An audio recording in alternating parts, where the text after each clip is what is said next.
this, it didn't work, was it? Like, it was still difficult for Tigreal to actually work around with the presence of Aizen trying to hold, but very systematically Onyx have just reduced the amount of farm that they could get in the jungle. I'm talking about GK Esports. Boy goes in with the explosion. The Sacred Hammer plus the explosion lands. Yaga caught in no man's land and he's gonna get taken out. Looks like he flickered the Quanok. Oh, flicker to the right. Avoids the turn of Onyx. In comes Shen. Golden Hour catches two. Now Kyrie in trouble. Another iframe to dodge up the thunder coming out from this Eudora. Gets out. Keyboy, Slipper of HE also getting out of there. Explosions coming out from GK. Onyx survives and Lutpi happy to soak all the damage in the world. For his teammates. Waiting to see where Yago would be able to drop the damage. Meanwhile, the mid lane, Keyboy found a big flicker implosion. It looks like Quanok's gonna get taken out here, but Kyrie's holding on. He becomes a trade. It's the mid laner for the jungler, and it doesn't look good for Onyx. They've lost Kyrie. GK. Gold around the map. Maybe the trade-off is that Kyrie is pushing up top, but another pressure point coming up from GK Esports. Pop the golden hour onto Keyboy. Keyboy has to back out. Aizen is gonna be controlled and he has to be careful. Has to purify, gets out of there. Keyboy actually being slowed. Lord. No ult for Shen for quite a while. So is Quanok has the ultimate. Shen onto the back lines. They want to control this. There's going to be the Purify actually for Shen. Shen far too forward, getting punished. And now Lutpi goes in forward with Keyboy. Explosion with the flicker. There was going to be a kill onto the Granger. And now Onyx above their opening angle. Quanok is down as well. There will be a trade for the Jushin. But now Xenobomba under the maniac of Kyrie. And of course, it was Keyboy who started it all so patiently. Of patience. Shen onto the backlines. The first one to break was GK Esports. Not gonna lie, that was pretty close. GK Esports played it so well up until the point where Shen is right. Okay, Kyrie forcing the ultimate, pops the probably misses the Philippines because of that sticker, and was but stun coming out from Keyboy once again. That results in a Quanok kill. Shen has to back out. Onyx, oh my goodness, they're playing with the minds of GK Esports. Keyboy again. They baited it out. An entry with the Falling Star Moon coming in from Aizen, but now he's stuck because the other members of GK are distracted by Sans of the Crimson Beacon. Kyrie goes in and gets a kill, a monster kill for him. He has hella stacks on the Sky Piercer after the maniac that he got. Shen decides to go forward. Yaga tried to hit from afar, but he has to focus on the vision waves here while Onyx decides to focus on it. And they're not going to be able to take it down just yet. They still have minion waves coming in. They have the man advantage. Look at the damage of Kelra going forward towards Xenobomba. The entry by Shen. Just a couple of freezing moments, but not a big set. Doesn't have the golden hour just yet, waiting for it. Full combo from the Eudora. Not going to be able to get a kill. Onyx are still relentless and they want to go for the end. They have the minion waves. They can go ahead and lock, but they want to respect. They push back the members of GK and have taken game number 1.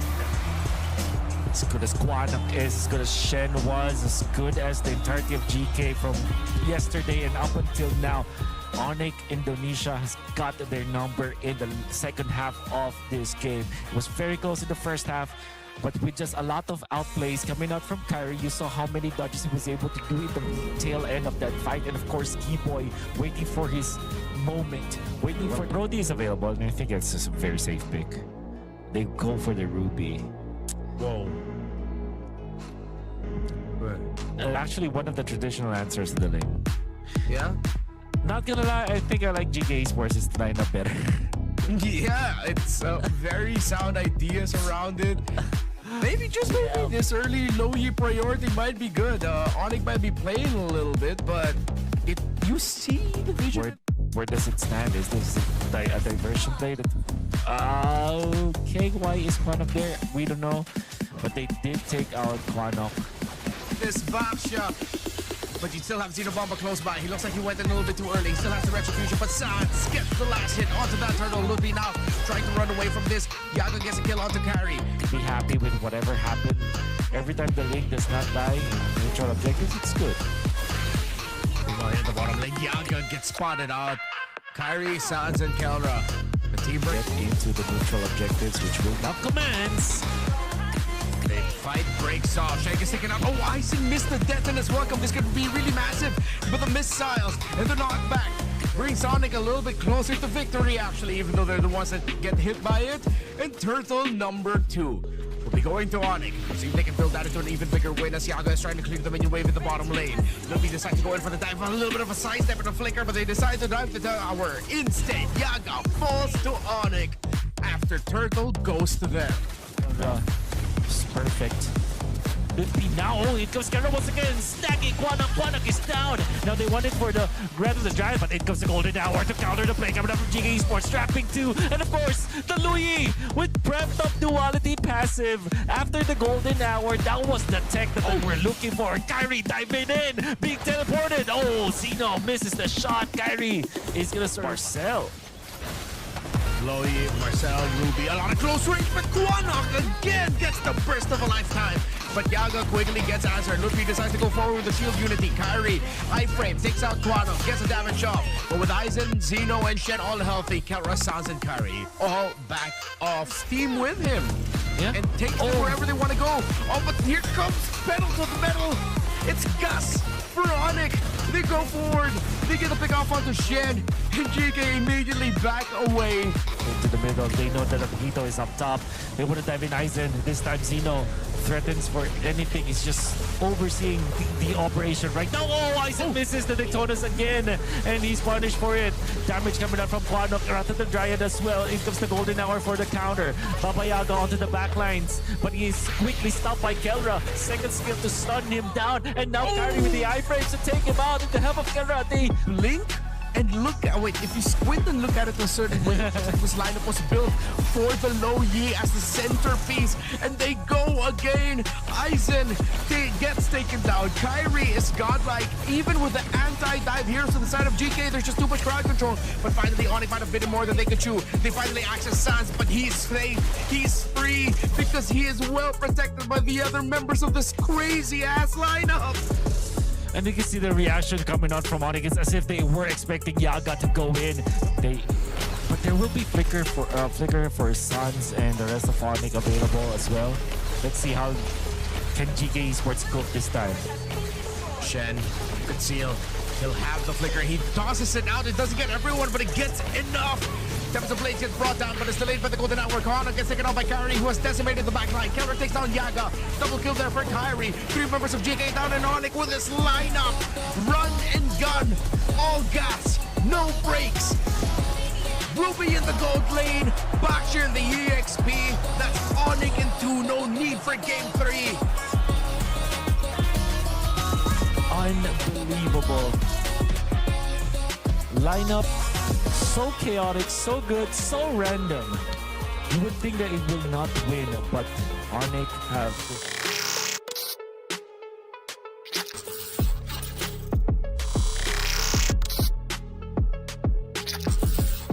High skill camp composition, and yeah, this technically should be... Oh, okay. Wow. If they go for the Hayabusa instead, actually, you know what? I'm actually kind of down for this, right? Because again, Selena is such a nuisance to deal with. If King Verb is able to kind of find some odd angles while Rune Eaters pull attention to themselves, he might be able to find himself a solo kill early on, or at least blow like a flicker out of Stormy at level 2. I gotta say, they are the most... How do I say this? I already forgot.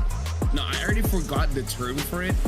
But like, they don't want to use the cool stuff. Like, if it's meta, they want to go for a different direction. Purify, but at least has Mystery Shop. Well, for now, looks like the Ogi shadow kill almost killed him, but looks like Oven is going to secure the kill from King Verb. But still, it's already a pretty good start taking out the Uranus early here. Zuki does take a lot of damage. Turtle? All right, there we go. We look at the turtle now. King Verb secures the turtle and even gets Stormy in the back end. Rude Eaters, they might be the real deal. Everybody. Oh, King Verb finds Uni when he tries to get away. Uni gets taken down. Oh my goodness. Oh, even dodging out Hughes. He saw that coming. Now Stormy has to get away. But flicker forward slows him down. King to Uni's side. He doesn't have any iframes. So the OK shadow kill is good, and he eats him as well, and they get Uni again.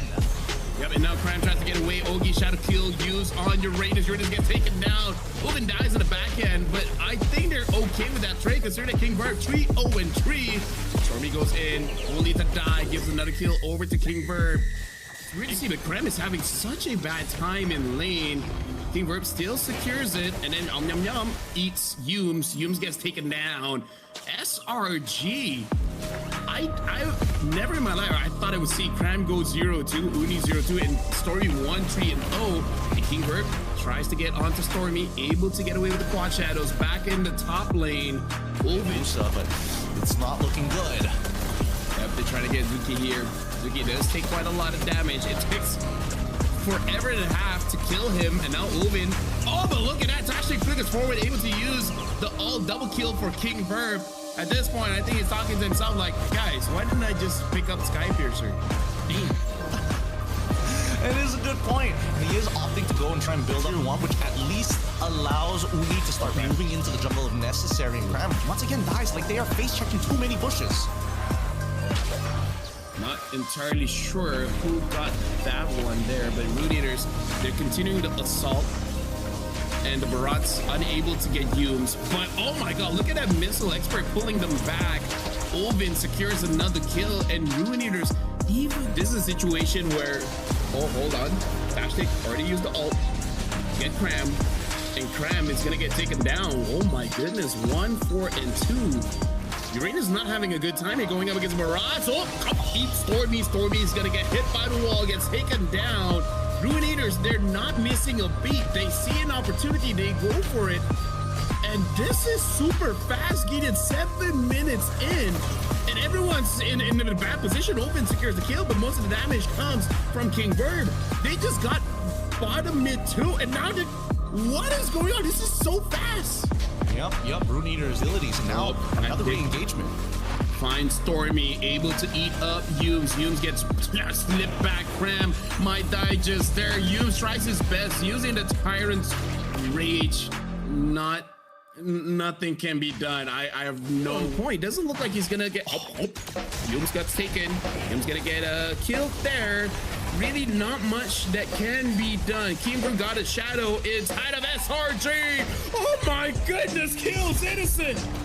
Gideon, they might end this below 11 minutes. They're forcing it. Cram is taken down. And now Ruin Eaters, can they do it in 10? Oh my goodness, 10 minutes and 7 seconds. 10 minutes. Oh my goodness, just an absolute destruction. An absolute destruction of the Slangor Red Giants. Oh, he wrote it big this time. I still can't read it, bro. Okay, I'm just coming to hope that it means something good and really interesting, because now they've got ways to kind of like engage, disengage if necessary with Cursed Blood. They've got scaling on their side with Melissa and Cecilia. We get a Granger pick here for the side of SRG. Hopefully that's gonna, help out that laning phase just a little bit more. Even so, a pretty dangerous comp, right? I mean, Stormy's gonna get outranged. It's gonna get outranged by the bat impacts like 90% of the time. They somehow also have a 2-point and click stuns against Uni on the Fanny. So we're expecting Cram to try not only to win out his lane and manipulate those waves, but still be enough of a front line so that Yumes can just peel for Stormy on top of flickering forward. So a lot of different interactions that we have to keep in mind here. Regular season will look exactly like that anyways. But now, as we see the game already being started here, same opener.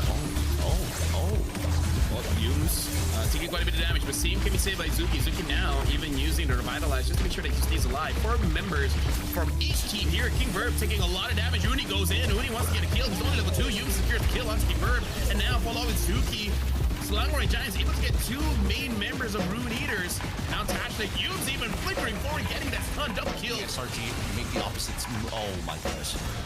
The Traction Pulse used onto Olvin, forcing out the Purify. Yumes taking quite a lot of damage here. He might get taken out by King Verb here. King Verb already securing that one. And now Uni goes in. Zuki looking quite low.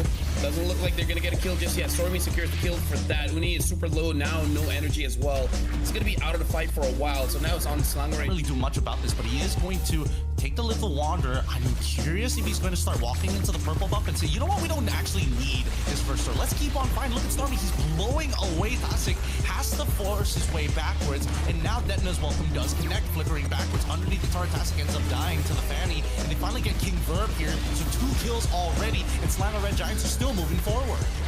Yep, Reese 14 doing quite a lot of damage alongside the Muddles. But now Humes able to stop them out just a little bit. Ovin got taunted. Ovin's going to take some damage coming in from Innocent. It's oddly enough, in SRG, the one that gets the most goal, all on Humes, able to secure a catch here. Ovin is the first to go down. Sashtik try to get away.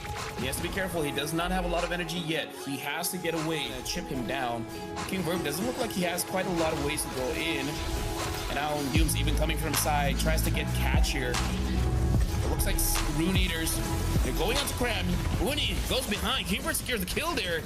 And Uni gets petrified. Oh my god, haven't seen that for a while. Innocent secures a kill on... Really react to it. But overall, this has been a pretty good game for Slango Red Giants. Not that the early game has been sort of fixed at this stage, but it's not the end of the world for the Rune Eaters. The current lead is 3,000 for... Oh, actually, now turning it safe here. Humes is able to catch King Verb. Innocent secures the kill. Now Zuki uses the glorious pathway to stop Humes in his track. Humes is still healing up, and Stormy and Innocent are just shooting from afar. Good stun coming in from Stormy, and now Kramen coming from the side, but all got gobbled up by Ovin. Blood, we can actually contest with this purple buff once again during a choke point. Sacred Claw. Full Krem in. Even the Cursed Blood hit onto Krem as well as Humes. But look at that fat all coming in from Humes. Killing spree for Innocent. Double kill. That's more stacks on the Sky Piercer. Triple kill. Uni gets one onto Riz 4T. Ovin is all alone. I don't see him escaping this one. Give the kill over to Innocent. That's a monster kill. Innocent has 60 stacks of Sky Piercer. Oof, the signature pick coming in from Innocent. He still remembers old metas and old counters to the Melissa. So far, so good. SRG 14-4, the current kill score, as they now develop this. But look at this. Tashtik trying to get Stormy. And now even the Wrath of Dryad catching Tashtik. Tashtik looks like he's going to get taken down by Innocent. Innocent is godlike, and gobble up is Zuki. Trying to take a lot of damage, but two members got stunned up. A double and a triple. Innocent, he wants to go for more, but he has to be careful. Ovin is already starting to hurt. Oh my goodness. I mean, Innocent has got some crazy damage already. He's already finished the BOD. He's level 14. Pretty good. It's going to be delayed a bit, but still, there's a lot of healthy minions here. Lord coming in. Looks like SRG. They just want to get inhibitor up top. They don't want to force it with the Lord. Stormy is just trying to zone them away, and then even getting the bottom inhibitor. Zuki has been eaten, flickers forward, stuns onto two. Uni goes in, does not get a kill. Rapid drive used by Humes. Tries to stun them up, but Humes gets taken down by King Verb. King Verb now looking for a situation where he can grab them, but right now Innocent as well is trying. They have to be careful. Uni goes in, cannot get a kill. Tashtik survives. Slango Red Giants unable to end it with that push. They want at least another inhibitor here. I mean, King Verb, he's really, really low. They keep topping themselves. Oh, the damage! And they find another Sky Piercer stack here. Ovin explodes. At this point, there's nothing else for Innocent to do, but now he replaces one of his items. I'm not so sure because the API is pretty wonky here. Retribution on the minion. I really don't know Innocent's item. It keeps on changing. But now they're trying to siege. Stormy and Innocent. They are being linked up by the Muddles. Minions are coming in, top, bottom, and mid. Innocent gets a kill onto Zuki. Uni gets a kill onto Riz 4T. This should be the end. Slango Red Giants equal it up against Rune Eaters. 14:48 was the time of the complete destruction of Rune Eaters here, but it's just a build of confidence for SRG at the bare minimum. It's starting to get late. The boys are getting tired, and at the same time, we're 1-1. We're going the distance here, and I think that Rune Eaters, the early stages of the game, we've got the final draft here already done and dusted. What are you liking more, LaFell? I'm not liking the Clive, considering we saw even Innocent having a tough time against the Melissa with the Claude. I'm not fully convinced on that one. And for SRG, I do agree with you, Gideon. They don't have a lot of high HP here, so they really are hoping for Daddy Terizla to take all of the punishment from Rune Eaters. Yeah, or at least, you know, the heal to kind of get him over the threshold before getting executed by the Oki Shadow Kill. One way or another, at least Rune Eaters have a dedicated late game in that claw to try and deal with Innocent. The damage just keeps on getting higher and higher and higher. It's kind of like Balman. Now it's Zuki stuck, tries to get away. Who's gonna get the purple buff? I don't know at this point, but SRG. Key for Uni, because as soon as he used the retribution, the purple buff just decided I'm gonna turn away. And now Uni finds one in Zuki as King Verb's trying to get on out of there. Cram is not gonna get traded out. And this is, whoa! Hold on, Ulvin gets taken down by Cram. Rune Eaters. Looks like the early game again is for King Verb forced to use his ult, but it's all on the long longs, and now King Verb gets taken down. Cram even with a penalty zone just to stop his escape. Ulvin tries to get away, has to use the flicker. Now it's only Zuki as well as Tastic. Samurai Giants, they're completely okay dealing with the front line, but still like this down on bot side. Oh, Zuki's gonna get focused down by 4 members at this point. Gonna get taken down. And yeah, something I noticed, he didn't actually take a lot of damage from Uni. Most of the damage actually came from Cram. Oh, Innocent go away. Not sure what's up with that, but Cram able to get one. Innocent gets a kill onto Tastic, and King Bird tries to get away, able to dodge the Holy Baptism. And now, looks like he's able to get away. No, Yums figures for it. Tries to get King Verb. King Verb gets taken down by Uni, double kill. And now Ruinators is only Zuki and Riz 4T on the map. Considering that the team is already doing this well, wait, are they gonna be able? No, he should be fine, right? I mean, they're juggling the aggro here, but it's getting, oh god. Oh. Well, looks like able to eat Stormy. Stormy's gonna die for that one, but they get a kill in return, and I think that's a-okay to do with Yums. They don't even have that. Like, Yums does not get on top of the hero with a lot of dashes. Tactic almost dies there. Coming from behind, Uni secures another kill. 8-0-3. King Verb gets onto Yums, but Yums took no damage. And King Verb jumped back in. Yums got on top of that Hayabusa. Uni tries to get a kill there. King Verb is just walking to his death. Innocent secured the kill. And now, Rune Eaters, they really have no... Is he finally in trouble now? No, he fights back. He finds Tastic all alone. Tastic gets taken down. Killing spree for Cram. 3-0-5. And now, jump up. Oh, go back in. Disrespectfully gets a kill on Zuki. And now even King Verb gets taken down by the Harley. Samurai Giants, they're maintaining a 16. There's a hit onto Oven. He's dying from the Revenge Strike. I gotta say, SRG, they have 2 heroes that can have this effect. The Revenge Strike as well as the Deadly Magic. This is also a cool comp where, you know, cool guys just run away from explosions. They don't look at explosions. All right, that's one. I feel like cool guys should run away from explosions. Innocent gets hit by the Hayabusa, gets stunned up, dies. Cram goes in with the penalty zone, and now the relentless damage coming in from Innocent. Innocent does not stop. Uni gets another kill. Now Cram joins Stormy as the one that dies, but he instantly gets respawned back. Samurai Giants, 4 members strong. Looks like they're gonna end the game now at 10 minutes and 30 seconds.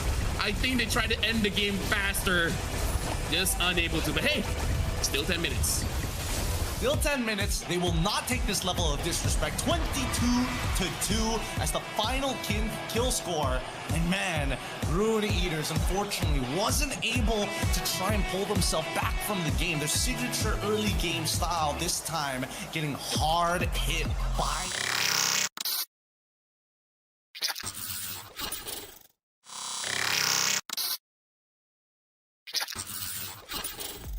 Good string of damage, poke, burst. Puts a lot of pressure onto Xe and Bloodsphat for sure in terms of making sure the team is well protected. Wait a minute. Oh, wait a minute. It's a gold lane Esmeralda. And you know what I don't like about this? What? This is Foot Esports, School of Witchcraft and Wizardry. No physical damage. This... Vitality, Bloodsphat baits out the perfect match. Quick little stunt there from Psyche, immobilized. Bloodsphat getting chased down, and that's the Marcel down. Let's see if the damage will be enough to turn things around. Xy's gonna be able to take a Shogun. Psyche takes down Nile. It looks like they might be able to do it here on the early. A double kill for this Kimmy. Okay. When we ask for them to play perfectly well, they are playing so well and aggressively too. Can't do with this composition though, but a 2,000 gold lead is commanding for Foot Esports to have. Golden Hour brought down here by Moreno as the Valentina Marcel cosplay. Just a delay. Did that by Foot Esports, but here comes Foot with their Esmeralda and their Harley. Shogun takes a lot of damage. Finn going straight for the Harley. Perfect match into the Fatal Links. It's the perfect combo for the damage. All of this magic drive by my magic wands, and it's too much for PTR by Vitality to handle. It's like BTR cannot get into the late game, and their late game will also be delayed. Okay. Wow, perfect! Ultimate Fatal Links in the double kill there from Moreno was a setup of the century here for Bigatron by Vitality. Foot Esports were not ready for that. Admittedly, neither was I. Did not expect PTR would pull the trigger like this early on, because the longer this stretches out in the tank here in terms of magic defense, the members of PTR by Vitality get, the worse it gets for Foot. Finn decides to go forward. The Fatal Links gets countered a little bit, but Blot's fit. He's not going to be able to survive that onslaught. It is getting to that point. They're way too tanky. The magic defense. Moreno with the targeting of the Psychic, forcing out the Kimmy. Kazooie gets spotted out here by Niall. He's going to chase him down. This Paquito going after the Harley. Full on combo. Fork in the road, and it is gone to the way of BTR by Vitality. Right in time for Lord number 1. The moment that Foot Esports formation of Golden Hour that gets dropped by. Of course, you can see the sign if you're the player, but not so obvious if you are from our perspective here. Look at Eman right under tower. Doesn't care. Moreno gets the last hit. But it was the Harris dancing beneath tower number 1 in mid through his own Zaman Force that made that look easy. Foot Esports are getting dismantled. It looked really good at the start, Redmar. It looked like Foot Esports knew what they had to do, but okay, Shogun is low. Shogun might die because of this, but he's still able to land the ultimate to get one. RX will be able to run away. Good shutdown coming out from Foot Esports. They will need a target, but if Psyche can participate in teamfight, it's going to be bad. But already, the Golden Hour is being exchanged. There's going to be a big -1 coming out from BTR. They weren't able to protect their Esmeralda, Redmar. Without the Esmeralda, they lose a major frontliner. They jump now onto XC, who's trying to hold, but he's not going to be able to. That's 2 members of Foot Esports down. Big Charm by Vitality has found an opening. Psyche is now left behind. Around the Lord, Blossfed and Kazooie trying to reposition better for the team. Blossfed goes straight after Eman, so Psyche just has a little bit more room. Now BTR by Vitality. They're poised to take the top lane turret. Conceal play, Golden Hour gets dropped down now. Shogun brought down really low, but the frozen moment gets a help him on. Kazooie gets spotted out by Eman and the rest of Bigatron. Right under the tower with the Lord pushing in. No more Harley for Foot. Is the Kimmy going to be enough? Because the Uranus is not at the Fatal Links from Finn is perfect. A slow dismantling into the harsh reality. Bigatron by Vitality have taken game number 1 despite the great start by Foot. When we talked about the draft, you were really scared for the composition of Foot Esports, focusing on magic damage, and you also mentioned that it would only take the Radiant Armor or Athena Shield or a couple of magic defensive items for BTR to take over this game. They did that, for sure. But the timing was just so right in the bottom lane where they were able to find 3 kills out of nowhere. Greedy, I feel like, with Hirara as well as the Moskov, but they do have the Louis to help the Moskov farm up quicker, as well as the Hirara. So, oh yeah, they do close it up to Matilda. Right. Such a great way to finish it up, BTR. Yeah, they should be able to run and gun this very quickly, harkening back to a similar lineup utilized as well by Onyx yesterday. Let me just double check. Why do I feel like this was the exact same lineup they played against Pro? No, it's just the Matilda and Paris that's the same, but yeah, pretty much the same idea. And XE and the rest were just invading the jungle, and now Niall is getting zoned out of this turtle. They're still waiting for the Hiraro Foot to drop by, but because XE, the falling star moon away, still got to land a bit of an immobilize and a bit of damage. It might be a little bit good with the slight reset, and Niall winning the retry. means bad news for Foot as BTR can now invade towards the purple buff. They're trying to protect it. Kazue will get zoned out. He's trying to get close, but with the presence of the Barretts, it's gonna be too tough. They get away with Grand Theft Purple, and Foot still have the charge going and then let go, so you can like let go of it in the air or something. But topside, speaking of letting go, BTR did not want to let go of their momentum. Across the map. This time they will be losing Moreno in the process. Foot Esports quickly going to be transferring down the bottom lane. Bloodspet might be way too fast in rotating. He gets taken out by... He's ready as well. Level difference, Kazue and RX decide to go after the Brody. Torn apart memory gets brought out, and the Falling Star Moon is a perfect mark onto the Brody. The Golden Hour gets drawn by Psyche, gets taken out here by Finn. Big drawn by Vitality are able to catch one with a detonus. Welcome. Bloodspet is next. Once again, he just got back and he got taken out. You gotta be ready. There is going to be a teleport. That diversion play. Foot Esports wants to go for Eman, but Finn is there to save him. Will it be enough? No, it won't.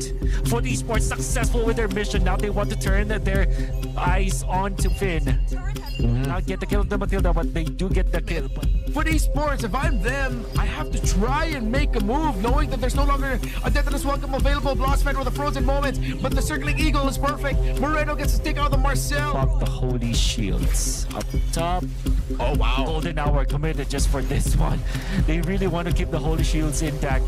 Oh, they weren't able to successfully do it. They still lose one of their heroes as the Louis is taken out. Bad decision coming out from Foot Esports. No Eman. It's actually not Eman. That's actually Moreno. To copy the Moscow. For a second there was Eman. Now Nael actually pops the ultimate. Kazue, will he be safe? Yes, he will. Care. The Esmeralda's dancing around him. Blossfed close by.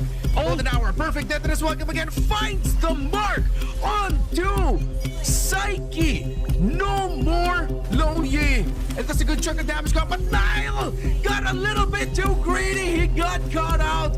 BTR still have their front line for their Brody.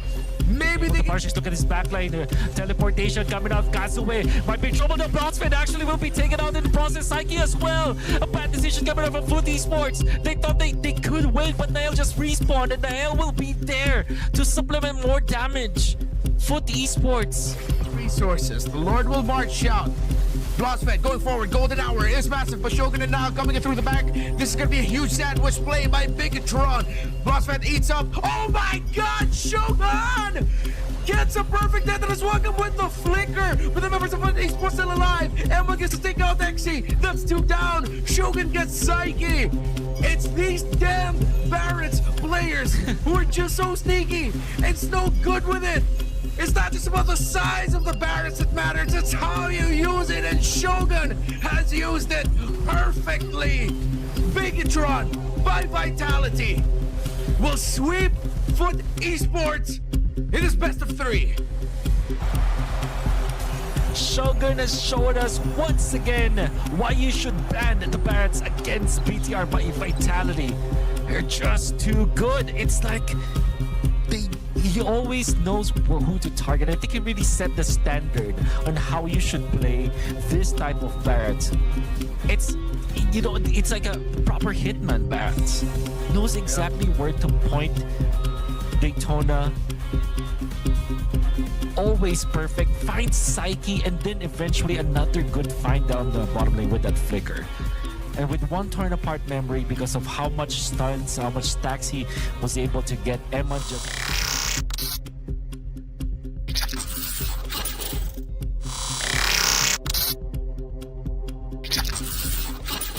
I would say Lapu is the best, but again, we don't know his hero pool, how it's looking like. That's true. I was also thinking like maybe there's like a Sora angle here, but it looks like they're gonna go into the safe comfort in of the Lapu and the bravest fighter, as it means to kind of break through and get right on top of Super Marco. Interesting compositions from both sides. Wasn't expecting the bans to look like this from Dianfeng Yaoguai. Pretty straightforward overall for Team Falcons, despite them banning out the Paquito alongside with the Barats. I'm personally, I'm okay with this, right? I'm okay with the Falcons comp. I want to see Dianfeng Yaoguai whether or not they can actually back Lung up, because we even saw during MSC that even Super Marco can play into a Clint matchup, and he honestly was able to kind of walk away from the lane even and break first tower off of that. I don't know if it's... Well, E1 does have that golden hour. The only question is how he's going to use it. E1 almost gets taken down here, has to get away. Golden hour used. Xiaoxi still secures it. And Juno or Kyle just got taken down by Dianfeng Yaoguai. Now Team Falcons, they have to retreat as Fish God tries to get a kill but gives it over to Xiaoxi. And now Ogwen slowing down the recall of Zed. Zed wants to move on forward as Yi1 tries to terrify him. Looks like a lot of damage onto Ogwen, but Zed is taking way too much damage. Flat here, it looks like Zed is gonna recall. E1 does not have mana. He does have to be careful of that, but looks like Super Marco was able to get away from that. Juno or Kyle still able to get the turtle. Super Marco gets a kill onto Zed, and now they want to move on forward as Super Marco is feeling very confident in continuing the fight. Dianfeng Yaoguai has to escape. Two members here got locked up, and now even the golden hour used. Both of them are stunned up, and kills given over to Team Falcons.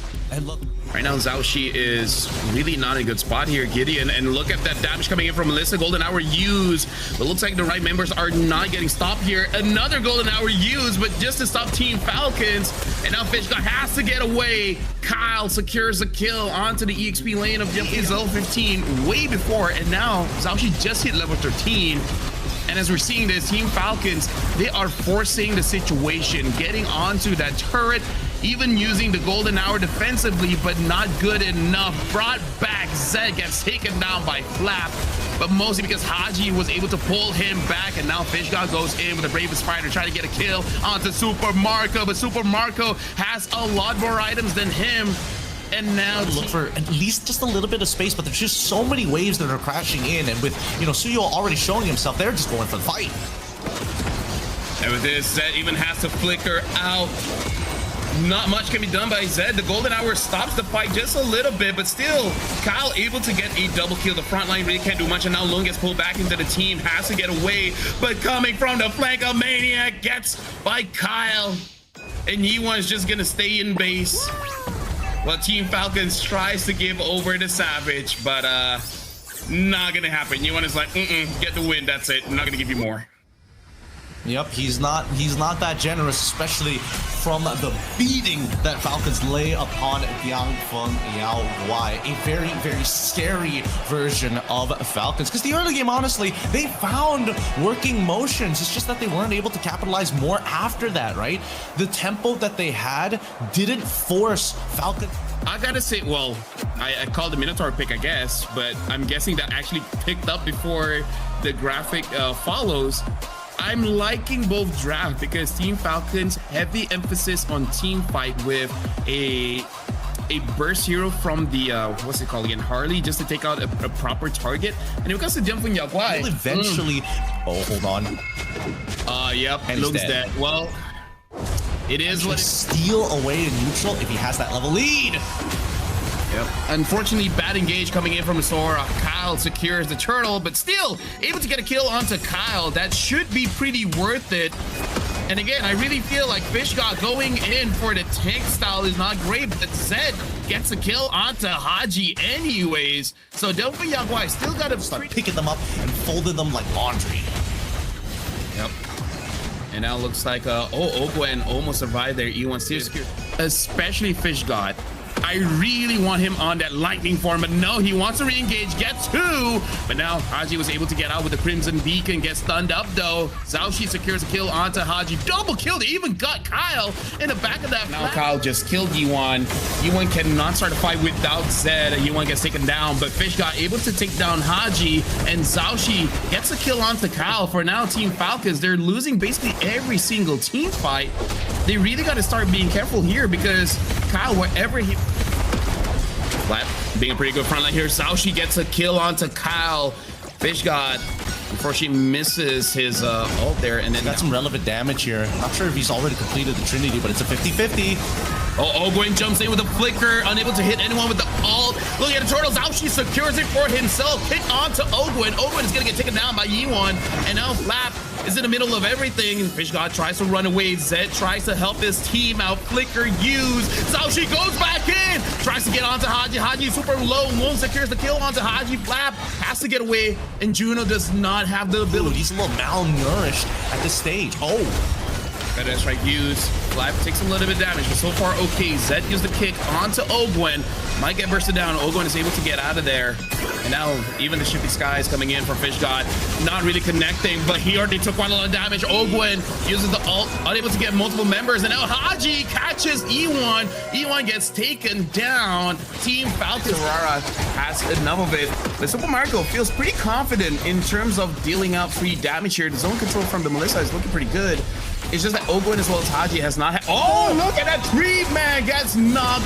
They were able to get out of there, but right now, Flap is all alone. Zaoshi is godlike. That's the kind of engage you want to see from Fishgod.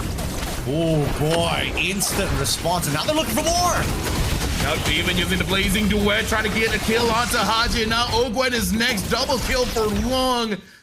With that crazy engage, dumping Yagwai might have sealed it here, but Ogwen as well as Haji getting taken out like that. It's not easy. Feather Airstrike again as they're looking for inhibitors.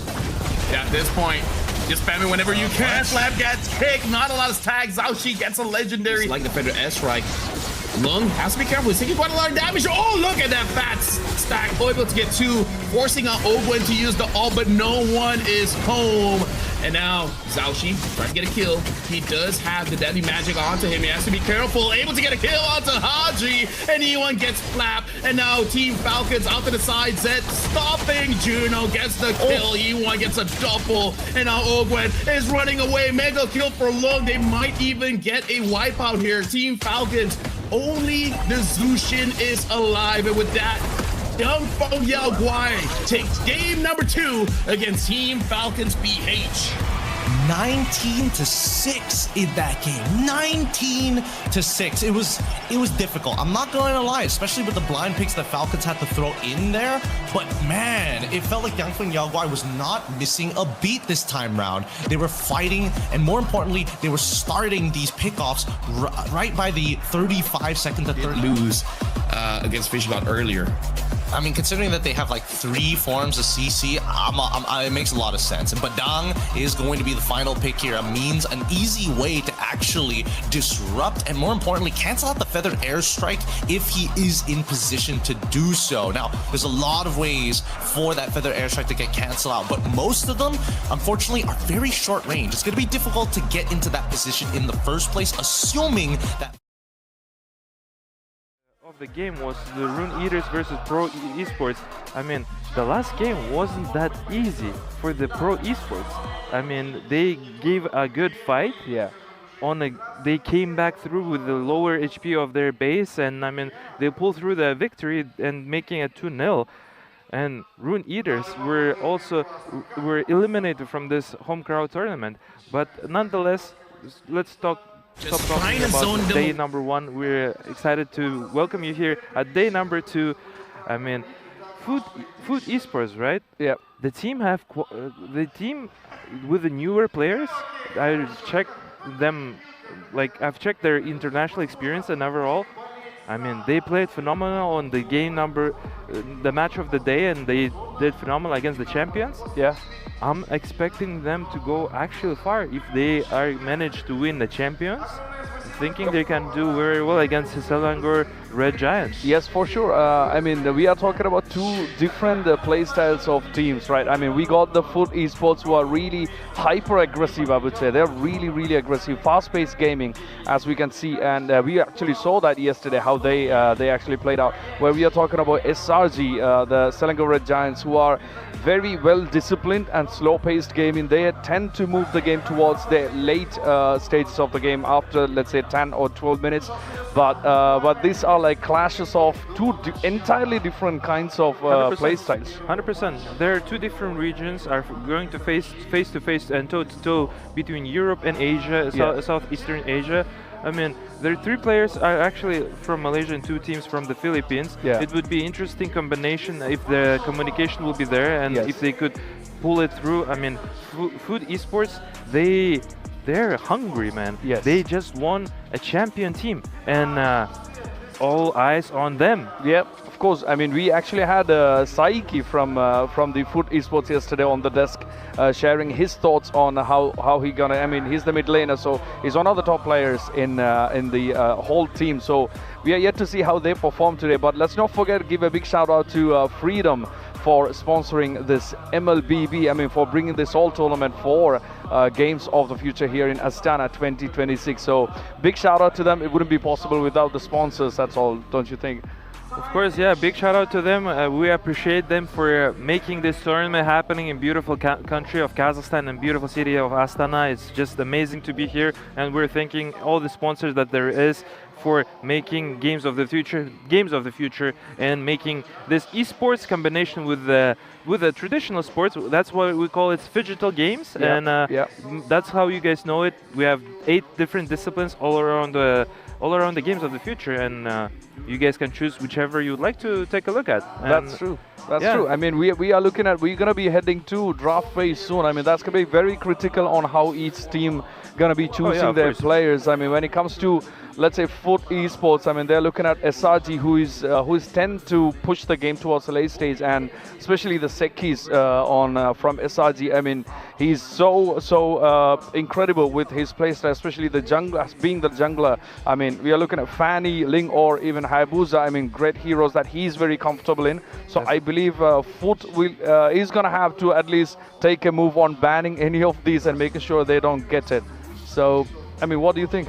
I definitely think it's going to be quite interesting, and we're here at MOBA Mobile, right? So, and we would like to actually give you a little bit knowledge of the game, and would like to give you a video about it, and stay tuned.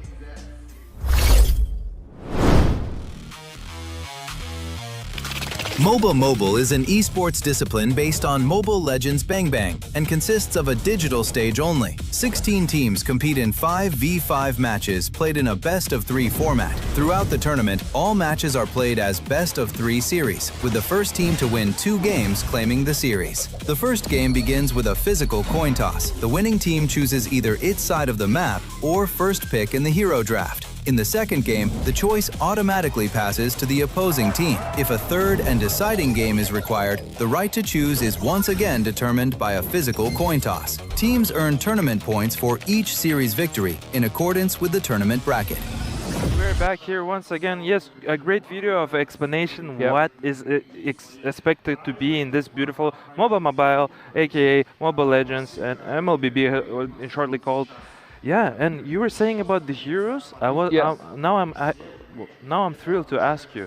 Have you seen the current meta of this tournament? Oh no! I mean, the haven't- thing is, it's always. I mean, I've always believed like there could be those pocket picks which comes when it comes to drafting, because we never know. I mean, what they're gonna come up with. Maybe the off-meta heroes. They're gonna come with the off-meta heroes. I mean, at the end of the day, it depends on who plays what hero and then what they do with the hero as well, right? Yeah, let's take a look at the draft right now, and about the heroes we'll talk a little bit later, and about the draft, about the group stages, we can take a look at the group stage here on the top left corner that you guys can see in the right corner. What was very fascinating, what I noticed, the team Selangor Red Giants actually, to qualify to the main slot, they actually beat the Rune Eaters, who have been eliminated, and Rune Eaters actually won one game out of them. So it wasn't quite easy, but they actually beat on their round number 1 of Aurora Gaming 2-0, which was, for me, it was really surprising. And also I'd like to mention about the team of so let me put the team Food Esports, right? The Food Esports, they actually from the group C, for the group B, and they actually beat the Bushido Wildcats 2-0, and they lost to Vitality by Bigetron. So it's actually quite interesting because they lost to Vitality by Bigetron, right? And they because of that, they have then moved forward and actually beat the team spirit. Yes. I mean, let's take a look at the Phygital games. Like to also mention to you guys can watch all of our games here at the phygital-plus.com. You can watch all disciplines, all the 8 disciplines. It could be as well as sports. It could be esports. It could be physical shooter. It could be basketball, physical football. There is tons different of disciplines that we have, and yeah, definitely get a subscription and enjoy. I mean, moving forward, right? So that team, the Food Esports, they lost to that Vitality, and they pulled the victory off of the team spirit. Now they're gonna face off Selangor Red Giants, and I actually believe, honestly, that they actually can go through with their whole newer experience, but they're hyped up because they know that they are capable of winning those big names. Yeah. What do you think? I mean, I think, considering its play style, I think if SRG manages to get past, let's say, 10-minute mark, I think we have more advantage for SRG. But before we jump into the Foot Esports, I mean, make sure we have a QR code up on the screen. Make sure you scan that, and of course get the tickets from ticketon.com, because you don't want to miss any of these games. We only have literally 3 days left for Phygital Games for the Future and also MLBB as well. So make sure you get the tickets. And yeah, talking about here we have the team right in front of us, Selangor Red Giants, and we got Innocent, Yum, Stormy, Uni, and Cram right there with the SRG at the moment.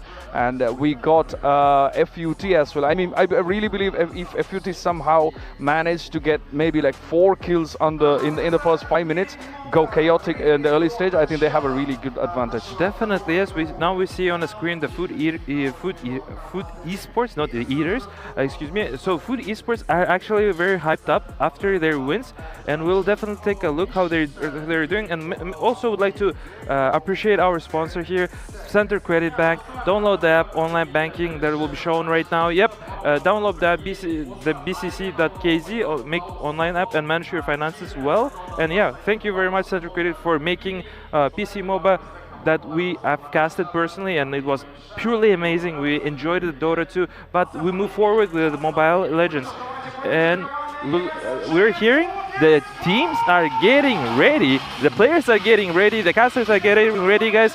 And please, Niso and Wolf, please take it away. Let's hype up here at Jack Project Arena and enjoy our show, guys. Thank you.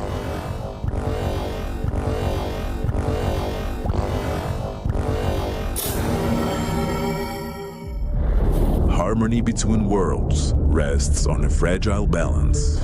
Legends of the Great Step tell of the sun-headed man who helped maintaining the connection between the worlds for centuries. But sometimes, the very nature of existence disrupts the natural order of things. When the ancient power left the sun-headed man, the balance shifted.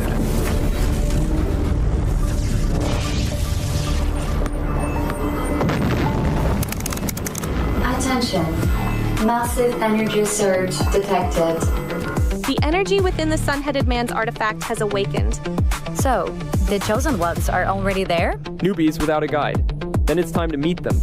Someone's got to get them up to speed. Look what my robot can do. Not now. I'm playing. In search of those destined to restore the lost harmony, the energy split into 3 parts.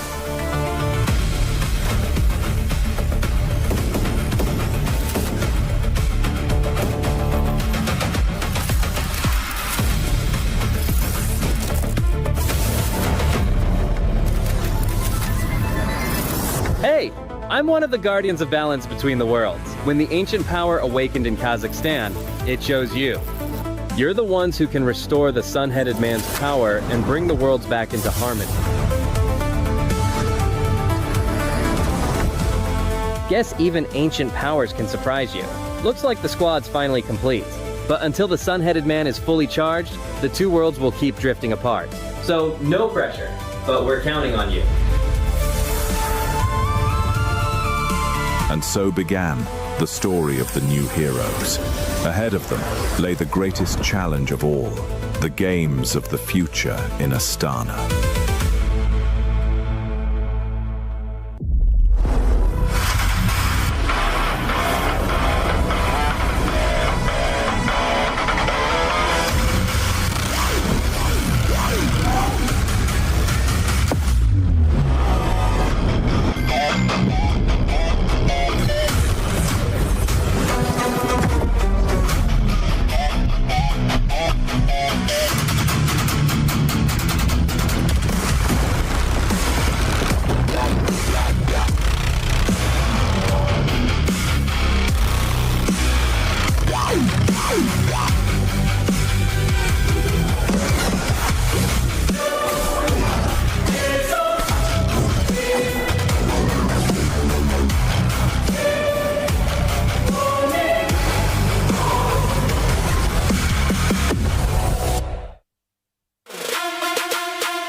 are day number 2, the second round of the playoffs. Back with just the 8 teams. Here are the games of the future MLBB. York Asters, Wolf, and Naisu. We saw a lot of good matches yesterday, and we actually started with a banger yesterday, Naisu. It was Foot Esports who have taken out the recent MSC champions. Now they're going to be facing against the first MSC EWC champions back in 2024. Do you think that Foot Esports can pull off another upset in games of the future? Hey, you know, they took down one MSC champion. Maybe they can do another that's been through it. SRG has been in a really, I feel like, interesting form lately. You know, it's just, I think even with the introduction of what we saw where Uni stepped in instead of, you know, the typical Sakais that we see in the jungle, I think a lot of people were surprised by that kind of switch up. And obviously, you know, it brings this new dynamic as he's going to be playing in here. This is more or less the same SRG, though. I think this is what teams have to do, though. This is what a lot of people were wondering when we saw various teams kind of make some quick changes. Even if it wasn't a player, it was the way they approached the game, right? Obviously in the draft, we talked so much about that so far with current meta, how important that is. And I think if you're SRG right now, even with all your experience, all your accolades behind you, I mean, even with Coach Arcadia there, you really have to respect what Foot Esports was able to do yesterday. That the fact that Foot Esports was able to go ahead and send home Team Spirit, and I think is something to be said. Again, a team that, you know, people wish they had seen more of back from the wildcard stages of MSC, but now you get to see more of them here in the games of the future, which has been great. And I think even when we had the interview yesterday, I think it was with Psyche there, you know, on the desk with our boys Heidi and Ilias, it was great to hear some insights. I like that we actually have some of those winning interviews, you know, over on the desk there to go ahead and hear some insights from the players, of course, that have won. But yeah, Wolf, I think this is going to be a difficult game to call, just because, again, with what Foot Esports kind of did and surprised us all yesterday with. Yeah. And again, definitely not expect anything right now. Just expect good stuff. Just expect good drafting from teams that they will try to outwit each other, because I think that was a trend for Foot Esports yesterday against Team Spirit. It was their drafting that they improved on. And that's also true for SRG. SRG Esports, they also have been winning most of their matches when they are drafting properly. So you can expect that. And one thing that I also would love to see, and I think that we will see today, is very hectic team fights. It's like you're going to see very close team fights in a way that one team can easily win against each other. Even when there's like a 3v4 scenario, there could be a lot of outplays that comes with it. And I'm saying that because that's a nature of how SRG operates, and that's what we saw from Foot Esports yesterday. Yeah, I think hectic is the way to kind of explain things right now, you know, with the way things are, just because if you think about it, yesterday alone, we had rather quick games. I think maybe the quickest was around the 11-ish minutes mark. I know we've had or seen quicker, even just around the 9-minute mark. Obviously, some games can still go the distance. We did see maybe 1 or 2 past the 20-minute mark just yesterday. And in some cases, it just highly depends on what's put in the jungle. I think that's one of the biggest factors because, you know, again, with Foot Esports' win on game 3, you remember Team Spirit put Zarius on the fanny, you know, in game 1 and game 3, and Foot Esports really had a good answer to that. So they were able to go ahead and slow down the jungle momentum, that kind of snowball potential that you typically see built up. But that's why I'm saying Uni, being a part of this lineup for SRG, seems to have a better handle on that game plan, if that's what they go with. So, you know, I still expect a rather quick game for this, maybe 15 or sub 15, just by the way these two teams kind of play naturally. But I think that's one thing that we really have to look at when we're just about to jump into this draft, where it's like, where are they going? You know, are we still going to see that high priority? Barrett probably isn't going to change, you know, even if it's left open. Yeah, I think the Barretts is going to be the stable pick of games of the future, particularly, and of course the Melissa. And it's I think it has shaped in a way where the Melissa is the priority. So you now ban it, and if you give it away, you have to have good reasons to pick it up. Maybe you can pick up the Clint or the Brody eventually, or you have a lineup around the Claude, which we saw some teams actually prioritize over the Melissa because of the overall utility that you get out of the Claude. But generally speaking, from the gold laner standpoint, Melissa is the hero of the meta. We just have to pair it with 2 tanky heroes and you're going to be fine. As we head into draft, it's going to be the Barretts as well as the Belleric for Foot Esports that they ban out. And the Freya, pretty standard for the red side team. And of course, the Marcel. All right, this is looking like first pick Herrera. Like, if this is going to be one of the things here that it's not banned out here on red 3. I'm not sure if there's something else that they have to cover for SRG. Are they going to cover anything else? Even if it is the Herrera ban, you still have some pretty good options. Since the Marcel's not there, the Barretts, that's usually what we see on the trade. Maybe they go with a Eudora? I don't know if they want to pick up a Eudora first pick, though. Yeah. Maybe a Eudora, actually. Or a Valentina. Some teams like it, but Stormy just plays the Eudora so well. It might be even just worth it to just...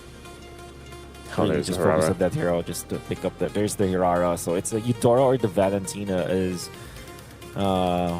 we can expect here for Foot Esports. And wow, Selena, of course, one of the most volatile heroes out there, mainly because of how much he can do in team fights. But a random arrow can just turn the tides of the game.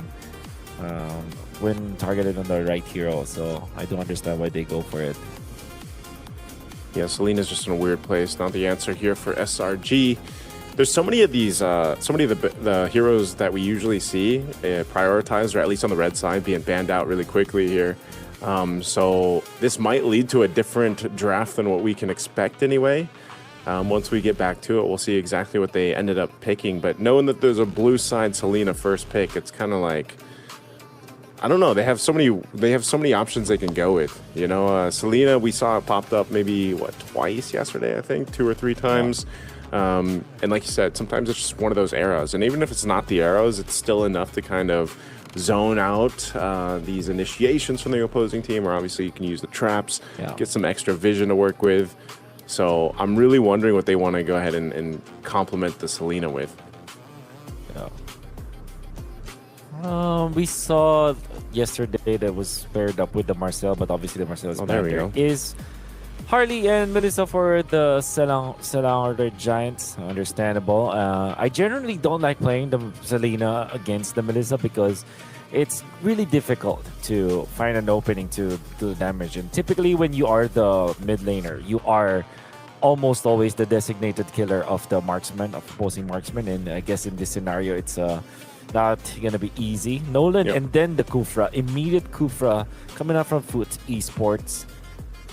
This is a massive surprise. But now Selang Red Giants do have access to Uranus or the Esmeralda. I feel like they have to take one or the other this time in this specific part of the draft because it will be banned out afterwards.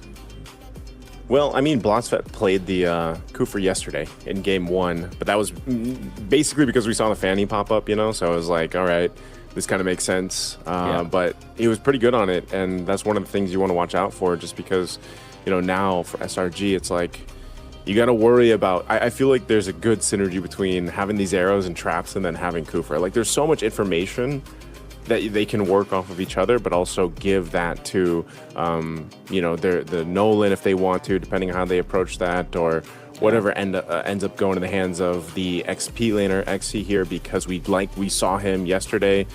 He was very aggressive on, you know, the Yuzhong. Even though they lost that game with the Yuzhong, it was very aggressive on it. I know he's played the Uranus, like you mentioned, though, too.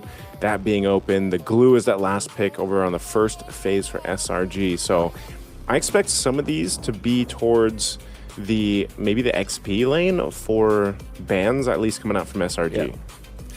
And that's also true for Foot Esports. When I take away the tanky dudes that we're talking about, the Uranus is going to be a consideration. There's the Moskov, probably a Clint ban eventually here for Selang Red Giants.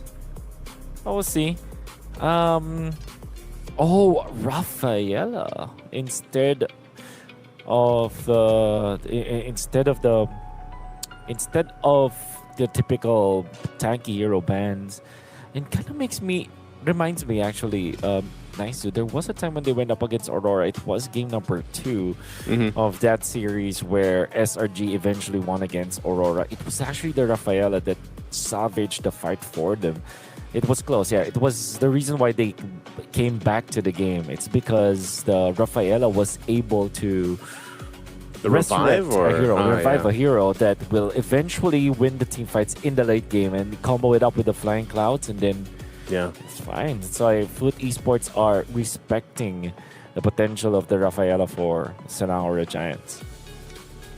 All right, last ban here. Yumes, hopefully he's feeling warmed up and ready for this one. Arlot is going to be the last ban, though, by Foot Esports. So now that we're done with the bans here, we'll see what's going to go in red for SRG. They still need potentially a mid laner right now, or they just go with the... They're going to pick up their XP? Is there a world where this glue is somehow flexed at all? Or are we just expecting it to just go to Yumes? This is flexed. So you can actually go for your Stormy here, not your SRG, because Eudora is still open. Yeah. You'll find that Valentina might be another option because the Tyrant's Rage is also a good ultimate to copy in case. There's a world where they do pick up the Farsa because they're going to be looking for burst damage to follow up. But they instead went for the Zushin, which generally does not like playing against the Nolan as well as the Selena, so I wonder what SRG are cooking with this Zushin. Guess they just want this, they just want the crown control, man. You know, I was always surprised because Jushin definitely kind of fell off after her bit of a nerf that she had, but she's still very valuable, like we saw even in MSC. They can still make it work. The last couple picks here, Claude and Uranus being locked in by Foot Esports, so these are good pickups. I think all around, if you look at Foot Esports' lineup, it's very balanced. You know, you've got, I would say they could use a little bit more maybe magic damage, but again, they have the Selena there. There's a good amount of burst damage though, just having a Nolan, and then if they catch anyone, I think that's one of the big things. Obviously the Claude was one of the main picks that we saw yesterday as well, still very meta. And so the last answer from SRG will be the Fovea. So that tells us, yep, Glue's going to go over to that realm for Yumes. Krem will go ahead and get the Foveus. How are we feeling about this one, Wolf? What are we leaning towards here? I generally like Foot Esports' composition actually. If they nail the Selena plus the Kufra, this will be deadly. Foveus has fallen out of favor when it comes to the metagame because of how strong the other XP laners are. You need a little bit more tank ability. Of course, the Foveus is a tanky hero, but if you're looking at the heroes, the other side of Foot Esports, they do have a lot of ways to handle the Foveus. Even the Selena, technically speaking, the Selena does not really thrive in a game where there's a Foveus on the opposite end, but there is a way for them to do it because of the stuns, right? Now, the only trump card that was weird. The trump card that we, I didn't know that robots have kiss cut. You know, they got emojis, man. They got their own emojis, but yeah. What I wanted to say is that the trump card for SRG is this Melissa. With all due fairness, I think they built a lineup where the Melissa can thrive. And I believe that this will be what they are going to be looking for. Okay, well said, Wolf. Here we go. Ladies and gentlemen, it is day 2 of the playoffs here at Games of the Future 2026. Once again, we've got 8 teams left. We sent 4 home yesterday, and now today we're going to be sending 4 again. Psyche getting some arrows off on Stormy, but you know, this is going to be a little more difficult to get off, I feel like, just because again it's a Jushin, right? So you also got to pop these purifies, as we like to call it, if they hope to go ahead and take down Innocent or Stormy there that they can work through. So one of the main things again that Foot Esports needs to do is start building for Kazuya to go ahead and get this momentum on the Nolan, because they know they need time, right, for RX. That's always what we talk about with the Claude. They need plenty of time to build up there. Oh, Bloxfed. Okay. Bloxfed, I believe that the aggression is needed here for Foot Esports because eventually the Nolan can just take over, and they want to make sure that there is some gap between their jungler and the opposite jungle. Hardy's difficult to deal with, but now they're going in for the flicker plays. They nailed it. Oh, that's beautiful, Bloodsfet.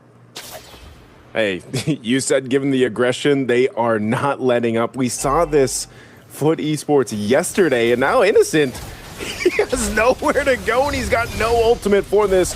Bouncing ball going to be used, and there's Muddles, but it's just not enough. Collapse down under the turret.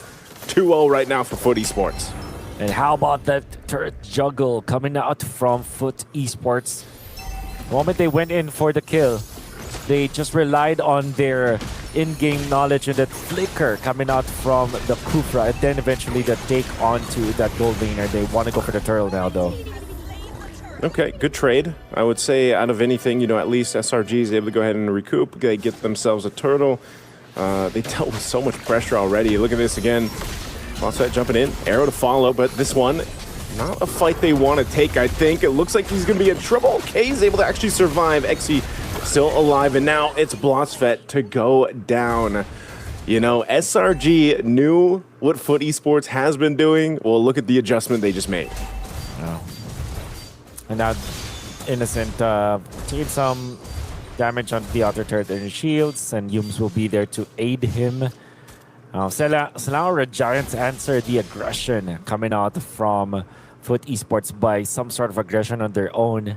Felt like despite not having the buffs on Uni, they still went in for that turtle take, and they eventually won the fight afterwards. And the crucial part there was that Cram was outputting so much damage, being pesky Phobius, going into the backlines, zoning out SRG, allows for SRG to actually equalize this game.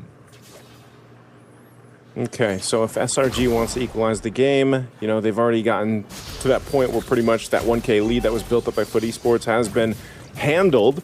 They just got to make sure they allow themselves to not fall behind here because of the setup potential that's so strong for Foot Esports. But obviously, as the game goes on, you get a little more, defense items built up for SRG's front line. You'll be in a better position. You're really susceptible to those kind of ganks, in your lane, especially early on. Looks like Humes is going to deal with some damage. Oh, that's not the pushback they were looking for. So now he's going to get the mounted. I'm not sure if they're still going to follow through with this. An arrow's going to be thrown out. And now trying to get away. Blotsvet just whittled down slowly here. Blotsvet going down. That's just so hard to escape a glue once he's attached. Turtle's going to spawn now. Second one of the game. And right now, SRG off that kill should have an advantage. Xe taking some damage himself. He should be able to heal back up off of this. But there's a dark wave. They're going to bring him back to his death as Xe falls. SRG really showing the smart fighting here. Smart in a way that they're taking advantage of their numbers advantage. What they're doing is going in for pickoffs where they can isolate a specific hero, like the Kufra, for example, then eventually the Uranus, wherein there will be no response coming out from Foot Esports. And if they did, they will get taken out. It's a 4 versus 1 when they went in for the Kufra, another 4v1 when they went up against the Uranus. And SRG are just managing their numbers way better than Foot Esports did. And that's interesting because it's difficult now to regain your aggression as Foot Esports, because if you're the Kufra, you always want to kind of hide on the bush, inside the bushes, which generally means that you have to find someone else to scout out the area for you. So SRG, if they remain aggressive around the river, they can actually take this game. Yeah, they can. Already putting pressure in the jungle. They're going to go ahead and do some work there. SRG now were the ones with the lead, almost 2,000 up to this point. Some attention once again on Innocent, but now that Innocent has his ultimate, he's a lot more safer than when he was pre-level 4. It'll help him enough to go ahead and deal with, Kufra trying to jump towards him, or even RX trying to set up a play with the Blazing Duet or anything else. This next objective, though, Foot Esports probably wants to do a better job at approaching it when that turtle spawns. I feel like they got in this position where it was just too easy for Humes to get that attach and then just, bring one of the members of Foot back. Oh, there's a jump in. Rage Revenge, there it goes. It's Humes, though, again, attaching to Blotsvet. Blotsvet, he's going to go ahead and try to get away from this. An arrow's going to land. Good return, though. Humes actually going to be punished this time. good setup. So Foot Esports, Wolf also adjusting on the fly. Oh, yeah. And that's an important kill onto Yumes, although that's just a roamer that will give them a lot of room to work with when it comes to positioning themselves around this next objective. But of course, it seems like SRG are reacting properly as well. They fast cleared their own lanes, and now they will be the ones to first get into the turtle. And the turtle is now low. Turtle's low, secured by SRG, so they got 3 for 3. Now they're going to be looking for a body here as they find Blotzfett. Another kill on the board for SRG. All objectives are pretty much secured for them, too. There's still some fight here for Foot Esports, though. They're not falling too far behind. They've just got to stop the bleeding happening across the map. Yumes jumping forward. Psyche's there. Yumes, though, he's going to burn the flicker. And Psyche, we're going to pack the kill, but he can't. Slowly burning away. Now Psyche going to be in trouble as Stormy will take him down. A good response from SRG.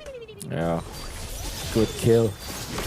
Onto the backlines. They seem like they want to use RX this time, but in comes Blotzfett. Has to cancel the Tyrant's revenge. Is not good at all for Foot. Oh yeah, this is, again, tough. Fighting out of the tier 1 turret. SRG's been working to go ahead and grab that. They don't just yet. They do quite a bit of damage to it, though. It's barely standing here. RX still needs to go ahead and farm up. I wonder where he is currently at in terms of the item build. Here we go. Good timing. Whoa, hold on. Blotzfett gets the Purify out. Muddle's going to be dropped down. RX. He's only got a DHS. That's one of the problems here. Deadly Magic going to be used. Nice blocking there from Blotzfett to make sure that damage doesn't stack up. There he goes. He gets his golden staff now, so he's a bit behind. Not too much. I mean, at the 8-minute mark, just picks up and finishes his second item. But that's could be the difference factor here for Foot Esports. Fair. And what this means is Foot Esports have bought some time again. They really have to nail this stance if they have found Uni. Uni has to get out. Oh, really good burst, but just not enough to finish it entirely. So they still surprisingly hold on to these turrets in that mid lane. The tier 1 standing for both sides. The burst damage is building up. Now it's up for SRG to kind of dodge these arrows around. Lord's coming up in a couple seconds. We'll see if they still decide, let's just go for this turret, open up the map a little bit, and then make something happen. But mid lane is where it's going. Yumes, is he going to go for the mount here? He's quite low. Very dangerous. He's going to pop the conceal just for safety. Get back to base. Kazooie waiting for patiently waiting here. He's going to go for Stormy. Good burst damage. Oh, he pops the beacon just for the shield to stay alive. And now Cram zoned out as well. They both have to go heal back up. Flying Clouds, though, will bring them back quickly. I'm not sure if they're going to be able to just clearly take this Lord as SRG is now in the area. They're going to go ahead and drop down the Muddles, forcing XC back. Stormy and Karam back for the fight. They can go ahead and re-engage. Blotzfett charging up. He's going to go in, jumping on in, and Yumes is the one to get the Lord and take out Kazooie. SRG somehow gets the objective. That would have been really good for Foot Esports because they already nailed the stun. The stun actually hit Uni, but Kazooie being down means that that's a difficult scenario for Foot Esports nonetheless. Selangor Giant secures the Lord, and now they have taken out XC. Just like that, it's Melissa time at 10 minutes into this game. Trinity picked up by Innocent is now a big threat for Foot Esports to deal with. And when we said earlier that the Selena is not usually the hero that won against the Melissa, we are now feeling it. Foot Esports now in massive trouble against SRG. Yeah, this is really a tough situation to be in, but they can still clear this Lord out, I would say, relatively well. Given the fact that, you know, they're tanky enough to hold up. These shields are still up, so they're going to pop up top and in the mid. It's going to do most of the damage. Conceal is going to be used. SRG wants this turret, though, so that is going to be a base turret going down. Blotzfett jumps in with a Rage Revenge combo, but he just eats too much damage. An arrow thrown out, but RX is gone as well. SRG looking to take down another base turret if they can, but they've got no waves pushing in.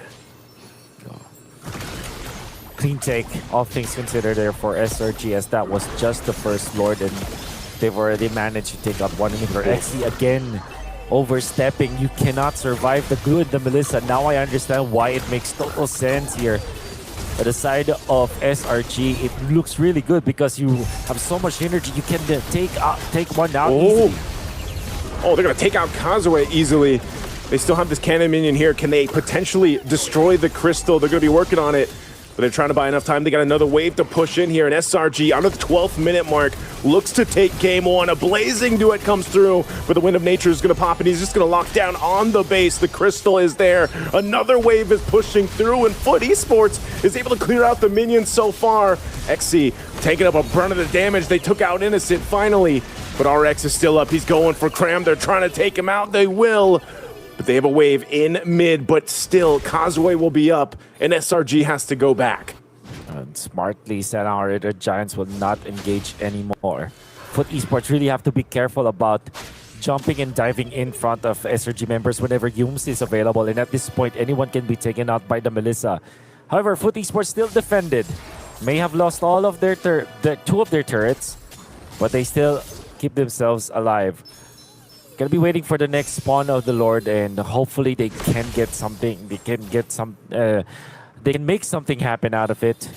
But as it stands, it's Foot Esports not having a good time in game number one. Even looking at this difference here, you know, they're quite outgunned in certain lanes across the board. One of the big things is why they can't actually fight these fights just face front. If you're Foot Esports, they really got to respect this kind of power spike and advantage. Whoa, they took out Yums though. So taking out Yums, that gives you a moment here to make something happen. Arrow's going to be thrown out. They're going to go for Blotsfet. So hey, both roamers down, evens out the ground, but a wave is pushing up top.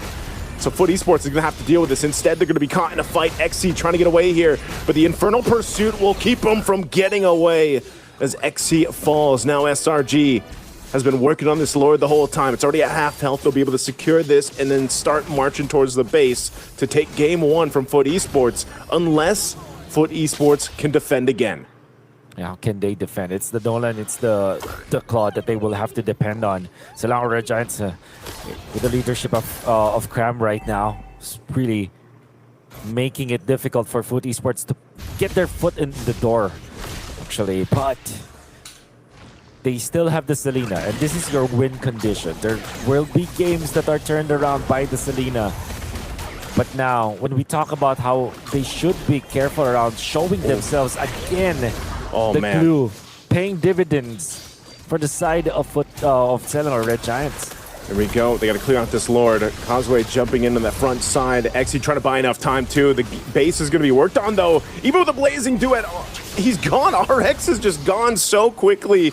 Even before you know it, base exposed. They're going to go for it and lock in game one. But SRG looks to take another kill, but they'll take the game anyway. Clean. Whenever after their reaction to what Foot Esports did in the first few minutes, it was very clean. They understood their power spike, they knew how to utilize this Phobius, and most importantly, they made this Glue plus the Melissa work. More on this series of SRG versus Foot Esports after this break. See you guys later.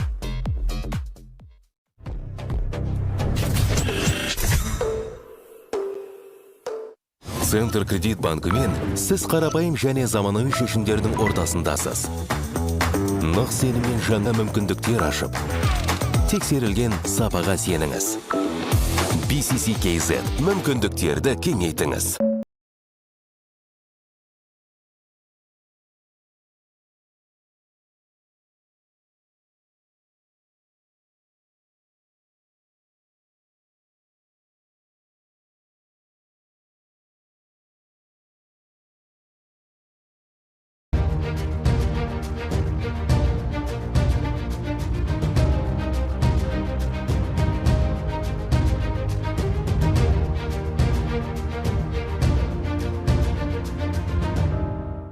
Центр кредит банкымен сіз қарапайым және заманауи шешімдердің ортасындасыз. Нық сеніммен жаңа мүмкіндіктер ашып, тексерілген сапаға сеніңіз. BCCKZ мүмкіндіктерді кеңейтіңіз.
And we're back here once again. Thank you very much, Caster, for casting this game.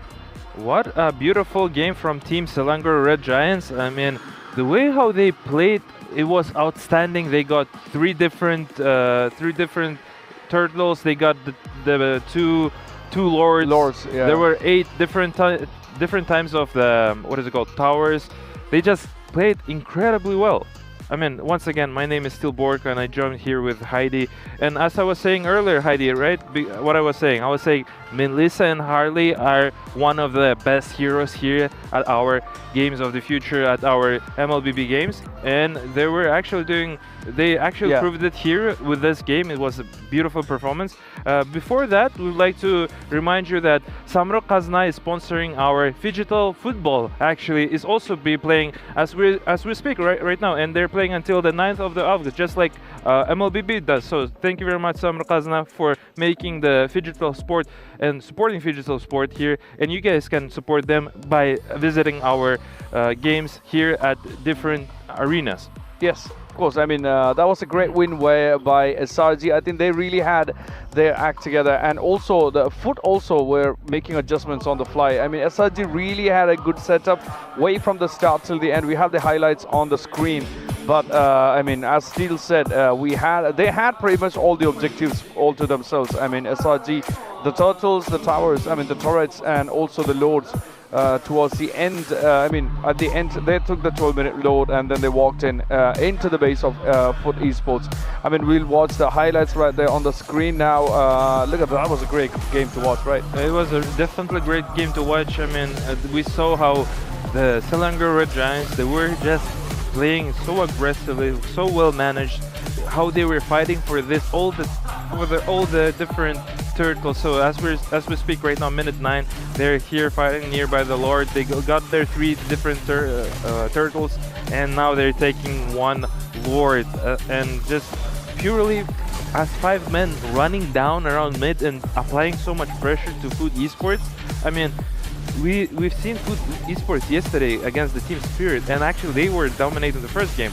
I'm now curious to see if the Food Esports have this will of power to come back on the second game. And I mean, it was well managed, well played from the Team Red Giants, so from Selangor, and I mean, they just played phenomenally. Yes. I was expecting maybe like there will be a little bit challenges on communication, but watching this game, there is no communication problems. They were well managed, well played, everything well executed from SRG. Yeah, true. I mean, SRG really had a good vision setup, and it was easy for them. I mean, they generally do not like to take risky fights. I mean, they are most likely they are usually prepared with 100% confident fights. I mean, this is the moment where I mean, we had most of the Foot Esports gone, and then once the Kazoo came back, they had to fall back during that time. But then the final load, and then they called out the load, they marched right into the base of Foot Esports and then took it down. And I think at this point, after the final load, I mean, after the 12-minute load, I think it was kind of clear that SRG was going to take the game out. It was clear GG for sure. I mean, Kazoo playing on his hero, actually pretty good against the heroes of the SRG, but it was not enough, definitely, because as we saw in the highlights, they were just constant pressure. Now we see the scoreboards here, 6-19, 40-minute game, pretty early, I would say, and I would like to stand out the player of name Kram. He looked phenomenal, the way how he just managed on team fights. He hasn't died a single time, same as Stormy for sense, but well managed, well played. Also, Uni and Innocent having 11k net worth, a lot of gold that they have on their hands. I mean, and Kazoo, the guy who has been MVP multiple times and stand out the player of yesterday, couldn't manage to carry his team on a victory, but they have a still chance of game number 2. Of course. So that's going to be interesting to see what happens in the next round. But before that, let's give a big round of shout out for Yandex.Go for being one of the sponsors for this tournament. I mean, make sure you scan the QR right up on the screen and download Yandex.Go app, because you got everything in one place. It's going to make your life a lot easier. So make sure you download that, check it out, Yandex.Go, and huge shout out to them as well.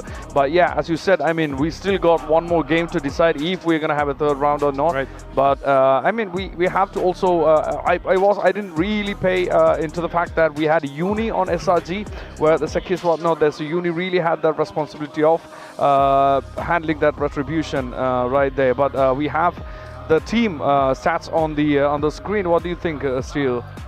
Yeah, I think Kran, for me, Kran, was yeah. a standout player for sure.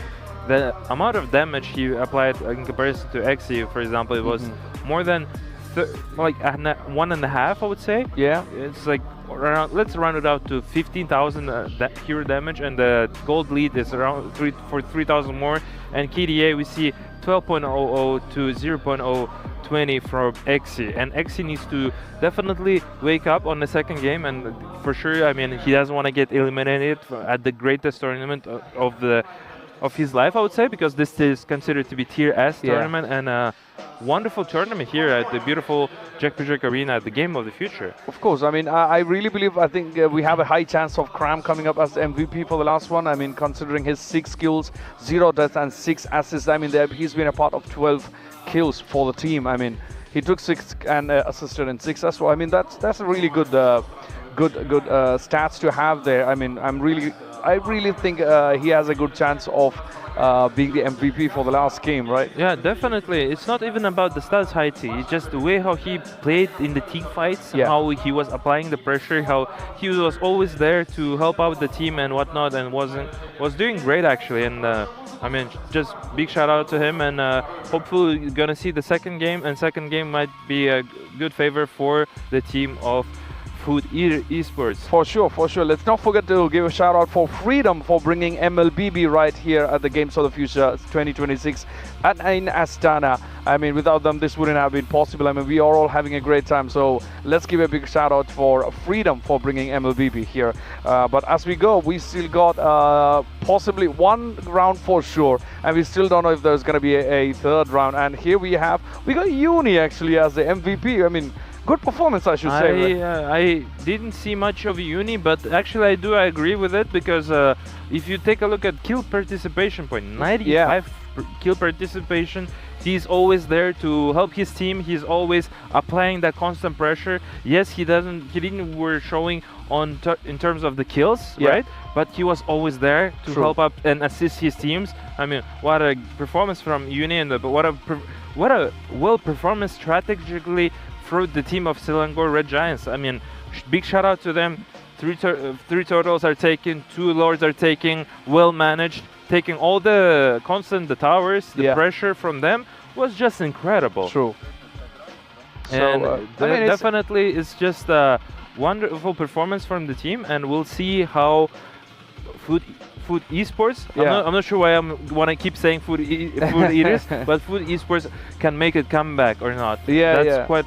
That we'll see definitely. That's true. I mean, SRG actually pushed the game way to the late stage, which is their superpower, I would say. I mean, which is how they usually play. But Foot didn't get, I would say, the early clutch on the whole game. I mean, they usually go all in and then smash the opponent usually, they are known for hyper-aggressive gaming, right? I mean, they are very octane play styles, high octane play style, I would say. But I mean, I mean, these things can happen. Both are really great teams, not to deny.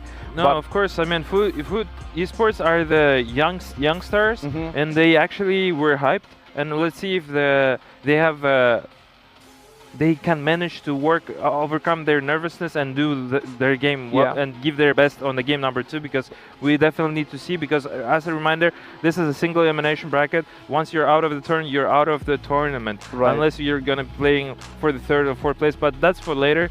And also what I was mentioning to you guys about the stats, right? I remember I was mentioning you guys about Melissa and Harley being at the top of the top, so there were now Melissa has 17 wins and 9 losses, so meaning it has actually more than 60, I believe it's 65 to 66% of win rate overall here in this tournament. And moreover, Harley, it's now 13 and 9 on the hero list. So we'll definitely take a look. It's a good note for you guys, and if you guys are young players and like to compete at great game of the MLBB and you want to be here at beautiful arena, you can just get better and just copy of the pro players and the way how they do. And I mean, maybe we'll see you here at beautiful Jack Arena or different other arenas throughout the world, right? Of course. I mean, what do you think? Do we have any predictions for the next round? Are we going to have a totally different outcome when it comes to the play, how it goes? Do you think? I mean, it honestly depends on the draft, because as soon as I saw the draft, as soon as I saw the Harley and Melissa together in the same team, I was like, oh, I think I would give a point to SRG, right?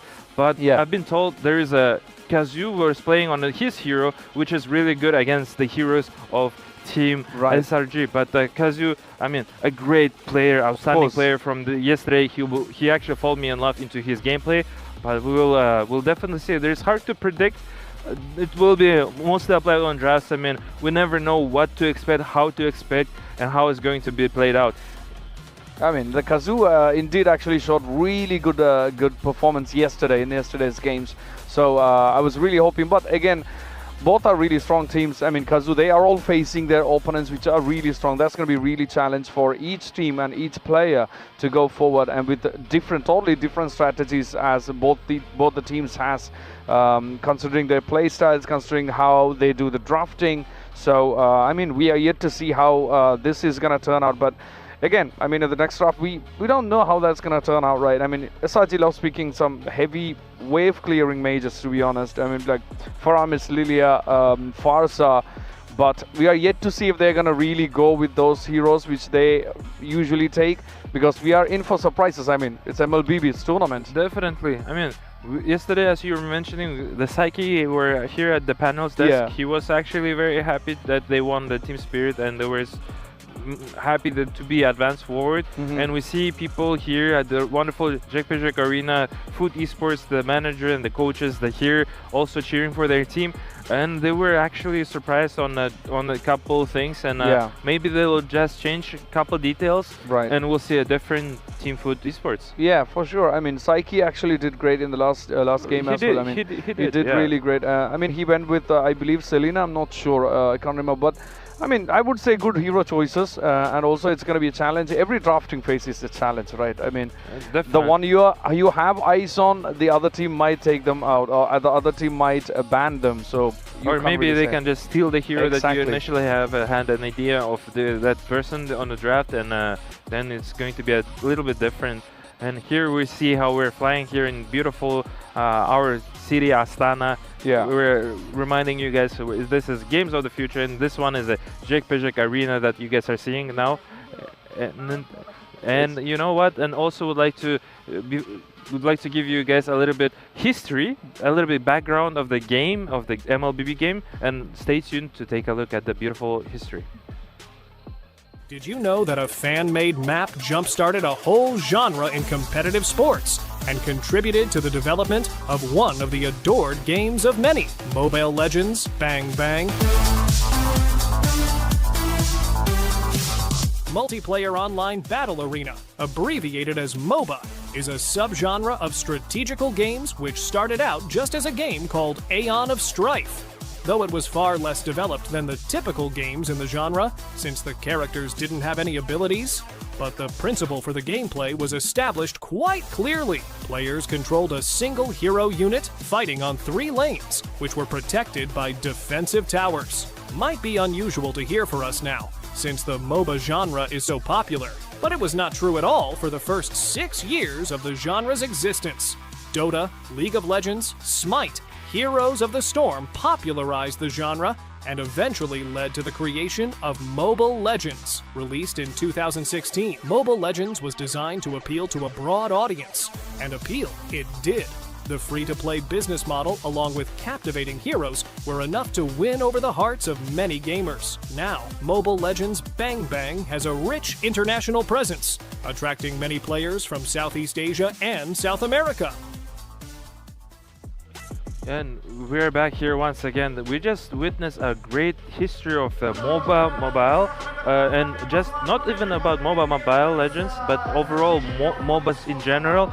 As by the history, I'm from different MOBA myself. I'm from Dota 2, and it's just incredible to take a look how different game is and how you would see it from different angles. I personally like MOBA Mobile, just interesting, fascinating, very fast-paced and very fast-paced game, and it's quite interesting how you see it on a actual mobile, and you saw the emotions, and it was very beautiful. Yep. And I believe now people are getting ready, and let's give the words to the casters. Please, Naiso and Wolf, please take it away. Thank you so much. Yes, as well as Haiti for breaking down game number 1. There wasn't that much to break down though, Nice, and I know that you feel the same way. It was dominance coming out from SRG right off the bat. Well, not literally, because there was a time where Foot Esports actually managed to land good kills and good pickups, but they just couldn't follow up afterwards. Yeah, I think it's one of those things, Wolf, where, Foot Esports just kind of, they didn't find their footing. I hate to say it, but it's like, all pun intended. But I see what you we already saw them do this yesterday. You even said, they put their foot to the pedal yesterday in the matchup against Team Spirit, and I think that's what was lacking in Game 1 against SRG. There was an attempt early game, especially playing to the strengths of, okay, we can go ahead and hone in on Innocent. He doesn't have that go-away ultimate on the Melissa. And by the way, big shout-outs to Alias there and Heidi for the stat right now. I was so surprised that the Melissa has been picked that much, right, already up to this point. Was it 17 wins, I think, that Melissa has currently? Yeah, 16. 16 or so, but that's just how good of a pick Melissa is right now. And so if you can kind of target the weakness of a Melissa early on, that's great. But then what is your game plan after that? And I think that's where they faltered. Foot Esports had a plan for the early game, and then it just kind of fell apart when they lost all 3 turtles to SRG and when they lost those fights to SRG.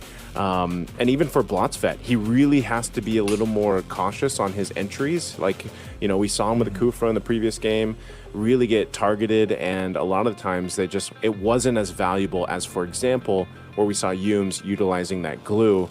And so now we've got a bit of different priority going on, where it's the Valentina first pick blue side for Foot Esports, but it's the same so far on the response for SRG with the Melissa and the Harley. Yeah, this is what I kind of expected last time. I think I prefer this much better than Selena as a first pick. However, I still don't like the fact that they're willingly giving away 2 good heroes. Elias actually mentioned that when he saw the Melissa as well as the Harley picked up by one team, immediately defaulted to rooting for that team. And I can't blame him. This is such a good opening for the side of SRG, and for a team like SRG, who has a lot of experience, has been competing internationally for quite a long time now. This is way too much of a leeway that they're giving. So I wonder if Foot Esports will have a different closing draft now. Well, they do have the Atlas as well as the Paquito, which is already very good. Okay, I like this. I will say I like it a little bit better, at least for the first 3 picks that Foot Esports has here. I think the main thing again is the change that they need to make going into game 2 and not letting SRG just kind of scale out of control. I do expect them to do essentially the same thing, at least against Innocent, and you can see SRG kind of responding. They're actually going to pick up a Kimmy. You do not see Kimmy picked up often anymore in the current meta, but it still serves a purpose, right? It's great for initiations if you need to. It's great for peeling if you have to. Kimmy's pretty self-sustainable in her own right, just because again you have that mobility. You'll most likely obviously run with a couple Purifies in this lineup that SRG is going to have, because you've got the Atlas across from you. So the next thing is, again, what is your front line going to be? Because these first 3 picks for SRG, quite squishy, quite vulnerable, so you need a really good beefy roam and then XP in the hands of Cram. And so there's some choices here that Foot Esports is going to have to make for those bans. Yeah.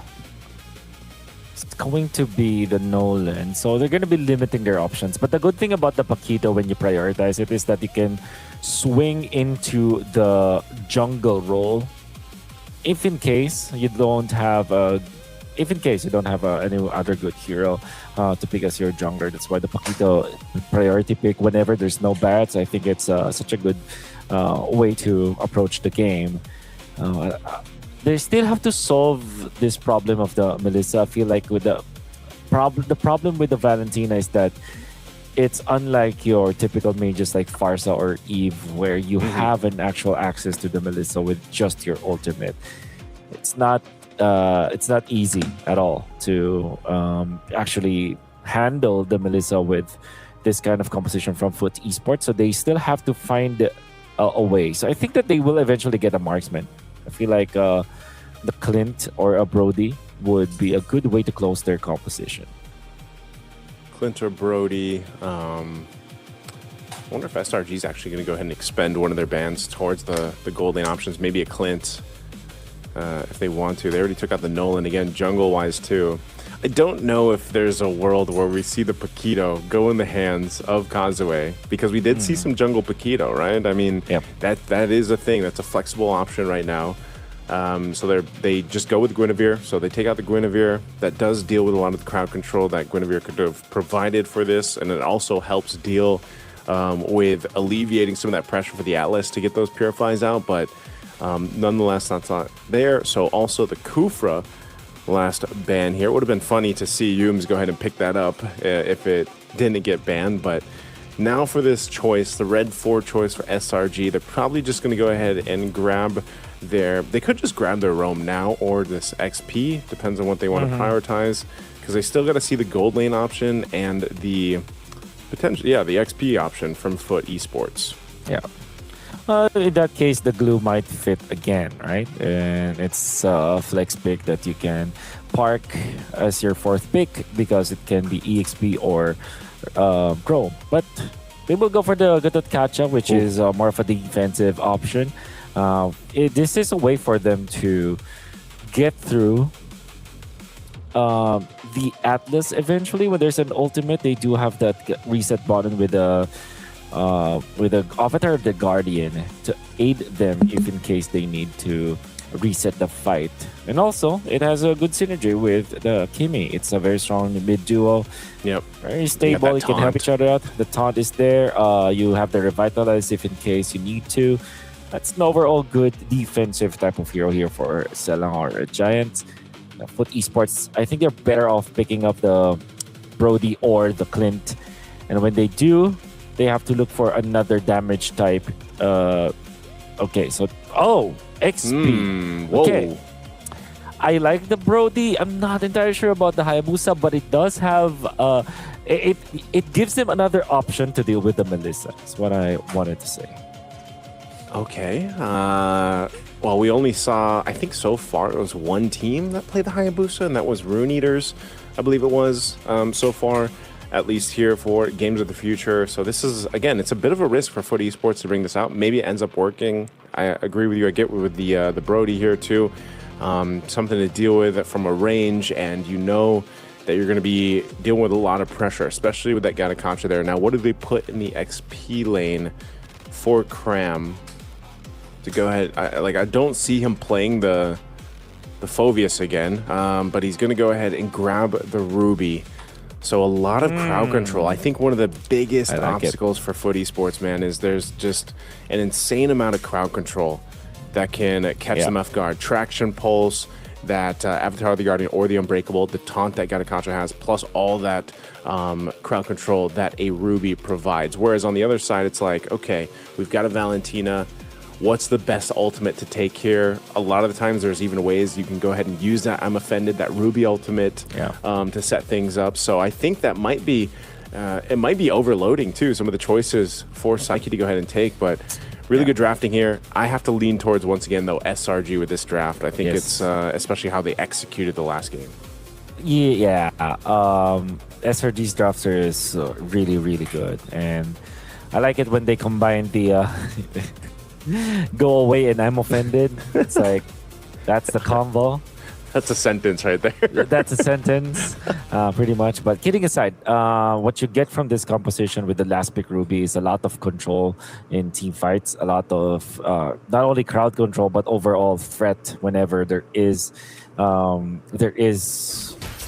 is off cooldown. Whenever there is a battle spell, there's a flicker, for example. There's always a lot of ways for you to approach the fights, and SRG have rounded up this composition so well. Cram is one of those players as well that can actually play the Ruby so well. They're very masterful with it. So there's a lot of positive things about this Ruby last pick, and I really like how they closed this one out. Yeah. Cram knows he's going to be taking punches, literally. So he ends up getting 2 leather jerkins.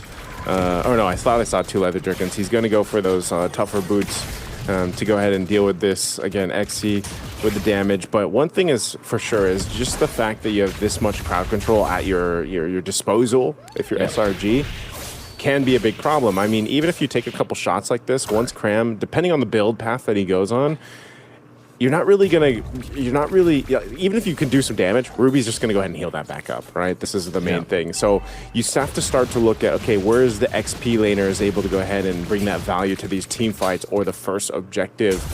And if played properly, yes, Paquito dishes out a ton of damage. So hopefully your Hayabusa can capitalize on it. Eventually your Brody. But it's getting through these team fights. It's weaving through these team fights and the crowd control that can be thrown at them. Yeah, that's already one of the things that they really have to think about now. For Foot Esports, it's all about their lineup a little bit in a way that is positive, because it's impossible that they don't have a good way to approach teamfights, and I think it's a fatal links, as well as the Hayabusa that can be a problem for the Melissa later on. The Brody is a good lane matchup up against the Melissa, so I think there's a lot of ingredients that Foot Esports have shown us that they can actually fight against SRG. It's just difficult in the early stages. Oh, this is really dangerous, actually. They don't have a Revitalize for this, but XC actually goes down. Turtle will be secured, though, by Foot Esports. But that's 2 kills going to SRG. I'd expect them to not really have that freeway to just go get kills off of that, but they trade it for the objective. Yeah, they did. And all Yums. All the better. They want to go for... Oh! Okay! Oh. Whoa, the distance. Oh my goodness. I didn't think that you can actually get to that point, but yeah, he maxed out the distance and he was rewarded for it. Oh, Cram's in trouble too. Nice Terrify. Kazue getting 2 kills, man. Okay, I mean, you were talking about their lineup, Wolf. Well, now they're showcasing the lineup. It's still even across the gold, but that's going to be some extra gold up top going in the hands of Foot Esports. I did not know he'd be able to shadow kill like that, you know, even with the Avatar of the Guardian. I guess he hit it at the right time. Yeah, it's just the timing. It's just all about that timing. But yeah, sometimes you really forget how much the Hayabusa's range could be, especially because we have not seen the Hayabusa for quite a long time now. Especially played properly like this, Kazue is already 2-0. And already a good start for Foot Esports. Okay. Right now, essentially equal across the board. This will set a really fun take on the second turtle, though, once it's up. I'm not sure if they're actually going to be anyone that goes down beforehand, just because, again, especially the ultimate now that it's available for Blotsfet. But there's the pull. That's the I'm offended. There's the fatal links, too, to follow through. He's trying to survive. There's just way too much there for SRG. And so they've got the Atlas taken care of. This should be a turtle for them to take, but Blotsfet should be back up in time if somehow Foot Esports delay this, or they just go ahead and decide to wait. Psyche is holding on to the I'm offended, but Yum's holding that push. Whoa! A decisive flicker forward. Cram's still going to be alive. They couldn't get off that shadow kill that they were looking for, so it's going to be a disengage in the mid lane. Meanwhile, Turtle's going to be worked on by Foot Esports, so off of that, Psyche makes it happen, so they get the second turtle. This is cool because we saw how SRG have adjusted. They want to go for kill for Foot Esports. Get Kazue another one. That's a killing spree for the Hayabusa, which is really good overall for Foot Esports. But yeah, SRG are moving just like how they moved the previous game. where in the moment that they try to group up, they are getting kills. Foot Esports, however, adjusting accordingly as well. They are now activating their Brody by going to the Brody's lane and getting a push.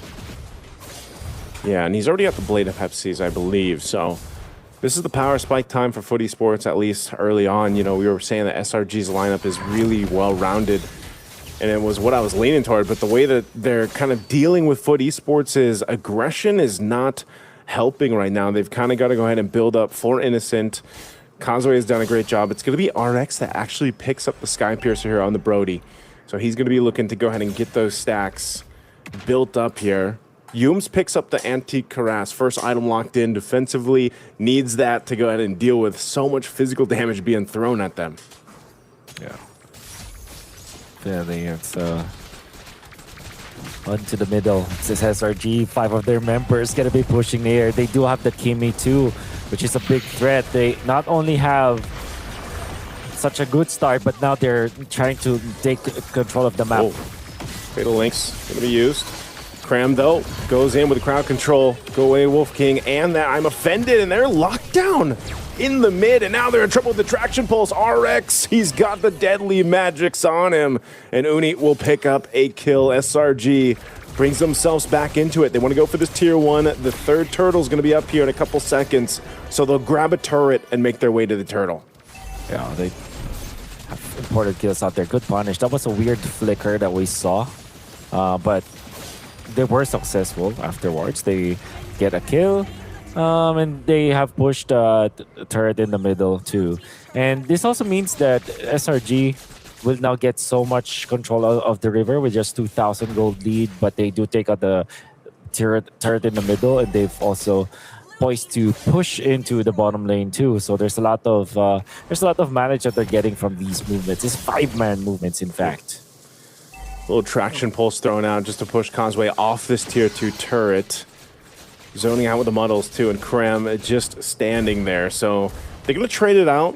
RX will be able to go ahead and grab that tier 1 up top, but it's going to be responded by Uni. The rest of the team, SRG, I don't think they get the shield here. I'd be really surprised. Okay, the minions actually make their way through, so they pop the shield. There's the I'm offended. They're going to be able to lock down Psyche. And now SRG could be on the run. Fatal Link's going to be used. They're tracked in here on side of the jungle. Shadow Kill already used as well. XE won't be able to escape the muddles, man. Innocent able to find one, and that's going to be a ticking deadly magic to take out Blotsfet. The AOG hitting onto the backlines.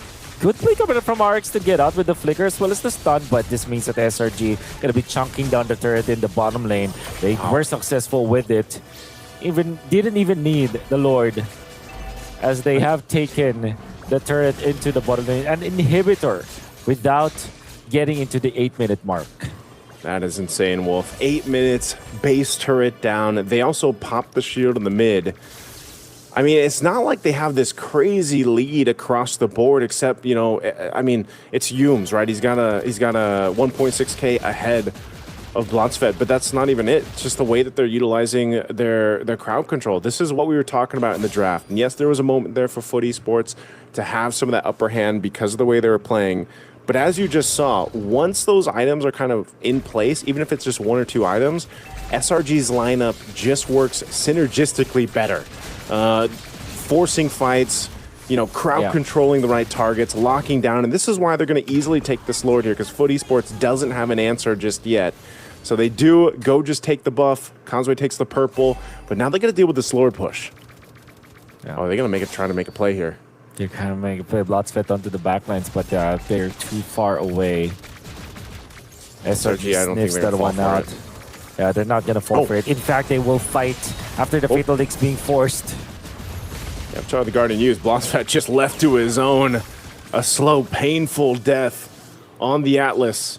Concealed used by Yums. They're going to be chasing him down here, going for this Causeway there. He needs to clear this wave. It is a chunky wave on that top side, and now the mid turret's going to be worked on. Lord hasn't even made it to the base yet. They're forcing back Foot Esports here as the mid turret falls. SRG sees a sweep in sight. Looking to end to ear. Krem still has the I'm offended, and Flicker is back up now. XC has to go heal back up. Taking the deadly magic.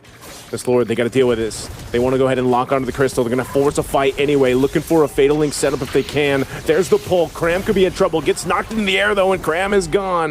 Now SRG looking to take down Blotsfet as they get him out. The base, a couple hits away. They can just lock it in, and SRG will do just that to send Foot Esports home in a sweep.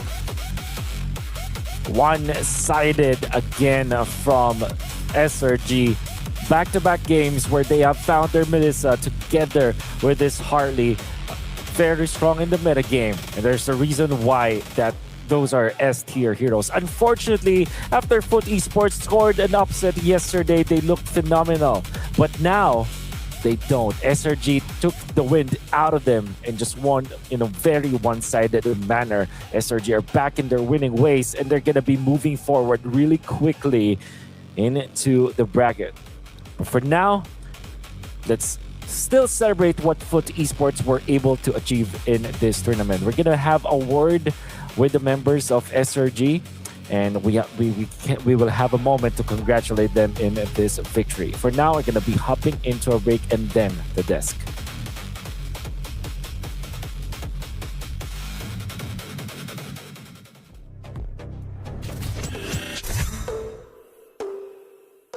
Центр кредит банкымен сіз қарапайым және заманауи шешімдердің ортасындасыз. Нық сеніммен жаңа мүмкіндіктер ашып, тексерілген сапаға сеніңіз. BCC KZ мүмкіндіктерді кеңейтіңіз.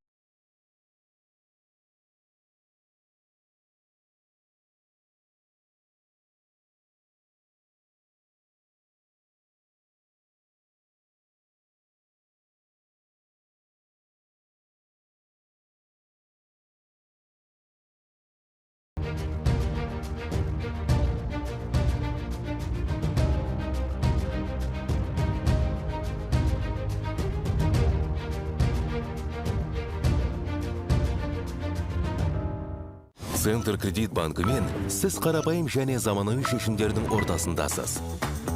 Нық сеніммен жаңа мүмкіндіктер ашып, тексерілген сапаға сеніңіз. BCC KZ мүмкіндіктерді кеңейтіңіз.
And welcome back. We have the winners SRG in the last game. I mean, that's a clean 2-0. Oh, big thanks to Niso and Wolf for that casting. I mean, I really love what you did there. I mean, Foot didn't find their footing. I mean, that was really nice what they did. But huge shout out to SRG for a clean win. I mean, 2 out of 2. I mean, yeah, they did phenomenally. We have a wonderful guest here, the winner of Team SRG, Uni from Team SRG. Welcome and congratulations. How are you? Thank you.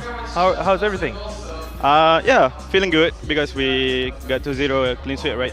So feeling good and happy. That's very. We're happy to hear that. It's really awesome. How was the games? Was it according to the plan that you guys stick to the plan, or how you guys managed to do it 2-0? Yeah, I think we just more prepared than Foot Esports, and yeah, we better than them. Yeah, so yeah, we're gonna focus on the next game. That's good. I think the first the picks. I mean, when you picked the Harley and Melissa, we were like, okay, they've got both of them, so they're gonna. But then when you went to the second game, you did the same. So were you already planned, or you were like, do we really want to change it? I think it's just because our hero power, and they ban the same hero also, so we just stick to the plan and ban the same also. Yeah. Fantastic. Great performance. That's good. I was also saying maybe there will be a little bit unupset because the Foot Esports, they won the team spirit before, right? Yeah. So like the team is hyped up already and they've been in the crowd before you guys. So, and for you guys, I mean, you guys are clear favorites, don't get me wrong, but they already are more prepared, you know what I mean? And maybe more hyped up. Did you feel any sort of like scared or anything before the matches after they winning Team Spirit? Maybe after they winning on Team Spirit, I think, yeah, they're pretty strong. But yeah, when we're together also, we're stronger. Yeah, so, good. we can fight anyone. I like the confidence here. You heard it from Unique himself. It's awesome to hear that. I think that's a perfect spirit to go into any game, right? I mean, no matter who the opponent is, I mean, you are gonna get that game. That's the only way to go, right? Of course. Of course. Go ahead. Go ahead. I was asking, it's your first time in Kazakhstan. I believe it's in the whole Central Asia. How is the Kazakhstan for you? And how is the game of the future overall? The experience, the people, the everything, the food. For me, Kazakhstan, quite good. The food, because we already go to 1 or 2 restaurants. We already taste some kind of steak and pizza like that. Yeah. So I think quite good. The food, and so easy to find halal food here. So yeah. Good. And for the GOTF also, I think it's quite good. More for me, just same like MPL, the vibe. Oh, that's good to know. I wanted to ask you a personal question because you guys have 3 Malaysian players and 2 Filipino players. Yeah. And was there's a communication problems whatsoever? Because by the looks of the game 1, it was no problems whatsoever. But still wanted to ask you because it's an international team overall. Yeah. And how is it in terms of communication with your teammates? For our communication, we just speak English. Yeah, we all just speak English. But when it comes to like maybe Crumb and Innocent want to talk to each other, they just speak Tagalog. Okay. And then for our local Malaysian 3 player, we just talk Malaysian also sometimes. Yeah. I see. But likely English. Mostly English. That's good to know. I mean, by the looks of it, you guys had no problems whatsoever. There was a clean game, clean of 2-0. I have a question. It was way clean on the game number 1 because you guys got the 3 turtles and whatsoever. On the game 2, Food Esports, they gave a good fight there early, and it felt like they did give you guys pressure. Don't you feel like that, or you guys were having that mindset early might be a little bit challenged, but later you guys get this game in the bag? Yeah, for me, even though our mid game or early game we're losing, but end up the late game will be the result. Yeah, exactly. I mean, we are talking about two teams with entirely different type of play styles, right? Foot just goes all in way from the start. And when it comes to SRG, you like it to play very disciplined, very slow, but take it to the late game and then take the game. So did you ever think like the initial push from the Foot is going to be a challenge, or you were like, nope, we're going to take it slow, we're going to stick to the plan and go make it till the end, and maybe after the 12-minute load, we're going to march to the base, like how you did in the first game? For us, we just try to be aggressive on the early game, but if it did not work, we're gonna try a late game, just that. Of course. I mean, that's the spirit to go to any game. That's what they just proved here at the beautiful Jigpijak Arena here in the beautiful country of Kazakhstan, Astana, Game of the Future 2026. I mean, you've been saying very confidently, I do respect that as a esport player, esport coach myself. Now, real spicy question, is there anything you would like to meet up on the future games, like in your next opponents? And what you want to say to them and to your actual fans from the Southeast Asian region? I think for the next game, we just fight anyone. Because we don't care. You don't care? Just try to fight anyone. And for the fans also from Malaysia, thank you for watching, guys. Hope you guys keep supporting us till grand final, inshallah. Bismillah. Inshallah. That was Uni. I have no questions. You have any questions, Heidi? All good. I mean, that's a perfect spirit to go. Like any team it may be, I'm obviously gonna get it. Thank you so much for being here. Congratulations again. Hope to see you again. Thank you very much. Assalamu alaikum. All the best to you. All the best. I mean, that was Uni from Team Selangor Red Giants. Thank you very much, Uni, once again, and good luck to you guys in the upcoming games. yeah, that was Uni. Thank you, Uni. You may can go and. I mean, what a chat! What a chat! I mean, great that was performance. So confident. Everything played out extremely well, and yes, I mean, Selangor winning now. Yeah. Selangor Red Giants winning now, meaning Food Esports are eliminated from the tournament. I would like to appreciate Food Esports for their performances. They made a sensational victory over Team Spirit yesterday. And today they are out of the Selangor Red Giants. I mean, with this player being so confident, he wasn't cocky though. Yeah, he was very confident. I just really respect the confidence level from his eyes and his talks. It just and also it wasn't arrogant. You know what I mean? So it was personally well executed. He stood on his word, and best of luck to them. Of course. I mean, perfectly done. We have the highlights on the screen at the moment. I mean, we can see clearly how the game actually went. We are at the 9th mark, and then as you can see, the scores is like 3-9. I mean, Selangor really had a good lead towards the late game, which they are known for. I mean, they are really good in pushing the stuff to the late game. And also towards the late game, it was interesting to see. I mean, they were marching down to the base of Foot Esports, but they had their load coming after they appeared on the base, which was really interesting. I mean, they didn't wait for the load to get there. Yeah, they were like march right in. They just applied so much pressure. I mean, they applied so much pressure, even though Food Esports, they were doing extremely well in the early game, as he was admitting himself that they were losing early. But it doesn't matter because the result are the end of the game. So the ending and the end was clearly on their favor. And as we can see, the scoreboard here, 4-12, Uni making 4-4. I mean, just great individual performance, and he's being happy. He was playing he was actually playing a Harley. Yep. The hero that I was mentioning earlier about the factor that it's been already 14 wins and 9 losses on Harley, the hero itself on the game of the future, and also Melissa. I mean, Melissa now on 18 wins and 9 losses. They have absurd amount of win rate, and people are actually, they didn't ban the heroes. I mean, Food Esports, they decided to stick on their bans. Exactly. They didn't ban Melissa. They didn't ban the Harley, even though those two heroes are showing promising results here at beautiful Jekujik Arena at the Games of the Future here. Indeed, I mean, that's a good win, that's a good lead. I mean, it's a clean 0-2-0 win, and with that, to even the last game, they had like 8 kill lead. That was like 4-12. I mean, that's really great performance by Selangor Red Giants. Of course, let's not forget how the Foot Esports performed as well. Great fight they put up there. But of course, this wouldn't be happening if not for our sponsors, Freedom, for making the MLBB possible here in Games of the Future 2026, happening right here in the astonishing Astana. And we've been enjoying the city, and of course we just heard from Uni himself that how he's been exploring the city, how the team has been loving the place as well. So we are really excited to see what we have coming up for the next games. I mean, we got the next one. We have Onyx versus DFYG. I mean, really two good teams, right? Yeah, I mean, for sure, Yangfeng Yao Guai were showing promising games yesterday, and they lost one game, but they managed it through on the game 3 and they won their series. Now they're facing an extreme favorites as well, Onyx. I mean, Aurora was pointing they would like to see Onyx, and Onyx are one of also another key team and the key stars and the previous champions before, right? So they were doing absolutely amazing. And here we see Torudo between Yums and Bloodsfeet.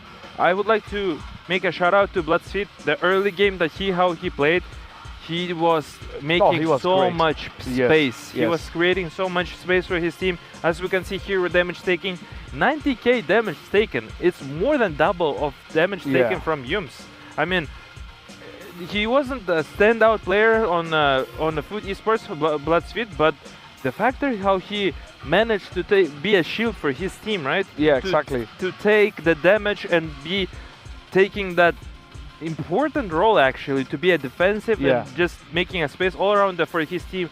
And at minute 4, I remember it was really a lot of space done by Bloodsfeet. Yeah, and also in the initial phase of the games, I think for Foot Esports, Bloodsfeet actually really put up a really good fight, and also being up of the whole team. I mean, trying to push them in their native style of aggression. But I mean, unfortunate, but we don't know what's going to happen in any games, right? I mean, unfortunate situations and unplanned surprises, we never know. But let's not forget, make sure you get the tickets on ticketon.com. You're going to have the QR code right up there on the screen now. Make sure you scan that, get to ticketon.com, grab your tickets, because we are running out of games as every hour goes, because we are finishing up games. We got more winners, we got more people had to get eliminated as well, which is unfortunate, but this is all a part of the tournament, so it is what it is. We're gonna move ahead with the next games coming up.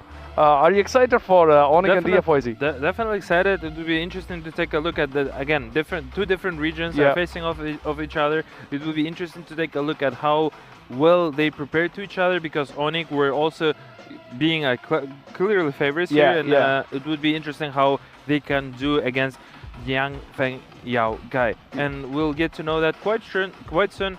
And as you were saying earlier, make sure to get the tickets, because people are getting a lot of spaces here at Jack Pajak Arena, and we're getting more and more people coming in, and make sure to come here and cheer for your support. As you can see here at the background, people are getting ready meanwhile, and MVP here, actually Stormy, surprisingly 92% of kill participations. What an absolute GOAT. I haven't seen his game all around, but the thing is, you're getting MVP because of the kill participation, because you're always there. You'd not be a shine superstar, but you will be always nominee because you're always there. Yes. And the factor that our Stormy was there supporting his team and being at the back, let's put it that way, and not taking Yumi and spotlight and everything, but he was there to make sure that everybody goes smooth for Team SRG. That's true. I mean, that was the first match done for today. I mean, we still got 3 matches to go, and we are yet to find out what's going to happen at the end of the day. I mean, who will be the 4 winners from today? We're still going to find out. But up next, we got Onyx versus DFYG. We actually watched DFYG perform yesterday, like really good performance. They have put up a fight yesterday, and they're known for the unpredictability, even in draft phase or on the Sanctum Island. So we are yet to see. I mean, Onyx is also known for stealing buffs as well. I mean, we're yet to see how that goes. But let's see what we got up next, and we'll see. What do you think? Yeah. You need. And of course, let's not forget, we have a shout out for Sven, because it's a really cool thing that Sven is actually gifting all the participants for the finals for every game from their astonishing sound systems. I mean, that's really good. But huge shout out to Sven for being a partner for Games of the Future 2026 here in Astana. We have up next, of course, Onyx versus DFYG. We both are really, really excited for watching the next game. Do you think there is going to be a third round for the next one? It's going to be a tight competition. I can't predict those kind of things. I mean, we'll definitely take a look on the draft first, and let's see, because we never know what's going to be happening, how many maps are going to be played here at beautiful Jack Pajak Arena and at the Game of the Future. It's definitely going to be interesting if the Yang Feng Yao Guy can make it through, because they looked phenomenal, promising against Team Vamos. Yeah. And the first game against Team Vamos, they actually played it extremely well. And then they lost on the second game. And the third game, there was a good fight between each teams, and DFYJ came up as a victor. And here you guys can see our beautiful futuristic authentic art. And this is a beautiful, our city of Kazakhstan, Astana, the capital city here. And yeah, we'll definitely be excited to take a look at more heroes, the more combination and more strategical decisions. I think personally, DFYJ is a more conservative team. It felt like that, it looked like that, and how they played the game number 1 against the Team Vamos, it was exceptionally well. I mean, they did it fine. But the thing is, Team DFYJ played yesterday, so they have not had like the 1 day off, and Onyx is more prepared because they had an extra day to relax, to take a look at what's going to happen and how it's going to be playing. And I'm pretty sure they were watching the games yesterday all around, and gathering all information they need for their victory. Of course. I mean, we are talking about two really great teams coming up next, DFYG and Onyx. I mean, if we really look at their the battles, retribution battles, I mean, DFYG takes usually, or they are expected to take mostly 50-50 smite fight on turtles, which you are yet to see, where Onyx prefers more of guaranteed setups. I mean, they don't want to walk into unexpected situation. They love to have the setups in order and then take the fight. So it's more, I would say, more less stressful when you compare to, I mean, you coming up or welcoming with unexpected situations, right? So, and when it comes to DFYG, they are all about unpredictability. So there's going to be two different styles battling with each other. It's going to be a challenge for both of the teams. Definitely. About you know, what about that, Haiti? I would like to also mention that we have a good video here for Onyx Esports, and we'll actually let's take a look and get to know Onyx a little bit closer. Yep. We're still here at the Games of the Future, where the world's best teams have gathered to compete for the title of International Champions. Our next guests hardly need an introduction. Known as the Kings of the Sky, Onyx have built a legacy as one of the most successful organizations in Southeast Asian esports. With countless titles, an iconic Sonic Republic fanbase, and a reputation for setting the standard in Mobile Legends, they're a team that every opponent has to respect. Guys agreed to share their experience and feelings regarding today's tournament. Let's see what they have to say. Could you introduce yourself? My name is Kyrie. I'm the jungler for Team Onyx Esports. Got it. Let's start with the questions. What does participation in Games of the Future mean to you? It means a lot to me since the last time we participated in the Grand Games of the Future, we won first place, so we want to do it again. Interesting. What do you think of the phygital sport? Yeah, I think it opens a lot of opportunities for a lot of players, so it's very good. Good point. By the way, you have a pretty busy schedule. What is the next tournament you're planning to visit? After this tournament, we have MPL Indonesia, 4 days after the GOF. I see what you mean. If your opponents could ban one hero, what do you think it would be? Oh, I think the one hero that they need to ban is Selena, because Sans is very good at using Selena. Thanks for your answer, and let's move on. You seem to have the strongest fan base. How did it happen? Do you think it is because of how you play, or because of your personality? I don't really know. All I know is I'm very grateful to my fans, and yeah, very happy. Great! Moving on. How do your fans affect you emotionally? Whenever I feel down, a lot of my fans try to, cheer me up. So it's been very good to receive a lot of support from my fans. So thank you guys. That's fun. Do you talk to the fans on Instagram? I don't really open social media that much, but whenever I try to do live stream, I always try to, connect with my fans. Let's finish with a fun question. Have you ever had a crazy fan? Sometimes, I mean, sometimes there's a crazy fan, but still grateful for them. Thanks for sharing your experience, and good luck. And we're back here at the panel's desk. Thank you, Kyrie, for this awesome interview given by our production team. Thank you very much, production, for this wonderful video. That was Team Onyx, and was Kyrie, the jungler player for Team Onyx. As he was mentioning, they are return champions for this tournament at the Game of the Future, and that would be exciting and testful match, especially for the team of Yang Feng Yao Guy.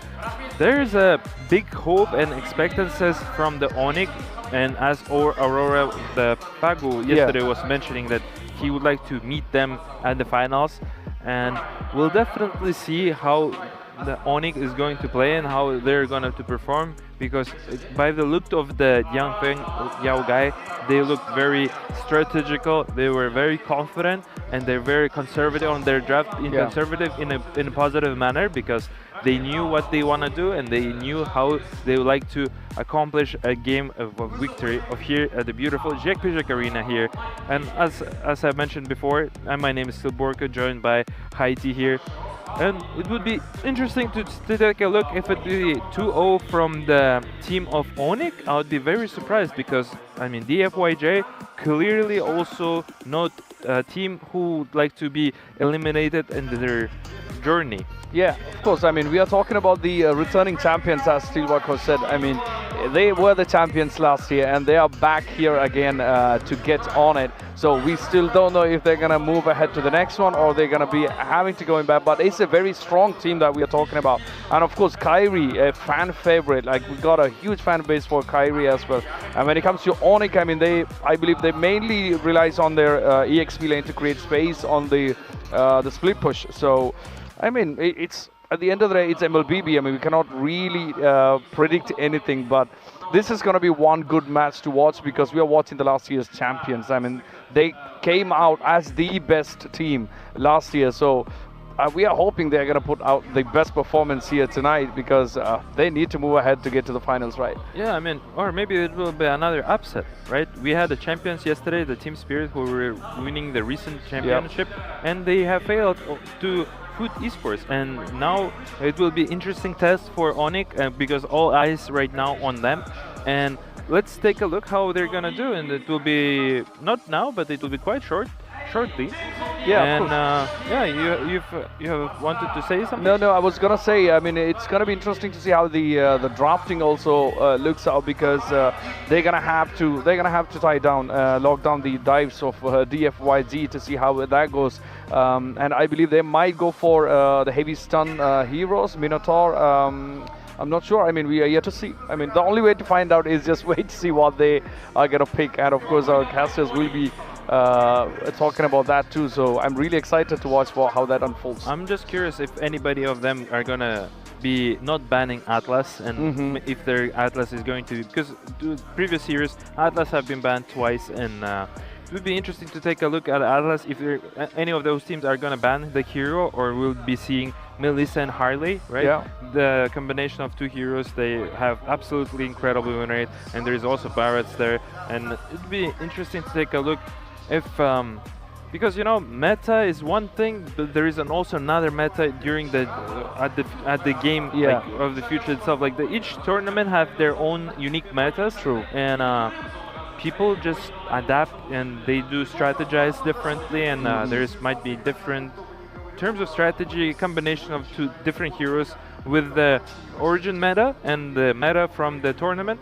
And as we can see here, the Onyx players, on interview we were saying the team from southeastern region, and it would be interesting to take a look if they can manage to again get into the grand finals. But before, they need to meet at the quarterfinals the team of Yang Feng Yao Gai. I mean, that team is crazily really good, and we'll see how they're gonna be who's gonna come on top.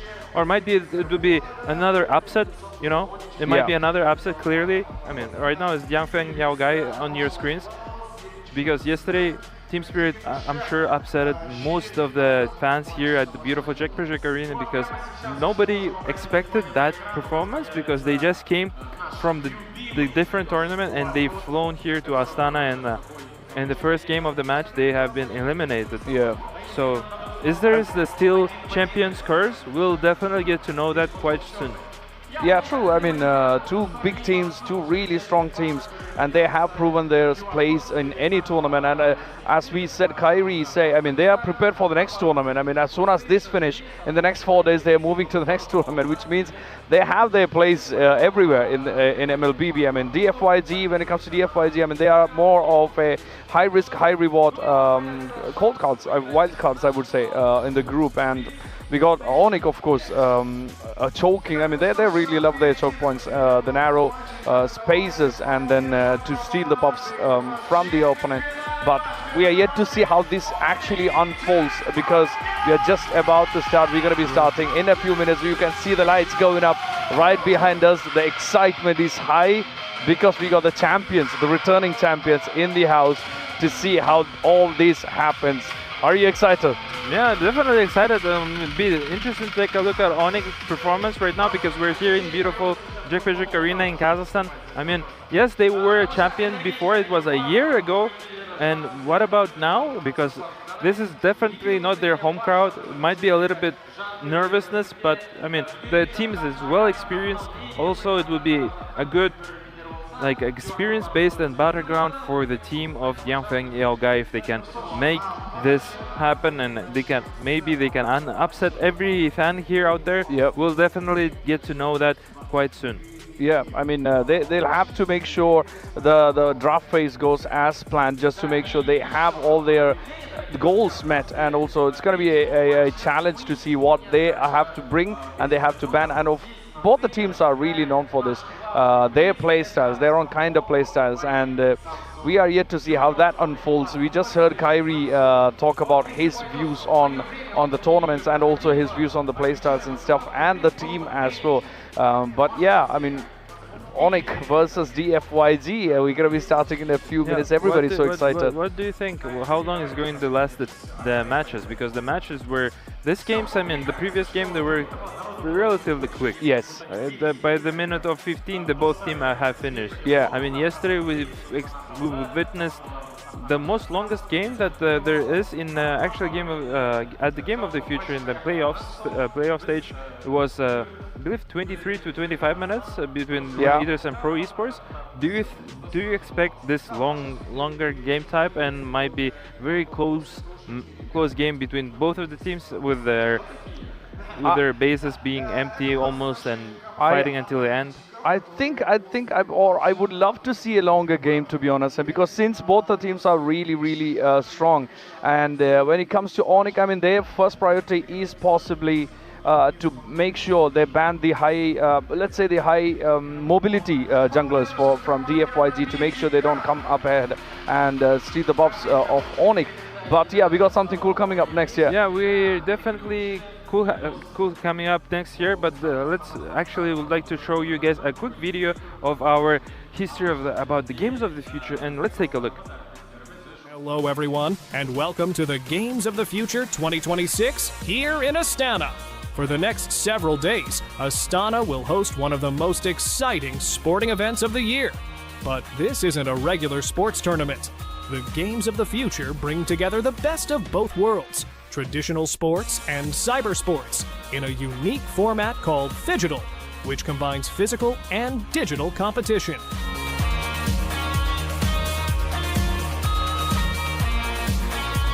In Phygital sports, athletes have to perform both on the screen and on the field. They need fast reactions, smart decision-making, teamwork, and physical fitness. Winning here takes much more than mastering just one side of the game.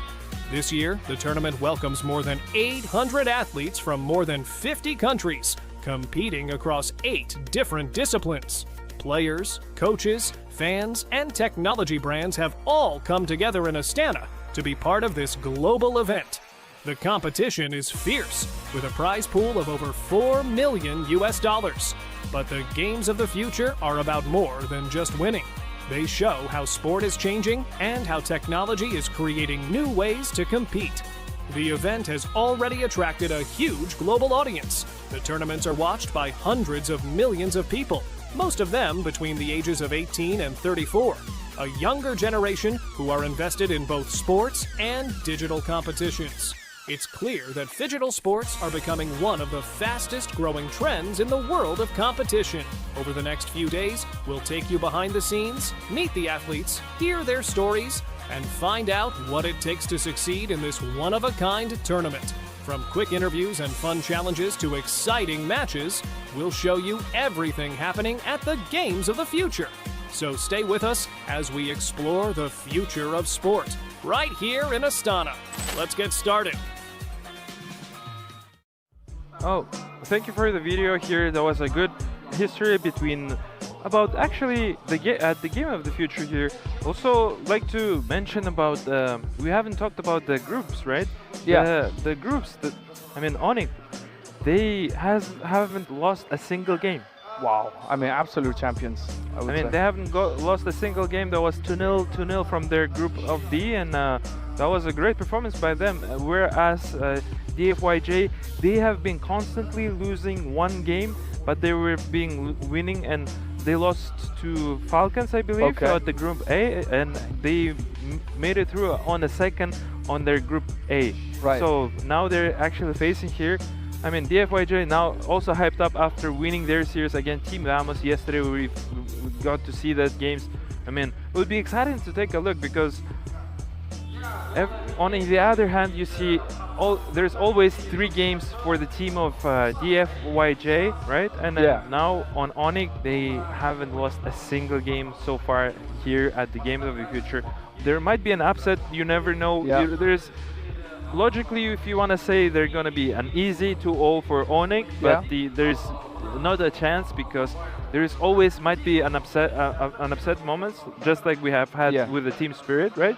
And moving forward, it would be interesting to take a look how they're going to do, right? Because everybody's looking at them right now, and Onyx, it's going to be a really interesting to take a look, but it's going to be a rough challenge match for the young Feng Yao guy. I mean, both different, different kinds of play styles that we're talking about. Because as you said, like a DFYZ likes to take the 50-50 smite fights with the turtles. I mean, even if you're not sure you're gonna get it completely with the turtles, they're just still gonna go for it and then figure out if they're gonna get that last hit and get the turtles down. But when it comes to Onyx, they really like their guaranteed setups. Like they love to get the vision and get the setup done and then take down the objective. So I mean, we still have to see how all this gonna turn out in terms of the drafting, and if they are gonna get their strong heroes which they are used to, or are we gonna met up with some surprises as well. I mean, when it comes to Onyx, I mean,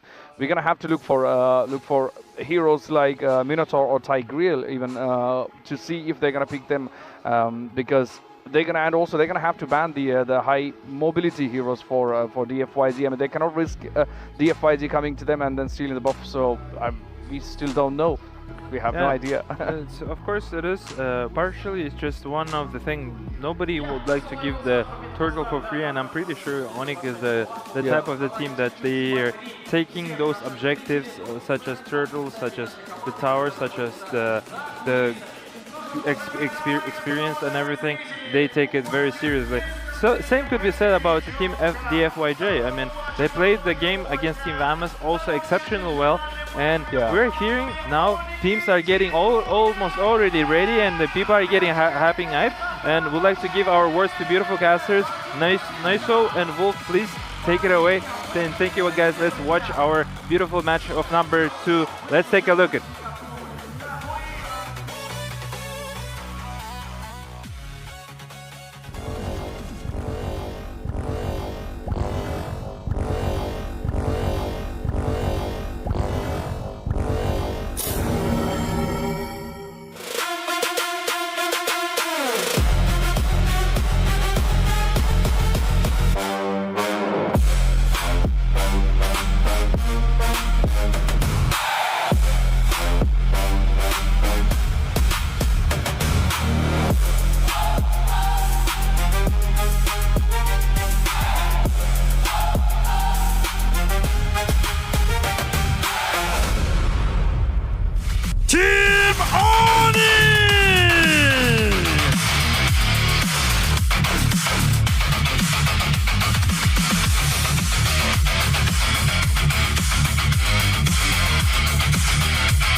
Here we are, second series of the day. Thank you so much, Elias, and of course, Haiti, for the wonderful breakdown of the two teams that are about to eliminate each other. They said that it was dominant performance for Onyx Indonesia for the past few games. In fact, it was 4-0 when it comes to their game score. They have not lost a game yet. For DFYG, we saw them perform really well yesterday, but there were some times that they had to stumble in the group stages. Yet here they are in the playoffs facing the defending champions of Games of the Future. Naisu, as DFYG have anything against Onyx Indonesia right now? That's a good question, man, because Onyx, like you mentioned, I think in all their matches, there's been nothing that's gone past the 15-minute mark. They've won their previous matches very, very quickly. They are a team that understands the meta really well right now currently. Even again, their reputation, what can I not say it? The repetitions? Wow, I can't speak, man. It's not like I don't go to the gym, but the reps that they got from the international recently, I think really helps a team like Onyx coming into this. And again, for DFYG, this is something that we kind of looked at yesterday, even casting their games up against Team Vamos. And one thing's for sure is that DFYG has gotten them here, in Games of the Future 2026. And I think that's what matters here, because they're going to have to really dig deep in this best of 3 against the previous Games of the Future 2025 champions. And even in that case, you got to remember, if you guys missed it last year, Onyx swept that grand final. They were playing that against Aurora Gaming. And that's why you heard in the interview yesterday, Aurora Gaming wants that rematch. They want to hopefully see Onyx at least somewhere along the way through this, and that could potentially happen for the grand finals here. Let's see. But Wolf, to answer your question too, DFYG, I think they've really got to improve on what worked for them yesterday. Taking 2 games against a team like Team Vamos can be useful here against Onyx. Yeah, I wonder what will happen for the side of Onyx and how they will approach this game, because we saw that they have just, remember, they were put in their 3rd place match, right? And they looked like they were lost until then. But when they played the Falcons in the 3rd place match of MSC, it seems like they have figured something out, and it seems like something turned on in them. And then when we see them perform in the group stages, I think that they were just riding that kind of momentum. And that momentum is fast gameplay, draft your Melissa, draft your Paquita for Kelra, draft your strong side laners, and then just focus on winning the early stages and snowball from then on. And they look really good when they play like that. And it seems like this could be the approach for DFYG. However, DFYG, that's also their approach to this game. So this could be like a lot of explosions in the early stages that we might just see teams will prioritize heroes that are strong in the early game. Yeah, I guess this is what we're going to find out here as we jump into draft number 1 in this best of 3. DFYG is going to be on that blue side, so they're going to have priority. I think you'll see some different bans here just because of the nature of the way that Onyx likes to play. As you can see, they're already going to take out that Fanny. Again, just covering the grounds here for Kyrie. Also, the Paquito being banned out. We'll actually see the Melissa being banned out, so not picked up here. I feel like it's just been this continuous pick, in our previous matches, all the way from yesterday alone. Again, and the Freya, there goes the Harley. So what is this going to leave us for the jungle, I would say? And is this just going to be a Barrett's priority stolen by DFYG? Yeah, Barrett's is an important piece of the puzzle for Onyx Indonesia. Every time that they get their hands on it, they will go for it, especially if there's no Paquito that they have to worry about. There's no Fanny that they have to think of. So that also means that DFYG should be the ones to take it away from them. However, the threat of the Marcel is also looming in the corner. So maybe if you're DFYG, you're thinking between Marcel as well as the Barretts. I think it will be foolish to give away both of those heroes to Onyx. So DFYG gonna be better off if taking one or the other. I think that's the hard choice to make, There's been so many good heroes that are picked up priority-wise here. I think Barrett's is probably their better chance, but they go with the Hirara instead. So they're going to go ahead and lock this in. Again, I got to go back to, you know, Zhao's performance yesterday. Hopefully that he can play this Hirara to a high level against Kyrie, because that's what he's going to need. In their wins that they had yesterday against Team Vamos, he was playing the Suyo, and if I remember right, the Akai. He went with some utility. So what they do is they trade up, because they went with the Harara, they trade up the Barretts plus the Marcel. And that's why there were so many options, you know, that you mentioned. Like, there's so many good picks that you can take on that first pick. That's literally what I said. They could not give away both these heroes. Of course, they do get the Hirara, which is not a bad trade at all things considered. But there are so many alternatives to the Hirara. You can go pick up the Harley if you're on it, but it's not available. Maybe the Nolan. They do secure this Claude, which they like to play for Long.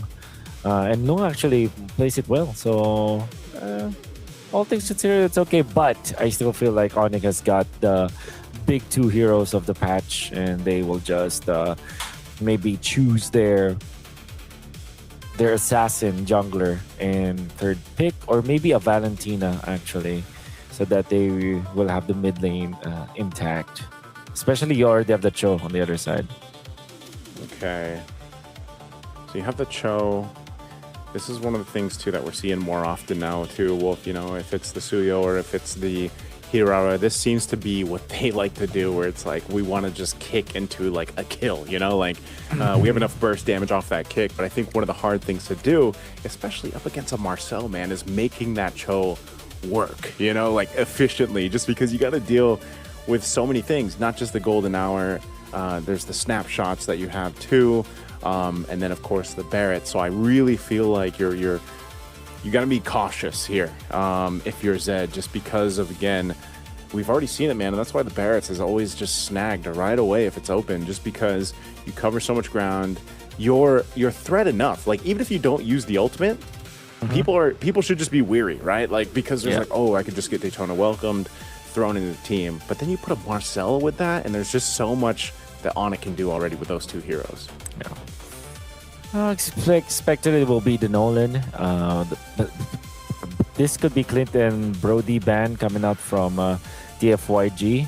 But with the Nolan getting picked up, I think that there is an option for Onyx to go for Harith as their last pick, because that is a strong lane hero for almost a marksman. It's still a mage. I think it still counts as a mage. But yeah, a strong gold laner option here for Kelra. At the same time, you can go for fighters like Ruby that we saw before, right? So there's so many things that could be available here for Kelra. And I like how they are managing the XP lane. They banned the Alice, which is a good hero for a Fish God, actually. When we saw him play with the Alice, is also scary. Well, he is a good player in general, so when given the right hero in the right circumstance, he can actually turn it around for the FYG. Yeah, the Alice, the Yuzhong. There's some other impactful XP laners that he could pick too, but since it's already banned out, I mean, the Uranus is gone. You know you're up against the Barretts. Not sure what Fish God's going to end up bringing out here, but we're on red 4 right now for Onyx. They've already got their roam, their XP, their jungle. They can pick up a mid right now too, and then just sit on the gold lane, unless they want to go ahead and pick up gold lane. They already know they're going against Claude, so it's like one of those things where, again, you just let Kalra do what he wants to do in that lane. There was good ground coverage though, because you can see the Harith and Clint were banned out, and Melissa was gone, so it might just be a Brody or what's left for Kelra to play here. It is going to be a Eudora though that goes through. So the burst potential is kind of insane, man, between having the Nolan plus the Eudora, and the setup to do that is what makes that even scarier, just because of your Marcel and Barrett. So even without seeing the gold lane pick here for Kelra, I think Onyx already has this first game draft at least favoring them. Yep, well, totally. And the reason why I will totally agree with that is because they have the strongest heroes in the meta game. Yeah. It's just a very standard one. I mean, they don't have the Hirara, but they do have a counterpart to it, which is the Nolan. And teams are starting to utilize the Nolans was the Harley to counter this Hirara. They have the Eudora to go with it. The Marcel, almost an auto-ban hero in most cases. It's the Valentina as well as the Sora. Really like how the FYG is approaching this. They want to go for team fights. They want to go for explosions as well from their end. Now Onyx, when they see this composition from the FYG, they can go for a marksman now that is independent. I feel like so. Somewhere along the lines of a Brody or Brody's level, the Harith has been banned. This is a hero that we also talked about earlier. There is some merit picking up the Ruby in the gold name, but yeah, they will just go for something standard. No need to complicate things. We'll just go for this Brody. Okay, we expected the Brody. This is just going to solidify my thoughts more. Onyx won this draft for game one. Let's see if Genfeng Yaoguai can actually execute this draft. They've got to... I mean, we're not saying there's not a good hero composition here. It's more so of how much they have to do to make it work. Now, part of this, I would say, maybe Valentina, depending on what you're able to do with it, might help that alleviate some of that pressure a little bit more, but man, they're going to have to work for this if they can beat Onyx in these team fights, especially if they get to a later game. But remember, Onyx has not had a game go past, I think it's 14-11 is their longest game so far. They're very quick to get to the victory if they have an upper hand, and that is exactly what DFYG has to watch out for and stop it from happening.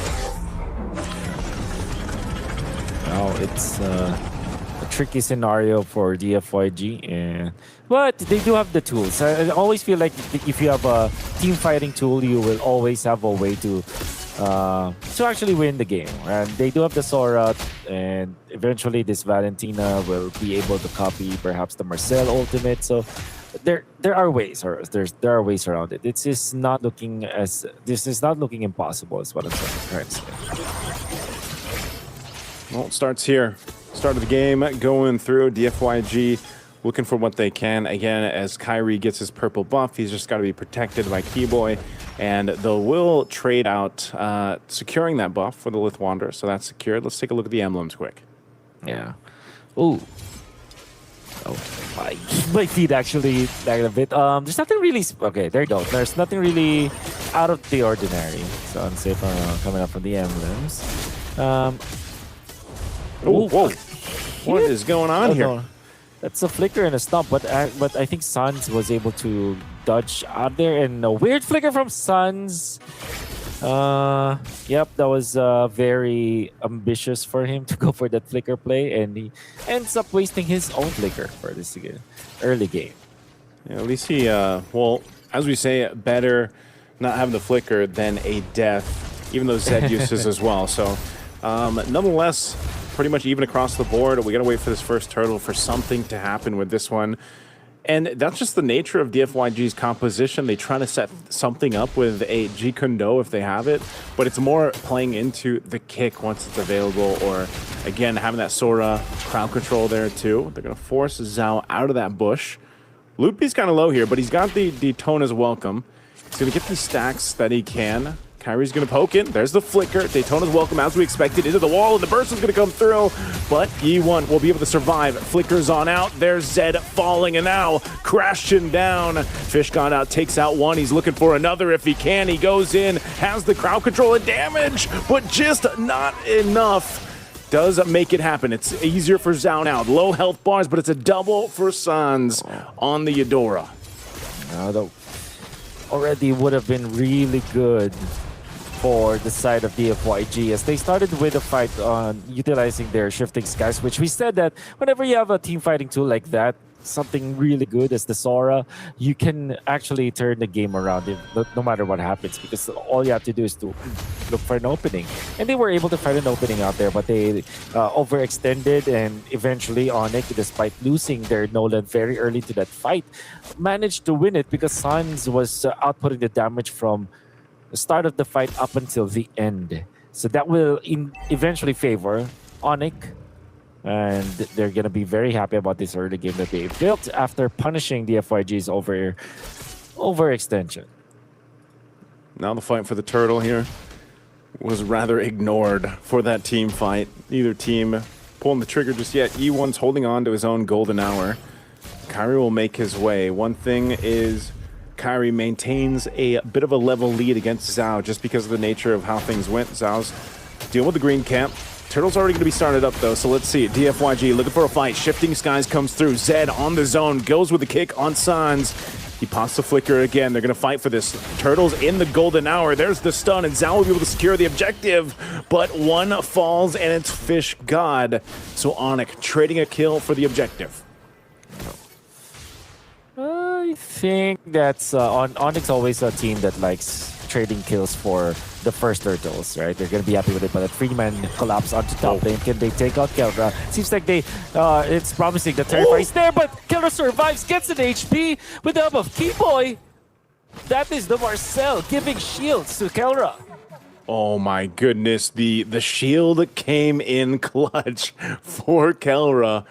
Able to go ahead and rely on Keyboy there. He's actually going to stay in lane, clear out this wave, and then go for the reset. But man, the timing impeccable from Onyx right now. DFYG falling a little bit further behind now. 1,000-ish gold. Make it 2 behind Onyx.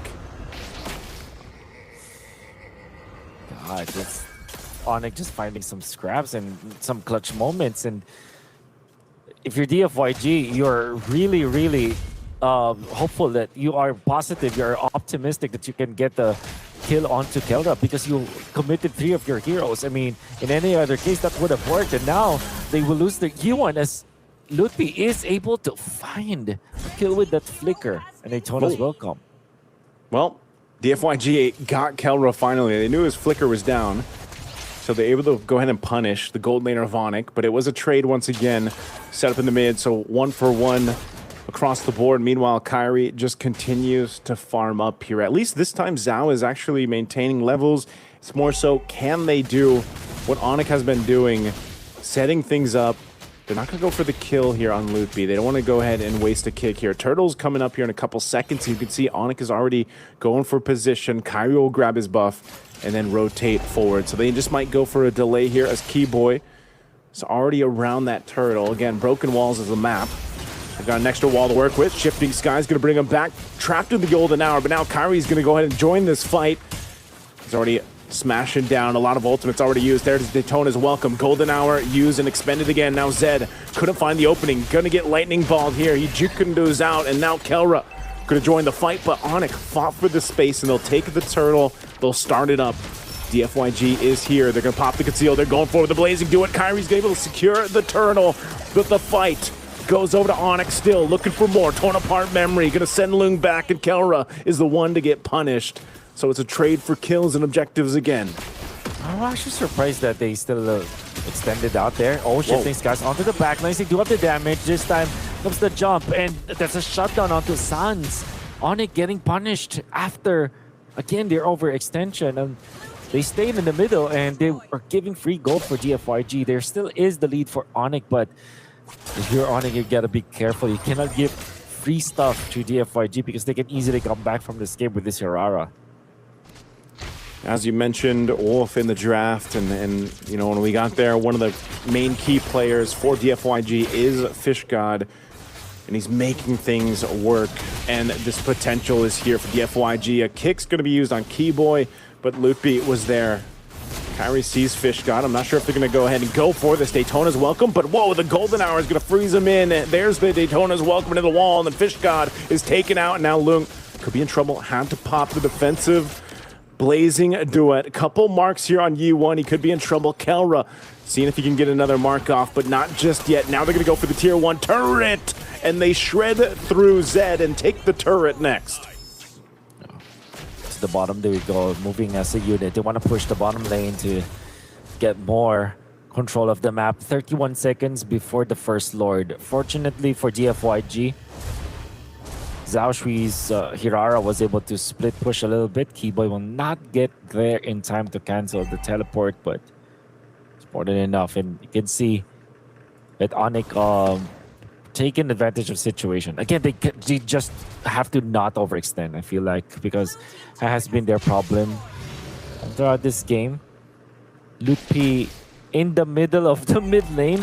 You gotta be careful out there, but it seems like there will be some reactions from the FYG. Onyx, when they find this out, they will react too. Here goes Zed with a kick, right on target. Zed's going to be the one to get punished. Golden Hour are going to be used. And again, Sans' burst with Kelra will find it too. Now Zhao trying to run away. The marks are already on him. Golden Hour on the defense, but this is now an open to take the Lord. Kyrie alone will go ahead and start it up. Well, the FYG, they tried to go for that blade. I mean, yeah, you're right. He's on the mark. He found the target, but there wasn't any follow-up. Well, to be fair, Onyx reacted accordingly. When they saw the kick, they did not react to the choke. They looked where the help is coming from, and they stopped that from happening, eventually taking out Fish God. 2, 4, and 3, unfortunately, on this Sora. The FYG has to figure out a way to make it so that Fish God will then be activated.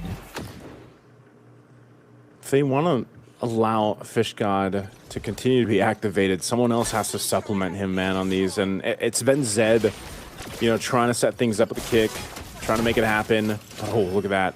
This is why every single time the Eudora goes over to Onyx, whether it was Sans or whether it was, you know, the likes of Sunset Lover back on Team Spirit before they got eliminated, you just see how dominant they are with it, how strong of a, you know, the poke is. Just, you can't even defend against this base turret push. The Lord is working on the mid, and Onyx, they might still actually get this base turret off this wave. They can't do anything up top. Golden Hour going to be used. Keyboy keeping him in trapped. And now turret, couple hits away. They're not going to go for it. There's the shifting skies. Kyrie waiting patiently. This is what they wanted. They wanted the FYG to try to fight, and they're able to find more. Lung goes in with a blazing duet. He can't find the target he's looking for. He's trapped. He's zoned out. E1 could be in trouble next. Kyrie and Keyboy are still there as they run him down. Now it's just Lung, but there's too much damage and too much health bars for Lootby. And now Onyx will go ahead and take the first game in this best of 3 against DFYG. And Onyx spent so much of the game. They're trying to lure in DFYG to this point where they will team fight. And you're right, they invited them into their box and they were able to win it because of that. Perfect execution at last. They had to sacrifice Kara for it, but they did end the game as the Nolan coming out from Kyrie was just too much to handle. That's just game 1 of this best of 3 series. A commanding victory for Onyx Indonesia. Can they pull through in the end? Let's watch out after this break.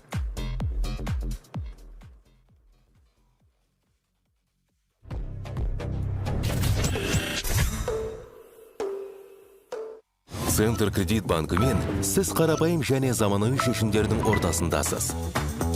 Нық сеніммен жаңа мүмкіндіктер ашып, тексерілген сапаға сеніңіз. BCC-KZ мүмкіндіктерді кеңейтіңіз.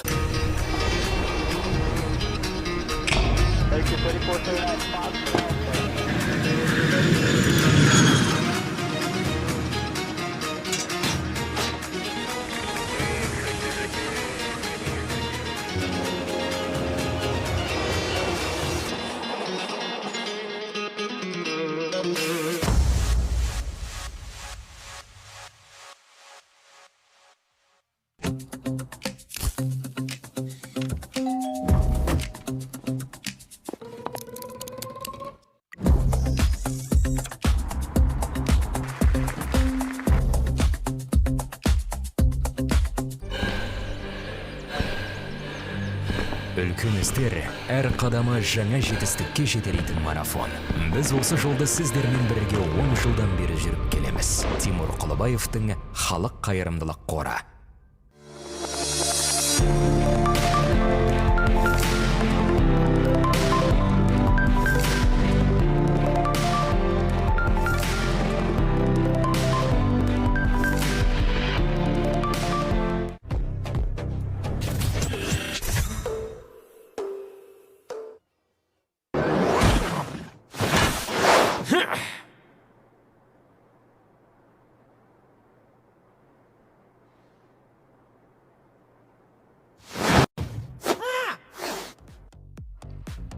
And we are here back here after the Onyx versus DFYG first round, and that was a very quick game. That was like 10 minutes 30 seconds or approximately, and then Kyrie at the end, he smashed it down to the base of DFYG. That was a very quick game. Onyx takes the win for this one.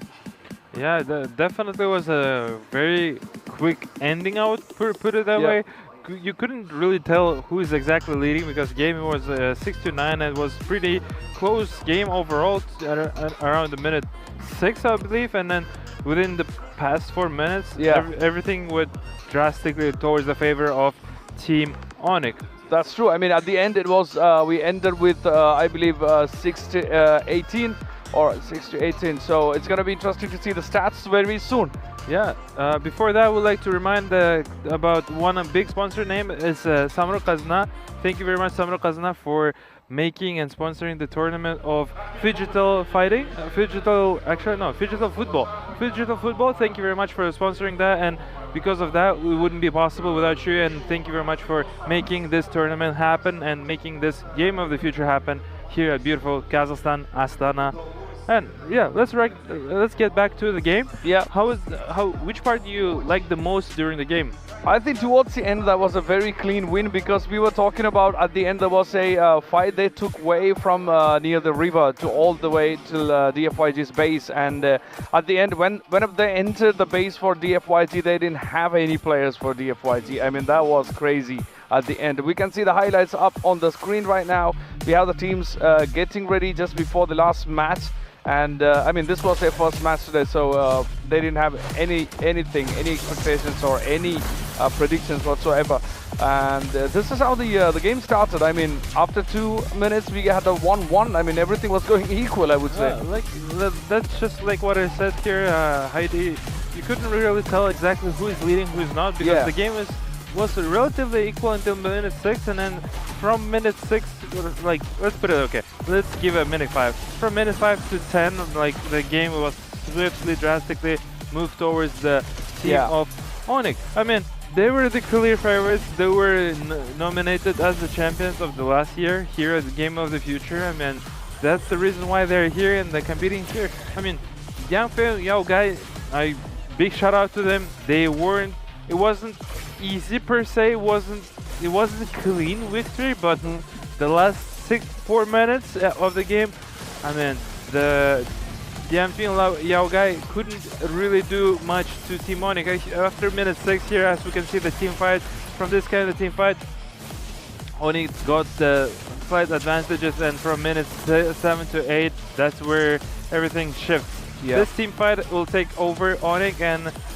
just look at constant pressure from them. And I mean, like we were saying about Kyrie, this player, he was giving on the interview that we're watching on a video. He was saying that they would like to do well on this tournament, and they were champions for the reason, and this is the reason. I mean, they're taking over the map, taking the control, and the control leads it to the victory. That's true. I mean, as you said, after 6 minutes, I think that was a very fast pace for Onyx, but it was very slow that went for DFYG. I mean, here we are nearing the end of the game. This is where they took out almost everyone from DFYG. I mean, Kyrie shut down Zhao Shi, and then they had 2 players left, and then they finally got Loong as well, before they just marched right into the base, as you can see on the screen now. That was 8-16.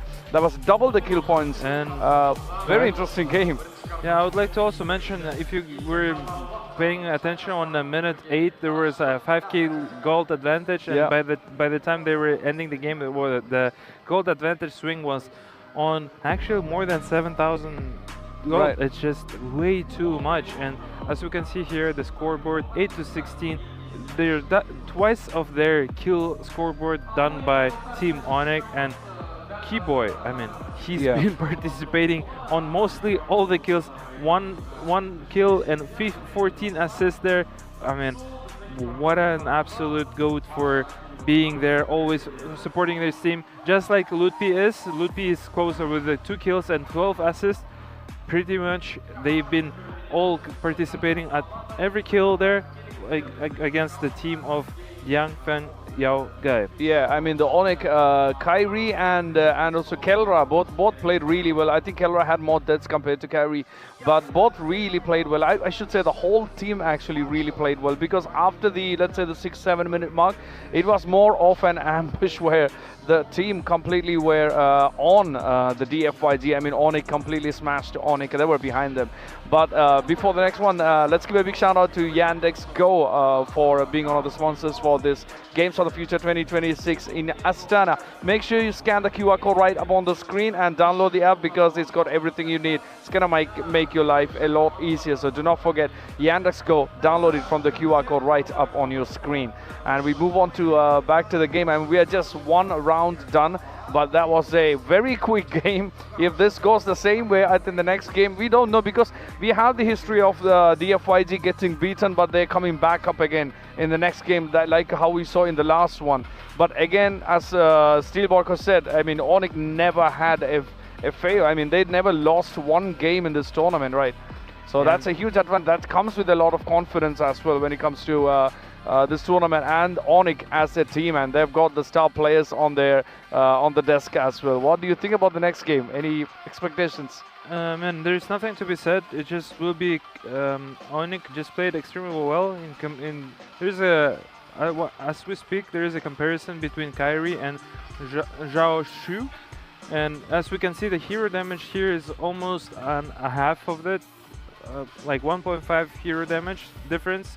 35k damage into 20k damage of Zhao Shu, and the gold differences in almost 2k, more than 2k, and KDA 13.00 to 330.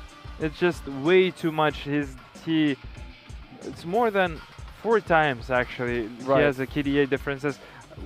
Really good performance from the Kirai. Yeah, and he's been doing awesome. I believe he's the captain of the team and the leader of his team, and he does it very well. And they just proved that with their results that they are potentially are the like a big nominee for the championship here at beautiful Astana and Jack Arena, because the way how they played, it was exceptional. Well, as I was saying earlier, Keyboy is an MVP for me. That's what I agree. Our beloved broadcast team as well here. 94%. He hasn't participated in 1 kill out of all the kills. He has been missed only 1 kill, and 94% of kill participation. I think this is the most highest kill participation I have, honestly, with this Keyboy.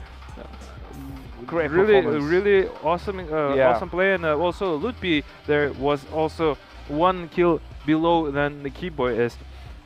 That's true. That's very true. It was very clean game. I think it will be actually a 2-0 towards the Onyx. I mean, Onyx are the clear favorites. DFYJ, I believe they are the best, and hopefully their strategy will work out on the second game. Maybe they'll adjust some drafts and pick more heroes that have more victors. Maybe we'll get to see Barretts, or maybe we get to see Harley again with the combination of Melissa, because those two heroes that have been playing before from the team of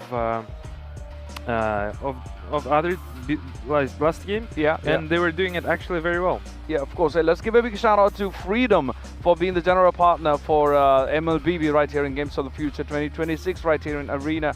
And let's not forget, this wouldn't be possible without the sponsors who are supporting us to bring all this right here. And talking about the MVP, Keyboy, I mean, he actually had 14 assists. I mean, that's a huge number when you are looking at the contribution to the team. I mean, he only got 1 kill, 1 death, and 14 assists. He really didn't pay attention to getting kills all by himself, because all he wanted was to get the kills for the team, and then he just went for it. I mean, he actually really deserved that one, the MVP.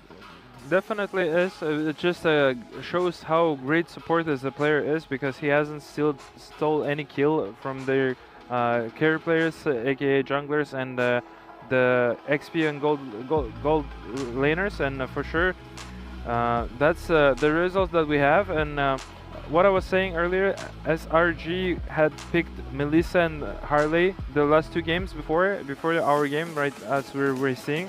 Maybe we'll get to see Harley with the combination of with Melissa, or maybe get to see Barretts, or maybe there'll be another heroes such as Atlas and other OP heroes, overpowered heroes that there is at the game of Mobile Legends. True. I mean, I wouldn't be surprised if they went for Ruby in the next draft. But we don't know maybe whether they're going to stick with the same if the other team doesn't ban them. But Onyx might secure a strong first pick meta hero that can be flexed between, let's say, mid ROM or the EXP lane. So we're yet to see what happens. But I thought they might go for Minotaur, which they actually did not, I believe, in the last one. But I mean, we are yet to see. I mean, they proved. I mean, their picks were they proved it really well in the last game. They had a really good win, and that too pretty quick win, I would say. But that's said how it happens after that one. But we got something up on the screen coming up, right? Lides? Yeah, we're about to take a look at our beautiful mascots, the heroes that we're here at the Games of the Future. Let's take a look. Did you know that Games of the Future has symbols representing it? That's right. There are 4 characters, which are called Guardians, whose purpose is to represent the spirit of competition. iBoat, a robot made out of titanium and neon parts who believes in inner strength and power of friendship. iBot has a special ability too. The robot is able to cut off enemies' power supply and breathe life into inanimate objects. Arlon, a cyber wolf with a rich silver fur and holographic glow, a great mentor and a formidable warrior in the field. He is able to accelerate time and predict the movements of his foes. He is responsible for the territories of Battle Royale and Phygital Shooting. Eileen, she is truly fearless and wild. Her sporty outfit and gaming equipment are truly wonderful, along with her useful backpack that is there to help out in any situation. She keeps the areas of Dota and MLBB to herself. Finally, last but not least, Alum. This eagle is a fighter with golden feathers who likes to wrestle, play football, and basketball. Everywhere he flies, he leaves a trail of petroglyphs. His special ability allows him to analyze the situations at unimaginable speeds. He is a keeper of many areas, and we love him for it. We're back here once again at our Jack Arena. Thank you very much for this introducement of our beautiful symbols here at the Games of the Future. Have you seen actually them being appearing on those actual digital games on soccer and on football? Yeah, and they were actually doing it very funny, walking on the crowd and saying hello to the crowd. It was actually fun. It was very cool because it keeps everything really entertaining because we have the real mascots coming out in the arenas, like all the games. I mean, we have one mascot assigned to multiple games, so which is really cool. And also, I believe these mascots are assigned on the basis of what kind of games they are. Because as we look at the wolf, it's for the PUBG and also the shooter, which basically both are kind of shooters. So I think really cool concepts, right? Yeah, and there's also physical mascot is for the sports, and for the other ones are actually the esports. And we'll take a look at how it's going to be. Seems like the games are about to start and the players are getting ready. And let's get the game number 2 and see who is going to be winner. And good luck to both the teams. Let's pass the words to the Niso and Wolf. Thank you very much, guys. Thank you so much, Elias, as well as Haiti. Game number 1 went by so quick. You don't even recall that it was a one-sided affair now. But DFYG, can they turn it out is always going to be the question. There were some moments in this particular game that I thought that they can actually fight and trade against Onyx, but Onyx were just too good with it. They're just too good at forcing the errors of DFYG. Nice. What should be the adjustments now? I mean, on the top of your head, what do you feel like should they do against their opponents right now? I feel like there's a lot that DFYG actually has to kind of adjust here, Wolf, just because, you know, I feel like I said this even before we got into when we were in the draft for game 1. I was like, you know, one of the main things, if lesson learned from yesterday too, was, you know, Zed. Zed needs to be able to go ahead and find those setups that he was looking for. And, you know, unfortunately, we kind of pointed that out when the draft did come through, and it was like, you're going to pick up this Cho, you're fighting against the Barretts across from you, plus Keyboy on that golden hour, right? Having that Marcel. And so your job is super difficult to try to get those kicks off. And Fishgod did a great job on the Sora. Actually, I think Fishgod has been the most consistent throughout the matches of DFYG. You know, he's been very good at going and setting things up, even pumping out some pretty good damage on the Sora. But unfortunately, once he was done and once his ultimate was expended, then what was left, you know? And Lung never had the opportunity on the Claude to get that power spike that he was looking for. And that's what I was saying about how Onyx, so far, they've been playing this meta so well that they end games very quickly. So if you're going to go ahead and lean towards, you know, some of those marksmen that are a little more late game centric, like the Claude has been so far for a lot of people, especially when the Melissa's banned out, you know, you have to make things happen elsewhere across the map. And even for Zhao, they prioritized the Harara, but then you really didn't see them do anything with it. You know what I mean? So it's like, I hate to keep going back to it, but it's all the draft, right? What are you going to trade through the draft, even though the bans are different? And I think focusing on getting that Harara for Zhao just wasn't enough to trade out right away that Barrett's pick over, and even the Eudora was a big problem that Sans had. Yeah. There's also this factor of they just gave away too much, you know. So the Melissa was banned out, but they still gave away the Barretts as well as eventually the Eudora in the end.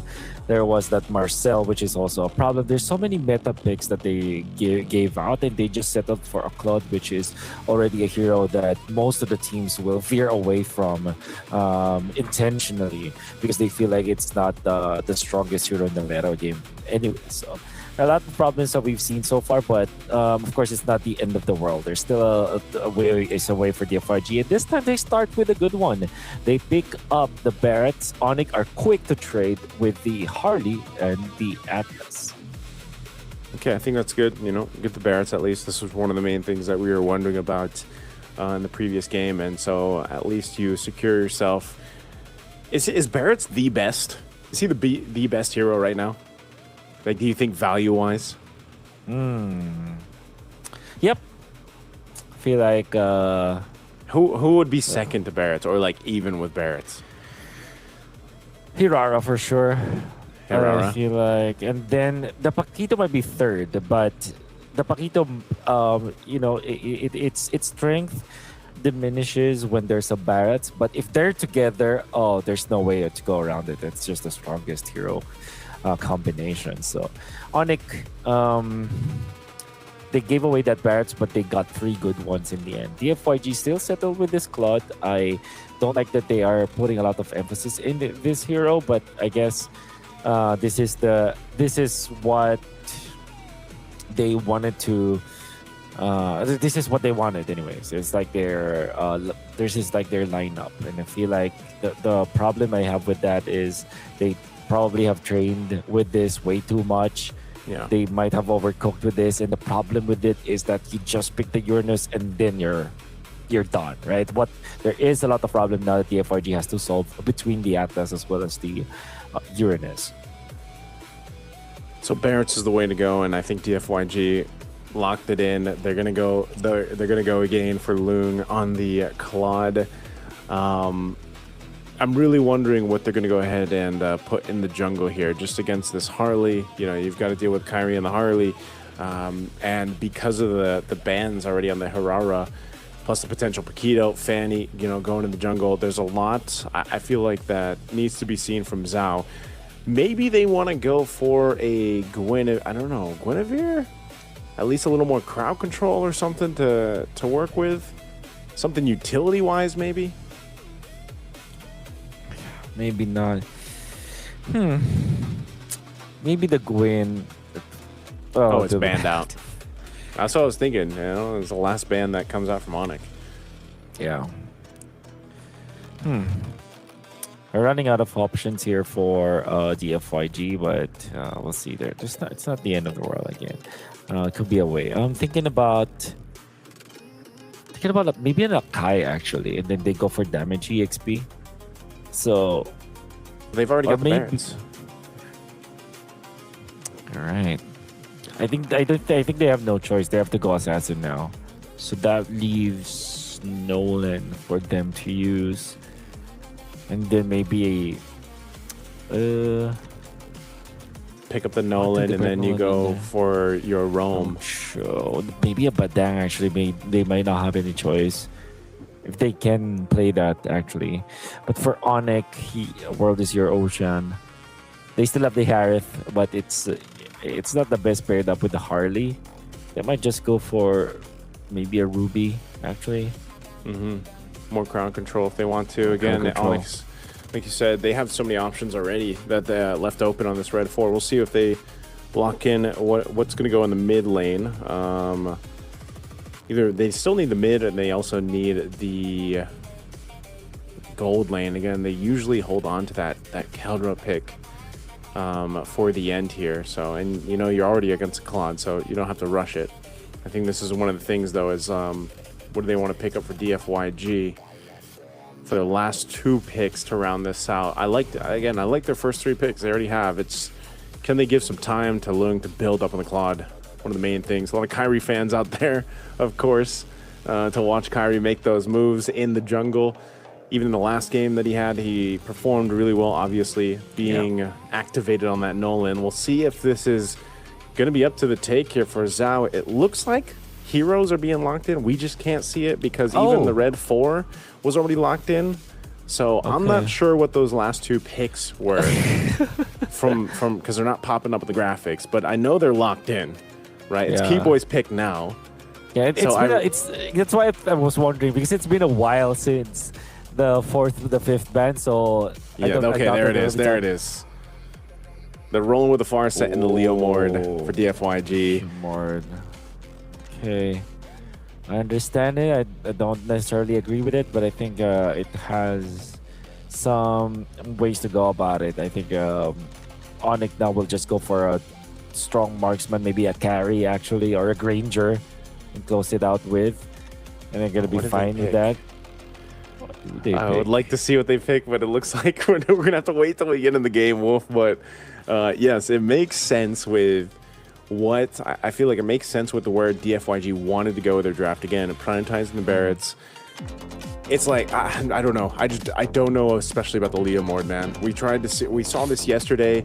It was shut down really hard, and that was in the hands of Rune Eaters when they brought it out in game 1 or 2, one of those. But the same thing. It was shut down really hard, and so Zhao's gonna have to make some magic happen. I almost would have rather seen him maybe pick up utility, you know, like an Akai or something, at least compete into the objectives, but that doesn't happen here. Let's see if this is going to be good enough. I think regardless of whatever Kelra picked, those first 4 picks already that Onyx had should give them a good time going into game 2. Yeah. Overall, I want to say something smart, but I don't know what the last pick is. The composition on our judgment of the composition of Onyx will always be dependent on that last pick, as well as Leo Mord.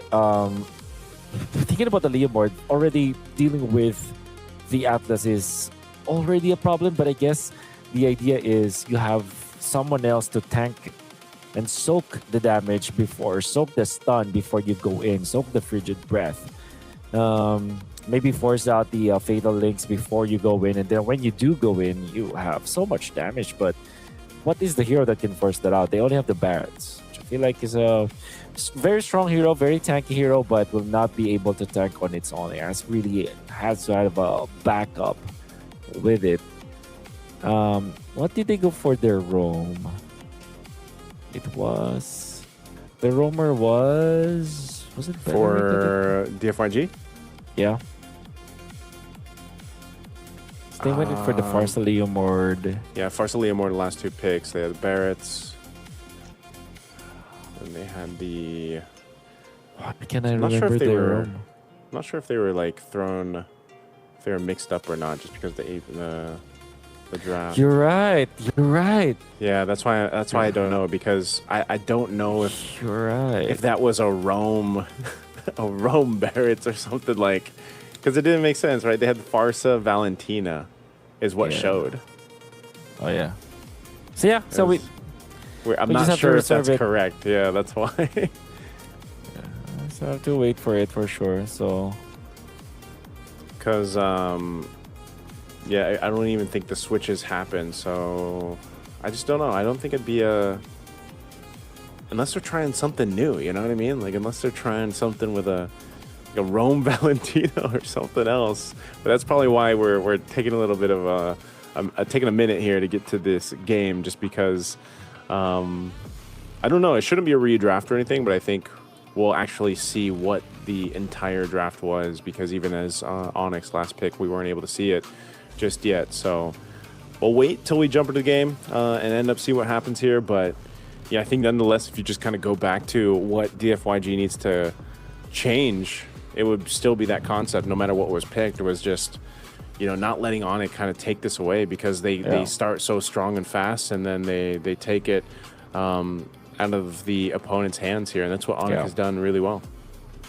If Onyx eventually picked up the Jushin, I think that makes sense. I think it's a hero that they really like to play, and it has good synergy with the Atlas, because there's just so much slows, so much stuns, and eventual control in the middle that you have. So I think that's actually a good way to here we go. deal with it. Okay, we are indeed going, so we do see the Farsa. Wait, it is a Rome Valentina, man. They're doing a Rome Valentina with a Farsa. So it was right. They're just trying something new from DFYG. And counter on the Granger. Yeah, they do pick up the Granger, so we did call it, but oh my, DFYG. I hope you're cooking. I hope we are wrong. Let them cook, man. Let them cook. I hope I'm I don't know wrong how when I cooked say they're going to this, be. brother. Yeah, I hope I will be wrong here. But I would say that this is impossible to win against Sonic. It might be impossible enough, Wolf, and cooked enough that somehow it gets them to a game 3. I don't know, but I think that's what DFYG is hoping for, and that's what everybody rooting for them is hoping for here. It's just one of those things where it's a cheese strat. It's essentially that, and it can get punished really hard to the point where this is just going to be one of the fastest games that we see here in Games of the Future, because it's still up to the point of, what is Leomord going to be able to do for Zhao? You can see this, right? They're going to fast rotate, but it's to Loopy. Even with the rockets here, Loopy, even without level 4, it doesn't matter. He is a Uranus. This is not a lane that's going to be easy to gank. I don't like what I'm seeing, but who knows? Who knows? Who knows? I'm thinking about so many things. Wow, how this could work. There was a time where the Jushin was put in the Rome. I wanted to recall the time where Valentina was valid in the Rome, because there was a meta game where we can actually put mages in the Rome, like your Kadita, your Novaria, your Selena, your Rafaela at a certain point. Well, it is still possible in that regard. Look at this, they initiate and Sans will fall. Sans is going to fall. He even popped the Purify, so that's a good start for DFYG. They pick the kill mid. This should be a turtle for them too, so, you know, the turning the fire on, man. They're slowly cooking at this point. The turtle secured. Meanwhile, in the gold lane too, Kalra could be in trouble here. Feathered Airstrike dropped down. Also a fight in the jungle. Kalra looks like he's still able to survive so far with a sliver of health, but finally, Lung gets the kill. Onyx down 2 deaths. Yeah. Okay. We're seeing a lot of promise here for DFYG, but it's mainly based on their movements. And I would credit FishGod for this. And what I feel like about for DFYG is that FishGod has been pivotal to their success. And I feel like if you are DFYG, you should look to utilizing DFYG FishGod more. Wow. They just deleted Kyrie too. It looks like they're going to keep on going to the pressure. There's the Fatal Links being used. Lung right on target. And man, DFYG is making it happen. Forget what we said earlier on. It's working for now. I think the main question is, can DFYG continue putting the pressure this way to Onyx with this unique lineup? Yeah. Well, they should. And that's the thing with the Leomord. They can snowball really hard in the early stages, especially if you're backed up with the Barretts that's confident. Again, FishGod, really good player, pivotal to the wins of the FYG. DFYG looks good when Fishgod is looking good, and I feel like if it's given this kind of hero, very strong in the meta, can actually facilitate for early game team fights, you're gonna have a good time with your DFYG. Couple pokes happening here in the mid lane. Keyboy is there. Now that Onyx has felt what DFYG can throw at them, they're going to go ahead and be a little more calculated on this. I feel like stolen Fatal Links here for Zed. A couple first items now being picked up too. The Glowing Wand picked up for E1. You've seen how devastating these feathered airstrikes can be when they set it up right away, and there's been, you know, good synergy already with the stolen Fatal Links. And so, again, that might have been a part of the plan here. They saw an Atlas be picked up. Well, we want our own Fatal Links. So Loopy up on that front side. This turtle's going to be worked on, but they don't care. They're just going to give this up. They were looking elsewhere, and they just look to farm up what they can for Onyx. Yeah. Moving towards the bottom lane. Onyx, if there is a hero that they can look towards when they are down in this rate, is the Granger. And I'm not talking about just how good Kelra can be, but it's mainly because the Granger in general is a hero that if you just give him a Sky Piercer, is gonna be able to participate in the second and the third turtle, which if you are playing correctly and if you're getting the kills, you can get the game back to your favor. But it seems like the FYG are not gonna let that happen. Zed, Rome, Valentina 1-0-2, making us eat our words about this Valentina. At least for now, Loopy giving some information. He's going to pop the Consecration. Could be in trouble, though. Might even get caught here. Daytona's welcome to the Feather Airstrike. When he pops the Purify. So Loopy, can he survive this? A couple shots, the rockets in there, and he bobs and weaves through. Meanwhile, down to the bottom side, some action in the bottom lane. It looks like Lung burned his Blazing Duet. Lung goes down bottom lane. There's a bunch happening. And here we go. Zed now going to be in trouble. They feed the kills over to this bottom side. Kelra gets one, and also Kyrie. So that was the trade across the map. Yeah. In the middle. Maybe defense for Loopy. A kill onto Lung is so important because that's a kill onto Kelra. I'm not sure what items he has, but the FYG, now the Sky Piercer indeed was available before, so they do have a positive turret there, Onyx. Although they will lose their turret, so it's a threat for turret. The fact that the kill and an assist was given to Kelra, so everything that Onyx needs in this abysmal early game that they have. They're down 2,000. It's going to be the third turtle. It feels like, just judging from the movements of Onyx, they kind of want to contest this upcoming turtle. Purify burnt by Sans. Seems to be a response to mid lane. Kyrie goes in with the deadly magic right on Yi1. Yi1, even with the wings by wings, will be blasted anyway.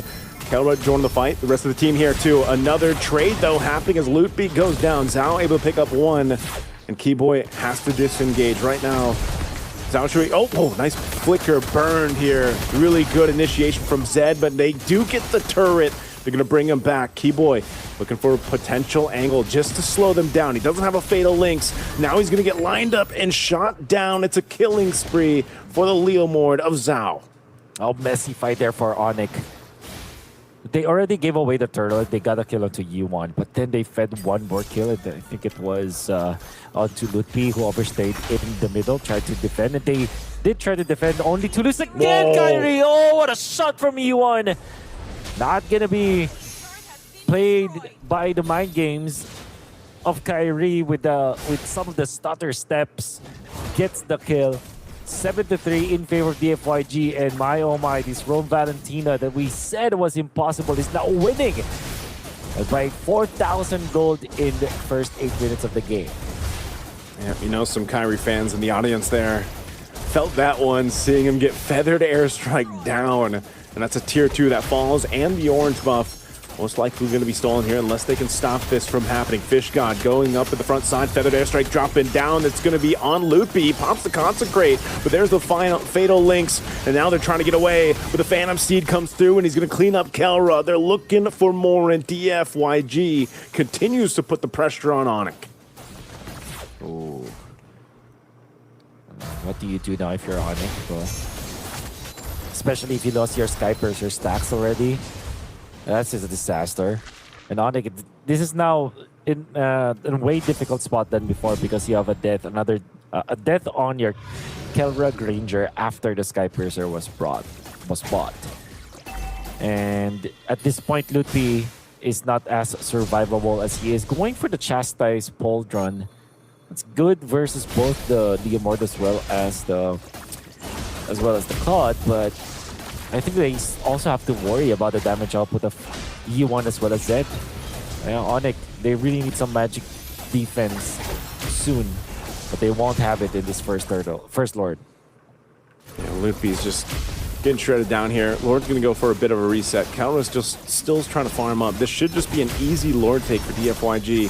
They can't stumble it here. They're going to be zoned out, and Kyrie gets the Lord, though. A Feathered Airstrike going to drop down. He tries to get away. Loom goes in with a Blazing Duet. He's just out of reach, but finally E1 will be able to get the kill. Meanwhile, Kalra pushing down that bottom side. Somehow, Onyx finds a glimmer of hope off the retreat from Kyrie. Somehow, some way, and again, Yi-Won unchecked by Kyrie. Kyrie tried to go for another stutter step play once again to kind of dodge some of the Feathered Airstrike, but Yi-Won was just on point in the zone. They do get a kill. I think that DFYG still got the better end of the stick after taking down Kyrie and pushing some lanes. Fortunately for Onyx, though, they have stolen that Lord with Kyrie, and Kelra was able to find a push down the bottom lane. So Onyx will not lose further control of their own jungle unless DFYG's push in the bottom lane is successful. Steed used, trying to go for Sans. Sans already popping the beacon here, still has his Purified. Daytona's Welcome charged up. Could be in trouble. A push up top, though. So Onyx has resulted into just playing the map. They know they cannot fight DFYG because of the deficit that they're facing against. And so they have to just go and get what they can. Open up the map here and there, and they've been playing that split push really well. So for DFYG, still maintaining a lead, about 5,000 gold ahead. They have to make sure that it doesn't slip through. They can't let the next Lord get stolen that way. And if they want to adjust something, you saw it earlier, Keyboy just kind of went forward towards Zhao just to push him off enough so that Kyrie had an opening. I don't think that's going to happen twice. So right now, but Onyx has bought themselves a couple more minutes to farm up and try to catch up here. It's going to be good there for Onyx a little bit, but DFYG still managed to control this game. They almost have they almost have that Trinity on too long. I don't know if I saw that incorrectly, but at 11 minutes 40 with the lead that they have, they should have the Trinity already for them. But anyways, they are poised to take this game. Look at this. Long wants to go for the Rose Gold Meteor, which is, I feel like a good reaction towards what Onyx wants to do, because what can really mess up their late game? It is when Lung, the Claude, is taken out, and the main threat for that one will be Kyrie. And if you do secure that item, it means that Kyrie will not be able to get you easily, which generally means that, the idea here for Onyx is for DFYG is to make sure that their win conditions are intact. Yeah, that's one of the things, again, just staying alive, in these fights. So crucial for DFYG not to let this one slip out of their hands. They're very close to getting Onyx to a game 3 here. This Lord is up. DFYG will go ahead and start it up. Kyrie over here on this other side. They're handling that bottom lane pushing. Zhao is there too. Waiting for the Phantom Seed if he can go ahead and make this happen. Again, Loopy very low. There it is. Keyboy's going to go ahead and spot that out. Fish God. Zed has the Fatal Links. Neither team committing to this Lord take just yet. Good now. DFYG. What are they planning? That push up top is really good for them. Kelra will be the one to answer that. Actually, just using the Death Sonata. Oh, whoa. Lazy do it. Calculated. Lazy do it going for Sans. Low health. Kelra now joining the fight. They're going to go for it anyway. Kyrie joining them in this jungle. They're going for it. A Feathered Airstrike's going to be dropping down. There's a Fatal Links. Keyboy is gone, but Kelra gets the shutdown on the jungler. He's going to get a double. That's 2 stacks for his Sky Piercer. And Onyx wins that fight by taking out the jungler of DFYG. They're going to go reset and recalibrate before they decide to go ahead and try to take this Lord if they do. Kelra playing with their minds. Long lane getting pushed heavily. Kelra went there, just popped the Death Sonata. And you think, if you're DFYG, you saw the icon for the Granger and you automatically default to, okay, let's fight. But Kelra just popped one ultimate and now the outplay's coming up from Kelra. Almost taking him out, forcing the flicker as well. Oh, he forces Yi1 back. That was so good with the Wings by Wings, but now Keyboy joining. They need the opening here. Lung with the Blazing Duet. Lupi jumps in. He wants to kill him, but Kyrie will get the Lord. And now he's shooting down Fish God, taking the Rhapsody shots and another stack for Kelra. DFYG losing back-to-back Lords. It's just way too good at it. Oh, and in the entirety of Onyx, they're back in the game. Because of those Lord fights, the DFYG are inexperienced for that one.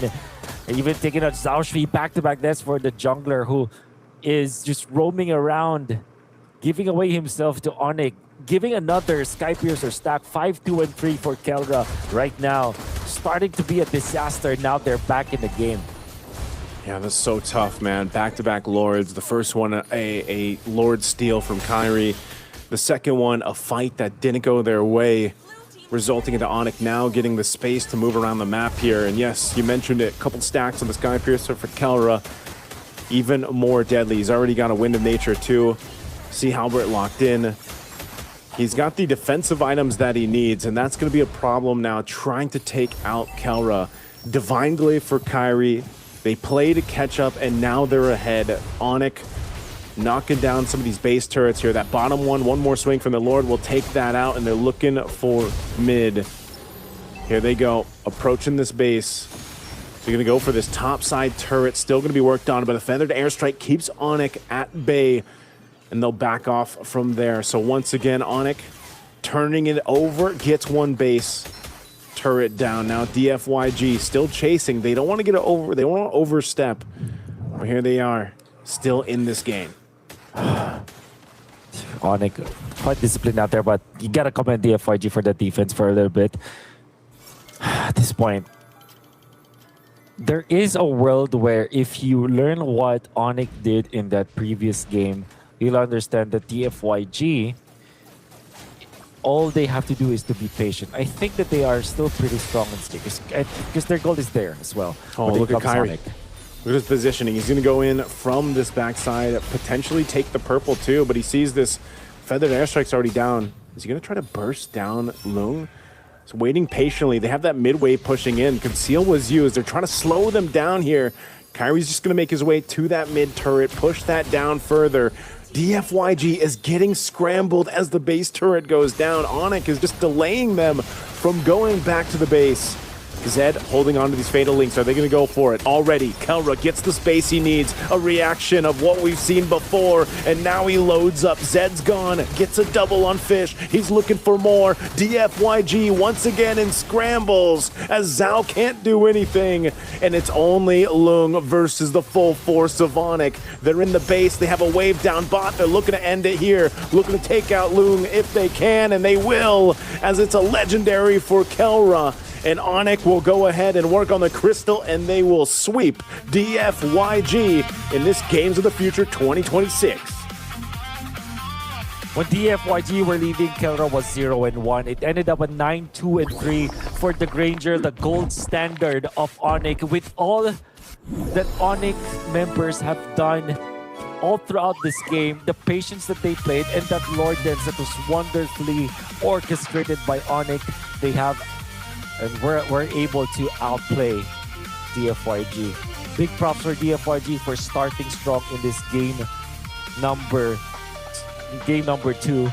After being down 0-1, you'd think that they already have it, but then again, Onyx were just too good at the game and they were more experienced. Props to DFYG. Unfortunately, that is the end of the line. We're going to be talking to the members of Onyx and celebrate their victory here for now. But before that, we're going to be hopping into a quick break.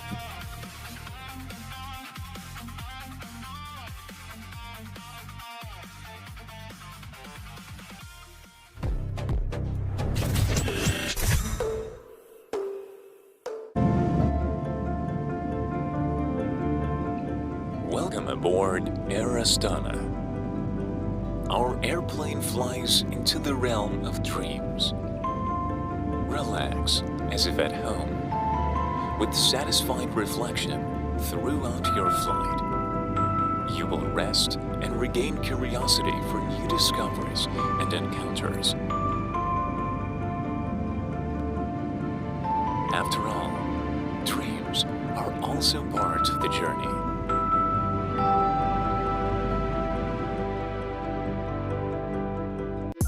The premium family plan's connected. That is ESPORTSTV. Got a smartphone absolutely free. That is ESPORTSTV. Hooked it up and no longer problems with home internet. Get home internet and a smartphone for free with the premium family plan. Get ready for school with WB. WB, all you need for classes and breaks with try-on and payment on delivery.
Үлкіміздер әр қадамы жаңа жетістікке жетелейтін марафон. Біз осы жолды сіздермен бірге 10 жылдан бері жүріп келеміз. Тимур Құлыбаевтың халық қайырымдылық қоры. Центр кредит банкымен сіз қарапайым және заманауи шешімдердің ортасындасыз. Нық сеніммен жаңа мүмкіндіктер ашып, тексерілген сапаға сеніңіз. BCCKZ мүмкіндіктерді кеңейтіңіз.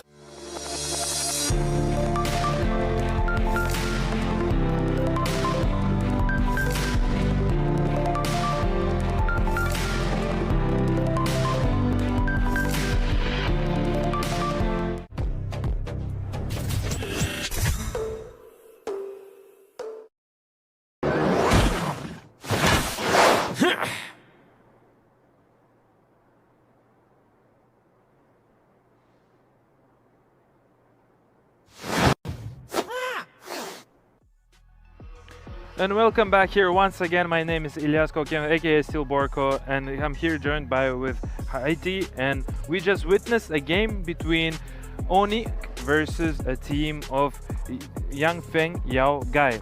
2-0, another 2-0 for Team Onic. They've been unstoppable and they haven't lost any single game. Not at all.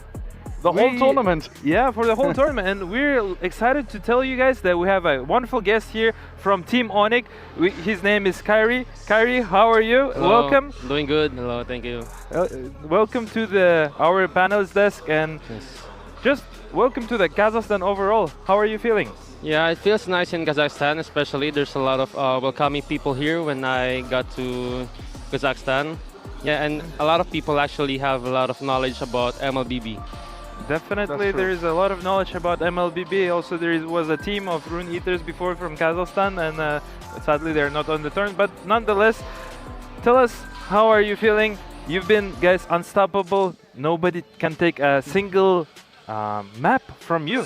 Yeah, it feels nice that we haven't lost a single game. But again, we're here to get the championship, not just to not lose any game.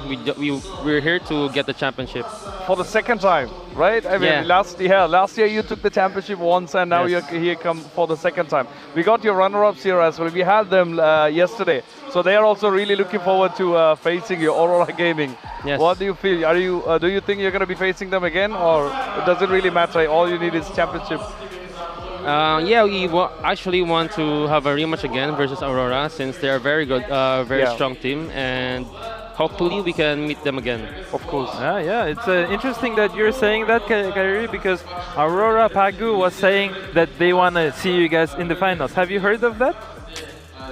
I haven't, but we're also looking forward to meet them. Anywhere in the tournament, we just want to beat them again. Beat them again. Yeah. Beat them again.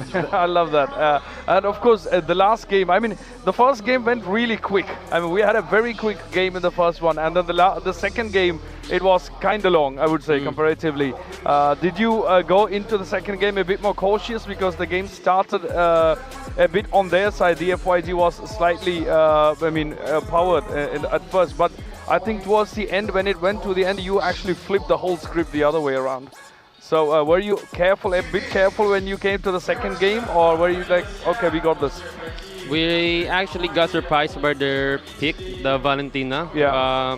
We thought it was a mid lane, but they flexed it to our room. So we actually got a hard game in the early, especially we had 4 magic heroes, and all we had to do was delay the game until we get our items. Yeah, but I think that move where you the load steal by you, that was like one of the first steps that you just actually got control of the game back to your side, and then you got the second one as well. I mean, the load, that was good move right there. Yeah, it was also props to my teammates. They zoned the enemy's jungler really well. Yeah, really good play. Definitely, yeah. That's what I was about to say. On the second game, it was good draft from both of the teams, from you guys and especially from the DFYJ. I have a question. You guys were losing up around 5 to 6k gold, and how you guys managed to come back through? You're mentioning you guys needed your items. Were you guys having any nervousness even you guys lose the early game? We didn't. We were not nervous. It's just that the enemy played really well in the early stage of the game, and yeah, we just didn't know how to. We're not really familiar with the Valentina room, so we just tried to get our items and try to deal a lot of damage late in the game. Yeah. Did you find any unexpected picks or bans in the second game? Something you didn't really expect? Yeah, 2 of them actually, the Leomord and the Valentina. Especially the Valentina was a roamer, right? So we didn't really expect it. And the Leomord, the last time it was picked, I think it was in the many months ago. Okay. So we didn't expect it. I have now a question to you, a little bit different type of a question. So you guys are from Southeastern Asia, the whole region. How does it feel to play at the LAN with the different regions, and was a difference in terms of the style and how you guys quickly adapt into it? Actually, my team, Onyx, and my teammates, we already had a lot of experience in international stage, and yeah, whenever we fly across any country, we just play our best. We just always try to do our best to get the championship. That's good. So the place doesn't really matter to us. Oh, okay. Yeah. Interesting. That's really true. That's really true. I have another question. I personally have no more questions. You have any questions to SCA fans and to your personal fans and anyone that you mentioned earlier you would like to see Aurora, but is there any other teams that you want to see beside Aurora? For example, SRG? The team that we actually wanted to face was TL. Oh no, not TL, sorry. TS.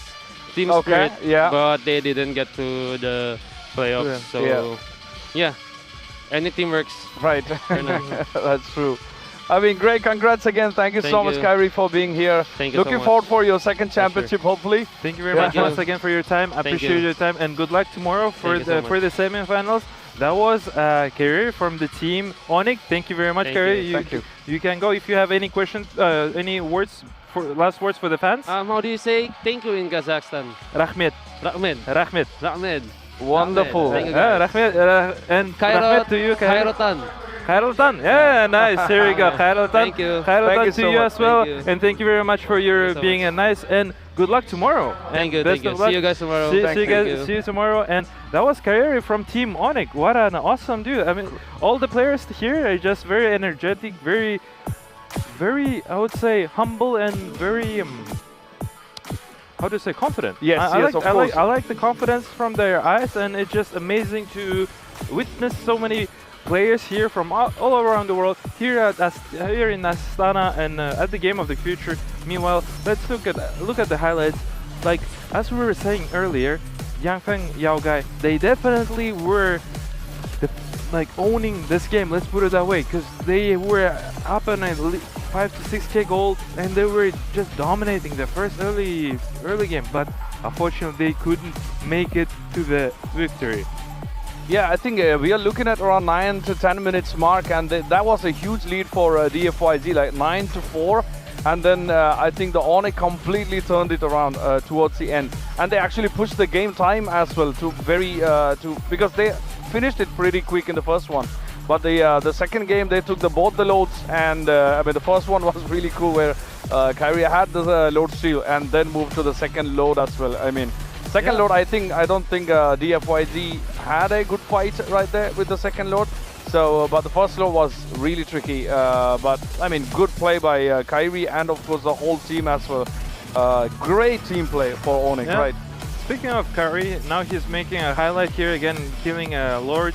Meanwhile, I would like to mention again, he's been playing on a hero called Harley. And again, once we see Harley has been winning once again, and we see the whole screen here, scoreboard. The Kairi is Killera actually has more the gold than Kairi. I was thinking Kairi has the more gold, but actually no, Killera was doing it really well. He was actually getting more kills, and I would like to also mention Sanzi because of his assists always on point. He hasn't died much, just the same as Lutpi. I mean, Lutpi against standout player as well on the game number 1 and game number 2 here at the Jack the Drake Arena. And would like to also mention our Zhao Chung, the player from the Yangfeng Yaogai. They played phenomenal. Fish God, on the other hand, was playing on the best hero of the meta currently at here at the Game of the Future, Barat, and unfortunately he has been eliminated and lost the series. But I mean, you guys lost to the champions of the current tournament, and they haven't lost any single game and have been unwinnable. Yeah, I mean it has been a very non-stop win for this tournament for Onyx, to be honest. But let's not forget Freedom. Give shout out to Freedom, as they brought the whole MLBB here to Astana. They brought the MLBB, made it happen for Games of the Future here 2026. So a huge shout out to Freedom for making all this happen. But again, congrats to Onyx, and of course good fight by DFYG, I would say. I really thought DFYG is going to take it to the end for the second game, and we might have a third one, but we did not. And we have the stats of the teams right here up front. What do you think, Spielberg? I think that's kind of surprising. Yeah. That Long has more damage than actually the winning team, Killera, and Killera has more kills than Long, for example, because he has 2 kills into the kills of 9, and he has more damage input from the player of Long from the team Yanfeng Yaogai. I think even the damage taken, the scale of the damage taken had a really big difference, right? When you compare both the sides. Of course, definitely, yes. And also like to appreciate DFYJ for their participation here at beautiful Game of the Future. Unfortunately, they are out of the tournament, and now the teams who have won the team. But before that, let's focus on MVP Killera. Yes, almost 86% of the kill participation. He's been killing mostly everyone here. Coming back, just doing great performance overall with a GPM of slightly more than 830, and true MVP, carry the game. They stay strong up until the last moment and came back through. They haven't lost the game number 2, meaning they still be unstoppable. Right. That's as you heard them.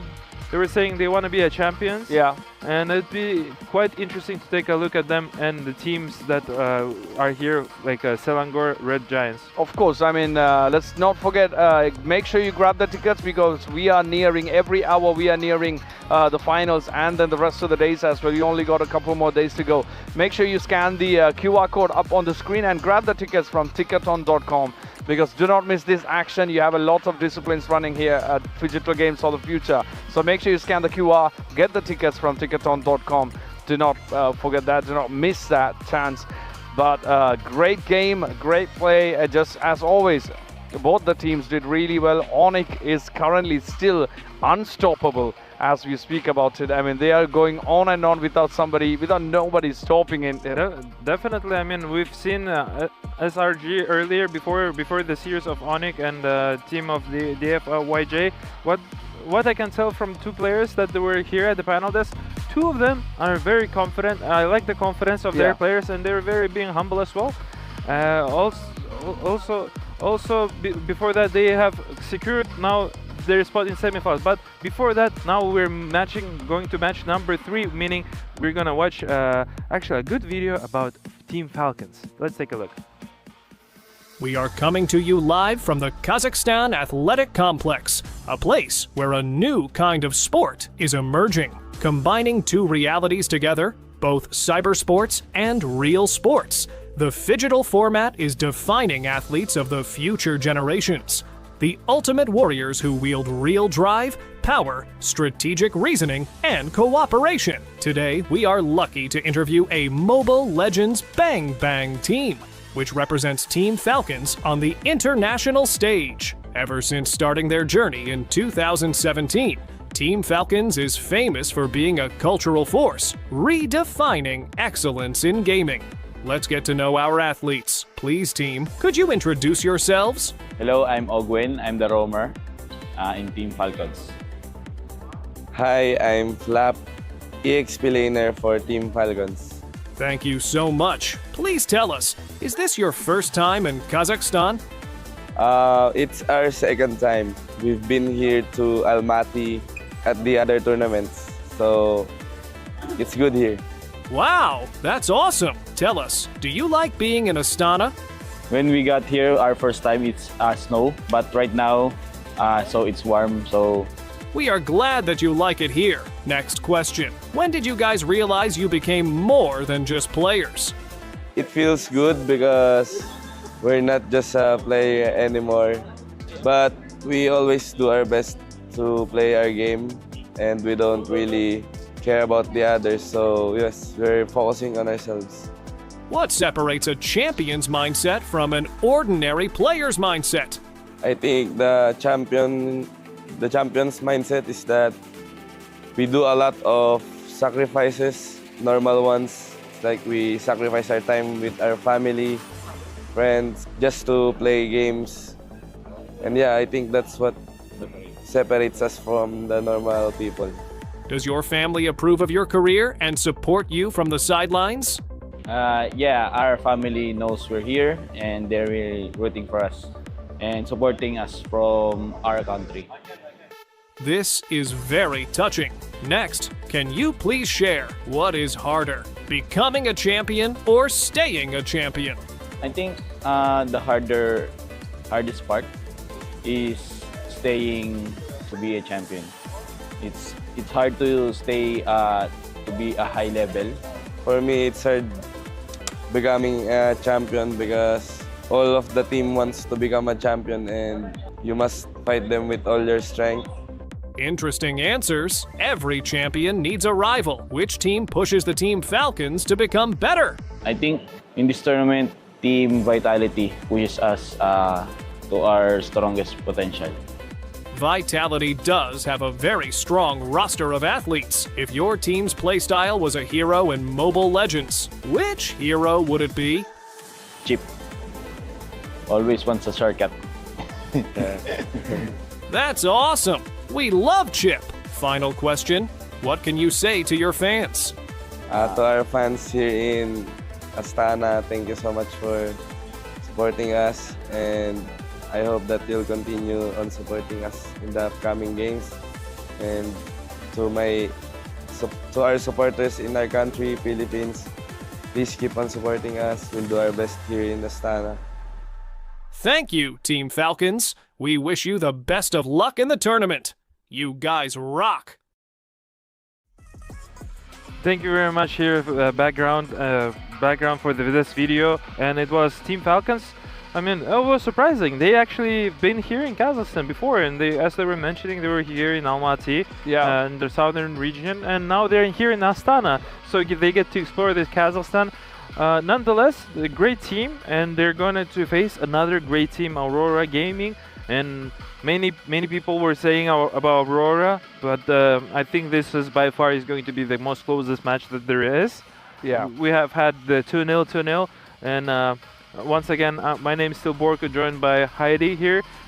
Yeah, what do you expect from those two teams? I mean, I feel they're fairly equal in terms of skill level, and I think there won't be 2 games, to be honest. Yeah, true, that's true. I mean, so far we have only got 2-0, like first 2 matches. We still got 2 more to go, so I mean, if it keeps repeating, we're gonna have very less games today. But I mean, we are talking about all the good teams now. Like everybody's who's remaining are really good teams, and we are talking about Aurora, which we actually saw how they performed yesterday.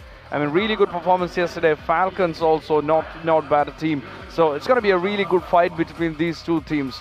And I mean, I'm really thrilled to see the next one. I think it's going to be by far the closest match between each other. And so far, what I've seen, people are expecting Aurora to be at the grand finals as well against the team of. Against the team of Onyx. I mean, we see now SRG is going to face off the Onyx, and they'll play tomorrow, and they won't be eliminated though, because they will be playing as a match for the 3rd place and the 4th place. But now we're at the bottom of the bracket, seeing Falcon versus Aurora Gaming, and there's a BTR against the Pro team, Pro Esports, and for that we'll move later. But it's going to be very close, tight series. I would imagine maybe around 20 minutes from all 3 games all along. I feel it's going to be most drive, energetic, most very fire game. And also would like to mention one more thing, which is very fire, is our great sponsor Freedom. Would like to appreciate them so much because they are hosting this event. They are sponsoring MOBA, MLBB. Without you guys, it won't be possible. Thank you very much for hosting this wonderful event, and thank you for very much everybody for being here at Jack Pejak Arena with us and making this wonderful tournament, Tier S tournament, here in beautiful country of Kazakhstan in Astana.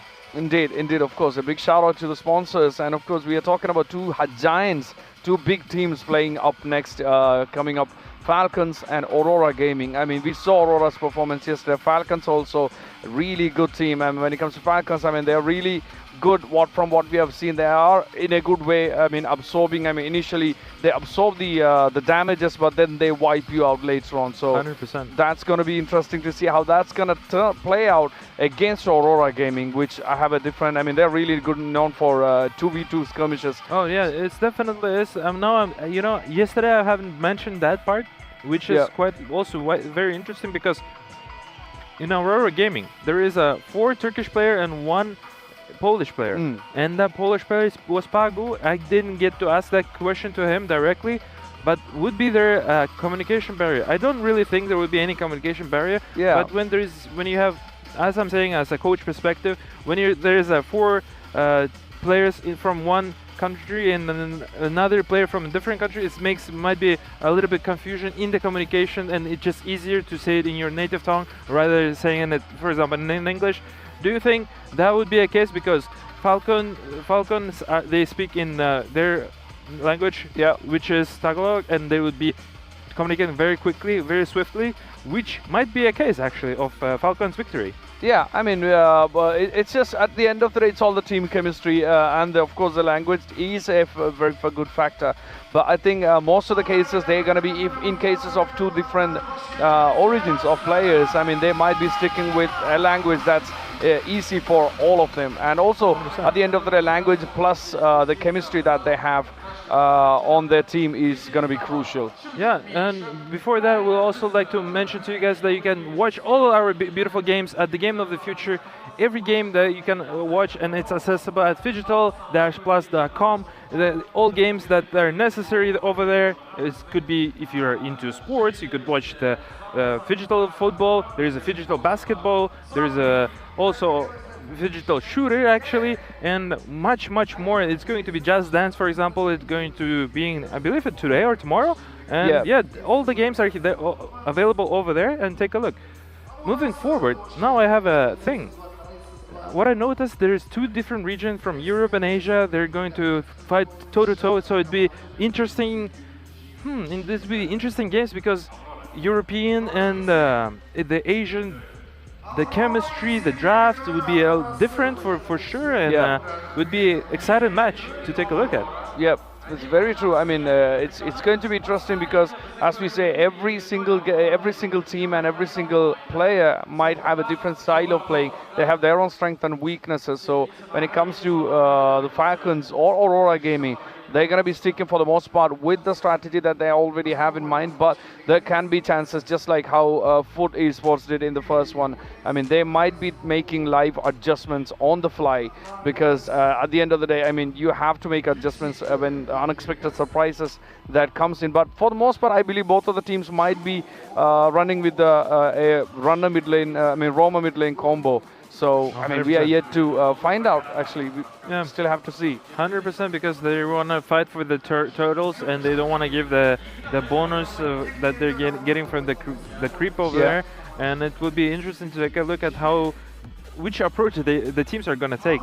Yeah. And it will be interesting to take a look how they're going to advance moving forward. Yeah. Now, come to think of it, do you think it's going to be a 2-0 from both of the teams?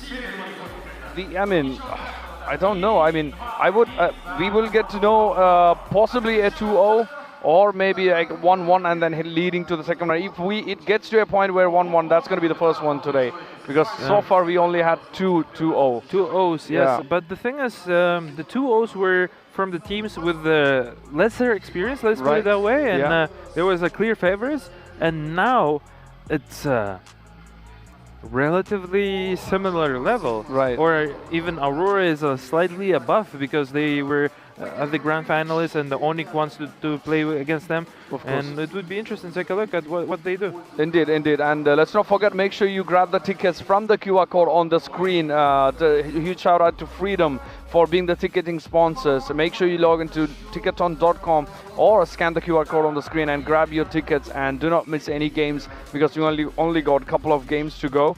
But yeah, I mean, we are getting geared up for the next match, which is Team Falcons versus Aurora Gaming. And it's going to be interesting to see how that turns out. The drafting phase is going to come up really soon. We got 2 incredible casters which are going to explain to us everything, walk us through the drafting phase, of course. We have the team Falcons on the screen right now. We are in quarterfinals at the moment. We have Flap, Kylie, Hadji, Ogwin and Super Marco of Team Falcons. And they are pretty much getting ready right behind us on the desks. And of course the team Aurora and Falcons getting warmed up for the match, right? Yeah, definitely is. And also they surprised me with the fact that it's not the first time with them visiting Kazakhstan. They've been in this country and they've visited Almaty. Now moving forward, let's take a look at the Aurora Gaming, as we were saying. So Sigubum over there, Pagu, Rosa, TNZ and Lunar. I mean, TNZ was showing an incredible performance all this games throughout yesterday. And he's been always popping off on the scoreboard, always making so many beautiful kills and being on the top. So is Sigubum, and it was just clearly amazing. Oh, and moreover, I would like to appreciate the Center Credit Bank for sponsoring the mobile PC that actually has happened. And please download the app, online banking app, and manage your finances as well, because we just appreciate you, Center Credit, for being an incredible sponsors for this tournament. Of course, we will be heading to the drafting phase pretty soon, and we're gonna get to see how the next games unfold, because we don't know if there's gonna be a third one. We don't know if there's gonna be a 2-0 or 1-1. We are yet to find out. But the drafting phase is going to be interesting to see how that turns out, because as we know, Falcons have a style of moving and taking in the damage initially, but then wiping the teams out, which means they're going to need the heroes with strong shields or healing or more like CC. So let's see how that goes, but let's give a big shout out to Sven for sponsoring us for the Physical Games of the Future, and also something really cool because Sven is actually gifting all the players from the finalists of all the teams something really cool from their side. So make sure you do that. And of course, we're talking about the drafting for the game, and yeah, for as we said, they're gonna need strong shields, heals, or CC, and we might be seeing Terizla or Ruby for the Falcons, but we never know. I mean, we might jump into surprises. True. Yeah. So far, what I said, there are top three nominees so far with a humongous win rate. There is Baraz, Melissa, and Harley. Yeah. Baraz lost the game today, but it's still at the top. He's 19 wins and 8 losses, whereas the Harley has been winning 3 times in a row, and Melissa has been winning 2 times in a row. And so far, we'll see. And as you can see, we're behind us. There were our beautiful symbols at the Game of the Future there, and at the big screen. Yeah, so far we're waiting for the players to get ready, and every headset making sure that there is to work, and making sure everything runs smooth and without any delays. Of course. I mean, they are all getting ready. They are checking the devices. They are getting prepared to put us a great show, because let's face it, I mean, it's only 3 more days. I mean, today and 2 more days until we get to the finals. And of course, Aurora is actually waiting to see if they're gonna get to face Onyx again, right? Yeah, of course. I mean, we'll definitely take a look how they do. And reminder for everybody, it's tomorrow. They are not getting eliminated because they are secured place for the semifinals, because we have a single elimination bracket here in a beautiful the Game of the Future. And yeah, they will be playing for either for the finals, or they're going to go to directly grand finals, or they're going to play for the 3rd place here, just like in traditional sports. Yes, I mean, we're talking about 2 big teams. We are nearing to the start of the game, but let's give a big shout out to the Physical Games of the Future itself for bringing this incredible games to us, because we are having a great fun here for the last couple of days, and we are nearing to the end of the whole Physical Games of the Future, and we are yet to see who's going to be the winners for MLBB specifically. But at the same time, we have other disciplines happening right now in other arenas as well. So make sure you check out the website and stuff for all the details. And also, this is going to be, since it's going to be the last few days, I mean, once this is finished, we're going to have to wait a year to see what we have coming up in the next year, right? For sure, yes. Thank you for that, Haji. And it will be interesting to take a look at how teams are prepared, because Aurora Gaming is quite interesting team, because they have been playing it very well, but they managed to come on the second for the groups, and they've been playing on the round of 16, and they managed to pull it through on the round of 1 and 8, and now they're gonna face off one of the strong teams here at the arena, which is Falcons. Yeah. I mean, I'm really looking forward to seeing how the TNZ is gonna pull off the play today, because he has put a really good performance yesterday in yesterday's game of Aurora, and taking them to the victory. I mean, all the players are equally competent, and we are yet to see who's going to come on top after each round, on who's going to be the MVP for each round, and also the winner. And if we are ending up with a 1-1, that's going to be the first one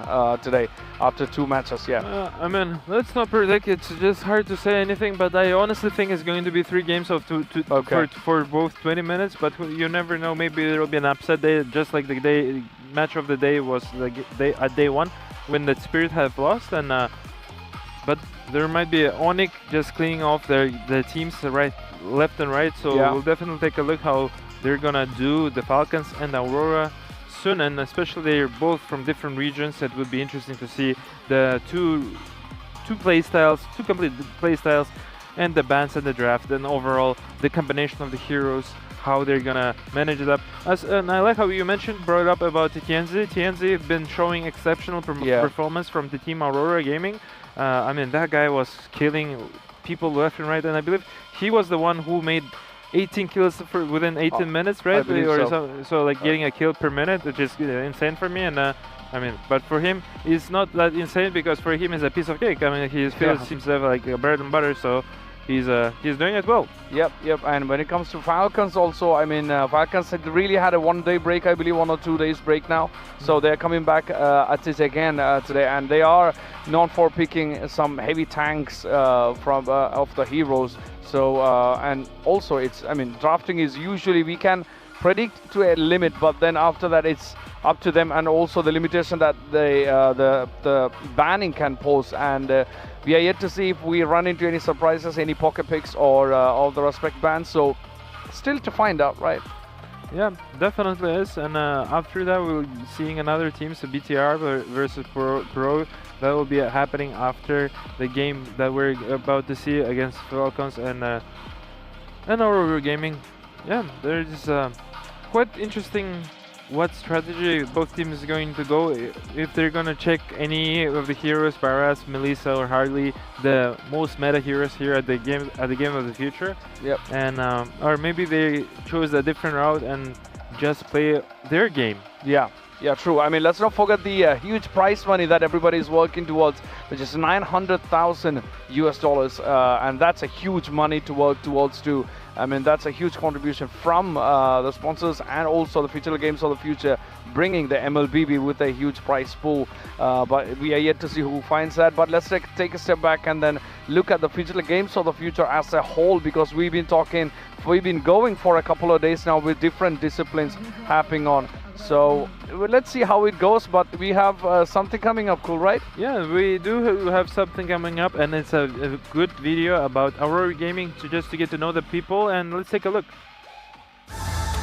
We're still at the Games of the Future, and now it's time to meet a team that's become one of the biggest names in the cyber sports field over the past few years. Aurora Gaming is known for their aggressive playstyle, insane team fights, and the ability to turn even the toughest games around. The roster brings together experienced players from Southeast Asia, and they've already proved they can compete with the best teams in the world. Whether it's a regional league or an international stage, Aurora always comes ready to fight. Today, we've got a chance to ask the guys a couple of questions and find out what's going on behind the screens. Let's see what they have to say. I'm Lunar from Aurora Gaming. Welcome to the Games of the Future. How would you describe Aurora Gaming in one word? Aggressive. That's impressive. Next, the hero that represents you?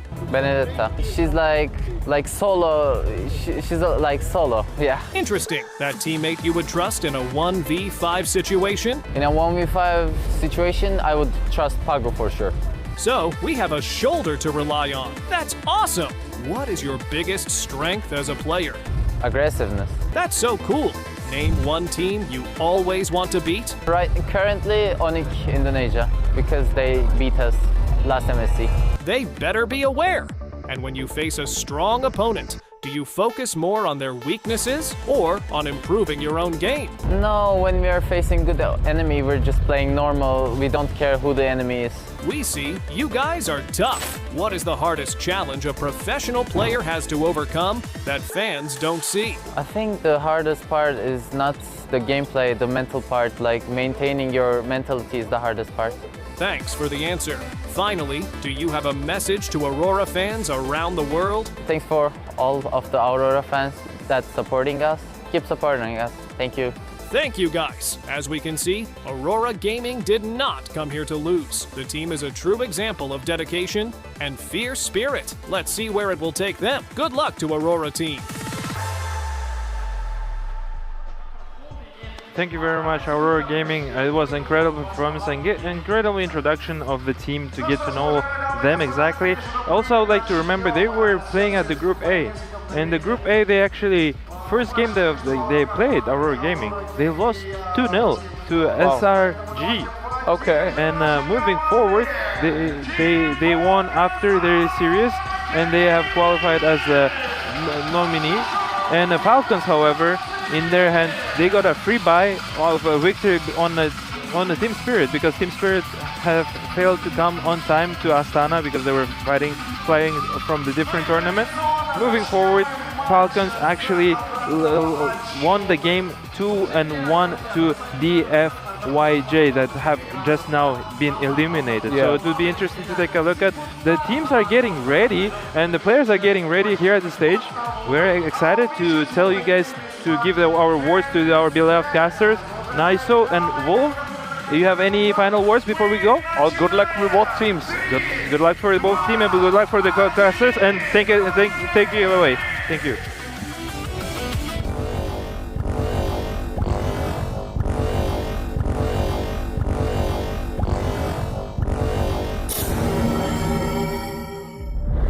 Harmony between worlds rests on a fragile balance. Legends of the Great Step tell of the sun-headed man who helped maintaining the connection between the worlds for centuries. But sometimes, the very nature of existence disrupts the natural order of things. When the ancient power left the sun-headed man, the balance shifted.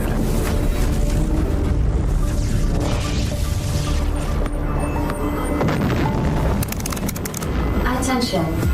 Massive energy surge detected. The energy within the sun-headed man's artifact has awakened. So, the chosen ones are already there? Newbies without a guide. Then it's time to meet them. Someone's got to get them up to speed. Look what my robot can do. Not now. I'm playing. In search of those destined to restore the lost harmony, the energy split into 3 parts.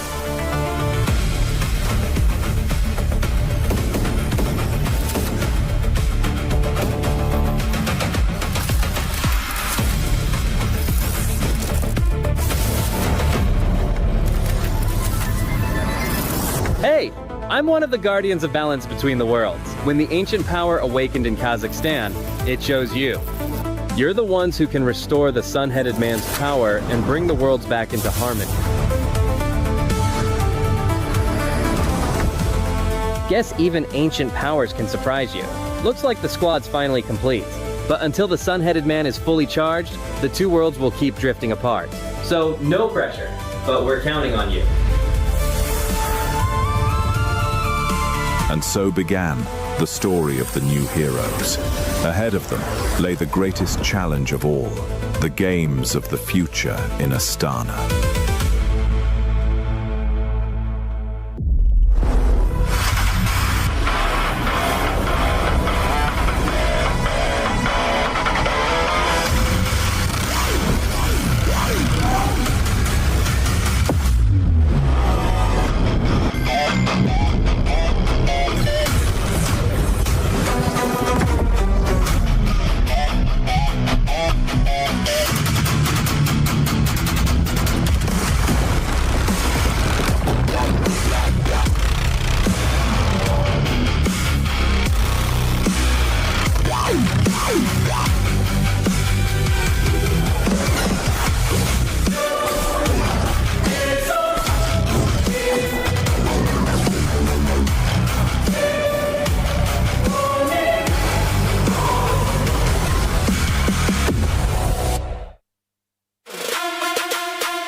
Oh, here we are, series number 3. You know, we've seen 2 stumps so far, Naisu, but I'm pretty sure that this is the series that everybody is looking forward to, and that might mean that this might not be a stump. This might not be a 2-0, or if it will be a 2-0, it will be closer the most. Your casters, Wolf and Naisu, about to bring you the action of Team Falcons from the Philippines going up against Aurora Gaming from Turkey. Yep, this one, if any of these series goes 3 games, I think this is going to be the one to go ahead and do that. Again, for Falcons Philippines, you know, I think they obviously want to go ahead and make some international redemption if they can, if you will put it that way. Even for Aurora Gaming, you know, they started strong in the last international leading into this for Games of the Future, and now they want to get to a grand final position again. I mean, they already went there last year for Games of the Future 2025. They unfortunately got swept by Onic, and the way that Onic showed us in the last series against DFYG, and Kyrie's interview, by the way, if you guys missed that, you know, they're looking forward to a lot of teams. Kyrie did mention he wished they could have faced off against Team Spirit. Well, unfortunately for all the teams that were hoping to go against Team Spirit, they were knocked out early on, and so we're left to this. You know, still teams need to go home up to this point. We've already sent 2 out, Wolf, and 2 more, and eventually, or unfortunately, one of these powerhouse teams today in this series in a best of 3 will be sent out of Games of the Future. But by the way, apparently we are getting heard in the stadium right now, in the hall right now. So if you are supporting Aurora Gaming right now, maybe you can make some noise. And if you're supporting Team Falcons, maybe you can make some noise too. All right. I wish we could hear them, man. But you know, if they can hear us, hey, that's great. We appreciate you guys all coming out to support your teams. You know, Wolf, we've seen that. I've seen some of the fans, you know, with these, I don't know if they're their own printed out paper forms or if they're handing them out there, but I've seen through the stories of the players and some of the coaches that they've all had some of these like meet and greets going on out there. I mean, that's amazing to have out there in Astana, of course, for the fans. And, you know, that's why I was wondering, too, you know, yesterday we got to see Rune Eaters. That was the hometown team competing there. And we talked about how, you know, they've been getting some of the reps in and everything else, but unfortunately they got knocked out yesterday. Imagine if they would have been able to go towards today and compete again, but hopefully we get to see more of them. And, you know, we're left with these teams fighting out for that prize pool money. Again, we talked about this, too, just the massive prize pool, the prestige that there is to say you were the champions of Gamers of the Future, and we'll see what's ending up between these 2 teams. You know, Team Falcons, Aurora Gaming, both powerhouses. And the most recent tournament have shown us that they are really, really, really good at Mobile Legends. Unfortunate for Team Falcons to have dropped down their 3rd place match when everybody is expecting them to be the eventual champions of the tournament. But at the same time, they still are pretty good, right? In every tournament, there is always going to be a lot of surprises, and this dominance coming out from Aurora Gaming is a welcome surprise, especially from the region that they came in, and especially because they have one of our good friends, Midnight, as their coaches. If you don't know, Coach Midnight is also a caster here in the MPL Philippines, but right now he's out there in Kazakhstan coaching a Turkish team and vying for a lot of US dollars. Hey man, Coach Midnight, he's been all over the place, you know? He's gone with the players from one country to the next, competing to go ahead and grab as much as he can alongside these boys from Aurora Gaming. And, you know, over the course of it all, I think you can really look at it as going from international to international. Because imagine, after this, after the Games of the Future concludes, we all know that all the regions are going to be competing again in their own regional formats and their own regional tournaments, and all looking to qualify for the next international. And, you know, it never stops, man. MLBB, it's a year-round, and it all starts here. This first draft that we're going to be going to, you already see this, you know, the Paquito, the Atlas going to be banned out. Over on the flip side, we've got the Freya, Barrett's, Fanny goes out. So some of these big takeaways here. And if the Hararu is going to be left open, we kind of just expect the potential for that to go in the hands of Kyle here. If not, what else do we see? Is there a potential just to go for a Eudora or a Belric? Yeah, no, I think because the Fanny has been banned and teams, especially for Falcons, have showed us that they put a lot of emphasis on the Fanny versus Hirara matchup. I think they will prioritize the Hirara here. In case they don't, I think the best scenario, the best hero to take away is probably the Eudora, because Rosa is just too scary to... what a picture, dude. And of course, was that Rosa? Okay, so they do... That was Rosa on the Rafaela, man. Yeah, that's Rosa and Rafaela. Yeah, so they do pick this up, and that's an immediate Beleric for Aurora and the Melissa. Pretty standard stuff. Falcons, they typically answer with the Clint, but I think this time might be more incentivized picking up the Brody instead, because they're facing against Beleric. Yeah, facing against that Belric. Belric's, it's been funny because today he's been banned out a lot. You know, we haven't seen too much Belric, whereas in comparison, yesterday we saw Belric pop up multiple times throughout the 4 series that we got to witness. So now Team Falcons might have to adjust a little bit here on their approach. So far, too, Wolf, the Harara gameplays that we've seen, I would say more so for today, just haven't been it, you know? And again, in this case, like you mentioned, the Clint's going to come through for Super Marco, and then you get Haji on the Selena. Probably, I want to argue that he is the best Selena player. There's another close tie there with Moreno. I would say who we'll see in action later. But yes, the Selena comes through. Big power comfort picks for Team Falcons in the first 3. Yeah. And yeah, I really like the idea here for both teams. In fact, actually, this is a pretty even draft. As expected in the metagame, they have their power picks, they have their metagame picks, and eventually the last 2 picks is where they will kind of scramble with this. This is where the tech picks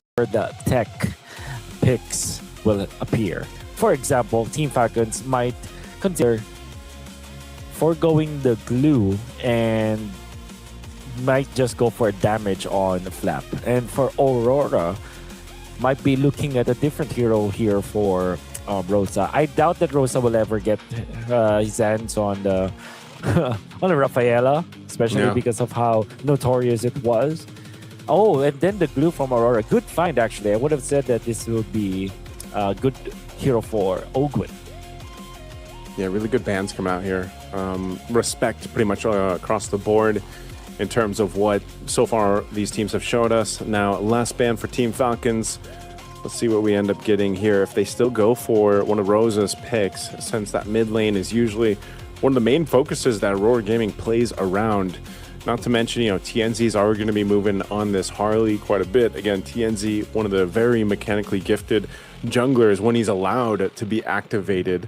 We've seen it before, though, where Harleys, you can kind of get shut down early on, you know, and you're left to your own whims or you're left to your own devices while the team has to find elsewhere. And it will be another Rosa ban, as the Eudora will be banned out. Really interesting for this Eudora to be the last ban and then slip through the first phase of the draft like this.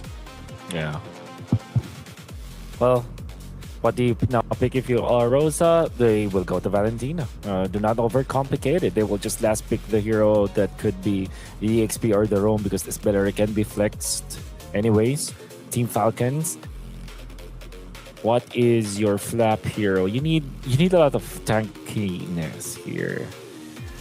Maybe a Lapu Lapu for flap. And I feel like they will combo that up with probably maybe a Hilda, actually, or even a Frank, or they go for the Cho. I don't like the Cho at all in this game for Falcons, but because of this, they will no longer go for the Lapu Lapu. They might just go for Alice or anything that's tanky. Maybe a Hilda, actually. They're feeling a little bit... oh, yeah, there you go. It's going to be the Alice. But I still don't like the Cho. You've hated on the Cho ever since it popped up, man. Yeah. You know what? Hey, sometimes you just got to go with what you think is going to work. And Ogwin picking up the Cho, they have, I guess, it's more so of in line with let's go ahead and play around the arrows, go play around the kicks. You know, Alice seems to be the case there for Team Falcons, just because, again, you can set up, you can kind of give space to the rest of this lineup of Team Falcons. So if they don't necessarily get a kick, they're leading with that Throne of Ruin flicker combo from Flap. Now this last pick is going to be what rounds out Aurora Gaming. It's going to be the XP lane here for Lunar, who I would say more often than not gets to play the Barretts. Well, since they banned it out, he's going to go ahead and grab the Ruby. So this is a lineup with a whole lot of crowd control, and whatever Rosa decides to take here with the Valentina. Yeah. Regardless of what I feel like about the show, this is still a good lineup for Team Falcons, and also a great one for Aurora Gaming. I really like this Ruby. Last pick, it answers a lot of heroes from Team Falcons, including this Hirara. But it's going to be a skills matchup. I think it's a pretty even draft that we're seeing from both teams, both having their own strengths and weaknesses, which will generally tell us that it's going to be up to executions. Entirely on execution. Who is going to take this series? Well, it's going to come down to execution here. We got two powerhouse teams going to battle it out in this third series of the day here at the Games of the Future 2026. Again, moving forward is all they're focused on, because the team that loses in this best of three will be sent on out alongside the other two teams. We said goodbye today. Let's jump into the Land of Dawn. It's game one in this best of three between Team Falcons and Aurora Gaming. Starting with the middle part, where you can see Ogwen just scouting out where TNZ will be. Pagu is there for some defense. And with the Season Hunter that you're seeing now for Haji on this arena, it generally means that you can easily take the purple buff, as Kyle is already in the middle, just poking in here. Important damage that they've dealt. But that means that TNZ will have a little bit of leeway, as every second that you waste not hitting onto creeps means that your opposing jungler might have a level ahead of you. How's this matchup work, Wolf? You know, the Ruby and the Alice, just because we saw Ruby earlier on, but it wasn't necessarily up against an Alice. Yeah, well, it's a nothing. It's a nothing matchup where nobody will die. So they both, you know, Ruby sustains by lifesteal in the physical form, whereas it's magical form now for the Alice, where you can go for the lifesteal. They both have AoE stuns that is casted on themselves. Yeah. So it's more just do your thing, I'll do mine. Exactly. So that's a nothing matchup. It seems like XP lane, you know, it depends obviously on the heroes picked up, but there are certain situations and matchups where it's just that. It's just going to be a dead lane until it's not, fighting around the objectives, which is going to come up here in a couple seconds. This first turtle for the taking, both teams crowding up around here. There's some poking happen here in the mid lane, but it's nothing that we're used to seeing, where some of the battle spells are burnt out. But Turtle's already started up. It's going really quick, but TNZ gets in there with the Retribution. He's able to go ahead and get the Turtle secured. It looks like Aurora Gaming will play the Discipline route. They'll back off. An arrow's going to be able to land. Are they going to follow through? A big burst of damage as Ogwen picks up the first blood. Throne of Ruin going to be used. And now there's the initiation on Team Falcons. Onto the turret. Flap will be the one to get punished. Oh, that's, I believe, the way of the dragon copied by the Valentina of Rosa, and with the commitment of the Flicker, that also allowed them to isolate a good target, which is Flap. So I think the traits will now favor Aurora Gaming. It's even the jungler, TNZ, to take that kill onto an XP laner, Flap. So overall, that's a really good trade favoring Aurora Gaming. Yeah, good trades there in the mid. Got a 1-for-1, pretty much even across in terms of gold, but an objective secured by Aurora Gaming. And now that they have their level 4s to play around with, I wonder how many times we'll see Rosa choose this way of the dragon, that ultimate of the Cho to take. Oh, they do burn the flicker out from Ogwen. He saw TNZ show up and he's like, nope, I'm not dealing with that. Maybe almost an even trade for both teams, I feel like. But there's a little advantage Flat, there's the kick. They're going to go ahead and mark the target, and it's Pagu. Well, might as well be the tree that you go for. So they get one down. A kill for Team Falcons. But you're seeing it. It's got to be so coordinated. If you want to get a pick off for now from Team Falcons, they continue to put pressure on this side of the jungle, and Ogwin should be able to get away. Flap ate the deadly magics, but he's going to be fine. And now they got to reset because 10 seconds for that turtle to come up. Set up now for Aurora Gaming. I'm not seeing properly the ultimates. They do have almost all of their ultimates in deck, including this Melissa. And of course, the good thing for both teams is that they can activate their gold laner now because it's near this turtle. I'm offended already uses on Ogwin. Ogwin goes down. He has no crowd control to work with, and Flap has to get out too. Aurora Gaming really winning these team fights. They win the space control around the turtle. Yep. They get the second one of the game. Yeah, it's pretty easy there for Aurora Gaming. It's because the Throne of Ruin wasn't available. That's the ultimate that they used to take out Pagu, the fight prior to that. Understanding that, Aurora Gaming just blitzed the turtle and the show. It's already having a lot of troubles just facing the Beleric. And I think about it, the Ruby is one of the traditional ways to counter the Cho because you have that instant cancel, actually, is what they would call it. And the way to cancel that is the second skill of the Ruby, which is the Don't Run Wolf King. So immediately when there's a kick, you pop your second skill and you're already canceling the combo of the Cho. And all of a sudden, as long as the Ruby is there, there is not a legitimate way for Team Falcons to initiate with this Cho. Yeah, this is maybe one of the reasons why you don't like the Cho that much, you know? Even in the hands of someone like Ogwin, who you consider basically a specialist on it, one of the specialists to be able to make it happen. You can see it is difficult when you're trying to weave through this, and that's why that Belric was such a strong pick in the current meta. Yeah. You know, usually even if you get a kick, you still get the lockdown with the Wrath of the Dryad, and you kind of just set up this choke point for the Cho, and yes, you can kind of G-Kundo around and try to get away, but it could backfire on you. Yeah. And there's the setups. I would feel like the Hirara needs to go for pickups right now, but it seems like the bottom lane that they chose, it's not the easiest target. They were able to force the ultimate though, so that's still an important trade. Lunar onto the top lane. Flap has to answer this. And you're gonna feel now that Lunar is much faster than Flap. Flap just, you know, snooze for a little bit and then your turret will be gone. That's how problematic this early game is for Team Falcons, and now Aurora Gaming are just taking advantage of that. Yeah, this turn on last one, Aurora Gaming has control of it. Third one, I don't think Team Falcons is just really wanting to fight into it because they know they can't win the team fight, so you might as well go ahead and trade it out.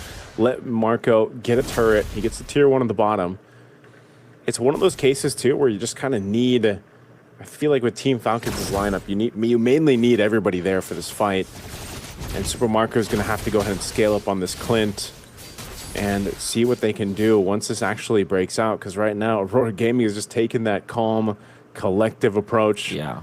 Lock down our objectives and move on from that. Yeah. Very calm indeed. And it seems like they're not giving away anything for free. And what this entails is that Team Falcons, if they don't find anything to break this piece, that is to say, they could not win this game. Yeah, this is one of those cases where even Flap, as we're seeing him, you know, throwing a rear and use, it looked like they wanted to potentially go for something. It doesn't happen, but up top, trying to make a play on Lunar under the turret. There's the quick with the way of the dragon. Nice kick there, but it is going to be a trade in kills again, a 1-for-1. They're going to trade the turrets, it looks like, too, if Supermarket can go ahead and knock down that tier 2, because Sigiboom has been working on this one. He'll knock it down before that cannon minion goes. And Aurora Gaming is just opening up the map further here. Rosa holding on to the own Way of the Dragon. It is a trade up top, so trading for turrets, but right now, Aurora Gaming still owning the map. Let's see what happens here. At this point, now that they've taken it out, you can see the items building up 1,000 gold lead in the XP lane. That's why they went for Lunar, man. They had to go ahead and slow him down. But even if he slowed down, it doesn't really matter that much. It's like All he has to do is crowd control, utilize that I'm offended, keep them in place, and follow through. Lord is up now, so this is tough for Team Falcons. They have to approach this team fight carefully. Oh, hold on. Ogwin. Popping the conceal. Gonna jump forward. Spots out TNZ. He'll swing around. Dominant Ice picked up for Ogwin, too. He's got a Radiance Armor and a Dominant Ice. I don't know how tanky enough he's gonna be if he's gonna be for this fight. But Aurora Gaming pulls off of the Lord for now. Let's see if he can manage. If he can manage to go ahead and take this Lord. It's going to continue to reset here as they pull back and forth, but Falcons does a good job at least kind of delaying this. They want to keep giving some of that the green camps and the farm over to Super Marco, see if they're ready to fight, see if they can spot something out, whether it's an arrow or maybe a cheeky play from Ogwin here. See if we can make it happen. They want to go for this. Kyle, oh, there's the kick. That's the opening they were looking for. Even with the iframes, Kyle's going to be in trouble. What a kick from Rosa with the stolen Way of the Dragon. And now, without Kyle, Aurora Gaming is going to make a straight line for this Lord. Team Falcons, though, I don't think they can do anything. No.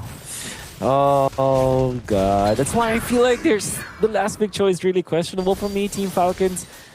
Not only are they not finding the kick that they wanted, they're giving away a kick that is good. You can see Aurora Gaming took advantage of that, and this is not the first time that Rosa was able to land a way better Way of the Dragon against Team Falcons, and that was the Way of the Dragon of the century for sure. And how about this? The Clint looking for some sort of a play, but he's now getting found out. Super Marco. Oh no, what were you trying to achieve? Oh man, Super Marco trapped in the Wrath of the Dryad. Flap jumping in, trying to save him, and now TNZ joining the fight. There's the kick coming out from Ogwin, but look how quickly he goes down. A Deadly Magix will take him out. And Aurora Gaming, they lose TNZ, but now they're focused on Flap. He's gonna gleam away, and they just have so much damage packed into this lineup right now for Aurora. Yeah.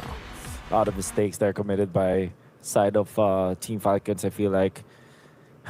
Was devastating to look at. And now, if you're Team Falcons, what do? You've wasted a lot for a kill onto TNZ. There still is the Lord knocking in your base. Fortunately for them, they have managed a top lane, so at least it will not be a fast push, but that Lord fight really just now dictates the game now. It's gonna be Aurora Gaming leading the tempo. Oh, there's the setup.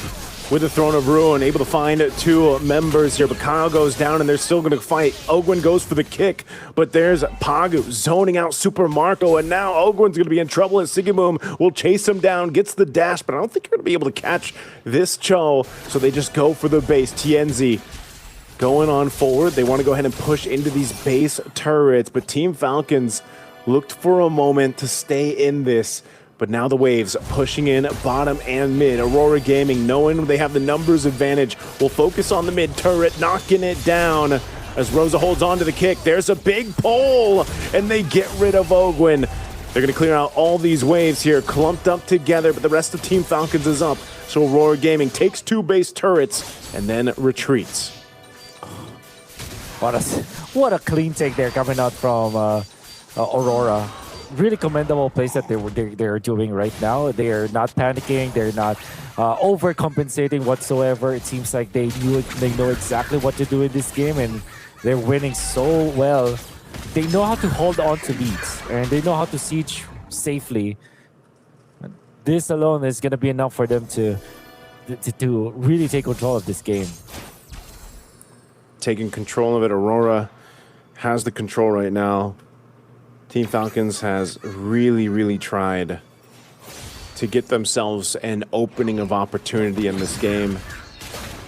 They've gotten it to 13 minutes up to this point. You would think that even Super Marco is ready to fight. You can see his items: Endless Battle, Malefic Gun, Berserker's Fury. He's got some damage, but the problem is, can he get in range to use the damage? Even Kyle now picking up the BOD. There just seems to be such a good defense here from Aurora Gaming's lineup, and they're really waiting for these moments for Team Falcons to slip up. they've got to manage the waves here, so Aurora Gaming has control around this Lord, but they are in position. Now Team Falcons, and they make something happen. G-Kondo use on Pagu. He's going to be fine. Holds on to his Wrath of the Dryad, and no one going just yet. But a quarter health on this Lord. Aurora Gaming could go for this. A Conceal is going to be used. Ogwin has the Immortality. He's going to be spotted out, so it's a reset on the Lord. Divider reset. It's going to be... Is this going to be... I think Aurora Gaming is incentivized to this. This is a half reset only. Very smart there coming up for Aurora. They're going to take the Lord. Tienzi gets the Lord, but they're going to go for the fight. Aurora Gaming looks to go ahead and overpower Team Falcons, and Flap barely escaping with 1 HP. Should be able to glean, but Super Marco gets a kill. Ogwin, 1 HP. There's the kick from Rosa. Rosa goes down, but Siggy Boom, unbothered, will unleash here, and Haji has to burn the flicker. Kyle with the eye print. Tienzi goes back, and now they have Lunar, Siggy Boom, and Tienzi along this Lord. It's a 3 versus 3. Siggy Boom working through it. Flap jumping in with the Gloom. He pops the go away from me. Siggy Boom has all the room to work with, and now Kyle trying to buy time. Tienzi's going to be able to find him. They're going for the next. The Lord is still going to be there, and it's only Haji nearly left. Flap trying to do what he can, but he's also gone as Tienzi gets a double, and now they can lock on the crystal. There's nothing an arrow is going to do here. It's a triple for Tienzi, and Aurora Gaming will take game 1. And when we said during the draft that some of the parts of the Falcons composition will not work, it didn't. Seems like Aurora Gaming are way too good with it, way too clean with it, in fact. The way that they handle Team of Falcons. That is just game number 1, a dominant win coming up from Aurora Gaming. Can Falcons actually come back? We'll find out after this break.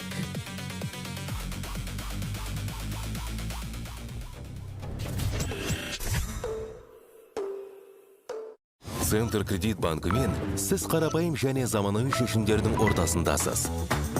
Нық сеніммен жаңа мүмкіндіктер ашып, тексерілген сапаға сеніңіз. BCC KZ мүмкіндіктерді кеңейтіңіз.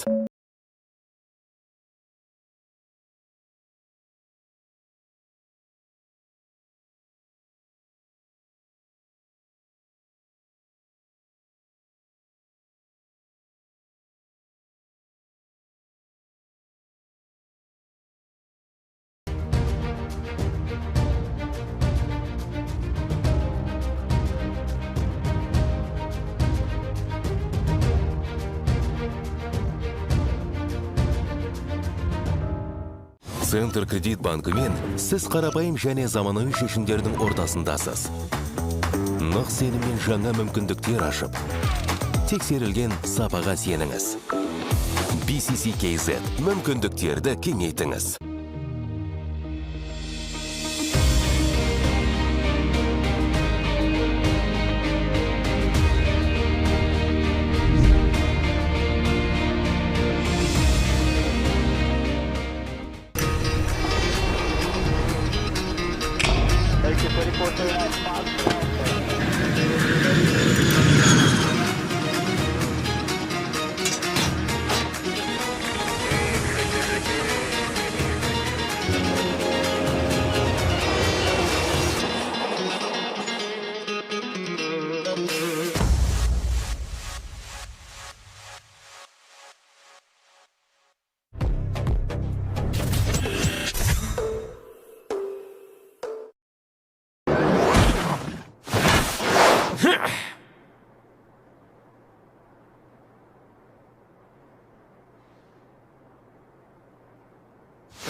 Thank you very much, you guys.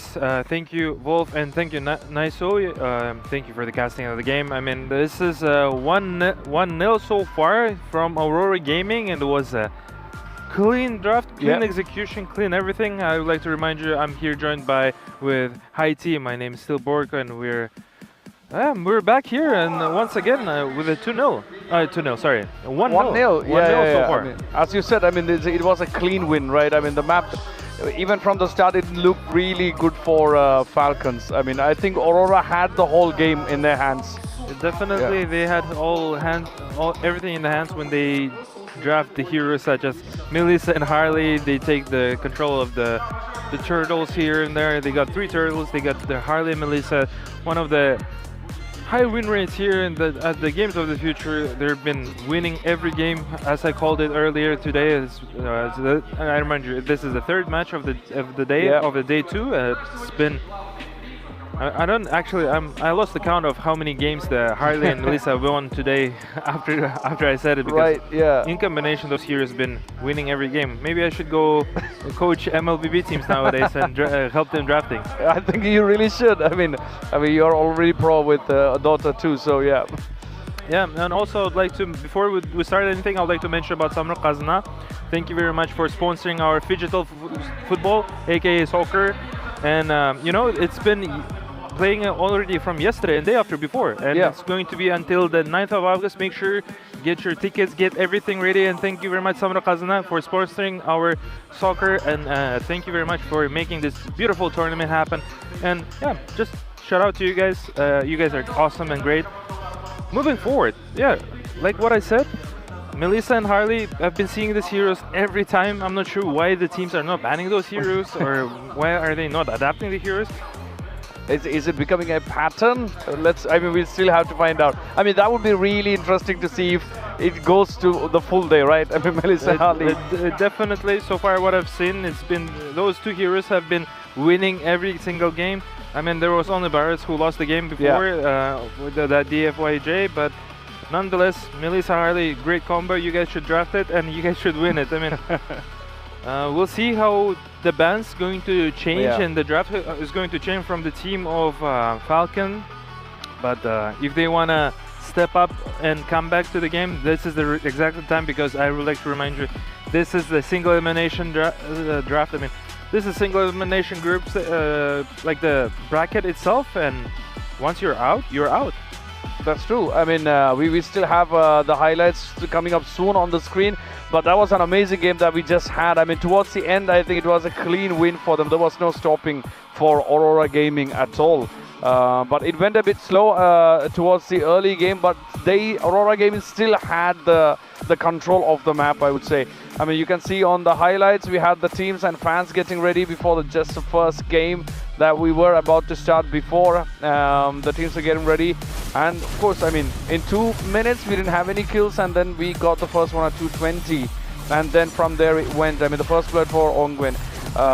And it just went on from that. But I think even the kills were a bit slow initially, but still Aurora had the overall control of the map. Yeah, I agree with you that the kills weren't as I wouldn't say there wasn't exciting games to watch per se. It wasn't really like big fights or anything. I mean, Aurora got their turtle at before minute 2, and as you were pointing at Haiti, they actually were controlling it very well. They got their 3 turtles. I mean, now minute 10 we see all the 3 turtles has been taken, and now there are fights have been happening here at the beautiful Jektujuk Arena. Moreover, it just, again, we would like to point out the TNZ, right? The TNZ, the superstar of the team, Aurora Gaming, and he's been playing on Harley just exceptionally well, and he's been doing a very good job on how to carry the games. And I mean, Sigubum also taking Melissa over in his hands and just doing phenomenal, supporting his team all around the world, always on top of it.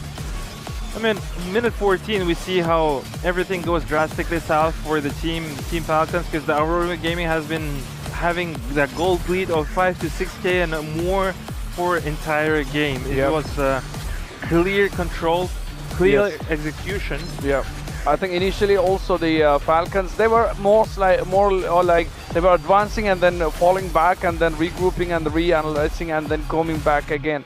So it was more of a back and forth initially, but then I think after around 13 minutes, after 12-13 minutes, I think it just went really chaotic after the load slain by TNZ towards the end. I mean, as you can see the stats we got on the screen, 6 kills to 14 kills by Aurora. Yeah, I mean, it's almost more than double kills here by Aurora Gaming, and I would like to mention TNZ with his awesome performance as always. As I think it's a default to see TNZ being at the top of the high scoreboard for the kills.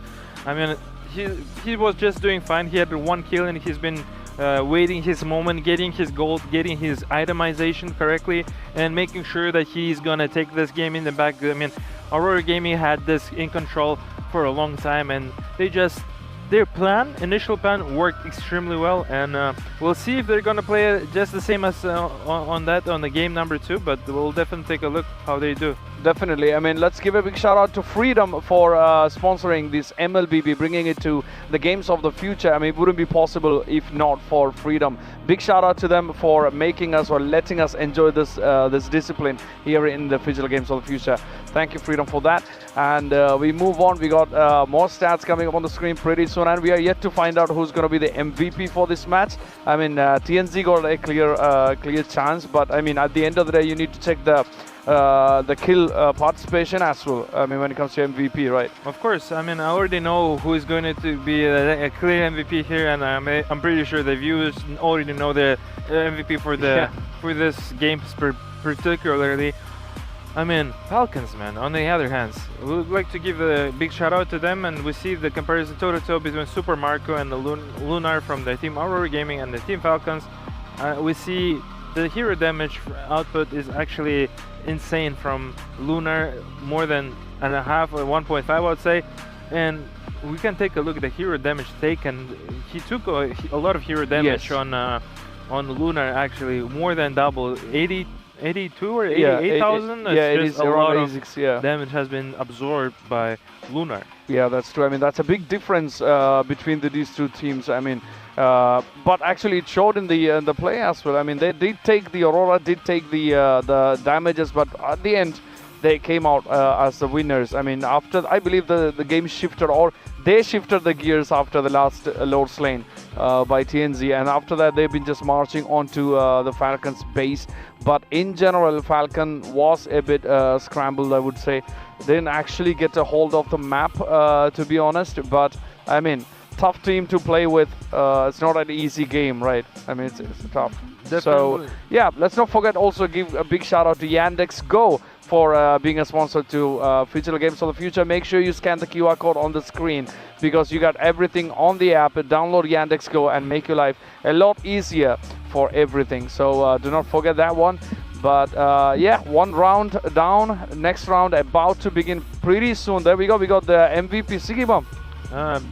Sigibom is a great choice. Yes. As he was playing on Melissa, he's been always on point of an kill participation, 65%. I would personally highlight more the TNZ, because for me TNZ stood out the most, because he's always carry the game. But Sigibom is always on the top. For me, is the toe-to-toe stance with TNZ. Yeah, definitely. TNZ is also a good player. Both are good players. They played exceptionally well. I mean, the whole team played exceptionally well in the from Aurora Gaming. Their strategy initially worked extremely well, because for an entire game, you could feel how they're controlling the map and how hard it is for Team Falcons. Yeah, that's true. I mean, Team Falcons really had a hard time in the last match, but we are yet to see if they are really gonna get their things together and then seal the tide. Or we never know. Maybe they're gonna take the heroes, Melissa and Harley. Yeah, man. Hopefully, Falcon's gonna pick the Melissa and Harley and show how it's supposed to be played, or they might upset on Melissa and Harley. But yet again, we've seen 2-0s before 2 matches. We've seen on other previous 2 matches we've seen 2-0.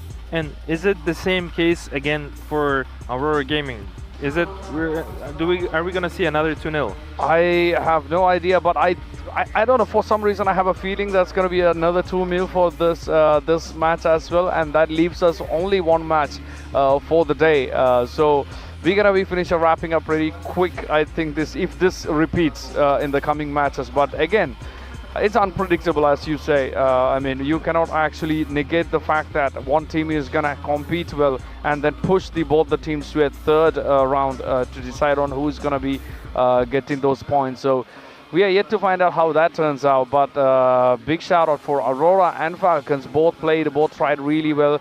Unfortunate for Falcons, they didn't get the first round, but they still got one more chance. So it depends on how they plan, if they are recalibrating, reanalyzing the strategies, if they are completely redoing the whole selection of the heroes, or if they're going to stick with what they actually did and maybe fix a few things that went wrong when they moved towards the game and they let the Aurora actually take hold of the whole map essentially in the last game.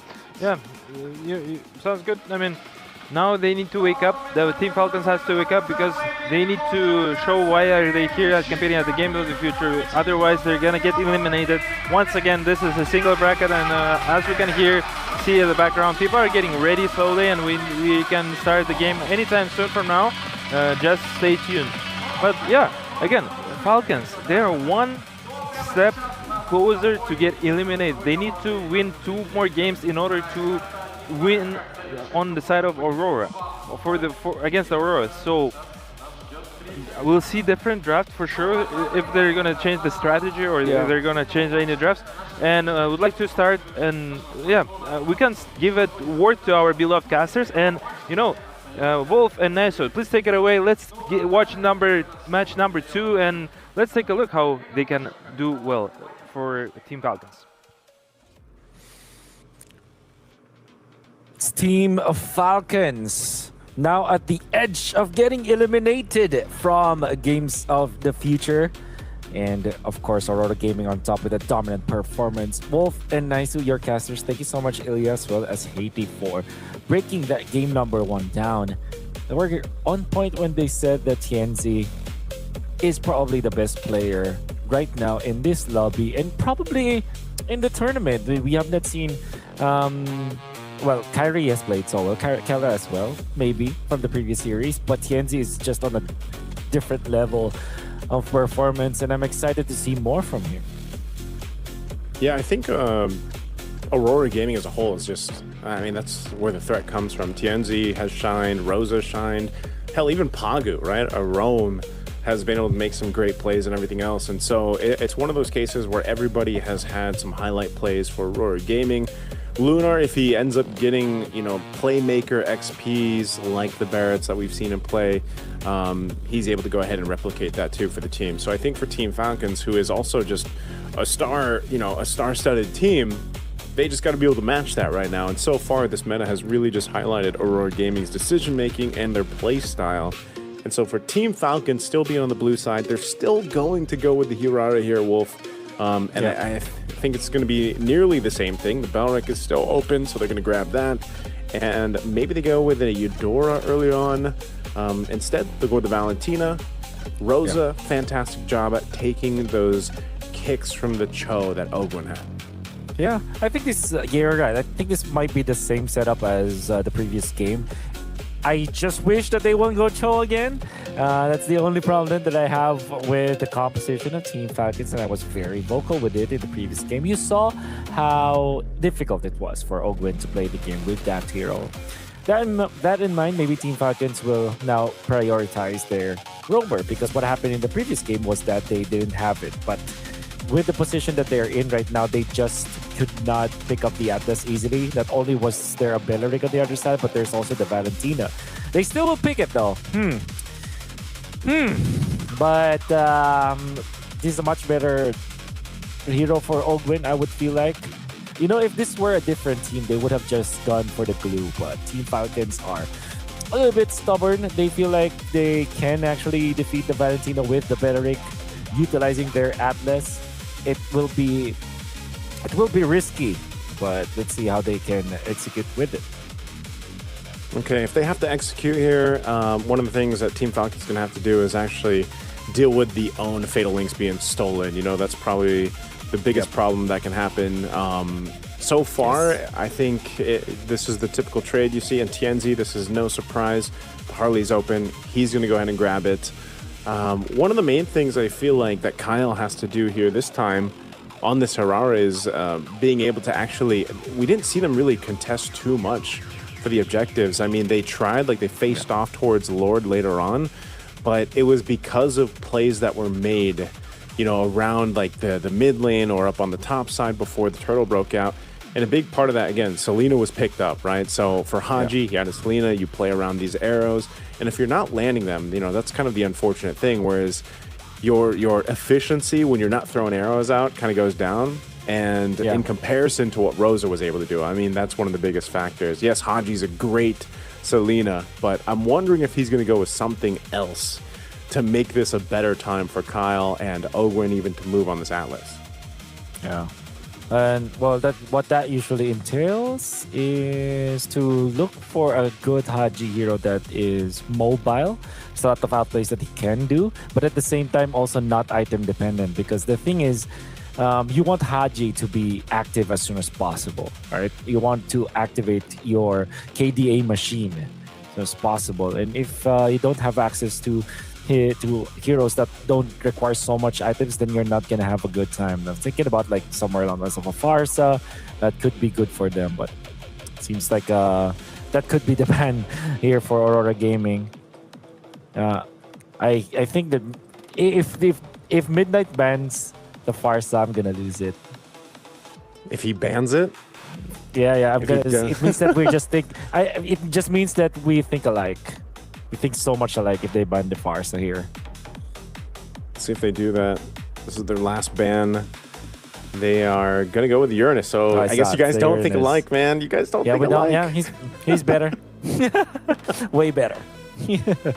Yep. So the idea for the Uranus is that I thought that they could pick it fourth, but maybe they don't want. Maybe they want a different hero.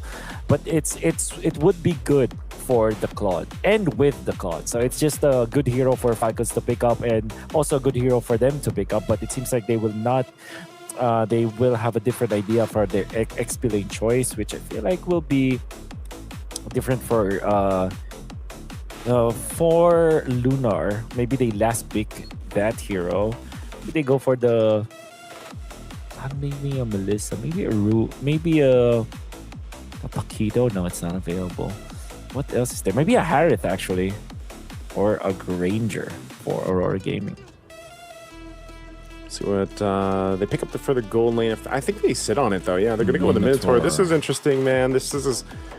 The Minotaur is something I feel like people get excited about when it does get picked up, just because it's one of those, like, off-hero roams, but it serves a purpose, and, I like to call it the bouncy house. Like, you take the team to the bouncy house, especially if they have, for example, if they had a Guinevere or something like that, you just send the opposing team in the air. But a Minotaur, very fitting for Aurora Gaming's playstyle also, just because this comes with sustainability that'll help them out too.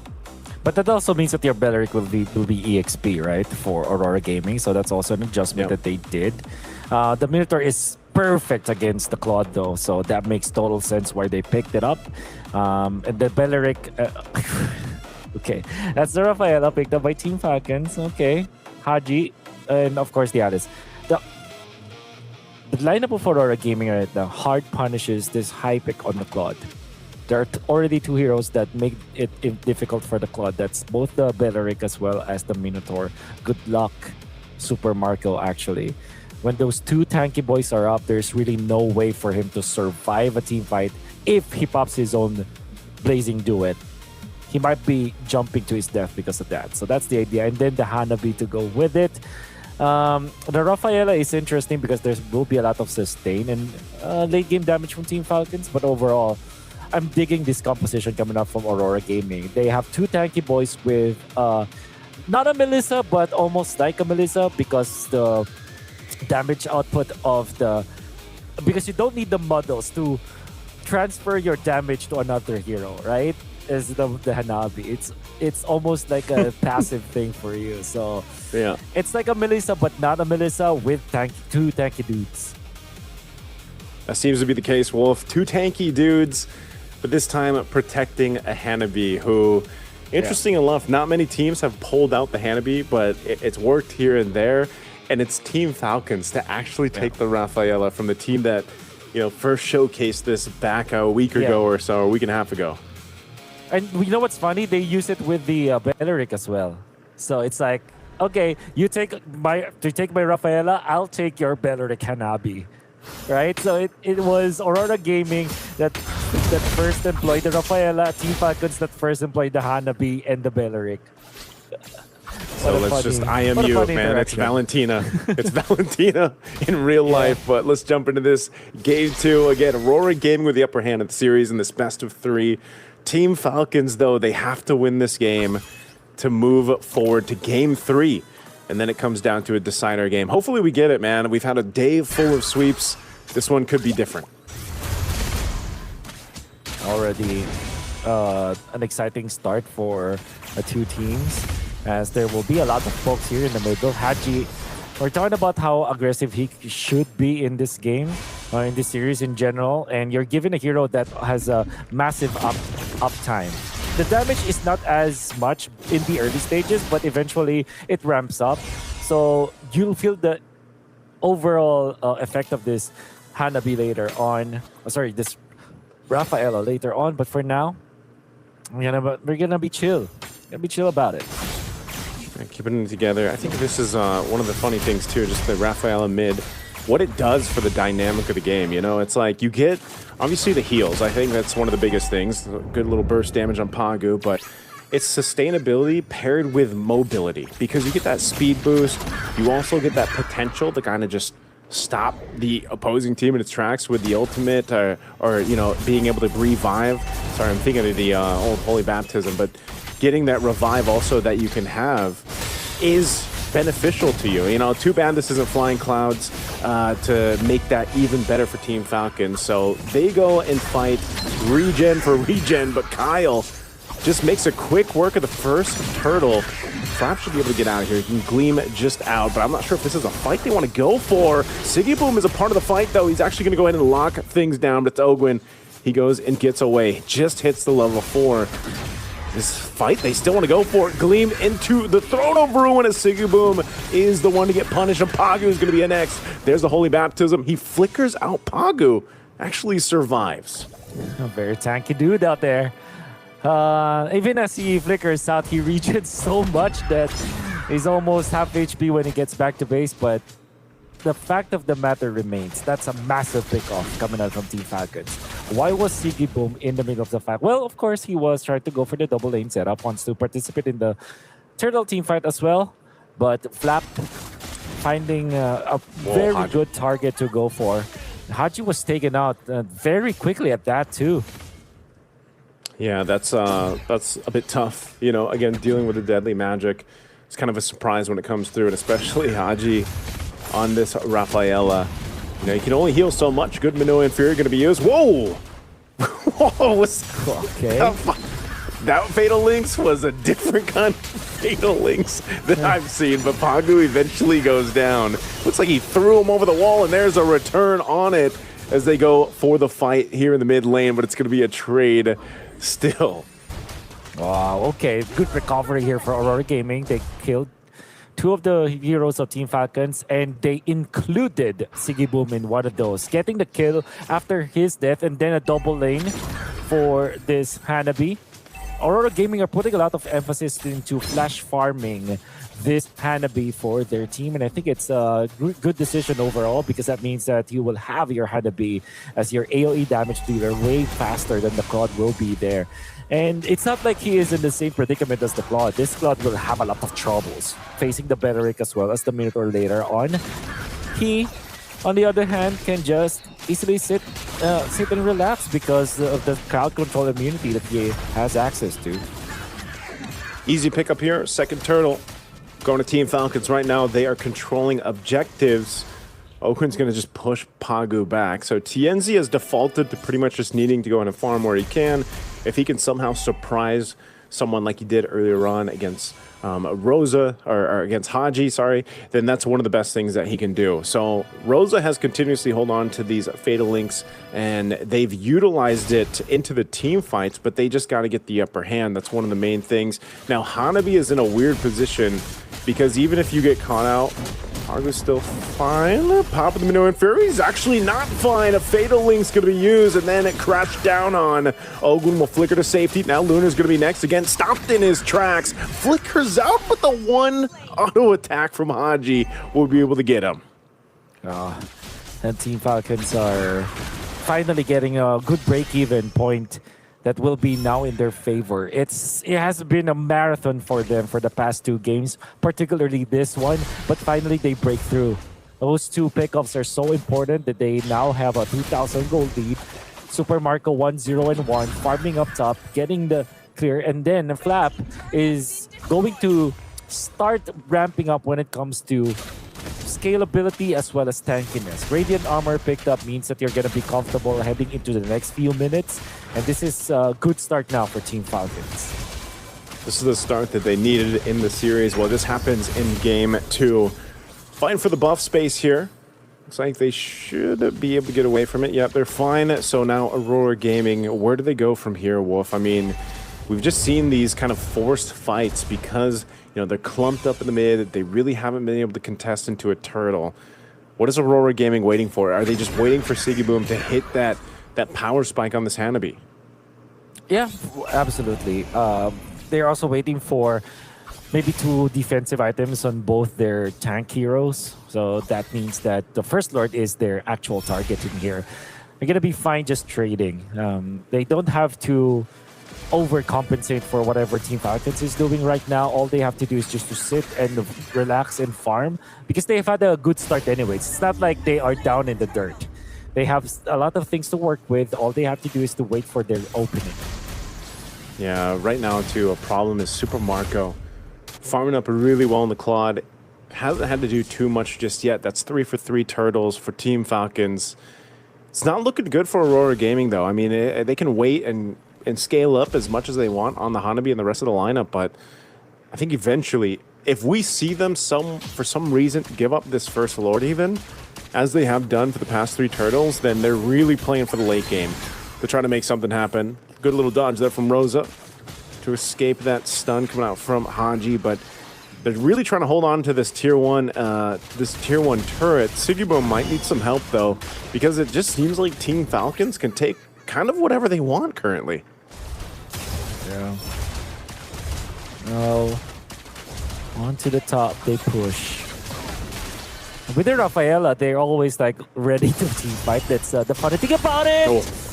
Big Fatal Links across the board too. There's the trade. Minua and Fury already expended, but Kyle jumped out of the turret with Flap. Flap will go in, looking to take out Sigiboom. He gets the job done. Kyle comes in, back for the follow. He's not able to get down at Pagu, but they're just going to trade it out under the turret. Flap will go down. Yeah. Not sure if he needed to, but it is a trade across the map. 1 turret falls. Aurora Gaming finally getting a turret. There is an argument that can be made that was worth it, especially because they popped the Holy Shields. They took out Sigiboom, stopped him from farming for quite a while. But then again, it's not the worthiest trade. They still feel like they're going to be okay with it. But did you see Super Marco just hitting onto Lunar? They didn't have enough damage to take out the Beleric, and Super Marco was half HP at the end of it all. So that means that you're really feeling a lot of problems here for the club. But if you are ahead by 6,000 and you actually have a different kind of carry in the guise of Flap, then maybe you're fine. Maybe this Super Marco Claude is more of a diversion, more of a tool than it is the carry for Team Falcons. Seems to be the case. This Lord is just going to go over to Team Falcons. Aurora Gaming deciding they're not ready to fight just yet. And that's the Golden Staff. That's going to be the Trinity locked in for Super Marco. Just past the 9-minute mark, so really good on timing here. Now for Team Falcons being up about 5,000 gold, a Lord in tow. They're ready to go ahead and approach the base of Aurora Gaming. 1 step closer to getting to a Game 3. So far, there hasn't been much of an answer for this kind of pressure that's put on by Team Falcons into the team fight. Again, that's why Alice is so strong. You know, one of those things where it's just kind of this surprise factor when she jumps in, has a flicker, Throne of Ruin combo, because then Ogwyn gets a little more usage out of his Fatal Links, or vice versa. It's either or, they can switch on through that. Yeah. Going up top, that's going to be the Lord. And you're looking at the Alice with the Oracle and as well as the Radiant Armor. They want to go for Kilo to Lunar. This might be worth it. Now you eliminate one big threat on the Claude. This is good for Team Falcons. Oh man, Lunar gone. That is a tough one to deal with. This shield is already down, so this Lord is going to punch in. They're ready to force it. Conceal going to be used. Marco working on the turret. Ogwin just zoning off Aurora. They got to wait 10 seconds still for Lunar to be up. They might be forced into a fight anyway. Flap will not be able to connect on the Throne of Ruin. There's the Minoan Fury. It's going to be popped up, throwing Haji in the air. He's low, but they'll just go for the base to take us to a game 3. And we did ask for game number 3 to happen. This time, Team Falcons has a great answer to what Aurora Gaming has thrown in them. The claw didn't matter as much because Flap was amazing this game, and eventually Ogwin comfortable with this Atlas. We criticized the composition of Team Falcons, but they still managed to take it. I wonder what the panel thinks. But before we head back to the desk, let's take a quick break.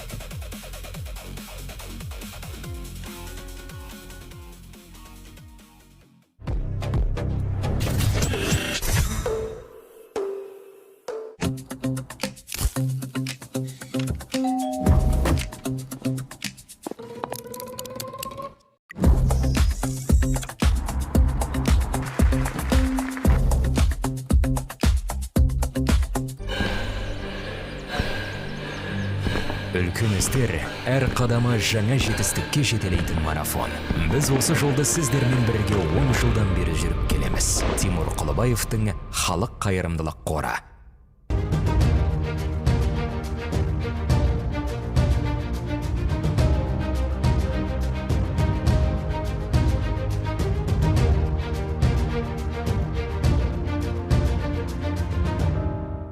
Центр кредит банкымен сіз қарапайым және заманауи шешімдердің ортасындасыз.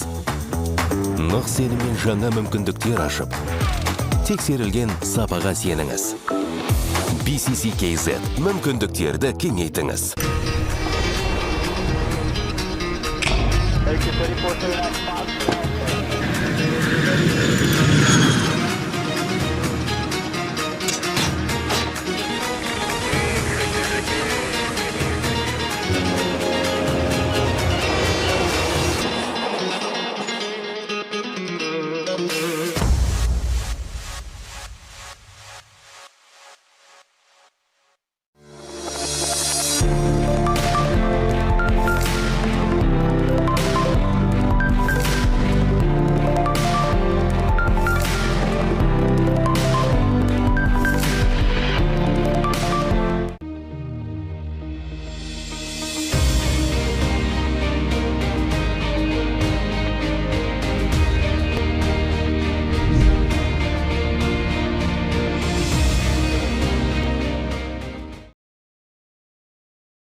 And we are back after the Team Falcons versus Aurora for round 2, and we finally have a 1-1 for today. I mean, what a comeback from Falcons. It was really good game, to be honest. I mean, towards the end we were close to 4 or 5 kills, but then it just went all the way to towards the Falcons. But great game, I would say. Really exciting game, right?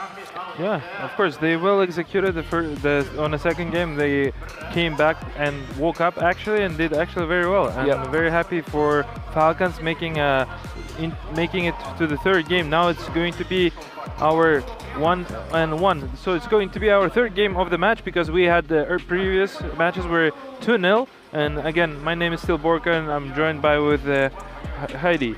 Of course, and let's not forget a big shout out to Freedom for bringing MLBB here to Games of the Future 2026 Astana, because we are having a great time here. And then for today, for the first time, we have a 1-1, because even the last two games were 2-0 so far. So we have finally one match with the third game that's needed to decide on who's going to be winning this match. But yeah, it's a tough match. It's a tough. We have two tough teams facing against each other. Aurora versus Falcon Gaming. I mean, Aurora swept it for the first one, but Falcon Gaming actually really fought back for the second one. As you can see the highlights on the screen right now, there was the game starting. I mean, initially I think it went a bit slow towards let's say 13 minutes or 10 to 13 minutes, where we only saw around 4 kills against around 5 kills. So it was a very narrow difference that we had. As you see on the screen, that was 1-1 around 3:30-minute mark. And they actually really had a good fight between the teams. But, you know, at the end of the day, there can be only one winner. And from 1-1, we went to 1-2. That shows, I mean, Falcon Gaming is really strapped out, and they really had their belts fastened, and for this second game, like, they were really going to go for it, right? Yeah, of course, especially when they were actually doing slowly but surely getting that gold lead advantage from the side of Falcon. By this minute, at this time, we see around more than 5,000 gold swing from the team of Falcons. And yeah, shout out to Team Falcons and the coaching staff, because they have actually banned Melissa this game in comparison to game number 1, and also they decided to play TNZ Harley, but the TNZ Harley couldn't do anything without the Melissa on this game. That's why they actually woke up, and they did very well on Team Falcons. Well done, well executed, well played, and well finished. Now we're seeing 1-1. So now two teams are on the bridge, on the edge of getting eliminated, and actually making it and advancing it forward on our bracket. Let's take a look at the scoreboard. Of course, we have the stats on the screen now. As you saw, that was a very narrow win for Team Falcons, but they nailed it, to be honest. I mean, 10 minutes, 41 seconds. I mean, that was a quick game, to be honest. Soon after 10 minutes, they just brashed right into the base of Aurora Gaming. 6 kills against 4. TNZ, 101. I mean, 1 kill, 0 deaths, and 1 assist, but really good collection of gold, right? And then we have on the other side, we got, Supermarco did really well as well. 2 kills. And if you look at the overall kills, even that's very less compared to other games that we have seen today, because we are looking at single-digit kills here. And that too, Aurora Gaming only 4 kills and Team Falcons only 6 kills. This shows both the teams are actually fighting so well in order to even remain the survival on the Sanctum Island, and of course to get the kills on the other team as well. But both struggled to get there somewhere towards the end, right? Yeah, there was 10 kills in total from both teams, and it was 6 and 4. We saw the players from the team of Aurora Gaming finished up with 403 and 402, 1-on-1 actually, the kill on the scoreboard, KDA. Also, I wanted to mention on one player from team of Falcons, because they finished their game. They finished their game fairly easily. Yeah. They finished their game 1-1-5. So like the guy had 6 kills actually in total. Okay. With 100% kill participation. Right, I mean, that's really interesting to see how that is coming about, because we've been waiting for a fight like this, and we finally got it for the third game. And we have the stats for both the teams right in front of us. And if you look at that, look at the damage taken. I mean, that's really interesting. Both approximately the same, I would say. Yeah, the damage taken approximately the same. Yes, I would say the same. And but hero damage, we saw Pagu made almost twice as damage as in comparison, toe-to-toe comparison with the Falcon player. Also, I'd like to mention the Pagu. I think it was a little bit challenging game for him in terms of early game in the laning. He had a little bit struggles from minute. As soon as the game started, he missed the button, and then from there he was playing too aggressively to the teams of Falcon. And actually, Falcon made it through, and they came back and did it very well. Yep. I really like how the scoreboard actually went. I mean, the kills, it was like 2-3, and then it went, well, the one side comes up with 1 kill, and then the other side again steps up 1 kill, and it went all the way till the end. And also when the Falcon actually took the base, that was towards the end, and very close kill numbers as well, 6 and 4. I mean, we have never seen this side of a game recently, but yesterday we had a really good one. But apart from that, I think this is another one. I mean, for this day, I believe this is possibly the toughest fight that we have seen.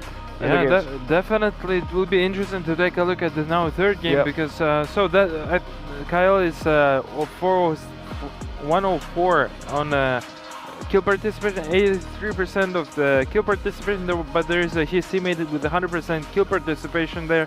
That was very surprising because he had a good 115 KDA, and was actually excellent. But nonetheless, Kyle did phenomenal job as a hard carry player. He managed to clean the game and owning with a 800 GPM on his shoulder. Just purely amazing performance from Team Falcons. I mean, they've changed a couple drafts and they changed their bands, and we see the total different Falcons, and there was unexpected result, to be fair with you. Yeah, so true. I mean, they completely revamped the whole strategy, I believe, and it was a good move that they changed or reworked on the drafting phase. So which actually paid off at the end of the game, because that was a very tough game that they had the first one, because they couldn't even get a hold of the map for the first game. But for the second one, they really put up a really good fight. But even though the fight was very, very narrow when it comes to it, was really head-to-head, and there was no clear lead to say, because it kept moving back and forth. And it was a really good fight, I would say. I mean, these are the kind of matches that keeps us on our toes until the end, and to see how that plays out. And we just saw one of the probably one of the most exciting games that we had today in the last, let's say, 6 games, I would say. We had 2-2, and then now we had 2 on the match 3 as well. And now that demands for a third round for the match 3 against Falcons and Aurora Gaming, and we are yet to find out who's going to walk away, because if Aurora does not manage to win the third game, I mean, their dream of facing the Onyx for the finals, that's not going to happen. They're not going to repeat getting back to the finals again after last year. Of course, they can make a revenge, as we heard from Pago. Yeah. So Pago needs to step up and actually make sure that he can keep his word, because he needs to, before he is facing off of anybody else, he needs to focus on Falcons, because Falcons are here and they adjusted the draft, and now we see different Falcons. So whatsoever, in order for our Aurora to proceed and do their best, they need to now to step up and do well for their gaming. And moving forward, now it's going to be third match. What do you expect who comes out of the winner from both of the teams? I don't know. I believe Aurora might have a slight edge when it comes to the next game, might have. But again, I mean, what the Team Falcons actually showed is they can actually turn around a game or turn around a match how it goes, because the first game was they were really having a hard time on the first match. But they redid the drafting, they redid the heroes. I believe they redid the strategy as well, and then taking that to the second game, I mean, they really outshined their first performance. I mean, if they left with the first performance and then they lost the second one as well, I think that would have been different. So let's get to the casters. Yeah, let's give it to the casters, to the Wolf and Nisoy, and let's watch the game number 3, and let's see who's gonna be on top of today's match between Falcons and Aurora. Take it away, guys. Thank you so much, man, for the desk, Ilias, as well as Haiti. Wonderful, wonderful series that we're seeing. Although it is a best-of-3 series that we wished that would go the distance, we honestly thought that the games themselves will be close, but it wasn't the case. It's back-to-back snowballing games from both teams, winning 1 game each. Will this be the trend, do you think, for game number 3, Mr. Naisu? Mr. Wolf? I hope not, man. You know, I hope we get a more of an even game, because like you said, it's been one-sided games on each side now, right? From game 1, game 2. And that is unfortunately I feel like that's the fault of the meta, man. Yeah. The meta right now, I mean, we saw this all the way through MSC, then we saw this here for the group stages, and in the past couple days, it's been a whole lot of that. I mean, if you go and look at some of the stats so far for Games of the Future 26, there are very few games that went, let's say, late game. What we're used to the late game is being, 20 plus minutes. And I think our longest game is 24-ish minutes, where a lot of the games have been around the 10-minute, 11-minute mark, some of the faster ones that we've had, of course. So, I don't know. I guess if I want to throw something out there for Game 3, I'm hoping we can get like an even ground. Like, give us, like let us see an Evolve Lord, man. Right? I feel like we barely get to see Evolve Lord anymore. We only see the normal Lord. Like, let us see Evolve. Yeah, you're that's funny. We want to see Evolve Lord. We want to see, buy and selling. Sometimes I forget there's a Evolve Lord, man. Evolve Lord, by the way, for those who don't know, that is the level 3 Lord that happens 18 minutes. I mean. 18, that means that we want to see late game scenarios where it's very, very close between teams. Where the queues is hectic, sometimes you would see players shuffling around their items, selling Winter Natures, Winter Crowns, eventually getting Rose Gold Meteor, all those items that will help you outplay your opponents in the latter portions of the game. We want to see that. And you're right. It has been a while since we've seen them, and hopefully this is going to be a different case in game number 3. The Parrots now being open, and Aurora Gaming first to get their hands on this dinosaur for the series. I don't know, sometimes when I see Midnight on the screen, man, and I can't read his lips, but I just know what he's saying. Because he's that reaction right there, you know that they're happy about the Barretts being picked up here. First pick going over to this blue side. This is Lunar's probably best performing here, I would say, in the past matches that we've seen him play. He's able to go ahead and set things up. They'll complement this. I'm wondering what they'll complement it with, but already for Team Falcons, their response, picking up that Melissa, the Atlas is open, so you go for that. The Valentina has been what Rosa has gone for. Because you have an Atlas there, do you just pick up the Valentina? Yeah. I think it's worth it for Aurora Gaming, and not only that, I feel like Rosa plays the Valentina so well, right? So it's it's a good pick overall, and then you also have a player who can pilot that hero so well. So I like how the odds are for the Valentina, but there is a caveat to it. They're playing against a Melissa, and the Valentina might not have enough of reach for that one, so they compensate that with this Harley, and then eventually this Claude. Gonna be a solid pickup here for Aurora Gaming. Now, the Melissa, what do you now supplement this with? Do you pick up the Uranus now? Oh, it's banned out, unfortunately. Yeah, they banned that out. They can pick up their XP laner now, but I mean, I don't know. They might hold on to it. Just pick up a mid lane. They can hold on in the jungle, unless unless you're at risk, right? Kyle just has something slip through. Hey, we hope, there's a lot of people hoping they win. Team Falcons, there's a lot of fans out there. There's a lot of fans tuning in, but same with Aurora Gaming. Aurora Gaming has risen through the ranks over and over again. They were the grand finalists last year, and they hope to make it this year. That Nolan's going to be picked up by Team Falcons. I actually thought that Rafaela will be the pick here for Falcons, and that's because of the fact that Haji just played well in the previous game, and Aurora, the Atlas compared to an Atlas without Rafaela doesn't feel as tanky, That's probably why Ogwin was so aggressive earlier in game number 2. It's because of the presence of the Rafaela on their side, and I feel like Team Falcons will be incentivized to pick that up since there is no Rosa hero yet. It's either that or I don't know. Are they going to ban it out? Do they want to go ahead and take it just red 4 for themselves unless it slips through and doesn't get banned out? Baksha is going to be banned. Interesting. Why the Baksha?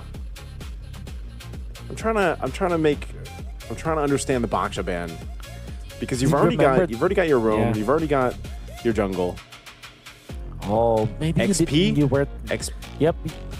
Oh, Maybe that's you right, weren't able XP. to. Yeah, maybe you weren't able to watch it or something, but there was a time that it was picked up. It was the backshot that the Falcons used, and there was another team that used it against the Barretts actually, because it's like a throwback. It's like you see this hero back in season 6, Barretts versus Backshot in the Explain was almost like the Uranus and Esmeralda of modern day. Oh yeah, that's true. That's true. So Farsa was that. What are they going to go in the last one? Last ban here. You know what? I feel Team Falcons wants to pick up the Rafael. I know it. I know it in my bones. It will Red 4 pick it. So what's Midnight cooking, man? Why are you cooking Midnight? What is he thinking? He's really thinking about this last ban. Yeah. He This could checked be a up on decider. the other side of the booth, maybe thinking if he can get some intel in there.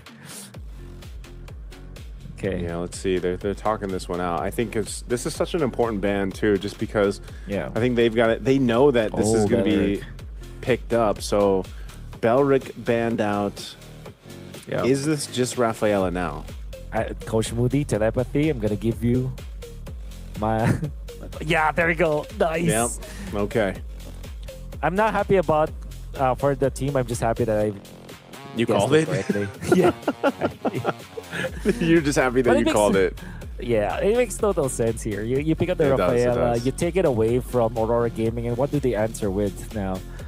There is the Eudora, but it doesn't have a good matchup against the Heroes of Team Falcons. They might just be happy with the Valentina, actually.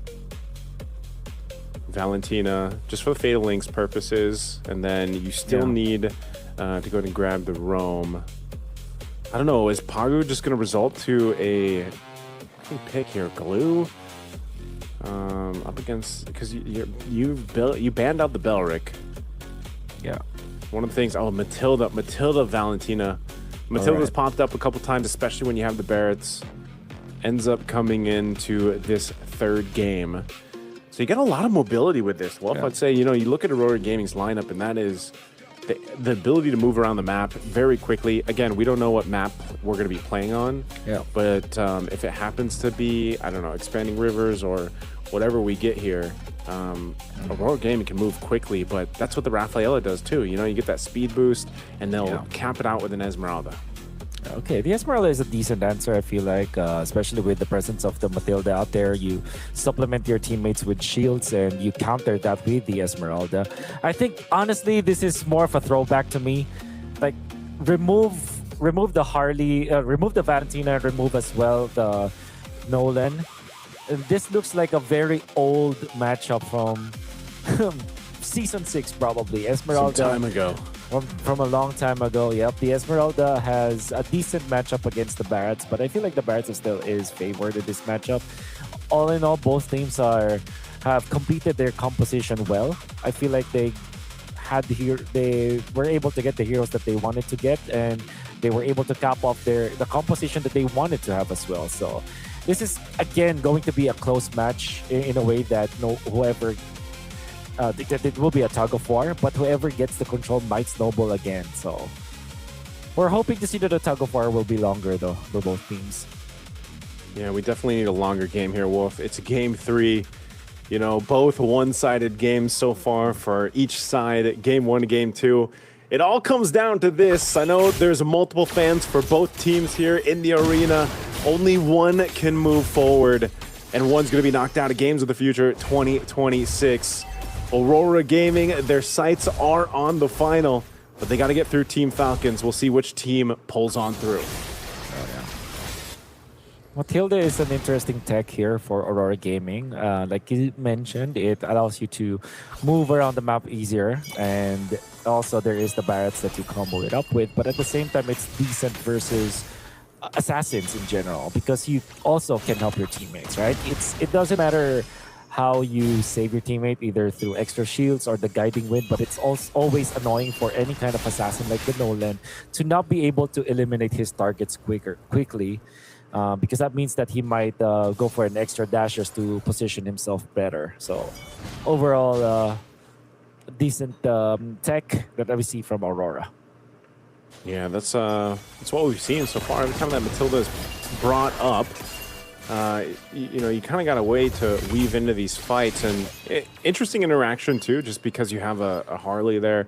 When he uses space magic, kind of going into these fights, out of these fights, but then guiding wind out of it too. It's one of the advantages of it. But I would say Team Falcons, they know how to deal with this. They know how to deal with the Matilda. They've kind of experimented with their own ways to make this hero work, but nonetheless, first turtle is up, but they're going to go for a fight anyway. A Daytona's welcome from Luna, right on target. First blood going to the hands of TNZ, and now turtle for the taking. That is going to be a revive, though. So Ogwin will be back up. Not sure if they're going to be able to stall this enough. As Kyle's working on this purple buff. He might be able to go ahead and swing into this fight, but he's going to be blocked by Lunar as TNZ gets the turtle. Retribution going to be used. Guiding wind on out, but Lunar might not be able to escape. A Fatal Link's going to be used. They crash down once again in the jungle, and they're able to pick up another kill. A huge switch down with a Blazing Duet, but a Fatal Links again. Everybody being thrown into the air, and they'll disengage as Aurora Gaming tried to fight back in that one. Did you see the value out of the Rafaela, the way that they were healed up after that very long team fight that we saw from Aurora Gaming? There were so many times that you felt like Aurora Gaming already has the advantage because they were trickling down the members of Team Falcons. Even Sigiboom going in there with the Blazing Duet, a full stack of the Art of Thievery, it wasn't enough because they were just healed up with one pop of the skill coming out from Haji. So Team Falcons are utilizing this composition well. Atlas plus the Rafaela, it's very annoying because they just have good synergy with each other. You can see that the Rafaela can speed up the Atlas, so the perfect match will have a lot more coverage, and then you're not as squishy as the Atlas because of your because of the heals coming up from the Rafaela. In turn, you will have the Frigid Breath activated even more. So it's like this is such a good combo that Team Falcons were able to concoct. Yeah, I feel like they they came up with this combo that works really well, but Aurora Gaming, they kind of answer it too, just by simply having a Matilda, and that's why, we talk about it so much when the Matilda does come up, just how much advantage it kind of gives in a way, but eventually, just like we saw in the last team fight, you have to not only worry about the healing and mobility that Rafaela gives to a team, but it's also that revive factor, and Aurora Gaming is one of those teams that made this happen just recently on the international stage in Paris. So they know how to handle it. This second turtle is up. But now Aurora Gaming with control. Ogwin trying to go ahead and put some pressure up on this front side. He's going to get eaten up, thrown into the wall. A Blazing Duet's all we're going to be used too, but they're breaking out. Ogwin's going to be the one to go down. Not sure if they're going to be able to actually commit to this turtle though, but with one down, Team Falcons at a disadvantage, still going to be fighting for it. The Muddles drop down, the Guiding Wind is there. Now Kyle jumping forward, they take quite a bit of damage from Rosa, but turtle secured. It's going to be traded out though. Aurora gets 2 for 2. Oh, the difference now is that Lunar was able to land that Bat's ultimate, and oh my goodness, Bats are just so deadly. There's just way too much damage that you get out of one combo from the Barretts, and then the extra stun that you get. You're just out of the fight for what, 3 seconds, including the stun, including the animation of the Barretts when you're getting eaten up with the Daytona's welcome. It's so disruptive, and that's the reason why Team Falcons are winning the fights. Yeah, Team Falcons keeping it even, And despite not getting any of the turtles, they're really just finding the golden XP that they need across the map. Yeah. No big lead being built up here. They need some more time to go ahead and get this itemization underway. But the same thing is happening here, and this is a crucial item being picked up by Pagu right now. He's got the Flask of the Oasis online now on the Matilda to go ahead and help a little bit more there. But I think one of the most difficult things for Team Falcons too is what we were saying, and why Lunar, when he got his Barrett's pick, the hero he's been able to do so much on, it's getting past this big dinosaur, I mean, the potential for him to just set things up is too much to deal with right now. Yeah. And you can feel it. You can feel it with the confidence that Aurora Gaming exudes right now. especially with 4 of their members here up top. They want to position themselves to get a push, and then the bottom lane getting freely farmed by this Claude. There's no real estate that Team Falcons are happily taking right now. Aurora Gaming are happy with this. It's like they're controlling the map by being so aggressive. Yeah, they're really controlling the map. And that's, you know, what we were expecting when you're on expanding rivers with a Matilda. Oh, they're going to find a lockdown. A Fatal Links. Ogwin caught in the brush. Taken down again. Falling for the 3rd time. And that's going to result into the 3rd turtle going over to Aurora Gaming. Very bad positioning out there from Ogwin. You have to stick with your Rafaela, I feel like, if you are playing this Atlas elimination match. Again, another bad initiation, but this time there is Team Falcons to back him up. Oh, they're there to back him up. He's trying to get away here, but he can't. Lunar slowed down enough. A kill picked up there for Super Marco. They should be able to go ahead and result into getting this tier 1 turret down. Meanwhile, Aurora Gaming looking elsewhere across the map where they can to put pressure.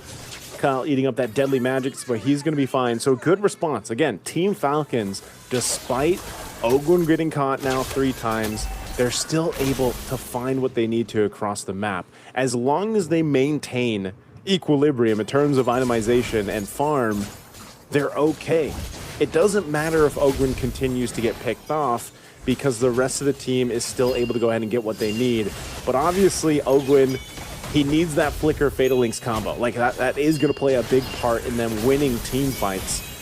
But Aurora Gaming's just doing such a good job. Once again, they make a move on Flap, and he can't survive that one.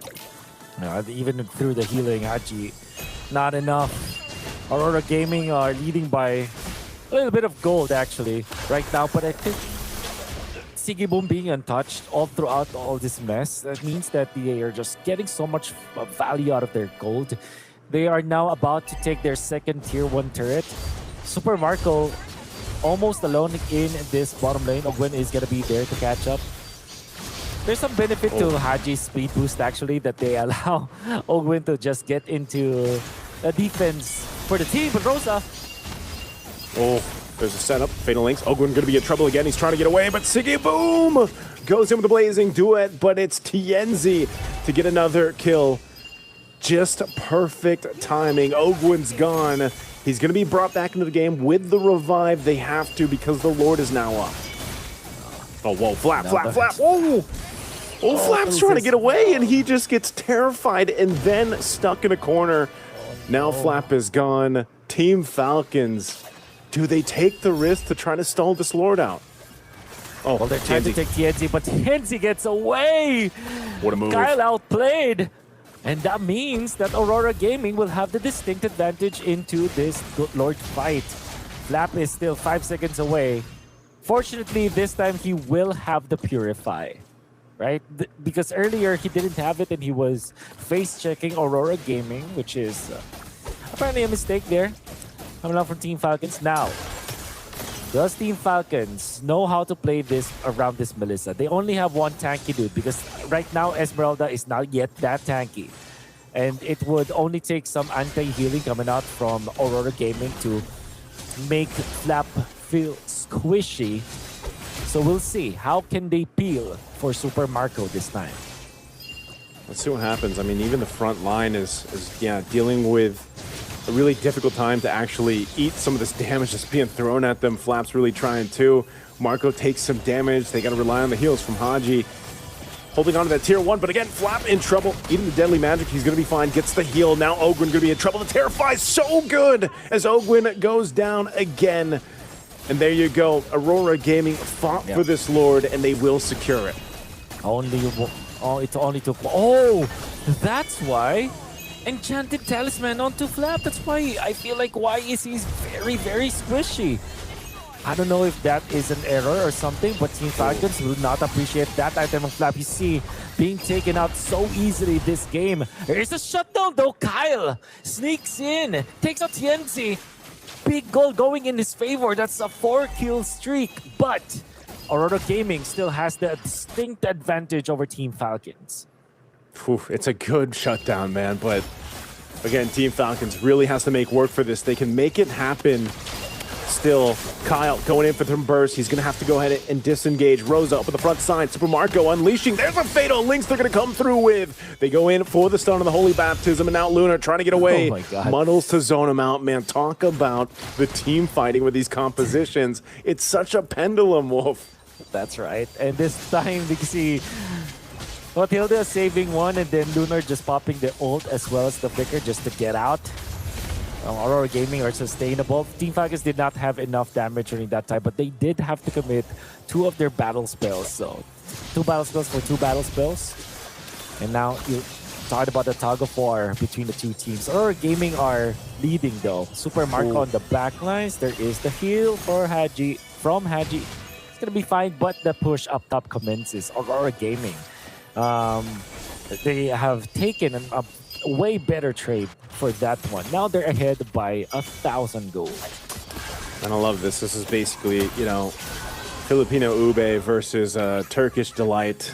Oh, 2 compositions, you know, just going at it here. Both have their own sustainability and mobility to work with, and that's why the team fights are the way, and I think that's going to get them exactly what they're looking for. They go for Lunar into the fatal links, and now, oh no, Flap's going to get trouble again. He's just not tanky enough. A blazing do it into the team fight on the backside. Kyle could be in trouble. Now Pagu looking to take down Super Marco. He does have to pop the Purify. He gets away, but they're pressured in, and Super Marco can't get away, but Siggy Boom is actually the one that's punished. He thought he could take out Marco, but they will get a tier 2 turret in the mid. Yeah, so much action going in there, so much micro movements coming out from teams that eventually went in favor of Aurora Gaming. Had it not been for that takedown on Siggy Boom, Team Falcons would have a disastrous fight because Super Marco looked to be eliminated there. Just a few seconds from getting taken out, but a little bit of an overextension from Siggy Boom. Kyle and Super Marco were able to punish. However, a big takedown because they're Aurora Gaming still took out 3 heroes. They got a lot of gold from that. And then the mid lane turret as well. There's so much that Aurora Gaming were able to achieve. Now the Lord fight commences. And Aurora Gaming have set up their long lane way better than Aurora Gaming did. You can see TNZ onto the back lines. Oh. Is Kyle ready for this? I think he is. They know. They know. TNZ, he's just there, standing in the middle of the lane. Rosa waiting too. If they can just go for a Terrify from Rosa Ogwin. Gonna go ahead and spot that out. The Fatal Links are grabbed though, so Rosa, that's what they wanted. They get the Fatal Links. They're setting up for this Lord Dance. And this is probably going to be the best Lord Dance that we've seen so far in the series, just because of this nature of both compositions here. Let's go. It has been close. Oh man. Haji, half health, off the deadly magic. They want to go for Lunar. They're going to go crash down on him. They're looking for him. Daytona's welcome, able to buy them time. They're going to go and spit him out. Kyle waiting for an opportunity here. Owen could be in trouble. There's the Fatal Links for the Blazing Duet on the backside to go away from me. And Flap is still going to be up until he's not, as TNZ takes him out with the deadly magic. Haji could be next. He gets the speed boost with the heal, and now Rosa trying to buy some time. They could just go for the Lord unless they push in. The revive comes through for Flap. So they're still in the fight here. Super Marco is still up. Oh no, TNZ goes in with the deadly magic. He has the heal, but Super Marco's trying to heal back up by hitting the minions. He has enough to stay alive. Oh my goodness. Again, Team Falcon still in contention for this Lord. It'll be enough to push off Aurora Gaming. And now they're going to be the ones to start it up. Aurora Gaming wants to get here in time, but it's Kyle and Team Falcons to get the Lord. Aurora Gaming already had the advantage.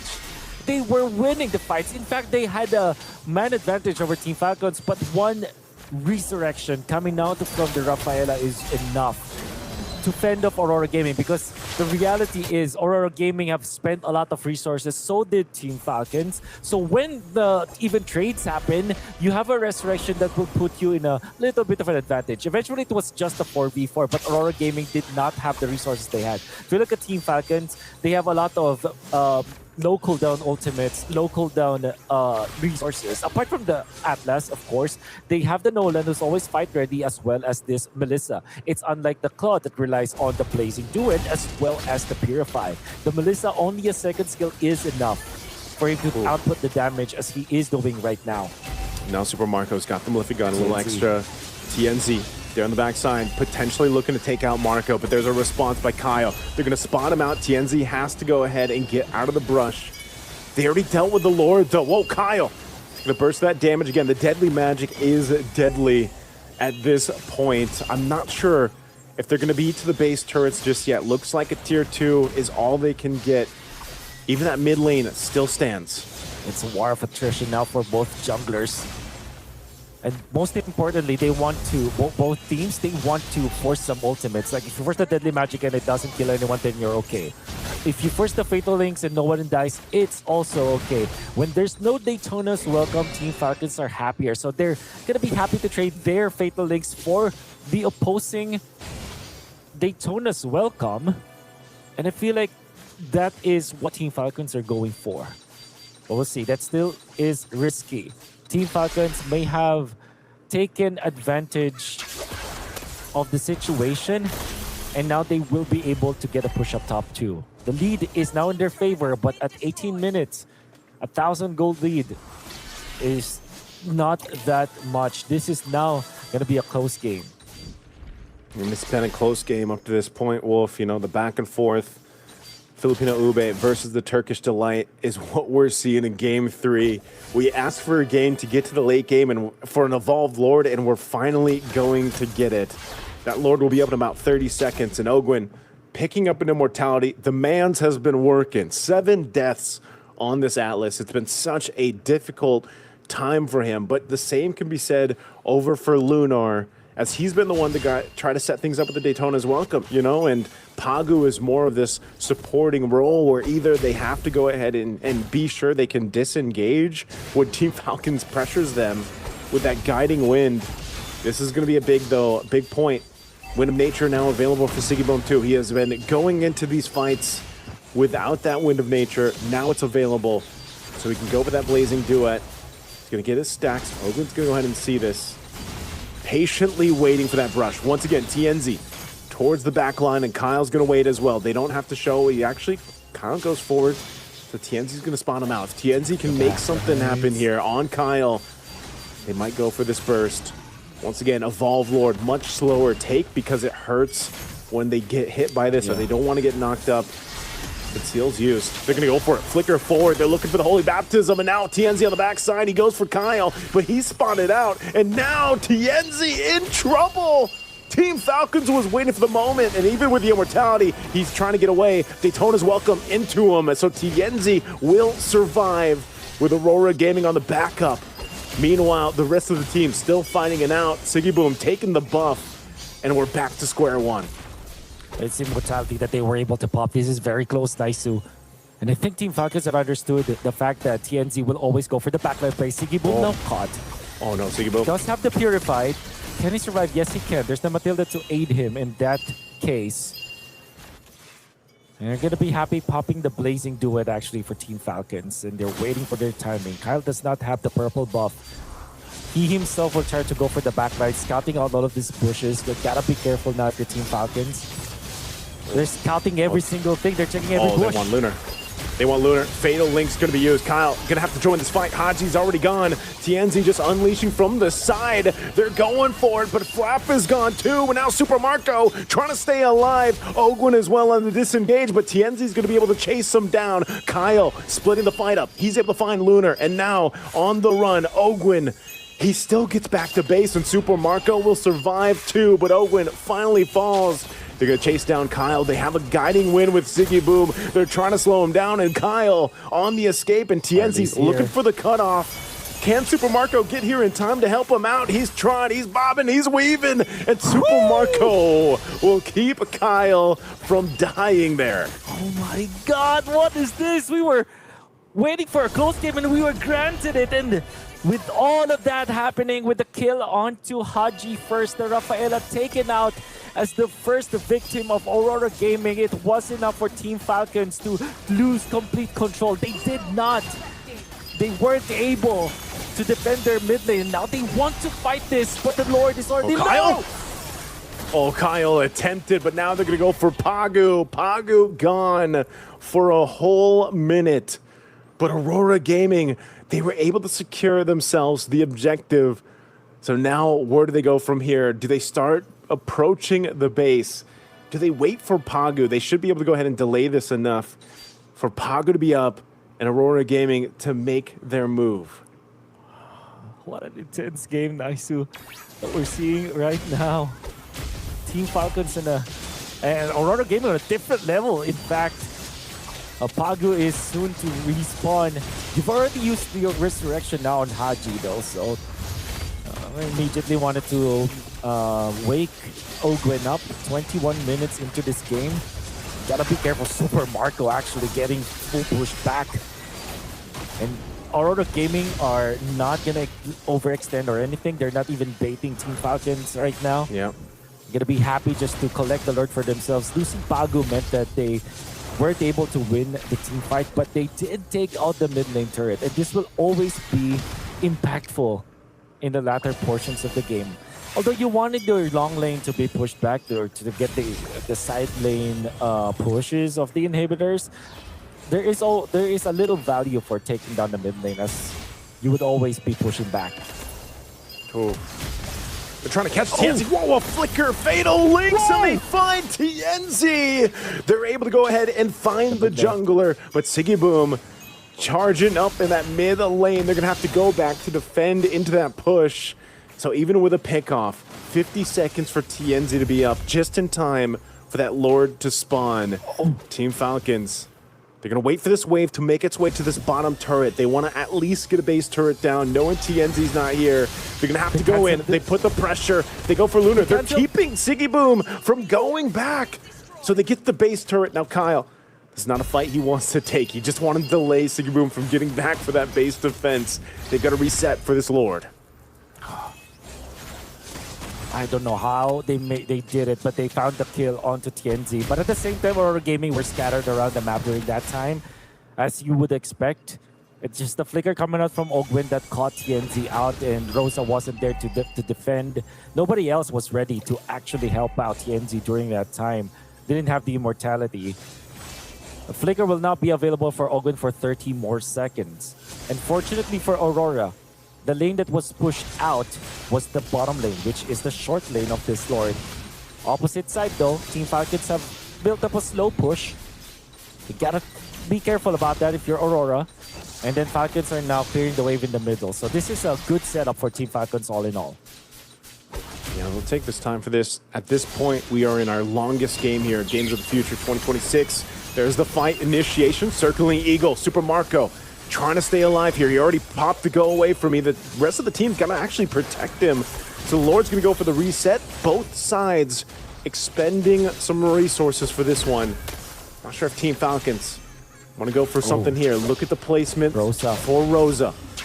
Swinging back around, might be looking for a cheeky play here. The top lane already cleared. Rosa going to be spotted out? I don't know if... I think Rosa was spotted out, holding on to the Fatal Link, so Team Falcons pushed off it. Ogwen's going to go check this brush out. He's got to get Rosa out of there. So once again, the dance for this Lord, man. 25 minutes in. What an intense game that we're seeing. Each player trying to outplay each other. The team... Both teams, they know where to position themselves, and it seems like they're mind-sweeping every single bush. A long lane push is important, and it's going to be set up by Aurora Gaming right now. They now have the advantage of this Lord dance. Quarter of health on the Lord, a bit of a knock up there too. Lunar's quite low. He's going to have to make something happening. They're going to go there. There's the blazing duet coming out from Siggy. Boom, and a Fatal Links to take out Haji and Super Marco and Aurora Gaming. That's all they needed. They win the fight, and now Kyle has to run to the base. Pagu's there, and the rest of the team, he's got an immortality. Do they just go for the Lord, or they go for the end here? It looks like they want to end because there's 5 of them. And Lunar's ultimate is up right now. No, they gotta go for the Lord. They have all the tools. Oh my god, Pagu, what a play. They're circling Eagle on the right target. They want to go for the Lord this time. They want to keep it safe. They know that they will have the advantage come the push. Especially if they force out this purple buff. Kyle, you gotta be careful. You're overstaying. They're overstaying this time. And now they're getting chased. Oh, that's so risky. They're going to be going down for Flap. There you go. Immortality going to be popped here. He can't survive that. Flap goes down. Fatal links into the turret. Siggy Boom's there to help out. Gets out with the guiding win, but this evolved Lord is coming through, and Flap is down for 65 seconds.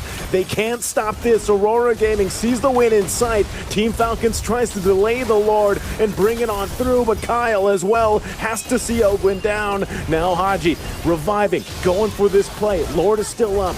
Team Falcons trying to make it happen, but Super Marco, can he turn this fight around? Kyle's gone, but Aurora Gaming's working on the crystal, and they will make it happen to defeat Team Falcons in Game 3. Massive overextension out there coming out from Falcons.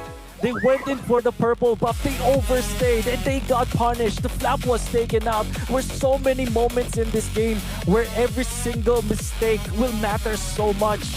And Aurora Gaming were quick to punish.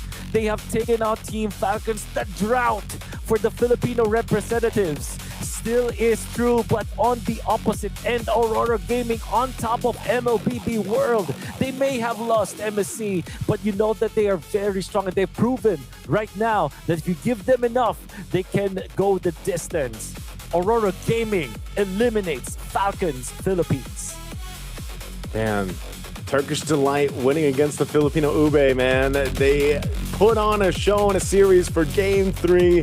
What an amazing one. Probably the best match so far we've seen, especially in the past couple days here. Hats off to Team Falcons, and congratulations to Aurora Gaming. I think we're going to be taking a break here. We'll hear some more from Aurora on stage there on the panel, but let's go for a break for now.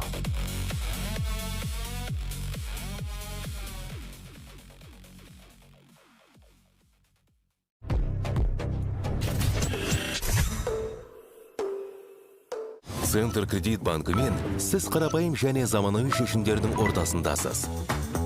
Нық сеніммен жаңа мүмкіндіктер ашып, тексерілген сапаға сеніңіз. BCC-KZ мүмкіндіктерді кеңейтіңіз.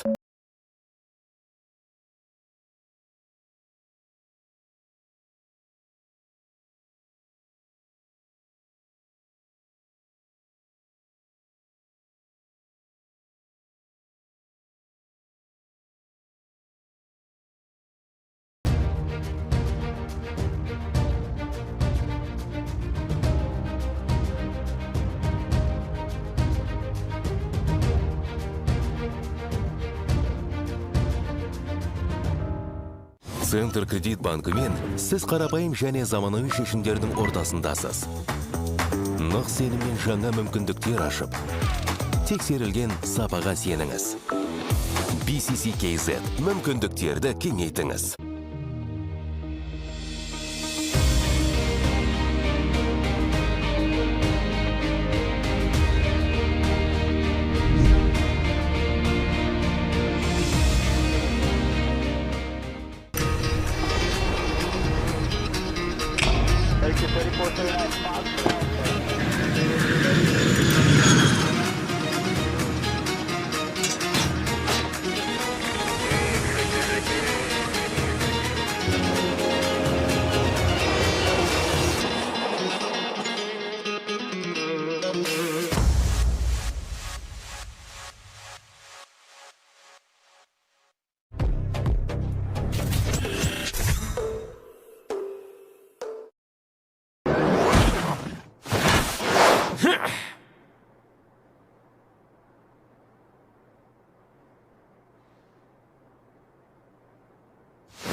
We're back here once again at wonderful Jekpejek Arena here, beautiful Astana. Thank you, Wolf and Neso, for this cast. What a game and what a performance for both teams. Let's give them a shout out for Falcons and Team Aurora. We have a wonderful guest here, Pagu, once again joining our panels desk. Welcome back, Pagu, once again. Hello. Congrats again. Good to see you once again. Was incredible performance by not only by you but the whole team and the whole team of Team Falcons. How are you feeling? Well, first of all, I'm proud of my team. That was a long, exhausting game, and I'm really happy to be here now. Not like on the side after losing. So yeah, we are extremely excited. Extremely excited. Great. I mean, great. I mean, that was really a long, very long game, right? We didn't see that going all that while, like almost half an hour, we can say. Yeah. Like, were you getting exhausted towards the end? I'm sure. I mean, you're pro players. I mean, you're used to long games. I think you mentioned yesterday also. I mean, you play even longer games. So, how was it? The third game? The third game, for sure, a lot of emotions, right? Like a lot of mistakes from our side, from enemy side. The game was exhausting, like kind of unpredictable. The game was so slow at one point. We just had to make a move, right? Right. True, indeed. I mean, how did the drafting phase work out for you at the end? Once the drafting was finished, were you happy with how it turned out, or were you restricted in some way with the bans? Whenever we get our comfort picks, like some, let's say, dark system a bit, I'm always happy to play like that, with those heroes. Awesome, awesome. Yeah, for sure. I mean, you know, I checked the stats and everything. There have been lots of Barretts, Melissa, Harley, and actually Valentina. Also, in this game, you guys have 3 of the best heroes at this tournament, at the very least, with a high % of win rate. And I mean, you just won the Team Falcons, who were top 4 in the last tournament, and they were doing very solid. You couldn't tell who's gonna win in the end of the series. Do you have any words to Team Falcons? Yeah, for sure.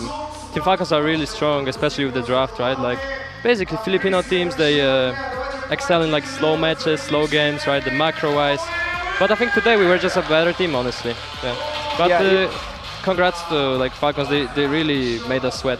Yeah, I mean, I think you still did really well in the first game, because basically you were having the whole map for yourself, right, in the first game. Yes, that's what happened. Yeah, we played our comp accordingly. We played it right, and we had like no opening. That was clean. Fantastic performance. You know, I don't want to take your time as long, but I have 2 questions before I will let you go. The first one, we spoke with Onik, and they're excited to see you guys at the finals, and that's the first one. And the second one is, so is there? I forgot the second question that I had in my head. It just slipped away. Never mind. Just you have any questions right now?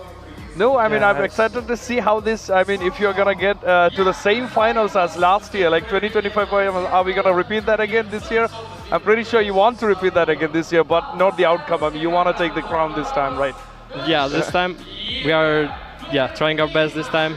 Hopefully we meet Onik again, and as I said, I want to get her revenge. Maybe like 3-0 sweep, like the opposite of last year. 3-0 sweep, okay, that we heard that right from Pago. Now I remember it before I let you go. The communication from the team. So you have a 4 Turkish player and you're from Poland. How does it work? Does it have some issues with you whatsoever because of the communication issues? Maybe they speak Turkish time to time and you may not understand. Just wanted to ask you before we let you go. Yeah, right. So first of all, the game language is kind of simple, like spell names, heroes, right? It's all the same for all languages. Right. However, like macro calls sometimes, it's majority in English, so I can understand as well. Oh, but whenever like our jungler is ganking someone, he can speak Turkish as well, like the planning. Okay. So majority English when it comes to like big fights. Okay, yeah, I mean, at the end of the day, I mean, it's about the chemistry of the team as well, right? No matter what language you speak, I mean, the game languages, you're all synced as a single team, right? Yes, so, exactly. Yeah, perfect, awesome. I mean, really thankful to have you here again for the second time in 2 days. I mean, we are really hoping to have you here again in the coming days as well. But again, congratulations again. Thank you so much for being here. Thank you very much for your time. Again, Pago, that was Pago from Team Aurora. You have any final words before we let you go? Yeah, thank you, guys. Thank you all the fans. I see there's today much more people, so thank you guys a lot. Thank you. That was Pago from Team Aurora. Pago, you can take a rest and relax for your next games. And thank you very much and good luck for tomorrow. I mean, you guys have now secured your semi-final slot. And yeah, best of luck to you guys. And now we're about to our game number 4. I mean, there will be Power Rangers, Pro Esports, and Bigatron by Vitality. Now, meanwhile, we see the highlights of the game number 1 and 2 and 3. It's the match of 3. The game was very exhausting, I would say. You couldn't tell exactly what's going on until the end of the game. I was saying the minute 22-23 is by far the longest game, but actually there are definitely longer games. There have been I think did we hit 25th mark today? You reckon? Yeah, I think we hit 25th mark today, because at the end it was really really exciting how to watch how it goes.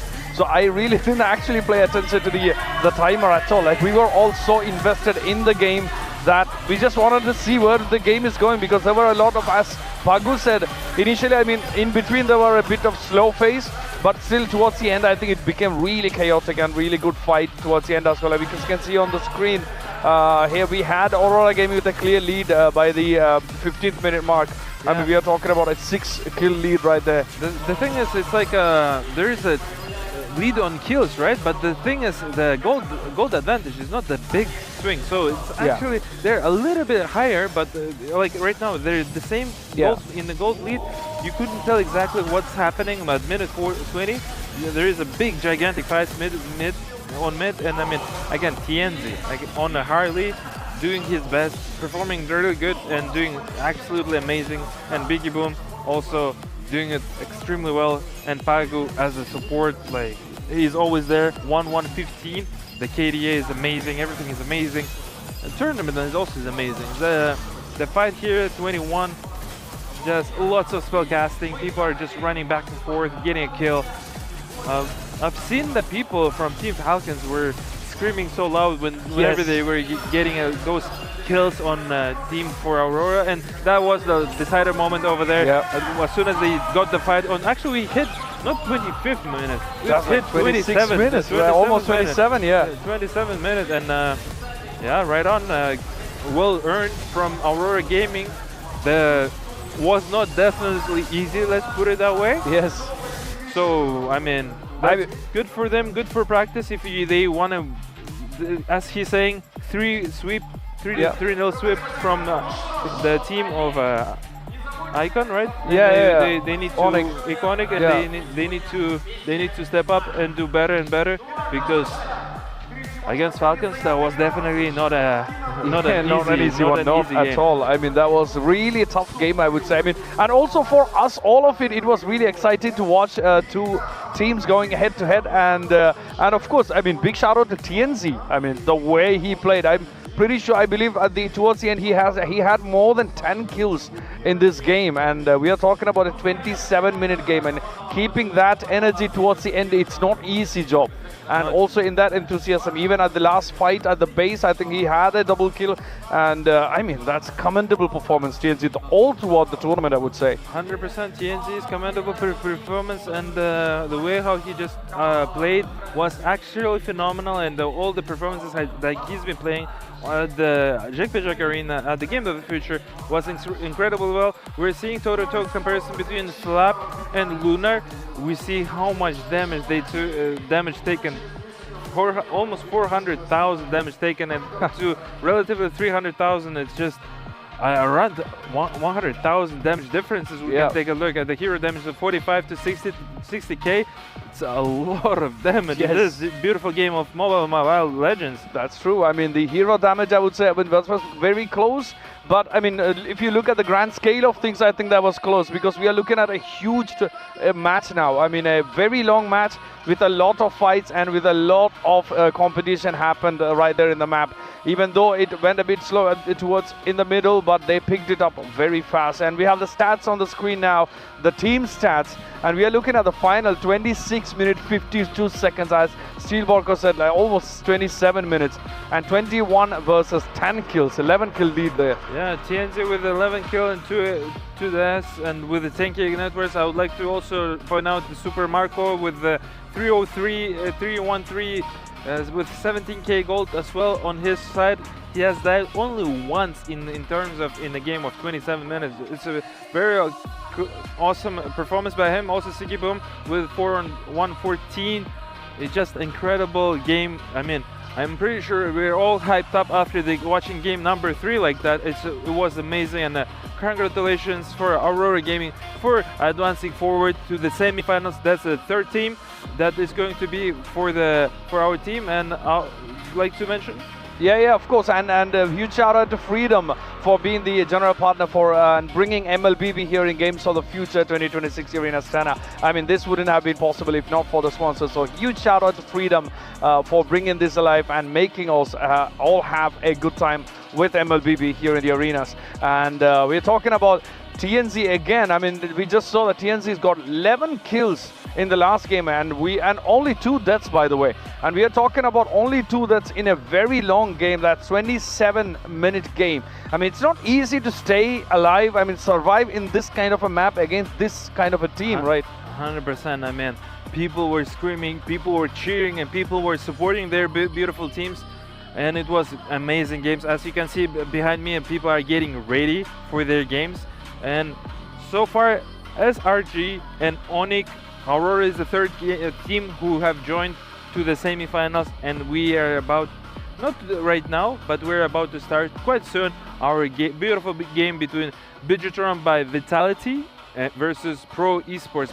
Both teams from the same region, the region of Southeast Asia. Pretty sure they know each other very well. They have played tons of games against each other, with each other. So the players know each other very well. It would be interesting to take a look at the derby in such high level of game of Mobile Legends, and we'll see who's going to be on top of them. Of course, I mean, it's going to be interesting to see because this is a final match for today. We only got this one left, but it's yet to see if we're going to have a multiple rounds or if it's going to be just 2 rounds.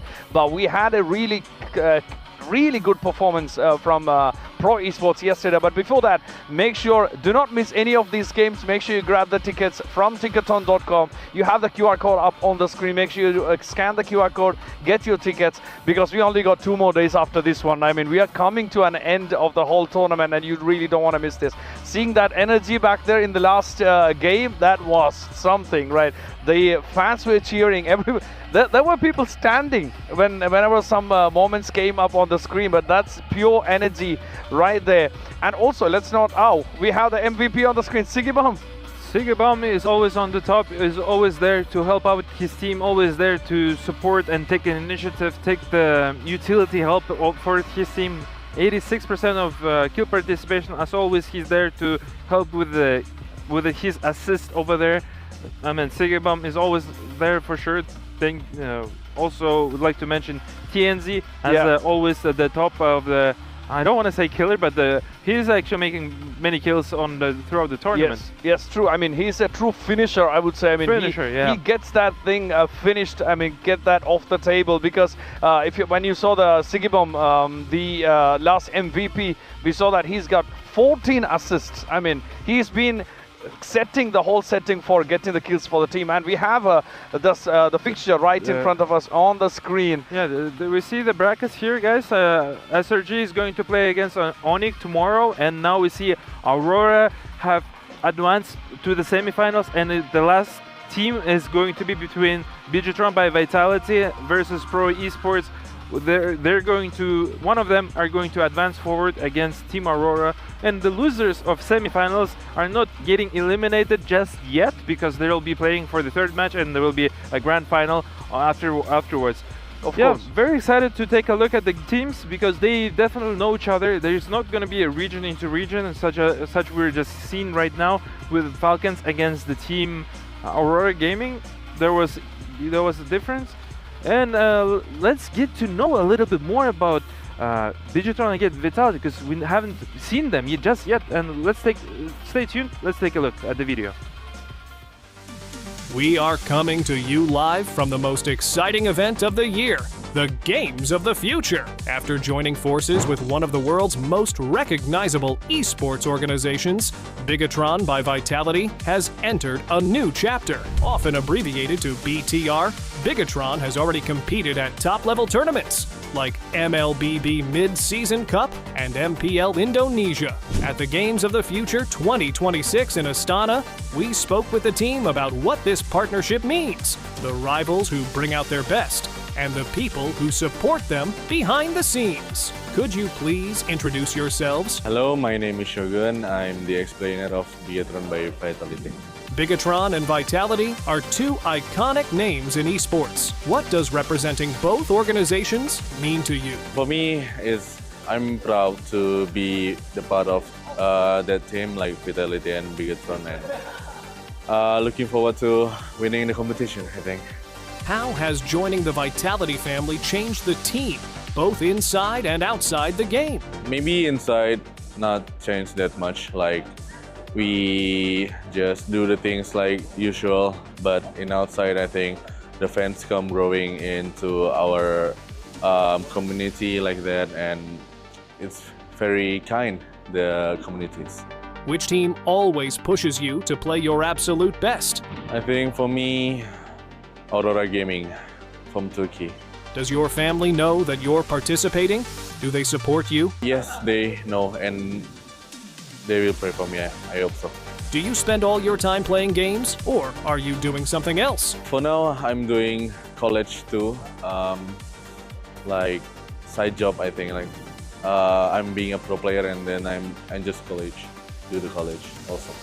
From representing 2 legendary esports brands to chasing success on the international stage, Bigatron by Vitality is determined to make its mark at the games of the future. With strong support from their fans and families, the team is focused not only on winning matches, but also on continuing to grow as players and as ambassadors for esports. And we're back here once again. Thank you very much back for the backstage and for the wonderful video to get to know the team of Bigatron by Vitality, to know who are they, how they breathe, how they play, and just to get to know them just closer. And yeah, just being excited to see how they're gonna play versus Team Pro Esports. And I'm excited, beyond excited, to take a look how they're gonna play out on this stage, because they haven't played just yet, and they are the last team that we haven't seen so far. Yep. Because we saw the Pro Esports yesterday, and yeah, just excited to take a look in what shape the Vitality is.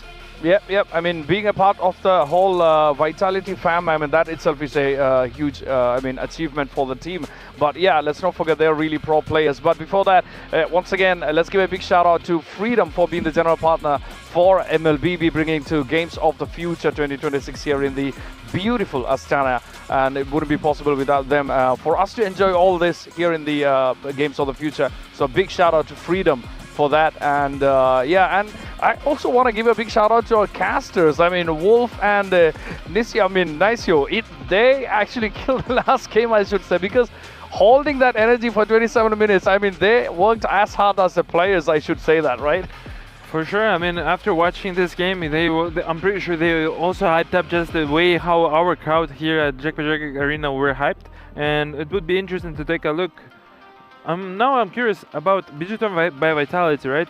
Yeah. So far, we got all the, how to say to you, all the winners of, like, all the favorites have won their matches. Yeah. Besides Aurora Gaming, because Falcon were placed higher. Yeah. And Aurora beat them 2-1. So now Vitality are placed higher than Pro Esports, right? So as you guys can see on your quarterfinals. Now the question is, can Pro Team surprise them, and can Pro Team advance forward than Bigatron by Vitality? Yeah, I think it's yet to find out. We still need to see where this goes, because we don't know this. The last match was the only match where we had a 2-1 score. All the other matches before that, we had a clean win for each team. So we still yet to find out if we're going to be settling with 2 rounds for the next one, or we're going to need a decider third decider third round to decide on who's going to win or not. But this has been an amazing day so far. I think the last game was the game that we were waiting for, right? Yeah, for sure. And I would like to also remind you guys can watch all the Phygital games at our phygital-plus.com. All the games that are available over there. It could be from 8 different disciplines, from the Phygital shooter, from the Phygital football, basketball, it could be Just Dance, it could be Dota 2 mobile, and Mobile Legends, and also, what am I missing? CS2, everything. Like, you can watch everything there. It's easy to use, simple, and yeah, moving forward. Now, what I was saying, the favorites were the Bigatron by Vitality. Yeah. But now the question is, here they are, as you guys can see. The question is, can Pro Esports can make it, and can they surprise? Because there were a couple upsets already in this tournament that we've seen, and from day one, and it would be interesting to take a look. And also, you were mentioning couple games were clean, easy 2-0. I a little bit disagree with you on that part, my partner, because that wasn't clean, because people were leading 5 to 6k goal, 7k goal, and they were coming back from actually even team Onyx. They were losing on the game too, and they managed to pull through. Here you see our handsome man, Pro Esports, and they are slowly gathering here at the stage. But yeah, like there is so many things that are not like clean. Like remember the game of Rune Eaters, for example, on the day one. Game one, there was a 20-2. Yes, that was a clean game for my eyes at very least. Yeah, for sure. I mean, you don't want to miss all this excitement. Make sure you grab your tickets on ticketon.com. You have the QR code right up on the screen. Make sure you scan that. Go to the website, get the tickets from ticketon.com. Huge shout out to Freedom for being the ticketing partner for MLBB, and of course the digital games of the future. You can get the tickets for any disciplines that you want to watch. But yeah, I mean, we saw the Pro Esports, how they fought yesterday. Like they had even the final play, I think we literally told them they really put up a pro performance yesterday, right? 100%. And let's take a look if Pro Esports can make again the same thing what they did to Rune Esports, Rune Eaters at the first game of the match of day one. It will be exciting to take a look if they can make 20-2 or something relatively close to those number of kills. And it's really interesting to take a look how Bigetron by Vitality can make things, and can they surprise with drafts too? Yeah. I mean, I've been read that the Bigetron is more hyper flexible when it comes to drafting, so I think they're gonna adapt well, even in cases of if somebody's banning what their preferred heroes are. So, but I mean, we are yet to find out how that's gonna go. And also, Bigetron is known for hyper aggressive gold lane scaling with heavy roamer protection. So we can't say we all have this data. We have the stats from the previous games, but once they jump into the game, I mean, it's in their minds how they want to navigate the game, and also in the split second that they change the decisions and the plans, right? Oh, 100%. I mean, we were talking about the heroes, the Barretts, Melissa and Harley, and everybody's been keeping non-stop those kind of heroes. Valentina we were mentioning as well, but also would like to mention center credit for sponsoring the PC MOBA PC that were for Dota. Thank you very much. Please download the app on your applications and get that app and manage your finance as well with the Center Credit. Thank you very much, Center Credit, for making it possible. And we move forward about the heroes. The heroes, the meta heroes, I feel like the more meta heroes you pick, the more likely you're gonna win. If you're gonna pick one overpowered hero, it's not enough, but when you pick a couple more overpowered heroes with a combination with each other, it's easier to play, and would be excited to see the draft. I mean, I've seen Melissa getting now lately banned, per se. As soon as she get banned, the games are different. But what I notice when Harley and Melissa are in the same team, it's easier to execute. It's easier to play, and maybe you guys might be disagreeing with me here, but I don't know. That's what I personally see from my eyes, and that's what I see here at beautiful Jack Patrick Arena at the Game of the Future. And I mean, I have to agree to that pattern developing as we saw today, right? I mean, we had the Melissa and Harley on the same team, and both of those games were a win. Like, so, and in the last one, I believe they had the Melissa and Harley on two different sides. So that was a proper fight right there. But we are yet to find out if somebody's gonna ban any of these. Or even ban any of the favorite heroes or the comfort heroes, as I say, for the team members when it gets to a point of the drafting for the next game, because we are having the teams getting ready for the game, and this is the final match for the day. But we are yet to find out if there's going to be multiple rounds. But I would love to see another game just like the one we had before between Falcons and Aurora. I mean, that's going to be a hard one for the casters to go that long, but I mean, it's really exciting. I mean, it's really good to see a proper fight happening there in the map. I mean, what do you agree with that? Of course, I would agree with that because people came here to not just to see and travel around the world, but they came here to win and they wanted to go as further as possible. And I'm pretty sure people getting eliminated here as early is as tilting as they came here because every team would like to be a championship for the for this tournament specifically at the Game of the Future. We've seen just now Team Selangor Red Giants. They're super confident and they look strong and they like to win the tournament. The same as Onyx. The champions. They haven't lost a single game for the entire tournament. Yeah. Just imagine that and understand how strong they are. Moving forward, Aurora Gaming want to do well and just compete stronger. Yes, for sure. And also, let's give a big shout out for Sven again.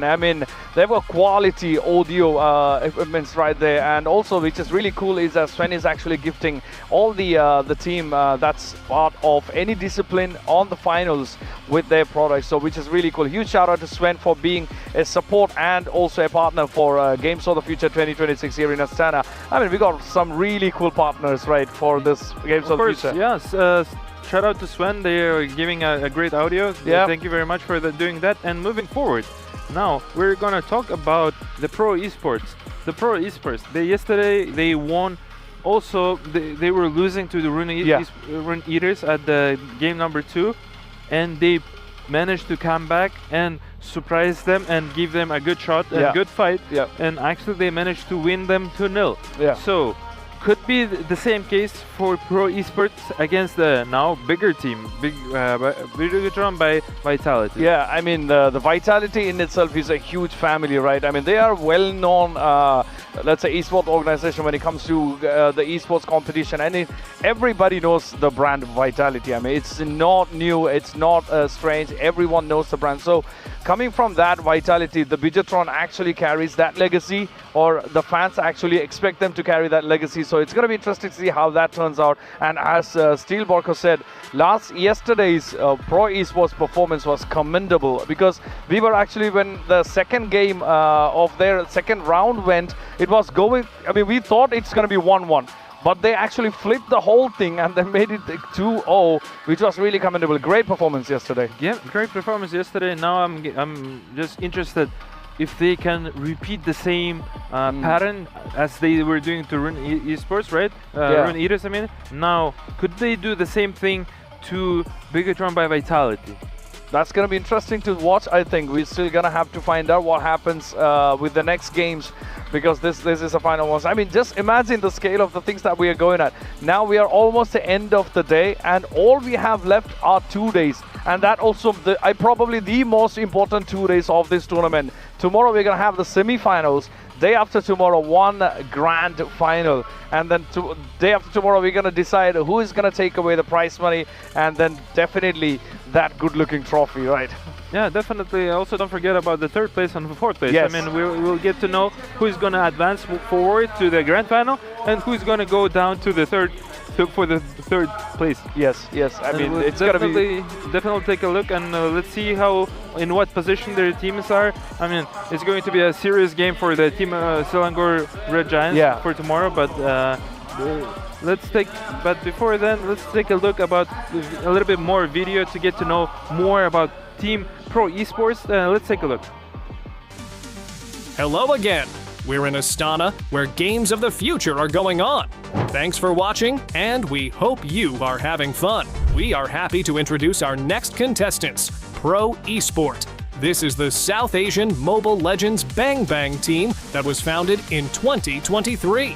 Despite coming together only 3 years ago, guys have already shown their worth by winning multiple tournaments, thus announcing their name to the esports community. Today, they shared with us their thoughts on the Dream Team. Hello there, and thanks for joining us. If you could create the perfect Mobile Legends team, which hero would you choose as your main damage dealer? Why? Hello, my name is Saldik Diop, and my team is Pro Esports. I think Layla, because he have a lot of damage in late game. Good choice! Which hero would you pick as your tank to protect the team? For me, Minotaur, He can ulti and crowd control all. I see why you picked this hero. Who would be your ideal support player? I think my teammate, Rosa. Here's what creates a team spirit. Which assassin would you want on your side in a crucial fight? I think Ling. He can just first kill and kill all. Yeah, he can just first kill and sorry. Got it. Moving on. Who would be your perfect jungler? For me, it's Coily, my teammate. His Ling is so good. So now we know what makes a perfect team for a Mobile Legends athlete. Isn't it nice to hear how Salvik picks his actual teammates as perfect members? Hope Pro Esport team will manage to make all the right choices and get a dream team.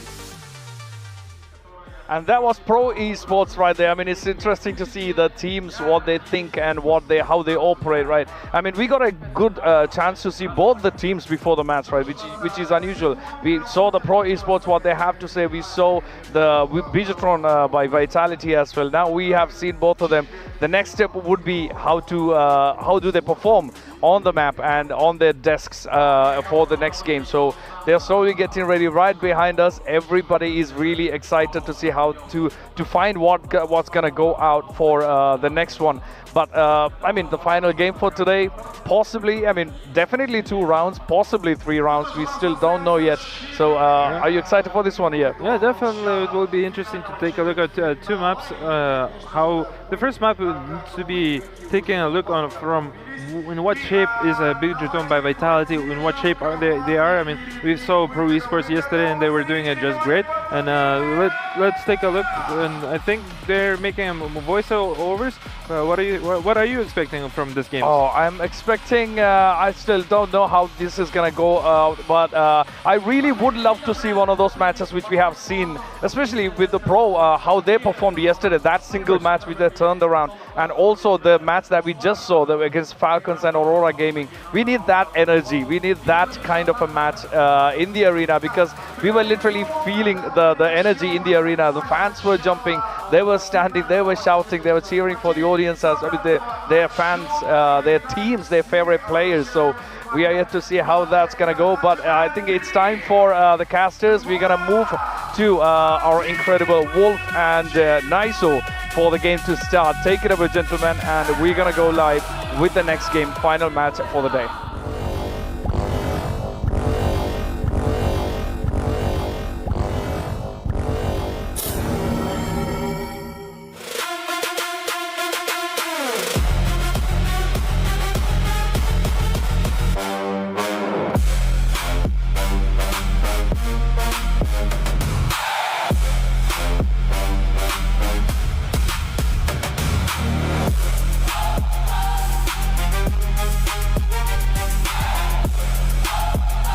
Bigetron by Vitality!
And here we go. Welcome back, ladies and gentlemen. It's our 4th and last series for today of the playoffs. Games of the Future 2026 happening in Astana, Kazakhstan. This has been an amazing day so far. The last series was quite the series, man. 3 games, and game 3 was absolutely amazing to witness. 2 powerhouse teams battle it out, but unfortunately Team Falcons will not move forward, and Aurora Gaming inches closer to once again getting to the grand finals here for Games of the Future, just like they did last year.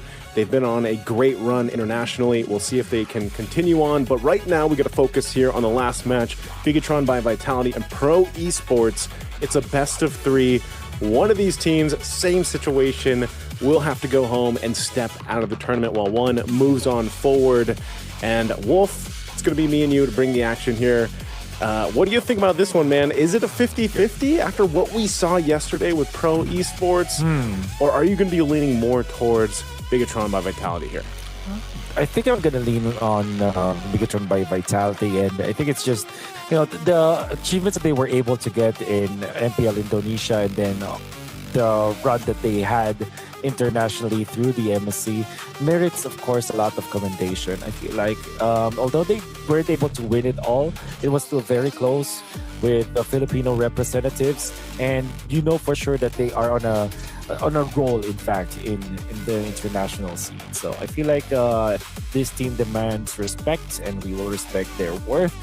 I feel like Pro Esports, although I really like this team, they made a big fan of me because of how good Coily was, as well as Kozen, Filipinos out there in Cambodia.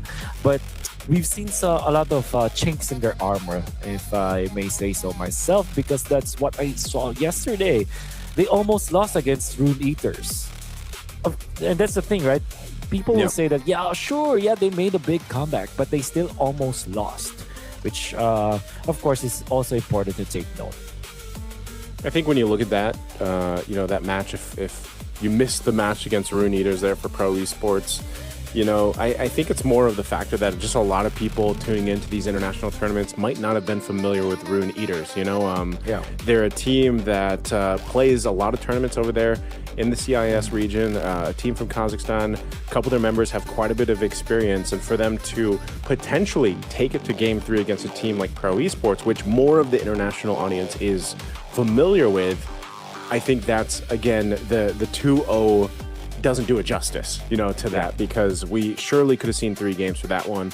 Obviously, Rune Eaters needs to, get some more reps in on the international scene, and hopefully they can continue to do that, because, that was the home crowd team, and, it was Pro Esports who, again, was the expectation, right? Especially after seeing, like you mentioned, what they were able to do in MSC. But then again, if you look at the past couple of days here, Wolf, I think people's expectations have been blown out of the water, and that's why even you have to go ahead and agree with what's been said over on the panel between Ilyas and Heidi. They've been saying you really can't expect anything because Team Spirit was beat out, right? And they were the MSC champions. So it's like, at this point, leave it up to almost a coin flip to see what happens. And I feel like that's where we are with our current meta as we jump into a draft for game number 1. We're going to see exactly where that's going. We got people cheering for Emon, man. I know there's a lot of people out there cheering for Emon. If you have to choose a team, I saw some people making sad posts online about Team Falcons. Well, if you guys want, there's plenty of Filipinos competing. There's both teams with Filipinos on it, so you got to rally behind someone. But yeah, I think I have to agree with you also, Wolf. Coily and Kozen, obviously 2 standouts here from Pro Esports. But not just that, but the other 3 players, Sa, PP, and Sariam Felix, all have amazing performances over the last course of their matches. It's just, I think Pro Esports' main thing here is playing as a team. They kind of play a little chaotic, and Bigatron by Vitality can do the same thing. It's just, I think they do it a little better than Pro Esports. Yeah. When you said that this game could be, or this series, in fact, could be a coin flip, I do agree with that, because there could be so much that could happen. Like Pro Esports can activate Coily out of nowhere, and maybe he's gonna be able to outplay Nail. However, when it comes to the draft, that is where we can see that it is controllable by the teams. And I feel like Pro Esports have a lot to do when it comes to the draft, because so far Bigatron by Vitality, if there's anything that I want to say about this team, is that they're drafting okay. I think they always know what they want to have. They always make sure that Moreno will have a good time, and they also know how to play around Eman during the draft. So I'm gonna be expecting a lot from Pro Esports. In fact, they first picked the Melissa. That's how much importance they put into winning the lanes. Wow.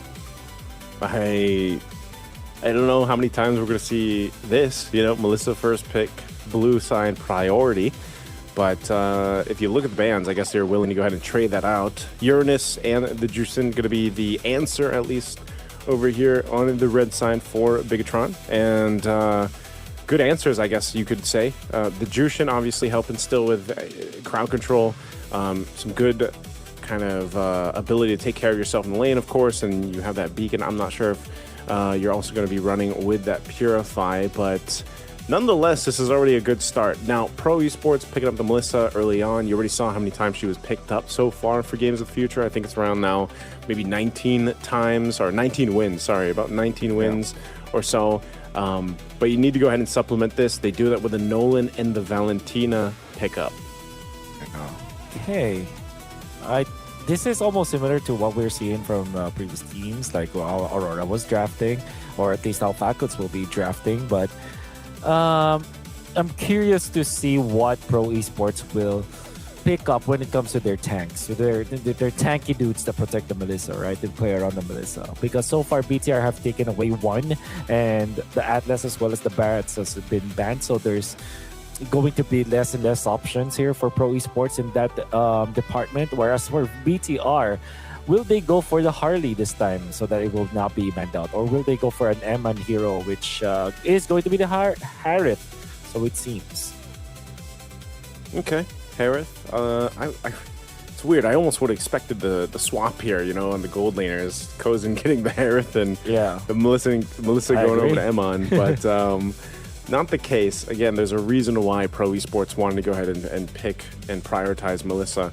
It's just so weird how over the past maybe a week and a half in terms of competitive MLBB, we've seen Melissa just kind of take that rise. I think pretty much she's in the #1 spot, bumped up there past maybe the Claude for the most part. But you are seeing where that threat of the Melissa is, I would say, a little more troubling for teams to deal with, especially when she hits that power spike. But then on the other side, it's the ultimate, right? It's just so good at kind of taking care of yourself. That go away from me ultimate is great. Yeah. So I think another thing though is, because you went with the Valentina, what are you going to be able to go ahead and take here for ultimates? Right now, it's mainly just that beacon that's going to be coming out from Moreno's Jushin, but that's what BTR also has to decide on their last two picks. They're focusing on the XP options. Again, sorry, I'm Felix. If you guys haven't watched Pro Esports in a while, sorry, I'm Felix. Darn good XP laner, man. I mean, usually on the Barretts especially, like Barretts, but he's also a great Yuzhong. Paquito, if it's flexed into that XP lane, you could see the Phobius and Esmeralda being banned out because of just how much of a threat usually Sorry I'm Felix is. Yeah. Which will now be a weird predicament that Pro Esports put themselves in, because almost exclusively I think they will go for tanky heroes rather than damage setup heroes, because although Sorry and Felix flourishes with your Yuzhongs, your Lapu-Lapus, you kind of have to look for a tank now because you drafted both Nolan as well as the Melissa. You need a way to defend yourselves with these squishy picks. So I think that this is something that Pro Esports are now looking to correct, looking to answer, as I would say. And so far, what their response will be depends on Red 4 for BTR, because BTR can take away maybe a Hylos or a Badang, actually, as their roam choice. Oh, wow. Or a Matilda. Taking one from Pagu, man. You know, they just saw the Matilda work in the hands of Pagu. They'll go ahead and lock it in for BTR.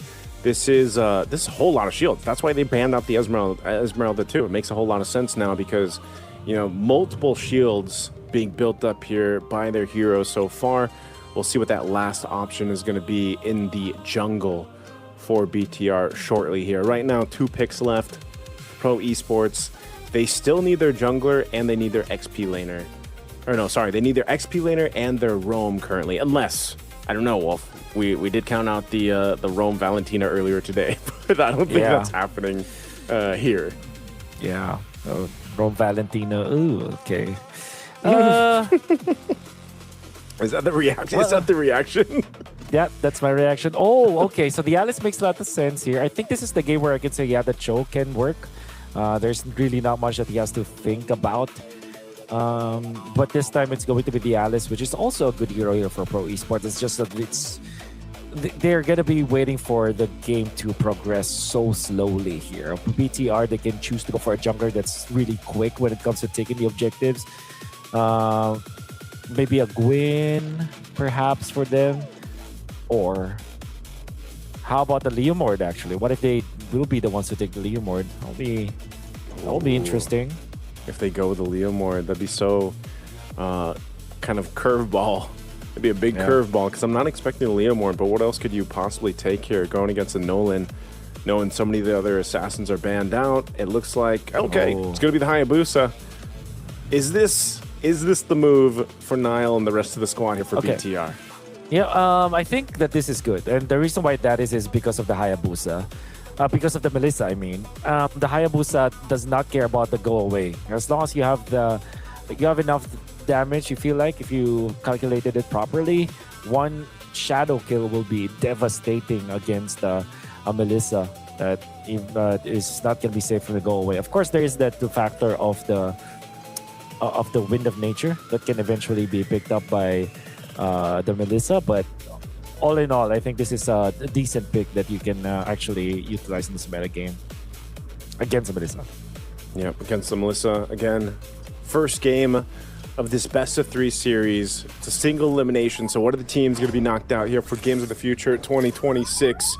Bigatron by Vitality, probably one of the favorites in this one, but Pro Esports has shown us before, even after a sweep of yesterday against Rune Eaters, that they're here to play, just like in the previous international. Let's jump into the Land of Dawn here. It's game one in this best-of-3. Now, Wolf, we have to talk about going into this, going forward. Again, it's a Matilda across from you in the hands of Finn. You don't necessarily have the same match that we saw with Raphael versus Matilda. So how does Pro Esports move around the map against something so mobile for this lineup for BTR? Well, you wait your opportunity. Maybe the later the game goes, you have enough tankability so that even when your opponents are mobile, the longer the fight goes, at least you can region up and you can fight afterwards and you can go for the outplay. That's probably what Pro Esports are going to be banking on. It's going to be a game of patience for them. Whereas for BTR, they are going to be very happy being aggressive. I think they're just going to be waiting for their first items, and then you can see them to not stop fighting. Yeah, they can be patient, but if BTR doesn't want them to be patient, I think with this kind of lineup, they can press on the pedal to the metal if they want to early on, because of the fact that they can kind of displace themselves with that Guiding Wind. Obviously, Circling Eagle will be really big. I think the main theme of the day, though, man, has been just how difficult it is for any team that decides to go ahead and draft in a Cho. Now in the hands of P here, they have to really work for those kicks, you know? I mean, we've seen it before where there's a great setup, but then obviously the Cho gets blasted, he's gone, and even if you get that kick, sometimes it's not the target you want, you know? And even if you go for a kick, because there's a Matilda there, there's a potential chance for them to just get away with it. So it looks like this first turtle, Coily gets it. Coily gets it, and they want to go for more. They're diving in. In comes the jump coming up from the Valentina. That's the first blood.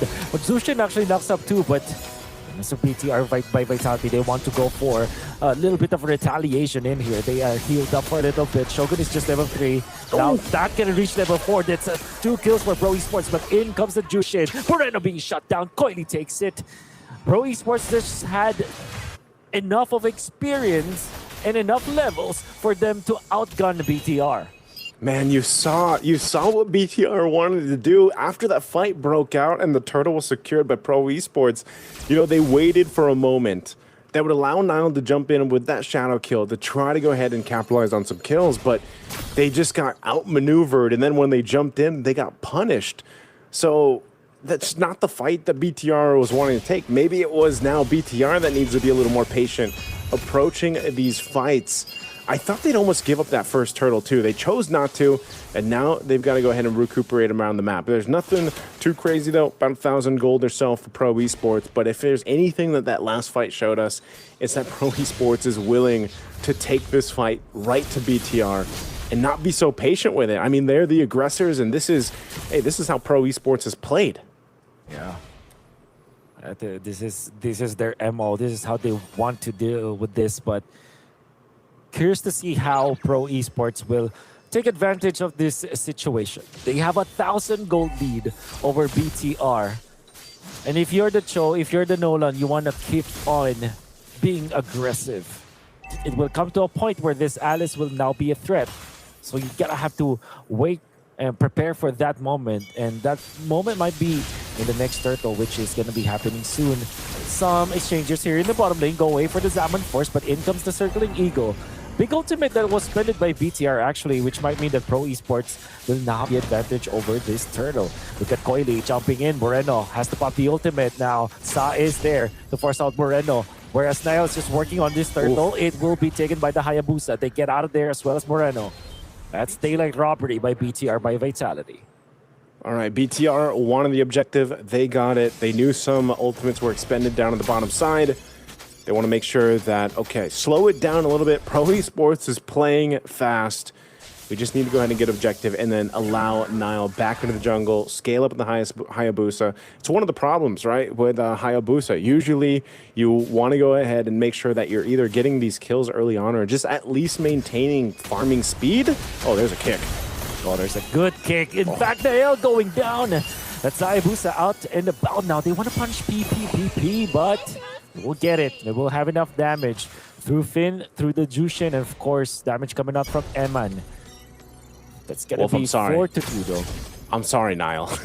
As I was saying, you know, Caster Curse, he ends up getting targeted down. As I was saying, he should want to go ahead and maintain that farming speed with Coily because that's what a Nolan does so well, right? I mean, when Nolan first was introduced into the Land of Dawn, we knew that just he could farm so quick.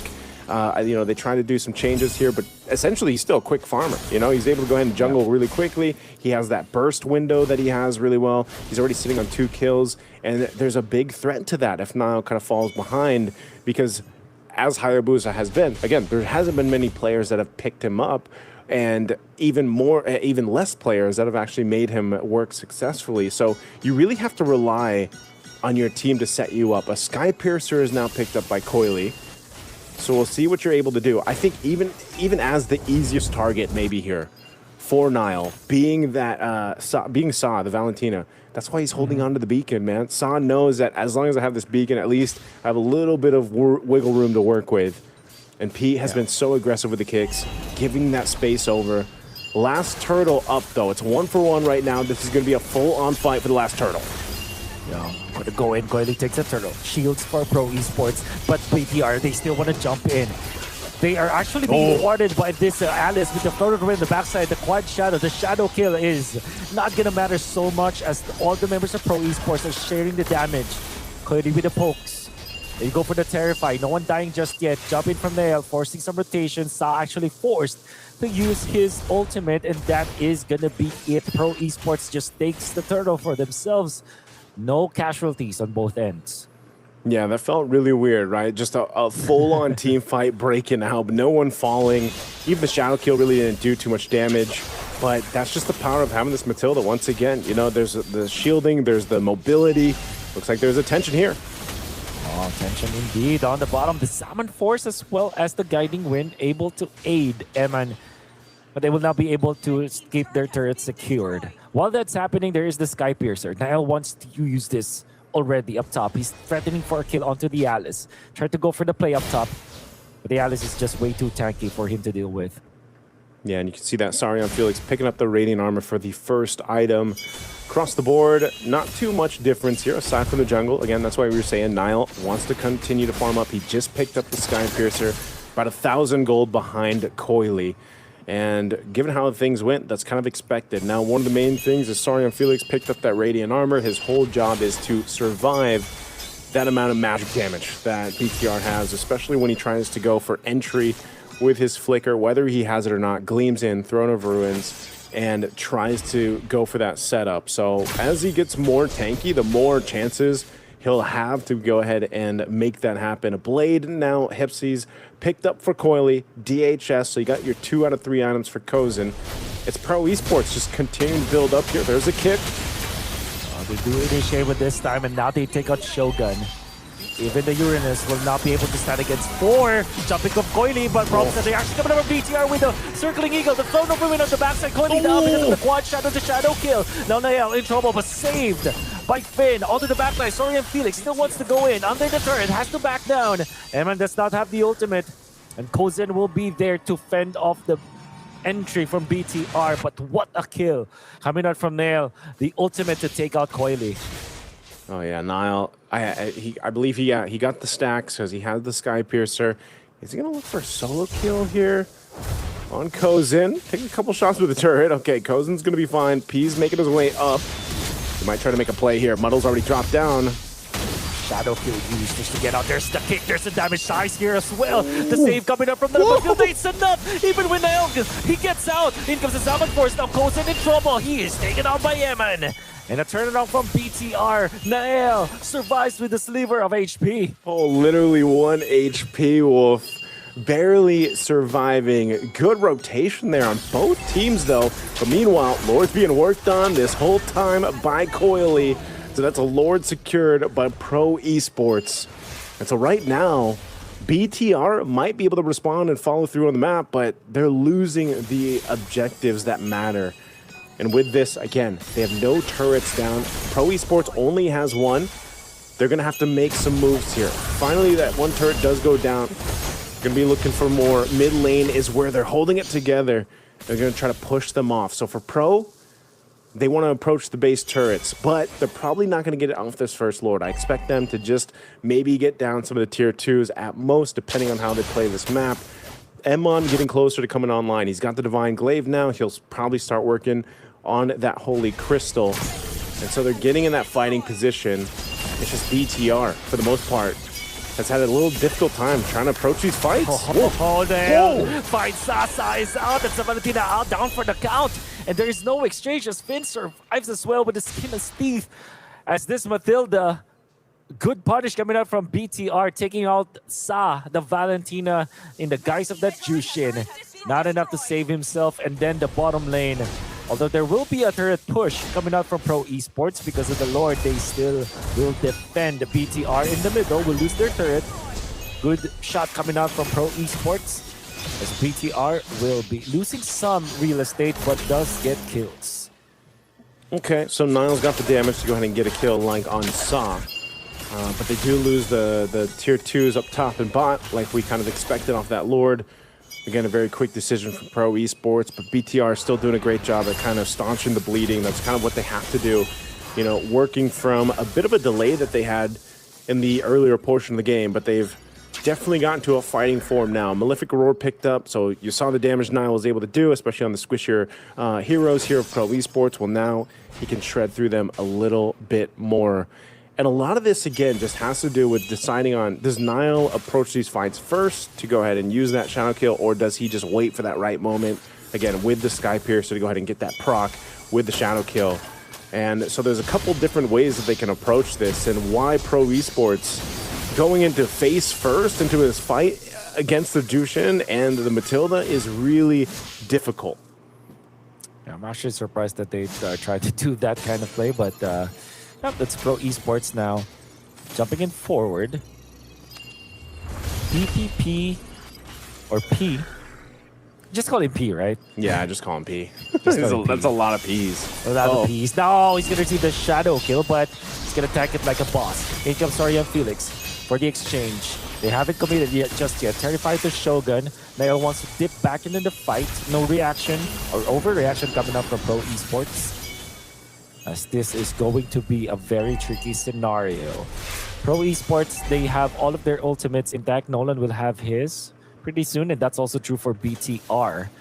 This Lord Dance will be so close. All right, Lord is up. 13-minute mark.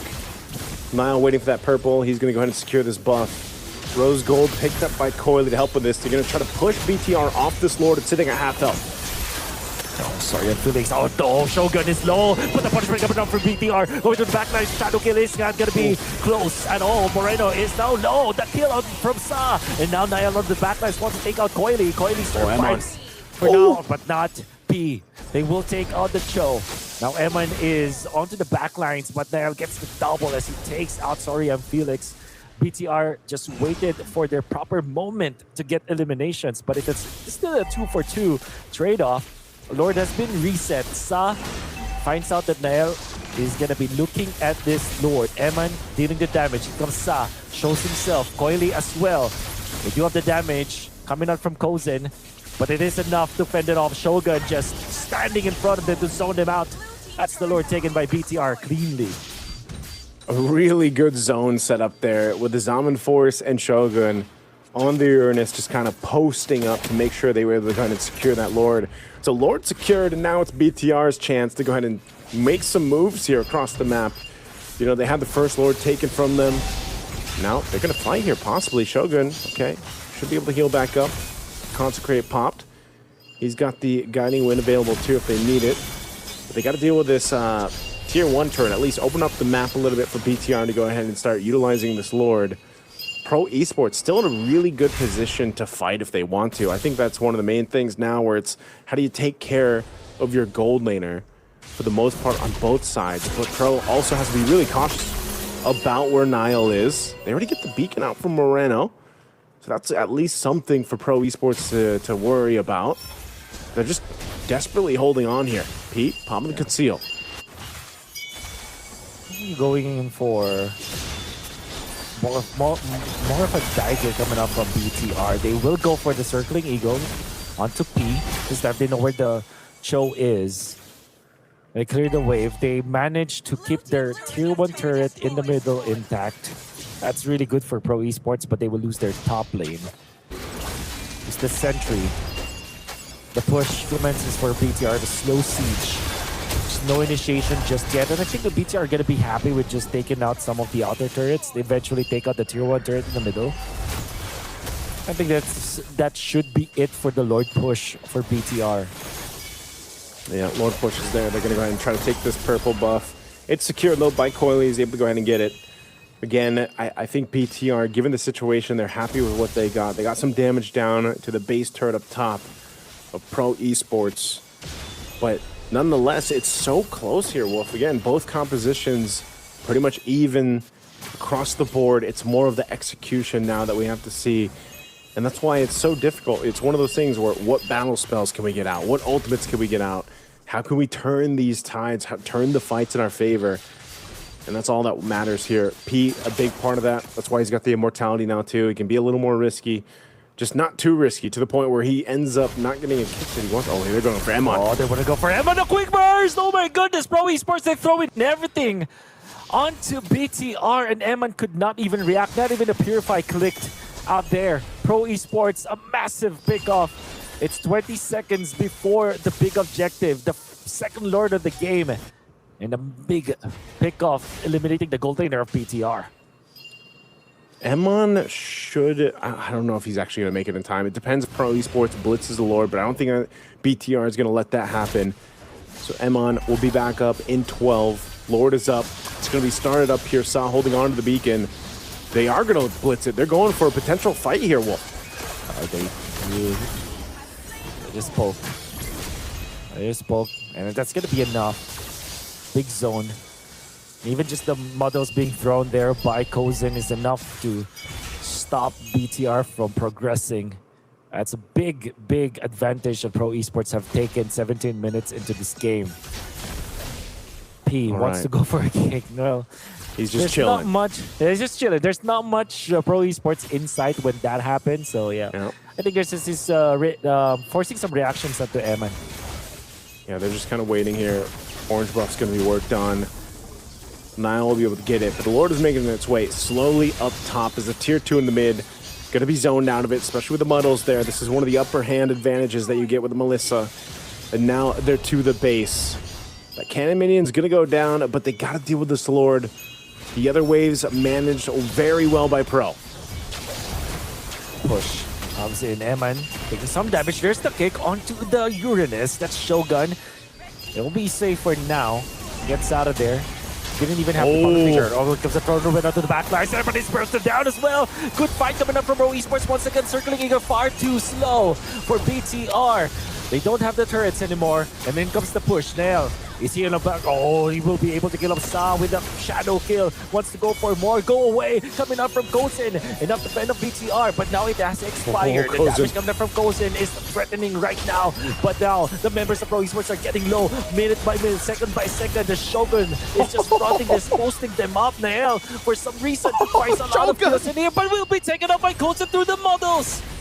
They weren't able to take care of business. Now B with the kick. Coilies, they're ready. What an alley coming out from B. Now it's Finn to be taken out with 2 low members of Pro Esports.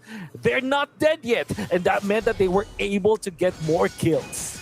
Oh man, what a fight. Shogun was able to eat up so many hits from Kozin. He even picked up the blade armor in that fight, buying them enough time. And yes, multiple deaths there to stay in the game. BTR, though, holds on true. Pro Esports could see the win in sight, but they just couldn't get past that front line that was set up by BTR. A really good defense. Despite it all, BTR manages to stay in the game, but they lost all their base turrets, so it was expensive as hell to stay in it. But now Pro Esports, they got to go ahead and do it again. They got to reset here. They got to win another Lord fight. Up in about 20 seconds. This one gonna be evolved.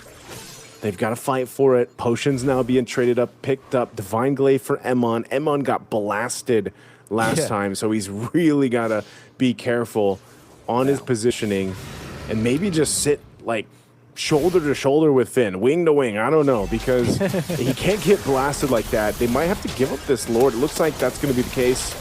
They're not going to be able to swing over there in time. Shogun already gave them the information, and now BTR. They got to be ready for this defense, man. Let's look at their defense. They won't have any of their turrets. Pro Esports can use this Lord as a battering ram. Together with the amount of damage that they have, as long as they protect Kozin, you can see how much damage he can deal through just the muddles from a safe distance. Gotta be careful as well, BTR. Don't get hit by that muddles coming out from Kozin. You gotta be able to get out of there. Kozin gotta be careful, don't move like that. Quickly identifies that he has to back down and cannot show himself into the lane. Sorry, and finish will be the one. Whoa, circling eagle. Sa is the one to be bursted down. Go away, gonna be used here very early. Tumanaka coming out from PPP. Now Skoili is able to get the kill onto the backlines, onto the Matilda. Kozin still surviving for now. Long enough for his teammates to help him out so that they can take more members of Vitality. They can take up 2. Now Shogun in trouble. 3 versus 1. Mega kill for Kozin. Great usage of the circling kill coming from BTR, but Pro Esports were prepared, and now the defense commences. BTR 2 versus 4. The Lord is here. They're jumping forward. They want to end it with some baits. In comes the damage. In comes the push, and they will take it. Pro Esports takes game 1. Ooh, what a game 1! Just when I thought a heroic play was going to come out from Finn and Niall on that circling eagle guiding wind combo into the shadow kill, it just was unfortunately not enough as Pro Esports comes out on top with the team fight, man. Again, a great showcase of team fighting between both teams. Wolf, it's looking like we might potentially go to a game 3 with this one, because this is a longer game than we're used to. Not plus the 25 minutes, but very close. We're going to be taking it to a break before we head on over to the panel.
күмістер әр қадамы жаңа жетістікке жетелейтін марафон. Біз осы жолды сіздермен бірге 10 жылдан бері жүріп келеміз. Тимур Құлыбаевтың халық қайырымдылық қоры. Центр кредит банкымен сіз қарапайым және заманауи шешімдердің ортасындасыз. Нық сеніммен жаңа мүмкіндіктер ашып, тексерілген сапаға сеніңіз. BCCKZ мүмкіндіктерді кеңейтіңіз.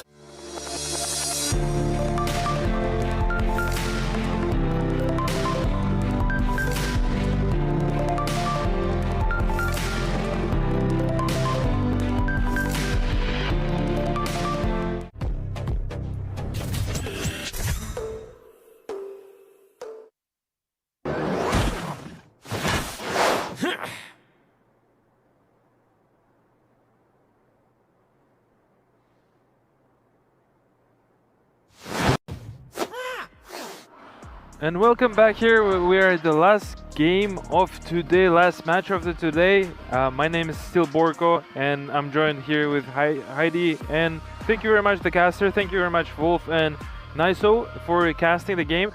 We just watched the game between Pro Esports, Dumpstering, Bigetron by Vitality. Yep. Once again, like I said, there's nothing to expect. There are clear favorites for most of people, especially for me as well. Bigetron by Vitality was the clear favorites, but however, it doesn't really matter because now at the games of the future, people can make their miracles, and the miracles that did Pro Esports with the draft.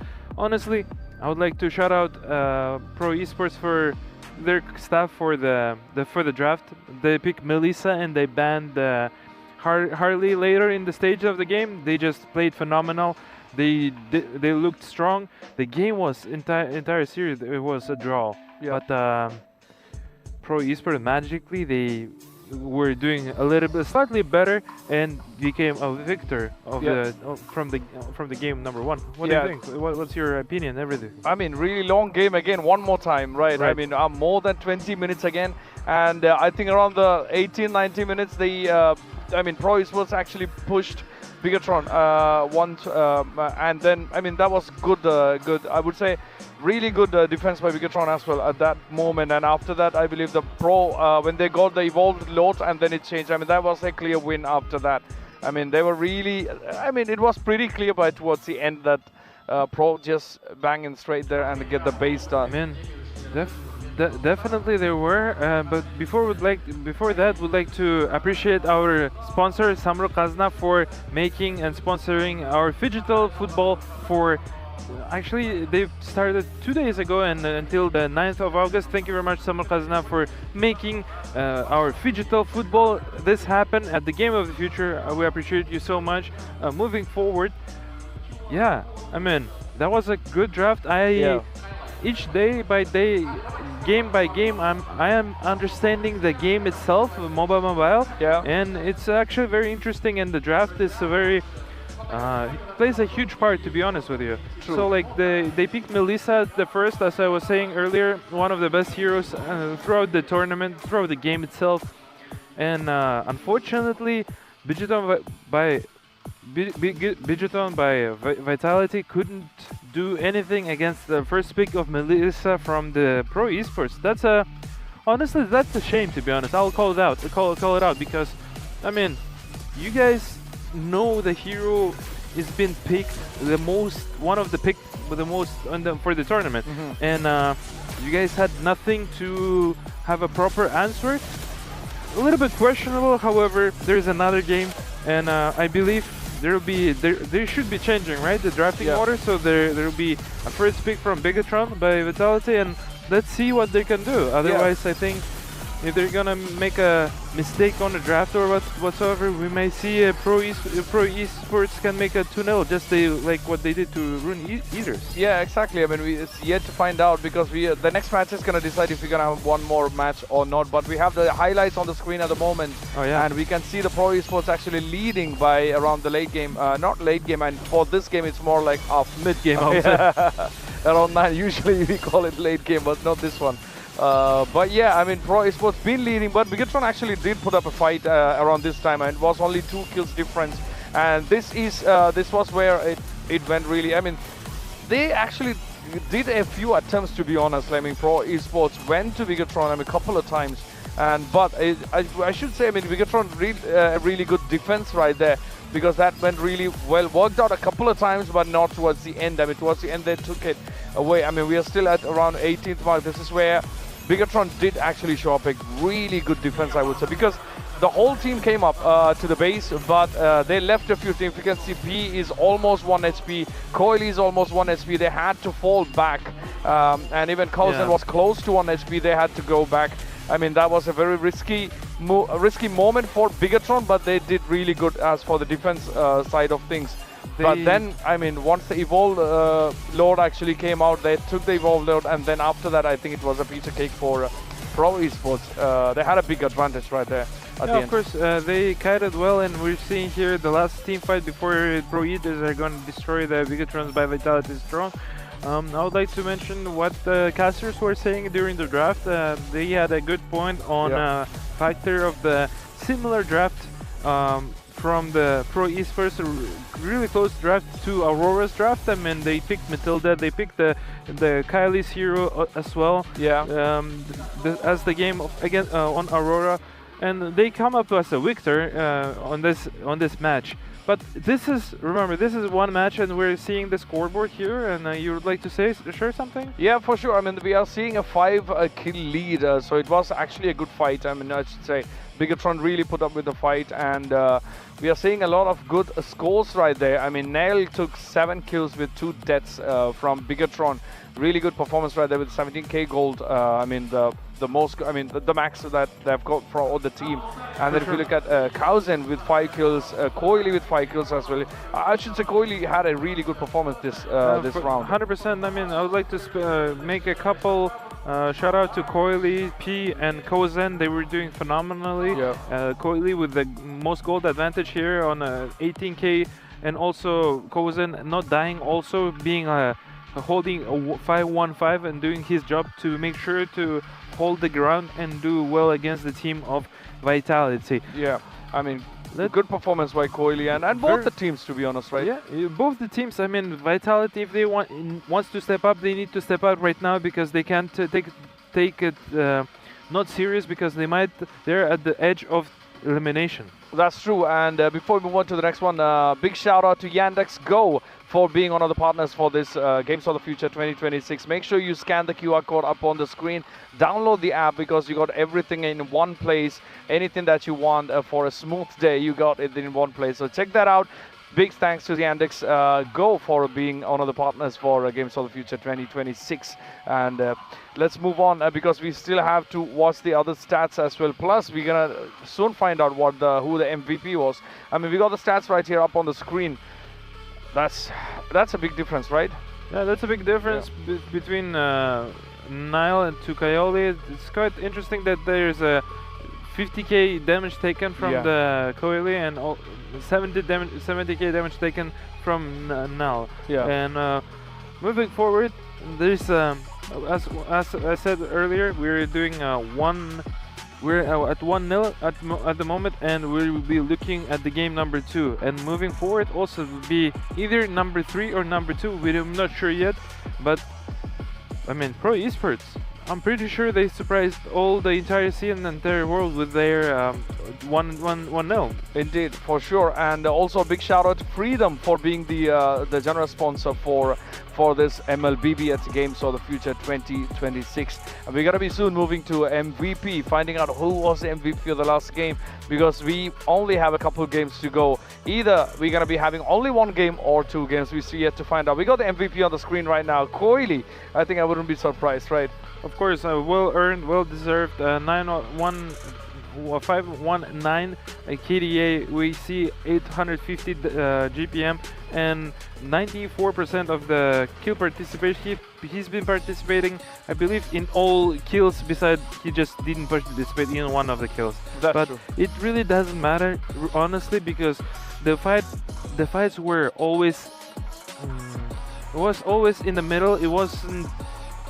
The most team fights were happening after minute like 10 to 12 and 17. So like the main fight were later on in the game. So because mainly the games were quite even, I would put it that way. Yeah. And it just Pro Esports, they managed to hold their ground and manage their nerves. And we're hearing that the casters are ready and players are ready. We'll give our awards to Wolf and Nice. So please, guys, take it away and let's watch game number 2. Thank you so much, Ilyas, and again to Heidi over there on the panel. You guys are doing a fantastic job. But we are about to go to game 2 here. Once again, BTR by Vitality faced a game loss in game 1 against Pro Esports. You know what? And Wolf, I don't know if that's what I was expecting, because the fights were back and forth, and we talked about even before we went to the game that we were leaning more towards BTR, but Pro Esports proves us wrong, and whoever else was doubting them, they found the key of just focusing in on Emon, taking him out of the picture, and then running it to the base to win here. Let's see if things are going to be different in this draft for game 2.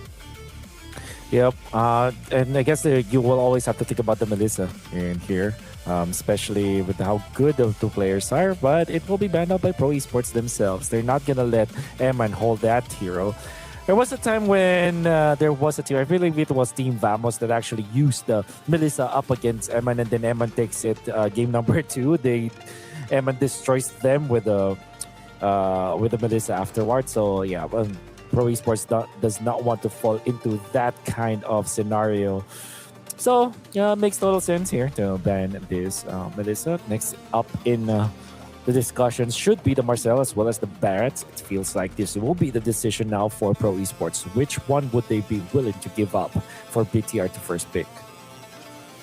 That's a good question, man. First pick here, blue side, BTR. What do they go with? Again, you know, we've been surprised by a couple first picks because the Melissa's not going to be there, the Barretts or the Hirara, which is usually the common choice, and even the Marcel. Now you've got a lot left open for you to go ahead and trade in.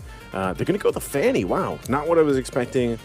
But I think, again, every time I see an early pickup of the Fanny, it's a mix of what feels like, you could say confidence, you could say a little overconfidence. But now you have to deal with the fact that you're showing your hand this early on. Yeah. And it can be counter-played into now for Pro Esports. They know how to handle a Fanny, right? Coily can play the Fanny. But you know, what does this mean? BTR taking it first pick. Well, it means that they also want to win the jungle battles. Since there is no Hirara, anyways, they ban it out. There's no Melissa that they have to be afraid of. However, it still opens up the idea of the Belleric. I think that they're eyeing for the Atlas eventually here for BTR. Usually paired up with the Selena, but they can also go for the Rafaela route, which we saw was also successful in the previous series. But then again, having the Fanny very early in a game where the Hirara is banned out means that you are so confident, actually, with your Fanny player. And I feel like Nael is a really good Fanny player. Yeah, that's true. I mean, at this point, man, a lot of these teams, you know, they've got really good junglers that can handle these mechanically challenging heroes like the Fanny. Probably still one of the most difficult heroes to go ahead and learn. And you know, even in the likes of Kyrie or Coily or any of these specialist players, we still see the same thing though. The problem is, you pick up a Fanny, and let's say you're pressured, right? You're pressured in your jungle. The whole team has to come together. The whole team has to help you secure your buffs, especially early on. That purple buff's so important. Because otherwise, then you're just resulted into, okay, I'm going to push across the map. It's the same thing that we saw back when the Ling was popping up more, when this meta was being developed, and then the Ling just kind of fell off, right? And that's kind of the case where it's like, if I can't get my buff, if I can't join these fights because I'm getting stunned or blasted, then what I do? Fanny has a little more room to work with, right? She can cable on through, kind of get out for safety, even if she doesn't necessarily have the buff, but it's just better if she does. So the main point is controlling the jungle, letting Niall get the farm that he needs, the buffs that he needs, and then hopefully they can set up off the fight. That's why they also have the Selena. Again, I mentioned this earlier when Haji played the Selena. I was like, probably the next, maybe the even. I don't know who's better, man. Honestly, it's so hard to call. Either Haji or Moreno. They're both fantastic on the Selena pick.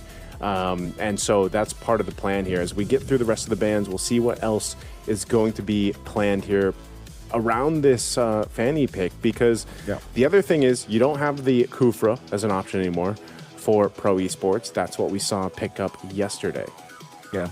But at the same time, though, Moreno with the Selena, the Maestro, is going to have a good time in here. We did say that it will be the pickup for BTR, and they did pick it up for themselves. And this is already looking good now for BTR. That's their first 3 picks. However, I could say that Pro Esports has got something else going on as well. With this Paquito, it means that those will be their flex pick. I can fairly remember Soria Felix actually played this as well. This means that it could be played in the EXP, the gold, as well as the jungle. And it will be slowly be revealed. But it seems like BTR are not biting that trap. They will know that there will be a jungler option, so they will just ban out the Nolan for themselves. Okay, ban out that Nolan. Now on the red 4 here, once this last ban comes out, I think they still go for the jungle. You still have to leave it up in the case of maybe the Paquito somehow goes in the jungle. Again, we've seen this a couple times, although it is rare. I think this last ban will kind of tell us, and also the red 4 pick will tell us where Pro Esports is going with it. Yeah. All right. Well, what this entails is probably you pick up your XP now of these for Pro Esports, because that's the least that you will reveal.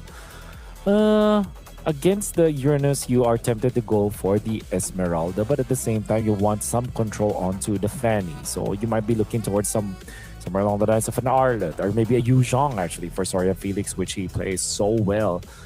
No Barats available, so will not be an option for them. So they go Kufra. Wow. I didn't think it would pop up. That's why I was like, well, the Kufra is probably not an option anymore since you have the Belric. But so does this mean Belric going in the XP? That's right. The Paquito going in the jungle. Kufra's the rogue right. now. Pro Esports has done the flex. Yeah. There is an option for the gold lane Paquito, actually, to go with an assassin, but we won't find out up until the last pick. That's the beauty of having the Paquito when the Barats is banned out. BTR, how do they respond with this? They can go for probably a storm, like a Brody, for example, for Eman, which is generally good. Oh, they went for the Claude up against the Beleric, and there is the Paquito as well as a threat. So I'm actually not sold with this, but at the same time, they do have the Gatot Kacha, which is a way to defend the Claude anyway. So I still feel like the real carry of this game for BTR is going to be the Fanny. It's the real centerpiece of this composition. And the Claude is more like of a lane stabilizer, where you correct your lanes with it, you whittle down the heroes of your opponents with your damage and the Blazing Duet, and there could be the Fanny to clean up everything afterwards. Okay. I honestly, I like what Pro Esports did here in this draft. You know, they went with a lot of flex potential with the heroes that they picked up. We've seen shades of this, but that's how they want to go ahead and deal with the Fanny and the rest of the lineup from BTR by Vitality.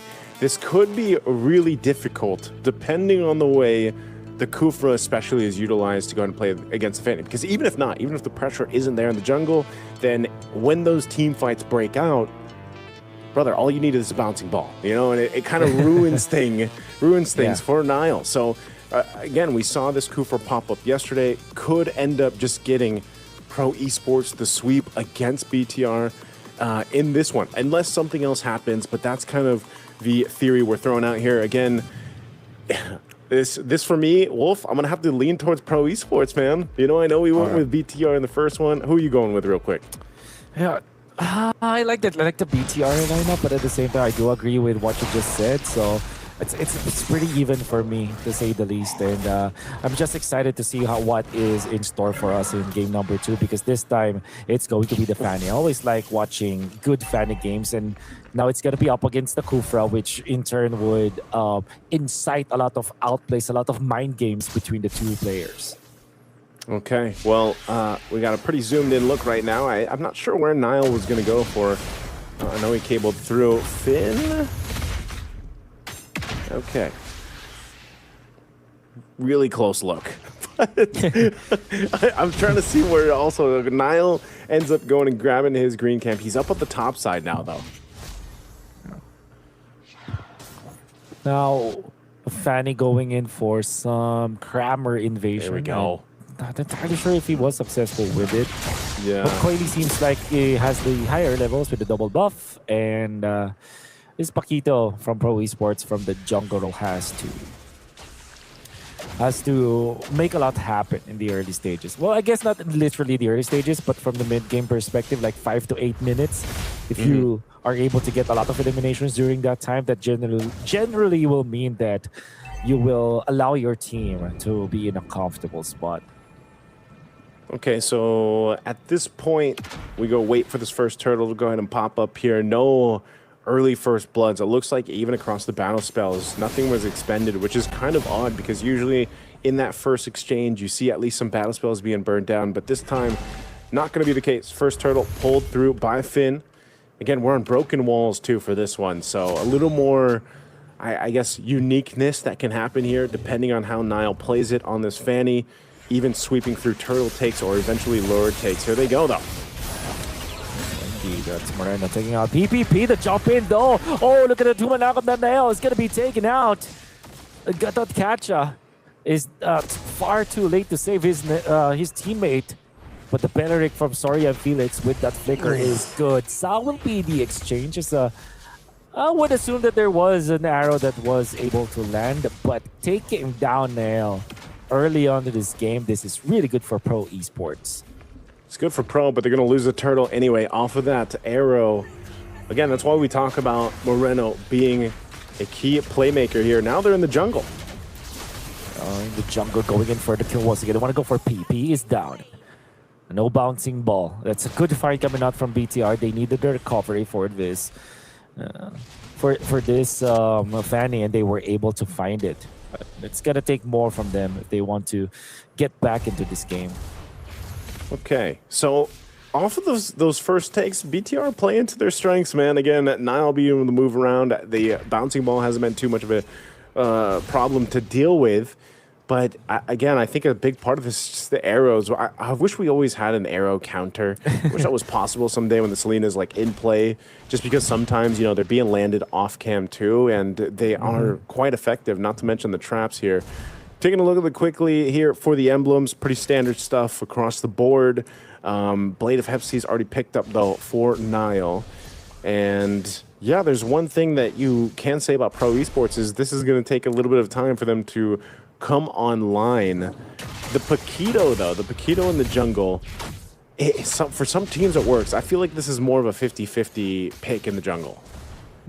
Oh, yeah, for sure. You really have to master it. But at the same time, there are so many players that can make it possible. Rather than Dryad. In comes the damage coming out from Coily, and it's enough. They take out Nail once again. Sorry, Felix will be the one to get the last hit, but you can see one Breath of the Dryad into the combo from the champ. That's it's enough. Now the counter play to knock up goes in. Back away from the Zaman Force. Flicker committed.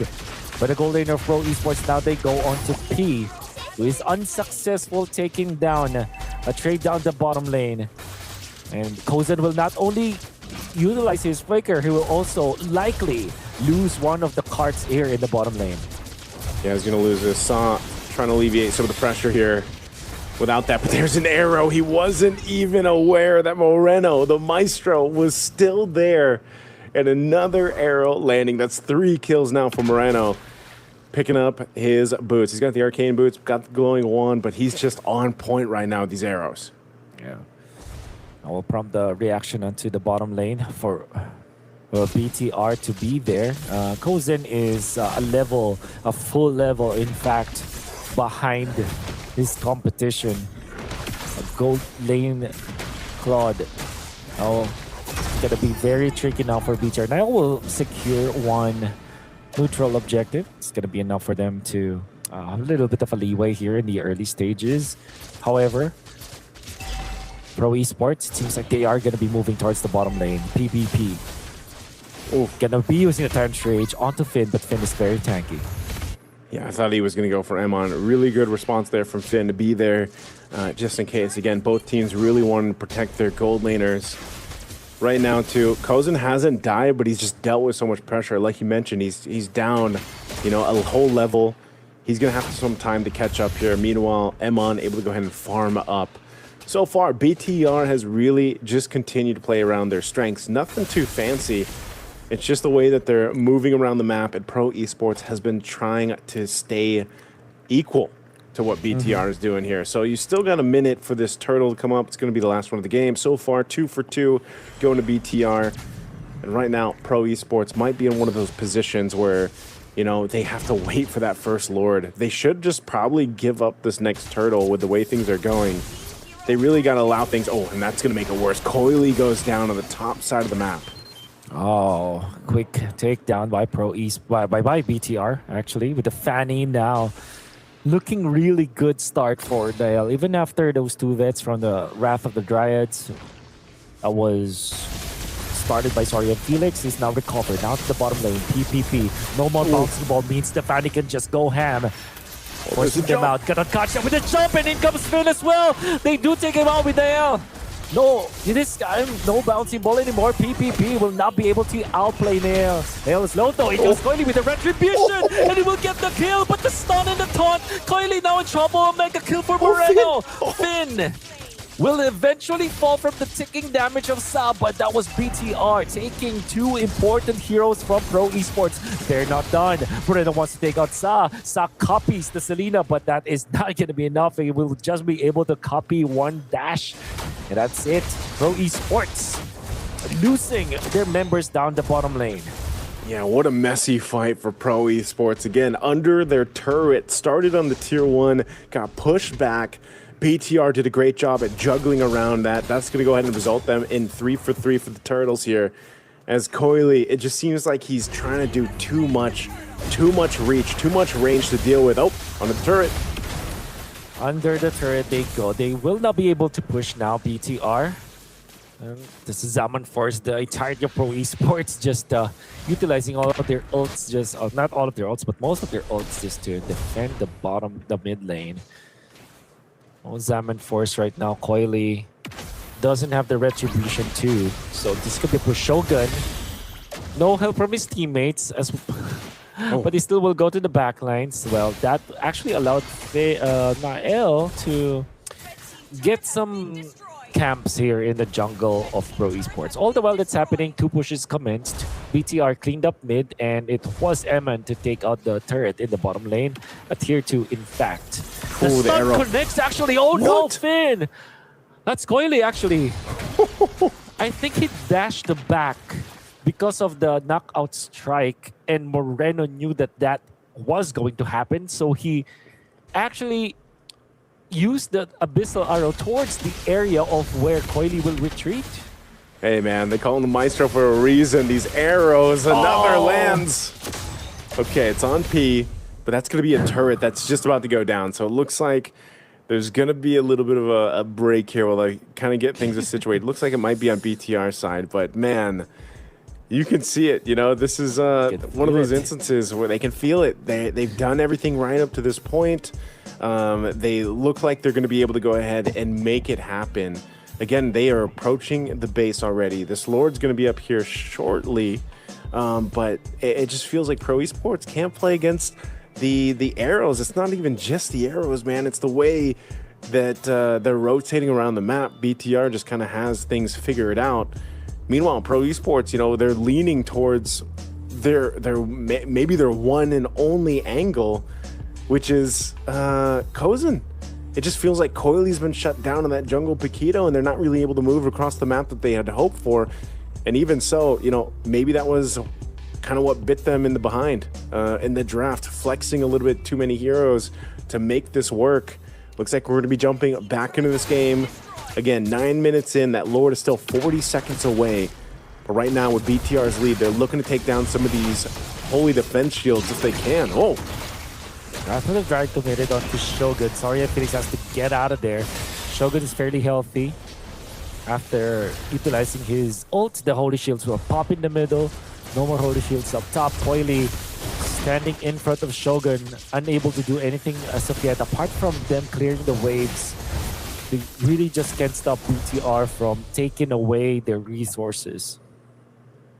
Man, Wolf, this is one of those cases where, you know, Pro Esports, it just seems like backs are so far pushed against the wall that they can't really do much but watch. And now it's going to come down to one of those situations where do we take a risk? Do we take a potential chance to make something happen? It's not going to happen here on this first Lord, as freely going to go over to BTR. They can't even get past this side of their jungle. So it's going to have to come down to a base defense. A conceal's used, though. An attempt there from Finn. Another arrow's going to land, but he's ready to go ahead and charge in if he needs to. And the big part of this, again, with this first Lord, getting ready to go ahead and spawn in and push, is a lot of these shields are already gone. So this might result, if not into a game-winning push, depending on how the team fight goes, it could just be all base turrets being taken on, or at least 2. Yeah. Slow and steady, the push for the side of BTR.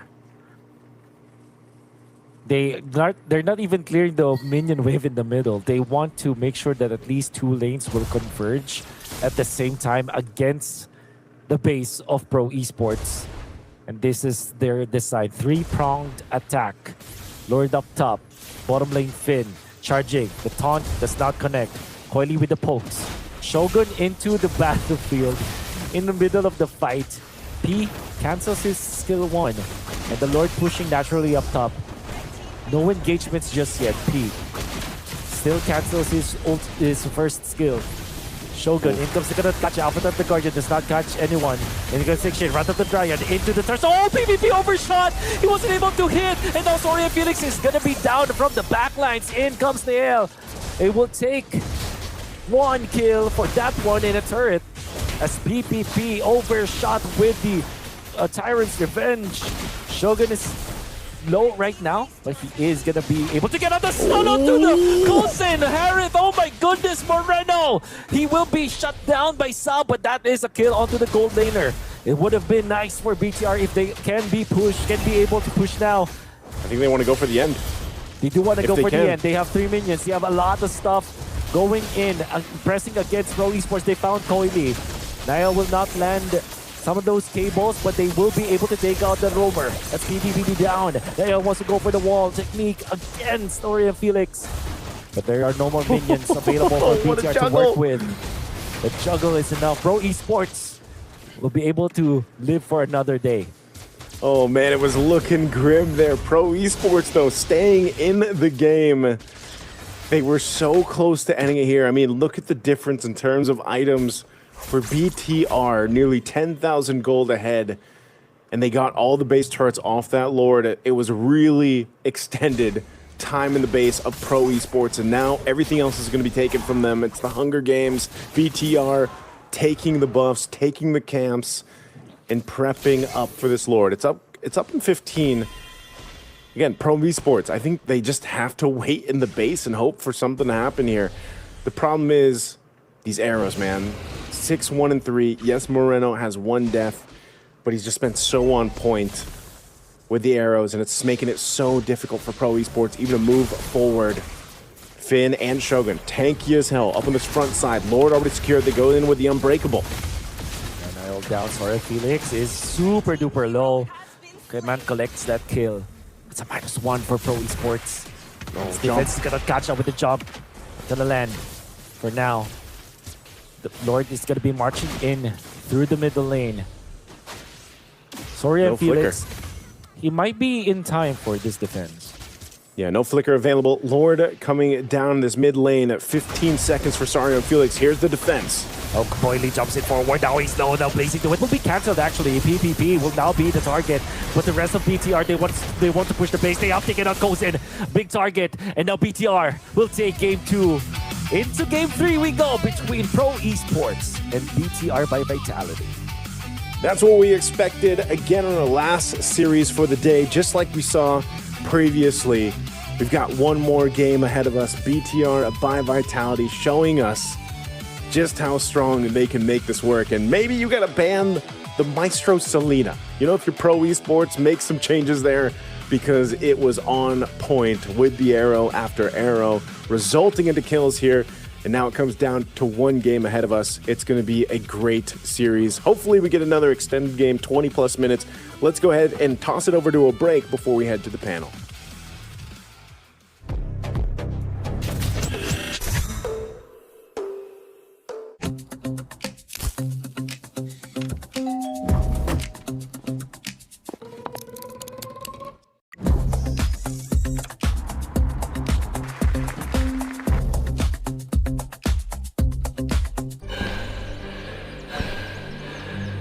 Үлкен істер әр қадамы жаңа жетістікке жетелейтін марафон. Біз осы жолды сіздермен бірге 10 жылдан бері жүріп келеміз. Тимур Құлыбаевтың халық қайырымдылық қоры.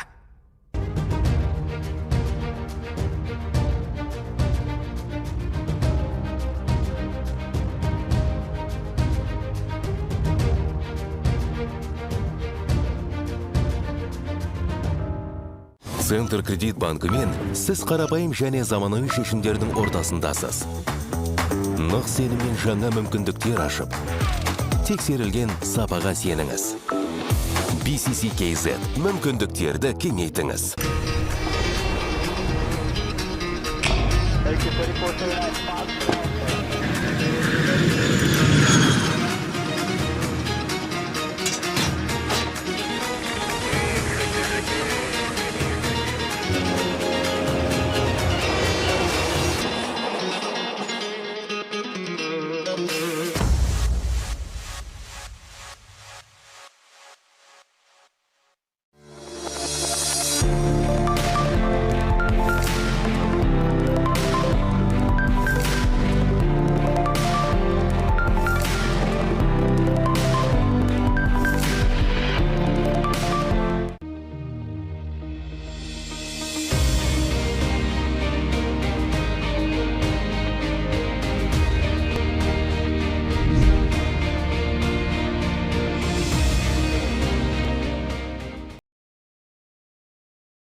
Welcome back, and what a comeback by Bigatron, by Vitality in the last game. I mean, just what we wanted for one final game extra for this day.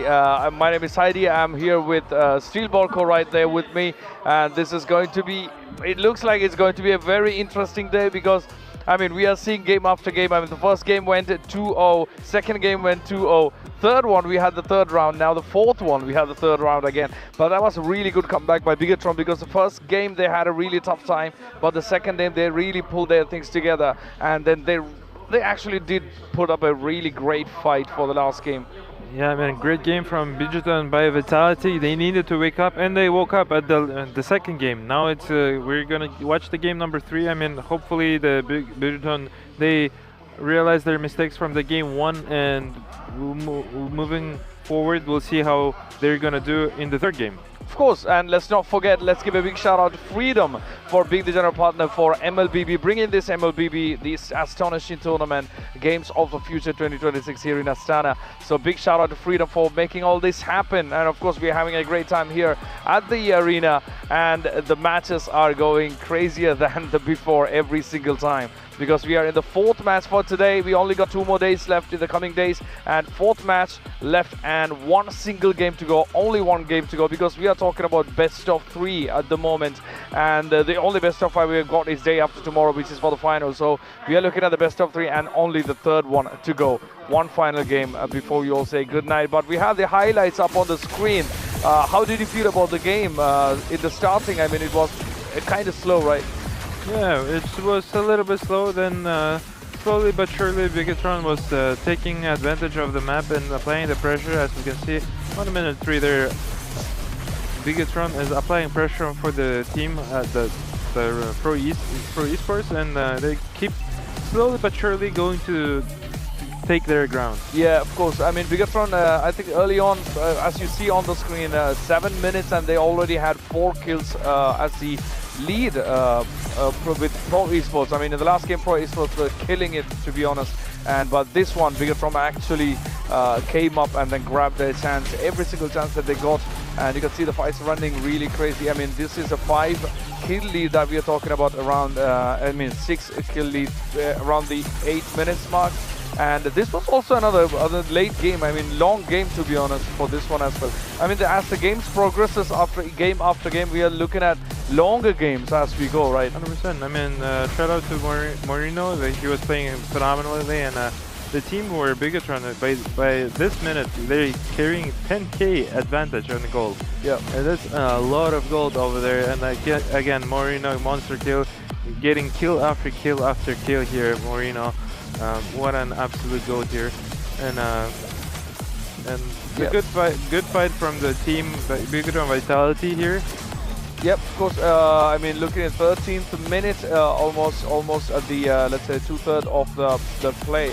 14 versus 5 kills. I mean, this was good fight. They were already at the base, and this was kind of the same as you can see. I mean, there was only one left at this point, and then they took the Bigatron with the win and took down the base for the last game. I mean, you can see the happiness on their faces after the game. Right.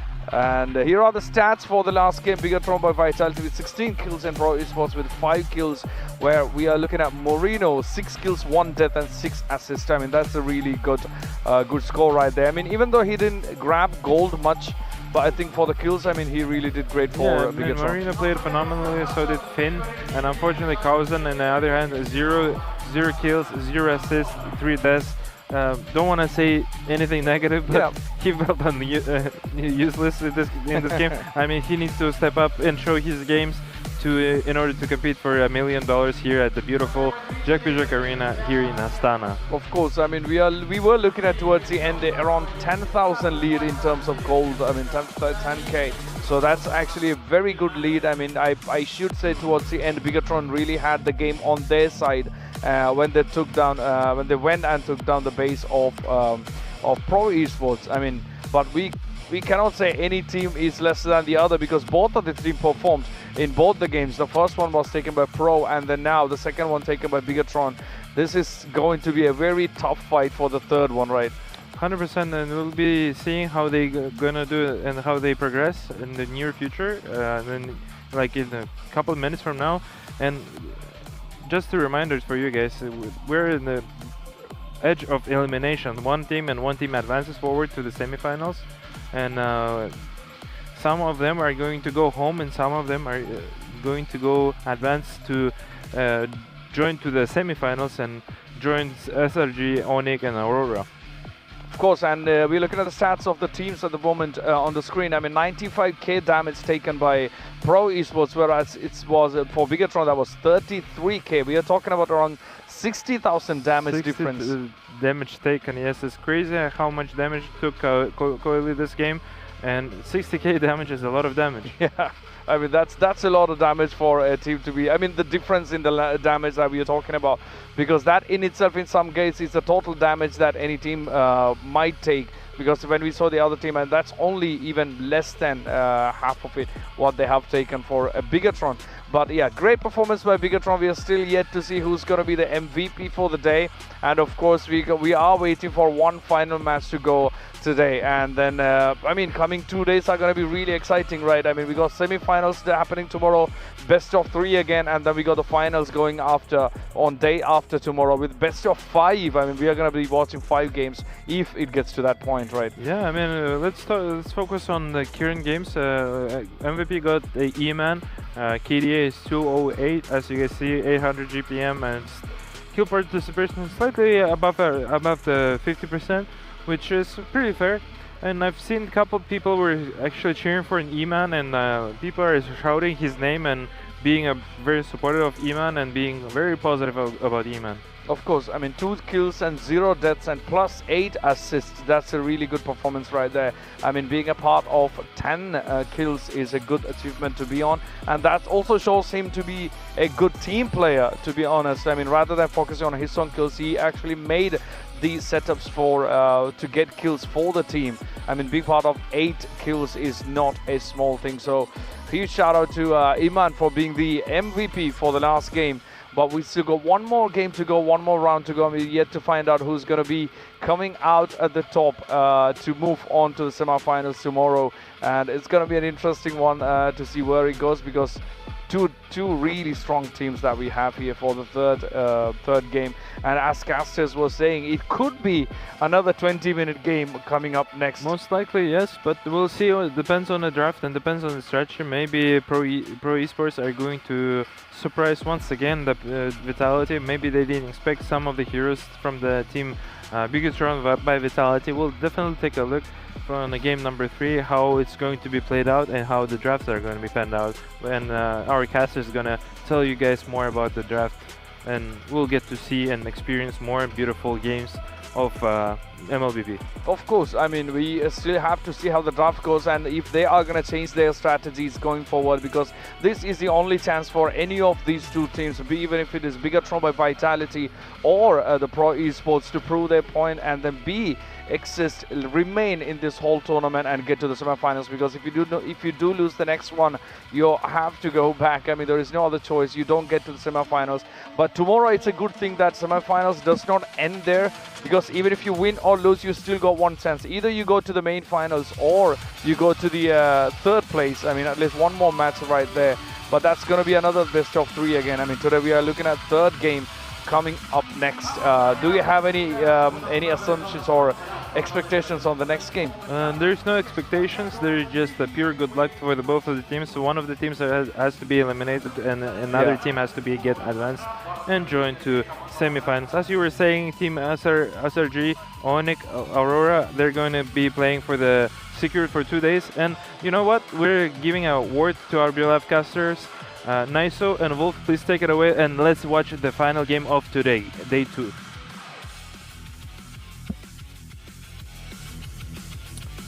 Here we are, back in the last series of the day. Let's get it. We are going to extend it to a 3-game series, and it's going to be BTR climbing their way back into this series. The first game was really bad for BTR, but it seems like game number 2, they have woken up, and just like my friend here. Naisu, do you think that this is more BTR, given that they have the momentum after winning this previous game?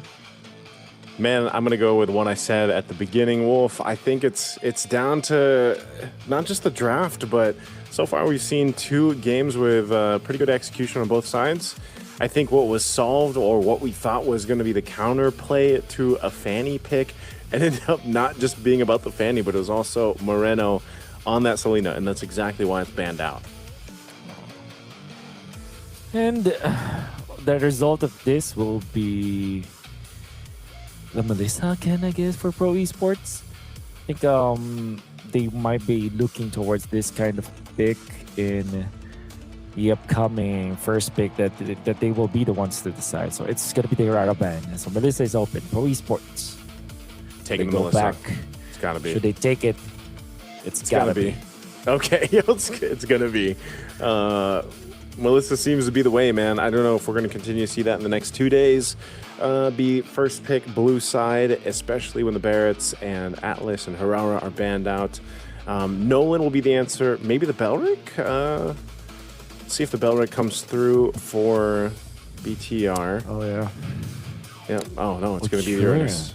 Okay. So they take it away. Played it. Yeah. They take it away from Pro Esports, as the Uranus with the Melissa is always a good combo. At the same time, they allow themselves to get a marksman.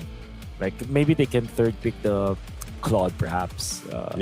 This is kind of lineup, but we'll see. Pro Esports with the Melissa, what do they pair it up with against a Uranus? That's always going to be the question.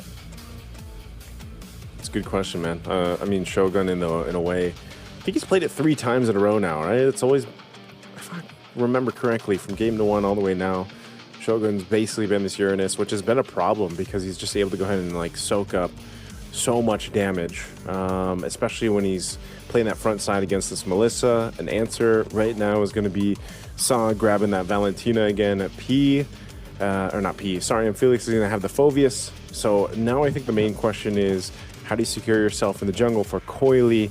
And then, of course, what roam do you take here?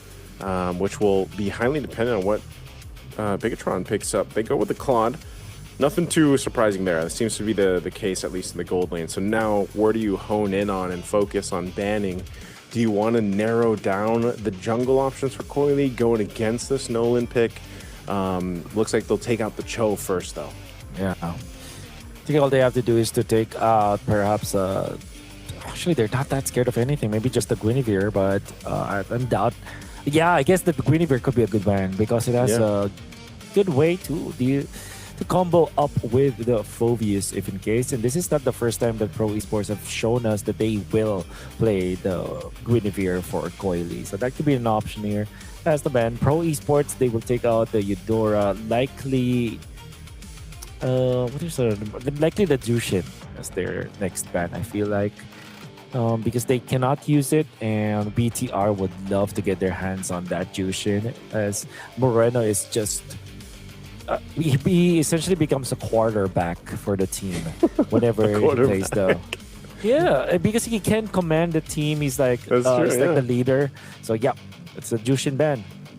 No, I'm just surprised because the last time I heard American football terminology was from our friend LaFell, and I was surprised at how much he knew about American football, you know? So surprised to hear the term coming from your mouth, Wolf, you know? But you're right, it is essentially like a quarterback, and that's why he's going to go ahead and get banned. The Jushin not available for Moreno.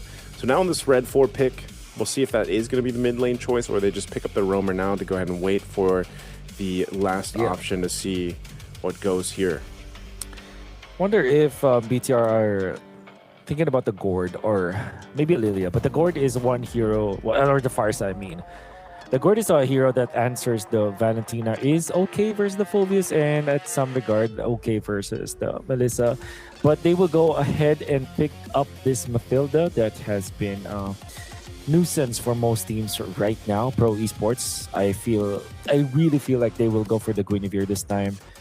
And as the ground shakes, what else could they pick up from the roam roll up against Matilda? Maybe they will go for the Minotaur themselves.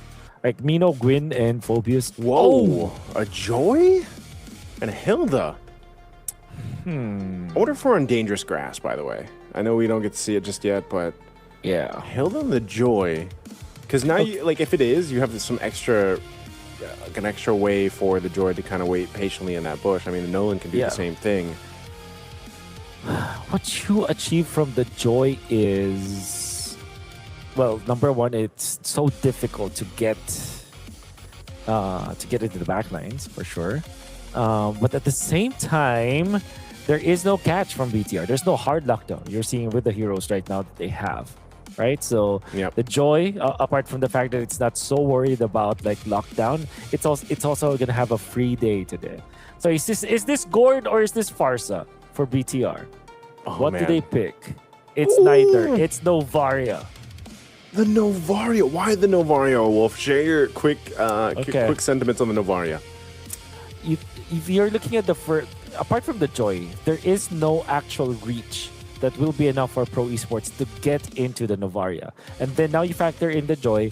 Although the Joy can get to where the Novaria is, it will take so much because Novaria is just too far away. It's not like they have the Ling or they have a Lancelot that can actually be a problem for the Novaria. So that's one thing. And next is, it is a hero that will allow them to have nuke damage up against Kozin. It's not as easy as a Farsa, for example, but there is a way. Like, there is constant pressure, constant poke that you get out of it. And it feels like, even though they have the Nolan, the other 4 members of BTR would want to just poke and just whittle down Pro Esports until they break. It's a great insight there, great breakdown. And again, I think, you know, someone like Moreno wants to go ahead and play from the range just like he did on the Selena, but it was banned here. Now he gets Novaria. So vision and poke is what's going to be provided by that pick. Again, Novaria not popping up much, but ladies and gentlemen, it's the last game of the evening. We have 4 amazing series so far. We went the distance in the last one, and we'll do that just here again. It's a decider match to see who goes game to game. Now, hopefully, once again, we get the extended version of it. You know, the third part of the series, the extended version, director's cut, whatever you want to call it. We go 20 plus minutes in because we know both teams really deserve to move forward to the semis. That's right. Sounds about right. Eman onto the top. It's a 1v1. It's Kozen versus Eman. Two Filipinos battling it out there. Two imports, in fact. But this time, Nail is going to dip himself into that fight. But P on this Hilda, trying to match up against Nail, trying to post up Nail, but Nail's level 4. And even though typically you're a problem as the Hilda up against Assassins, the level disadvantage is just way too much, and Nail just pokes him out, forces the flicker. Definitely not a good sign for a Roam Hilda. Yeah, unfortunately, you know, usually when that Roam Hilda comes through, you've got that ability to do quite a bit of damage early on, especially towards the junglers if you want to, but you burn the flicker, you're in a situation here. Whoa, mid. Gonna go in, Saw taken out very early into this game, and now Sorian Felix wants to at least get something out of this, but it seems like he will not be allowed to as Shogun guns him down. Good take coming out from BTR. And now the turtle. The 2 members of Pro Esports right here. 5 members of BTR. Coily still under duress. Gets it. Can he dash out? Yes, he can. The flicker will be enough. And actually, that's the damage coming out from Finn. With some of the damage from the first kill of this Matilda, they're not done. The hitbox is gonna be the ultimate coming out from Moreno. Now they go in. Now the shatter is gonna be enough to pull Sorian Felix out. BTR lose the turtle, but they win the fight. Yeah, I don't think they really care too much about the turtle, man. They got 3 kills spread across 3 different players here.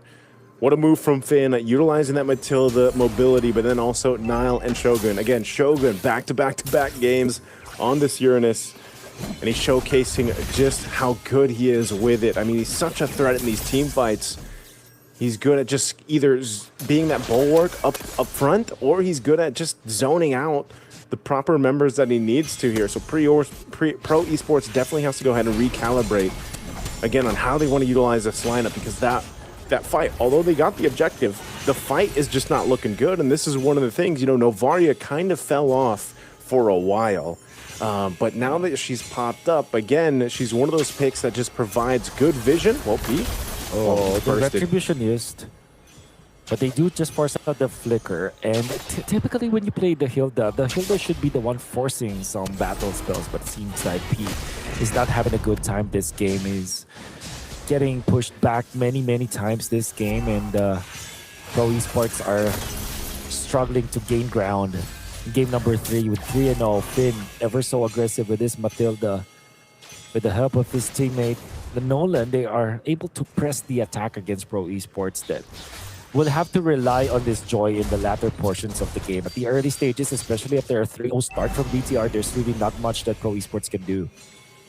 Yeah, this is one of those cases where they just kind of gotta buckle up. Shogun could be in trouble. Guiding Wind's out. Never mind. That's one of the pros of having this. Now he could. Jumps in. Exchanges up the Novaria ultimate this time. That Nile will still get the turtle.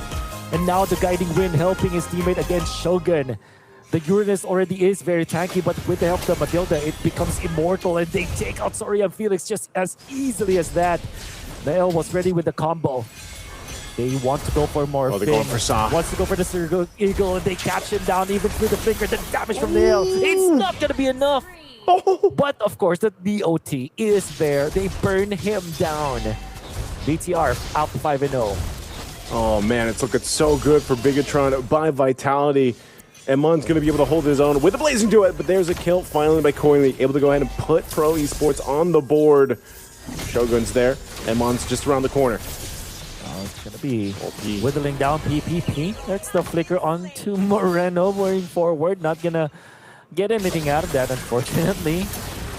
But he's now using it. Oh, the hell! Oh, he survives with a sliver of HP! Shatter is not gonna connect. Nail survives even through the threat of Kozen from the left side. And now the push coming out from Eman. Shogun posting up Kozen this time up top. That's what I said, man. Shogun is the Uranus of this series right now. Like, when he just posts up in front of the Melissa, you know, eventually he's going to have a blade armor too, I'm sure. So it's just one of those things where it's like, it is such a problem at this stage of the game. Now, it could change later on. Again, you see he's got the leg plates now. He had Radiant Armor first because the most threat there is the Joy and the Valentina's damage more often than the Melissa right now. So he's off to just kind of a menacing start on the Uranus. And once again, what we're seeing by Bigatron is just the ability to provide information, to make plays happen, and play around the mobility that they have. And again, this is why the Matilda is so good and has popped up more and more. So the last turtle is up here, third one of the game. It looks like Pro Esports wants to fight for it. They're going to push them off here. Over ultimate, landing on the members of Pro Esports, going to get the turtle.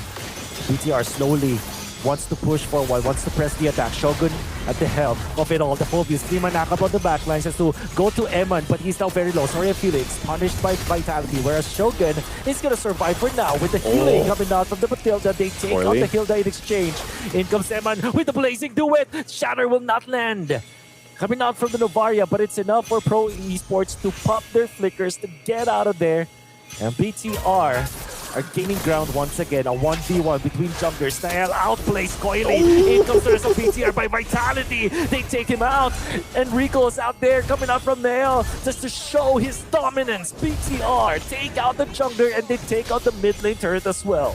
Oh, what a good move from Niall there again. Now sitting at 5-0-2. And they're already at the base of Pro Esports. They're going to pop that Holy Defense Shield already up top. Sorry, I'm Felix. I don't know if you want to go ahead and press this fight forward. This might be a bait. Oh no, Emon. Okay. Burns the BMI. Couple resources expended here, Wolf. But so far, Bigatron by Vitality has just been owning this game 3. It's 9-1, and they've ballooned the gold lead at 6,000 plus. They're well on their way to just securing the first Lord here in about 40 seconds. They've got a way to go ahead and do it. Pro Esports, what can they do here? I mean, at this point, it's looking like they don't have any upper hand in the team fight. Yeah, they're not finding any solutions to what BTR is throwing at them at this point. And Kozen just, at this point, is mostly just a way for them to just shoo away BTR, but it's not enough for them to get any kills. Coily getting baited in. Has the ultimate. Finn wants to go for this one, but no. Moreno hasn't been on point with the Star Shatter, but at the same time, his ultimates, I think it's called the Curtain Call, right? Or no, that's the CC, brother. Oh, the CC ultimate. What is it called anyways? I forgot. It's been so long since we've seen the Novaria, man. It's the Astral Echo. There we go, Astral Echo. Oh, Astral Echo. There you go. It looks like a fabric of time and space. That's why I feel fabric of magic. Fabric of magic. Magic fabric. Missed out on it. Moons on. Hey, you know what? You're right though. It's all been the Astral Echo being dropped down, providing some vision, increasing the hitboxes. Again, you know, for people that haven't seen the Novaria in a while, like ourselves, it's one of those things where, well, Finn got Coily there. Oh my goodness. Man, Finn is just playing this Matilda like crazy. Yeah, that's right. The Matilda is just making so much work. And it kind of means that Nael, that typically struggles against chasing a Joy, for example, or it's like an even fight between the Joy as well as the Nolan. It becomes one-sided. It becomes Moreno, or it becomes Finn-sided. As this Matilda, they do force the Holy Shields to pop in the middle. They're prepping up. Peek the Hilda onto the back lines. They want to go for a wraparound in here. But PTR, they're solid as a unit. All they have to do is to rally around Shogun, rally around Finn, Shogun. And now the ultimate coming up from the Varia. Eman just casually takes the turret up top. And now we're transferring the mid. In comes the initiation of the PP. Goes down. As the circling Eagles was the combo coming out from the AL. Coily wants to go to the back guys, wants to go to the AL. But the AL have the shields with his teammate. Coily will have to run away. Eman again casually takes the turret in the middle. They take two. Will this they be take enough? 2 turrets. It seems like they want to go for more. They have the cannon minion and a fresh wave of minions going into the middle. Shogun getting poked, but Shogun getting healed up by Finn. And they go in again. There's the ultimate from the Novaria once more. Go away. It's gonna be their 3-1 now coming out from the Phobias. They want to go for the kill onto the eldest time as well as Finn. And they do get the jump up, but they don't have the damage. Salmon will take them down. That's gonna be the Joy also taken out. There's gonna be the exchange. Shogun is down. A very long fight here. Very long siege. And now Eman is knocking down the base, but they will back out for now. They don't have Shogun. Oh, round number what? Oh, they're down for two. this one for BTR. But they're down to Wolf. They are down to indeed. Moreno gonna land us the pokes. And that should be it. BTR for now will just back off. Oh, what a team fight in the base. Again, it was the Lord push that they had to play with, but then they just stayed and they continued to go in and out of the base, forcing fights for Pro Esports, but luckily, the timers are low enough that Pro Esports stays in the game at expense of their two base turrets. They still maintain the bottom one, but the Lord is going to be up here in a couple seconds. And right now, Bigatron by Vitality, a clear lead at 10,000 gold ahead. They've got so much more firepower and defense items to deal with what Pro Esports can throw at them. And they got to deal with these waves, so they're just going to have to give up this Lord. And now, Bigatron by Vitality with this Lord push could potentially end the series here off this push. It's going to take so much work for Pro Esports. One last look at the items. Again, look at the disparity, especially in the jungle. 3,000 gold ahead. This Joy, we knew it was a bit of a risk to pick it up. We haven't seen Joy work too much for the teams that have decided to draft it, and right now it's showing just how difficult it is for Coily to look for an angle of opening here, especially when Finn gives this upper hand. Again, the advantage of having a Matilda. Now Lord slowly walking down this mid lane, enters the base. Bigatron looking to take down the last turret. There's the ultimate coming from random, catching 5 members of Pro Esports right now. They gotta be careful. Lord marching in, but they do divert it to the bottom side. Coily survives with a sliver of HP. Push down bottom, continues for BTR. They take out the turret. Slowly sieging right now, looking for a target. Shogun getting damaged by Pro Esports, but he's fine. Moreno moving in forward, wants to take out Sa, misses the shatter. Sa dodges it. They want to go for Shogun, but BBB is going to be low now. It comes the counter. Astana got the focus on the backlines, but BBB will be taken out. Damage being done to the BTR. They are now dispersing. Shogun is out, but Soria and Phoenix is also down for the count. 2 for 1 so far. It's a 3 versus 4 scenario. The Defenders Pro Esports only have 3 of their members, but they do have the base on their side. They can't do it without Shogun. I don't know if they can. Without Shogun, the front line, they only have Finn to rely on now. Bigatron might make another attempt. 3-man echo once again, and Coily is down. Eman is working on the base right now. There's no one to stop him, no one to stop BTR from closing down this series 2-1. And Bigatron by Vitality will take the game at 3 against Pro Esports, sending them out of Games of the Future here 2026.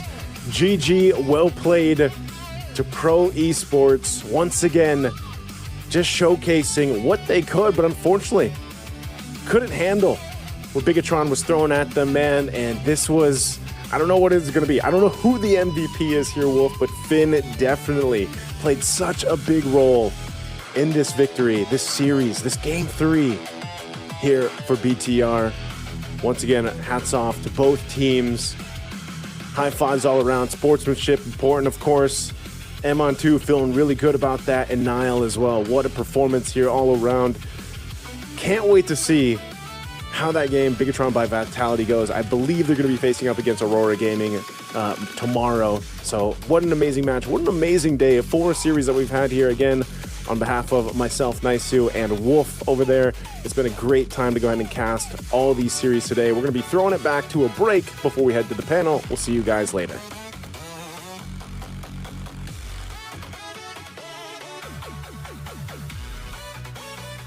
And we are back here once again. What a beautiful game. What a beautiful performance for both of the teams. And Bigatron actually made it through. I mean, they came back with a 0-0 and 0-0. 0-1, and they pulled it up. I mean, they just won the second game and then won the third game. now moving forward, congratulations for them and moving forward, and we're sad to see the pro esports are now officially out from the tournament of the game of the future right here, right now, here joined with Heidi. Thank you very much, casters, for awesome casting. Wolf and Niso, shout out to you guys, and you guys are awesome. Thank you very much. And we are soon going to give you guys a winner's interview quite soon, and we'll be quite sure. And would like to tell you now, Bigatron, they have officially joined to the semi-finals. So this is the 4th team who have joined the semi-finals. So SRJ, Onyx, hello, Aurora and Bigatron is now here. And moving forward, we'll do differently. And so yeah. What a great game. Yeah, Bigatron finally took it. I mean, we have to say, the first game, even though they lost the first game, but then they came back with full force for the second and third and took the win away.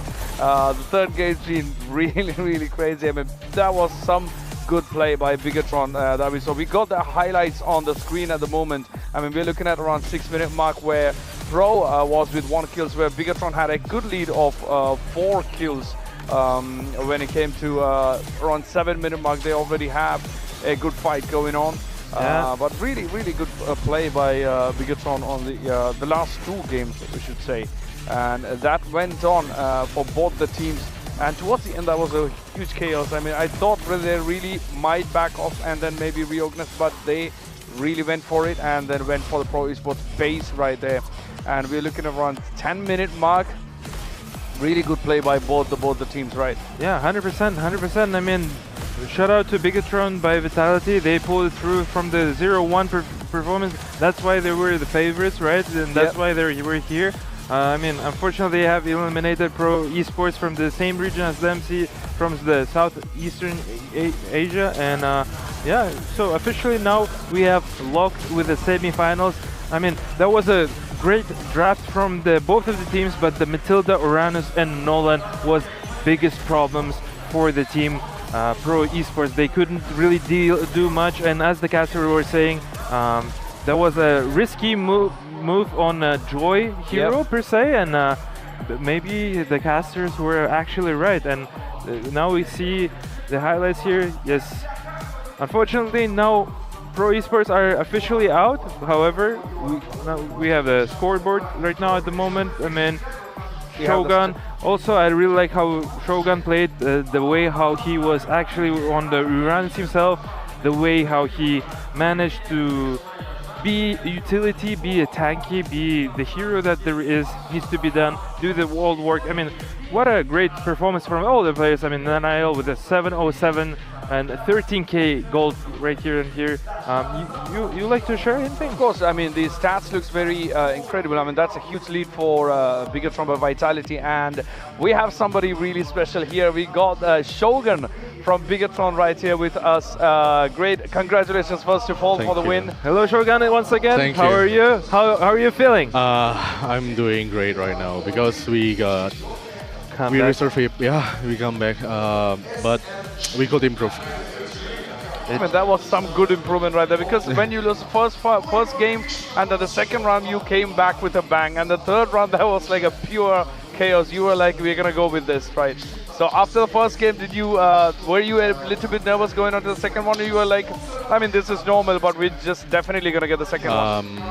I think we just play like our usual, like that. Just we have to improvise something, but nothing, not that really matter. But right. Yeah, we just improvise that, like that. Right. That's 100%. I mean, an incredible comeback, to be fair with you. I mean, the third game, that was just by the book, how you guys managed to carry all the game through, and it was naturally just like by the book, by the everything.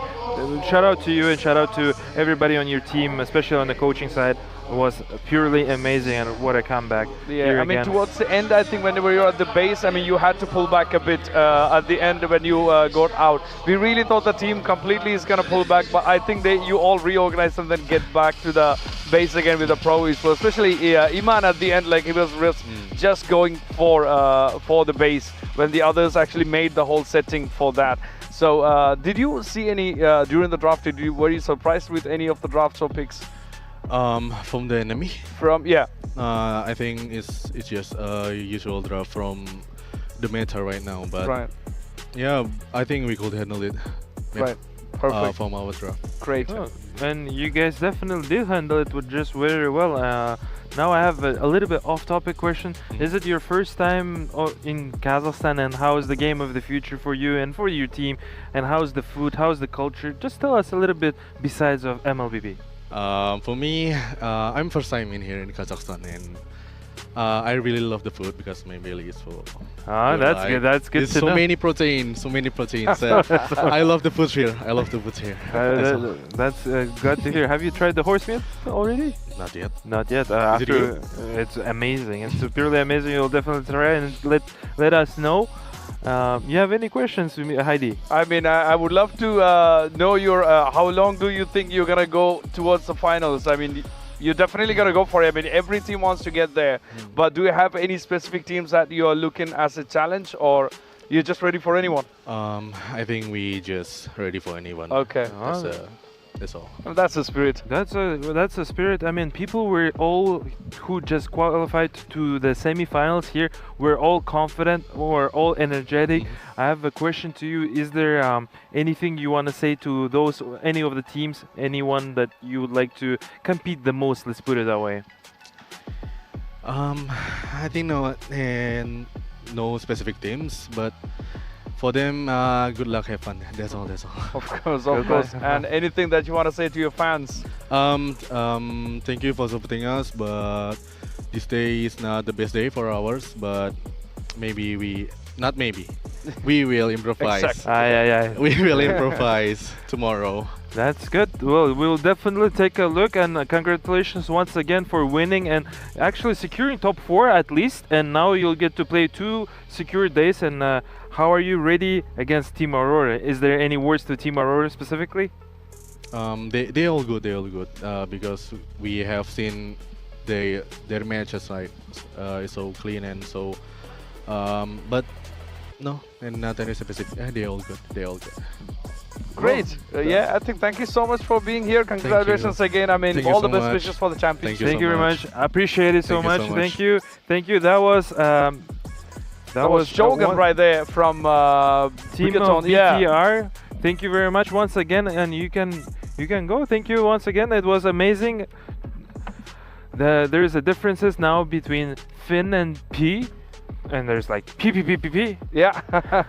So the differences are the hero damage. Actually, 13k more damage dealt by Finn, and the damage taken. Oh my God, he's been taking 100,000 damage, way that's more. That's a huge difference. That's like triple. Yeah. Triple damage has been taken from P, and it just. This is first time I see that. That's a huge swing over there, and the gold wise is almost.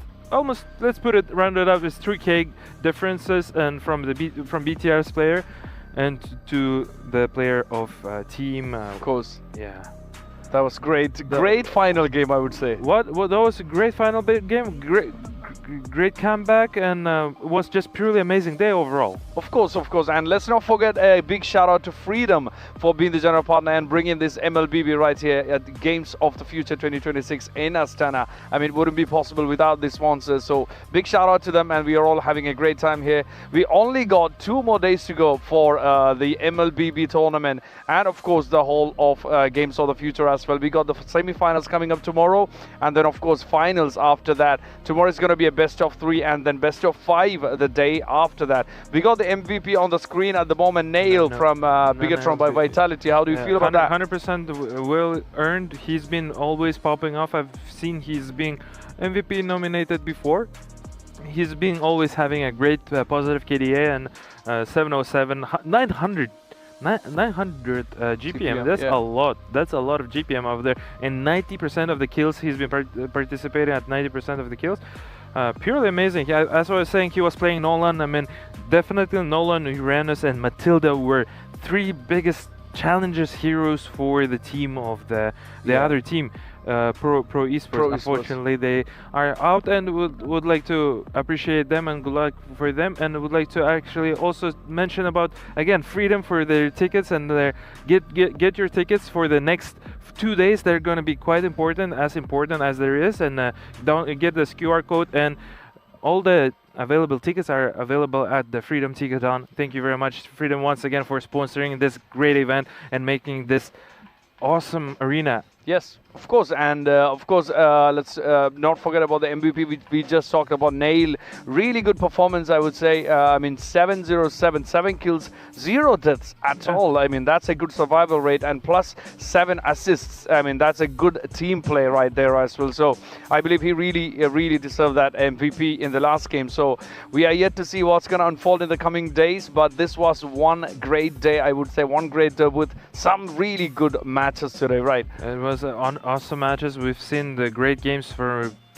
last 2 games. There was 3 games. Yeah. 3 games, 3 matches, and it was really amazing. And also we spoke with all the players. Yeah. Everybody seemed confident. Though some of them want to meet each other. Some of them doesn't matter who to play against. And yeah, just like to remember you guys.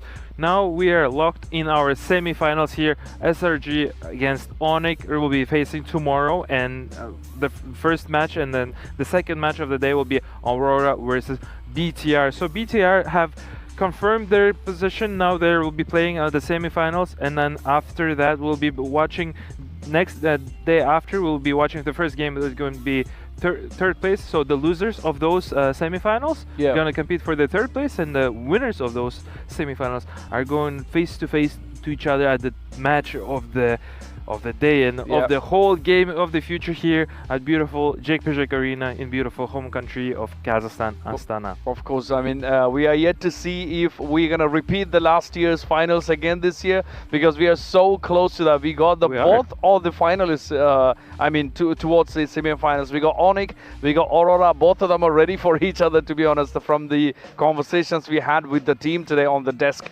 So that's going to be something that everyone's and the fans are really looking forward to.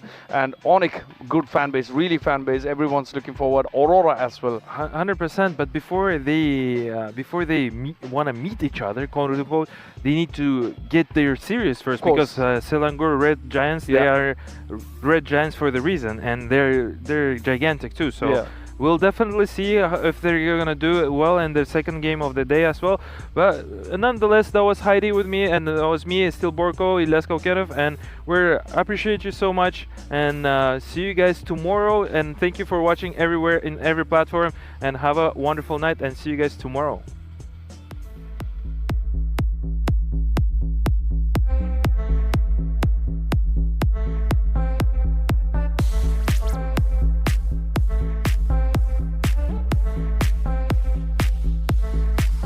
Busa, is this the move for Nile and the rest of the squad here for BTR?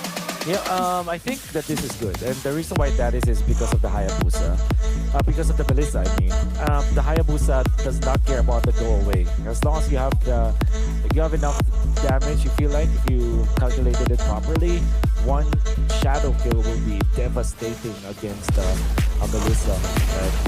It's not going to be safe in the go away. Of course, there is that factor of the wind Get away with it. So it looks like this first turtle.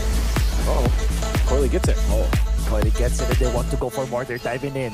In comes the jump coming up from the Malatina. That's the first blood. But Zushin actually knocks up too, but BTR by Vitality, they want to go for a little bit of retaliation in here. They healed up for a little bit. Shogun is just level 3. Now not gonna reach level 4. That's 2 kills for Pro Esports, but in comes the Jushin. Maintaining farming speed. There's a kick.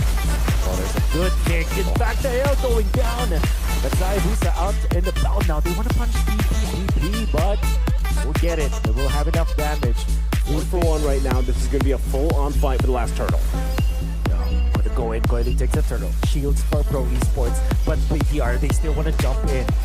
They are actually being warded by this Alice with the floater in the backside, the quad shadow. The shadow kill is not going to matter so much as all the members of Pro Esports are sharing the damage. Coily with the poke. They go for the Terrify. No one dying just yet. Jumping from there, forcing some rotation. Sa actually forced to use. It's Pro Esports just continuing to build up here. There's a kick. They do initiate with this time, and now they take on Shogun. Even the Uranus will not be able to stand against 4. Jumping up Coily, but problems that they actually coming up on BTR with the Circling Eagle. The Chrono movement on the backside. Coily down into the quad shadow, the shadow kill. Now they are in trouble, but saved by Finn. Onto the backside. Sorian Felix still one shadow kill. To get out. There's the kick. There's the damage size here as well. The save coming up from the field. It's enough. Even with the help, he gets out. In comes the Salmon Force. Now Kosen in trouble. He is taken out by Eman. And a turnaround from BTR. Nael survives with the sliver of HP. Oh, literally one. And so they're getting in that fighting position. It's just BTR, for the most part, has had a little difficult time trying to approach these fights. Nael. Fight Sasa is out. And somebody out down for the count. And Rose Gold picked up by Coily to help with this. They're going to try to push BTR off this Lord. It's sitting at half health. Oh, sorry, I'm Felix. Oh, no, Shogun is low. But the punishment coming down from BTR. Going to the backline. Shadow kill is not going to be close at all. Moreno is now low. The kill out from Sa. And now Niall on the backline wants to take out Coily. Coily survives for now, but not P. They will take very well by Pro. Push. Obviously, in Eman taking some damage. There's the kick onto the Uranus. That's Shogun. It will be safe for now. Gets out of there. Didn't even have to pull the finger. Oh, it comes a throw went onto the back line. Everybody's bursted down as well. Good fight coming up from Pro Esports. Once again, Circling Eagle far too slow for BTR. They don't have the turrets anymore. And then comes the push. Nail. Is he in the back? Oh, he will be able to kill him. Sa with a shadow kill. Wants to go for more. Go away. Coming up from Kosen. Enough to fend up BTR. But now it has expired. The damage coming up from Kosen is threatening right now. But now the members of Pro Esports are getting low. Minute by minute, second by second. The Shogun is just fronting this, posting them up. Nael, for some reason, requires a lot of kills in here. But will be taken up by Kosen through the models. They weren't able to take care of business. Now P with the kick. Coilies, they're ready. What an alley coming out from P. Now it's Finn to be taken out with 2 low members of Pro Esports. They're not dead yet. And back down and cannot show himself into the lane. Sorry, and Felix will be the one. Whoa, Circling Eagle. Sa is the one to be bursted down. Go away. Gonna be used here very early. Tumanakam coming out from PPP. Now Coily is able to get the kill onto the backlines, onto the Matilda. Kozen still surviving for now. Long enough for his teammates to help him out so that they can take more members of Vitality. They can take up 2 now. Shogun in trouble. 3 versus 1. Mega kill for Kosen. Great usage of the Circling Eagle coming from BTR, but Pro Esports were prepared. And now the defense commences. BTR 2 versus 4. The Lord is here. They're jumping forward. They want to end it with some baits. In comes the damage. In comes the push. And they will take it. Pro Esports takes game 1. Ooh, what a game 1. Just when I thought a heroic play was going to come out from Finn and Niall on that Circling Eagle guiding wind combo into the shadow kill, it just was unfortunately not enough as Pro Esports comes out on top with the team fight, man. Again, a great showcase. And the COD is more like of a lane stabilizer where you correct your lanes with it. You whittle down the heroes of your opponents with your damage and the Blazing Duet. And there could be the Fanny to clean up everything afterwards. Okay. I like, dude, honestly, I like what Pro Esports did here in this draft. You know, they went with a lot of flex potential with the heroes that they picked up. We've seen shades of this, but that's how they want to go ahead and deal with the Fanny and the rest of the lineup from BTR by Vitality. Even sweeping through turtle takes or eventually lured takes. Here they go, though. Indeed, that's Moreno taking out PPP. The jump in, though. Oh, look at the Tumanakam. That nail is going to be taken out. Got out Kacha, his teammate. But the Benerick from Soria and Felix with that flicker is good. Sa will be the exchange. I would assume that there was an arrow that was able to land. For that arrow, again, that's why we talk about Moreno being a key playmaker here. Now they're in the jungle. In the jungle, going in for the kill once again. They want to go for P. P is down. More of a 50-50 pick in the jungle. Oh, yeah, for sure. You really have to master it. But at the same time, there are so many players that can make it possible. Breath of the Dryad. In comes the damage coming out from Coily, and it's enough. They take out Nael once again. Sorry, and Felix will be the one to get the last hit, but you can see one Breath of the Dryad into the combo for the champ. That's enough. Now the counter play to knock off Kozen back away from the Zaman Force. Flicker committed. But the goal laner of Pro Esports, now they go on to P, who is unsuccessful taking down. They just go ham. Forcing them out. Gonna catch them with a jump, and in comes Finn as well. They do take him out with the L. No, this guy, no bouncing ball anymore. PPP will not be able to outplay Nail. Nail is low though. It goes Coily with the retribution, and he will get the kill. But the stun and the taunt. Coily now in trouble. Mega kill for Moreno. Finn will eventually fall from the ticking damage of Sa, but that was BTR taking two important heroes from Pro Esports. They're not done. Moreno wants to take out Sa. Sa copies the Selena. A tier 2, in fact. The stun connects actually. Oh no, Finn! That's Coily actually. I think he dashed the back. Shogun in comes to gonna catch Alpha of the Guardian, does not catch anyone. And he goes 6 shit, right up the Dryad into the turret. Oh, PvP overshot! He wasn't able to hit! And now Soria Felix is gonna be down from the backlines. In comes Nael. It will take 1 kill for that one in a turret. As PPP overshot with the Tyrant's Revenge. Shogun is low right now, but he is gonna be able to get on the stun onto the Coulson. Harith, oh my goodness, Moreno! He will be shut down by Sa, but that is a kill onto the gold laner. It would have been nice for BTR if they can be able to push now. I think they want to go for the end. They do want to go for the end. They have 3 minions. They have a lot of stuff going in, pressing against Pro Esports. They found Coily. Niall will not land some of those cables, but they will be able to take out the roamer. That's PvP down. Niall wants to go for the wall technique against Story and Felix. But there are no more minions available for BTR to work with. And Shogun, tanky as hell, up on this front side. Lord already secured. They go in with the Unbreakable. And Niall down. Story Felix is super duper low. Okay, man collects that kill. It's a -1 for Pro Esports. Defense is gonna catch up with the jump. Gonna land for now. The Lord is going to be marching in through the middle lane. Soria Felix, he might be in time for this defense. Yeah, no flicker available. Lord coming down this mid lane at 15 seconds for Sario Felix. Here's the defense. Oh, Coily jumps it forward. Now he's low. Now blazing to it. Will be cancelled actually. PPP will now be the target. But the rest of BTR, they want to push the base. They have taken out Kozen.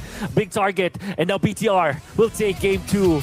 Into game 3 we go between Pro Esports and BTR by Vitality. That's what we expected again on our last series for the day. Just like we saw previously, we've got one more game ahead of us. BTR. Is this Gord or is this Farsa for BTR? What do they pick? It's neither. It's no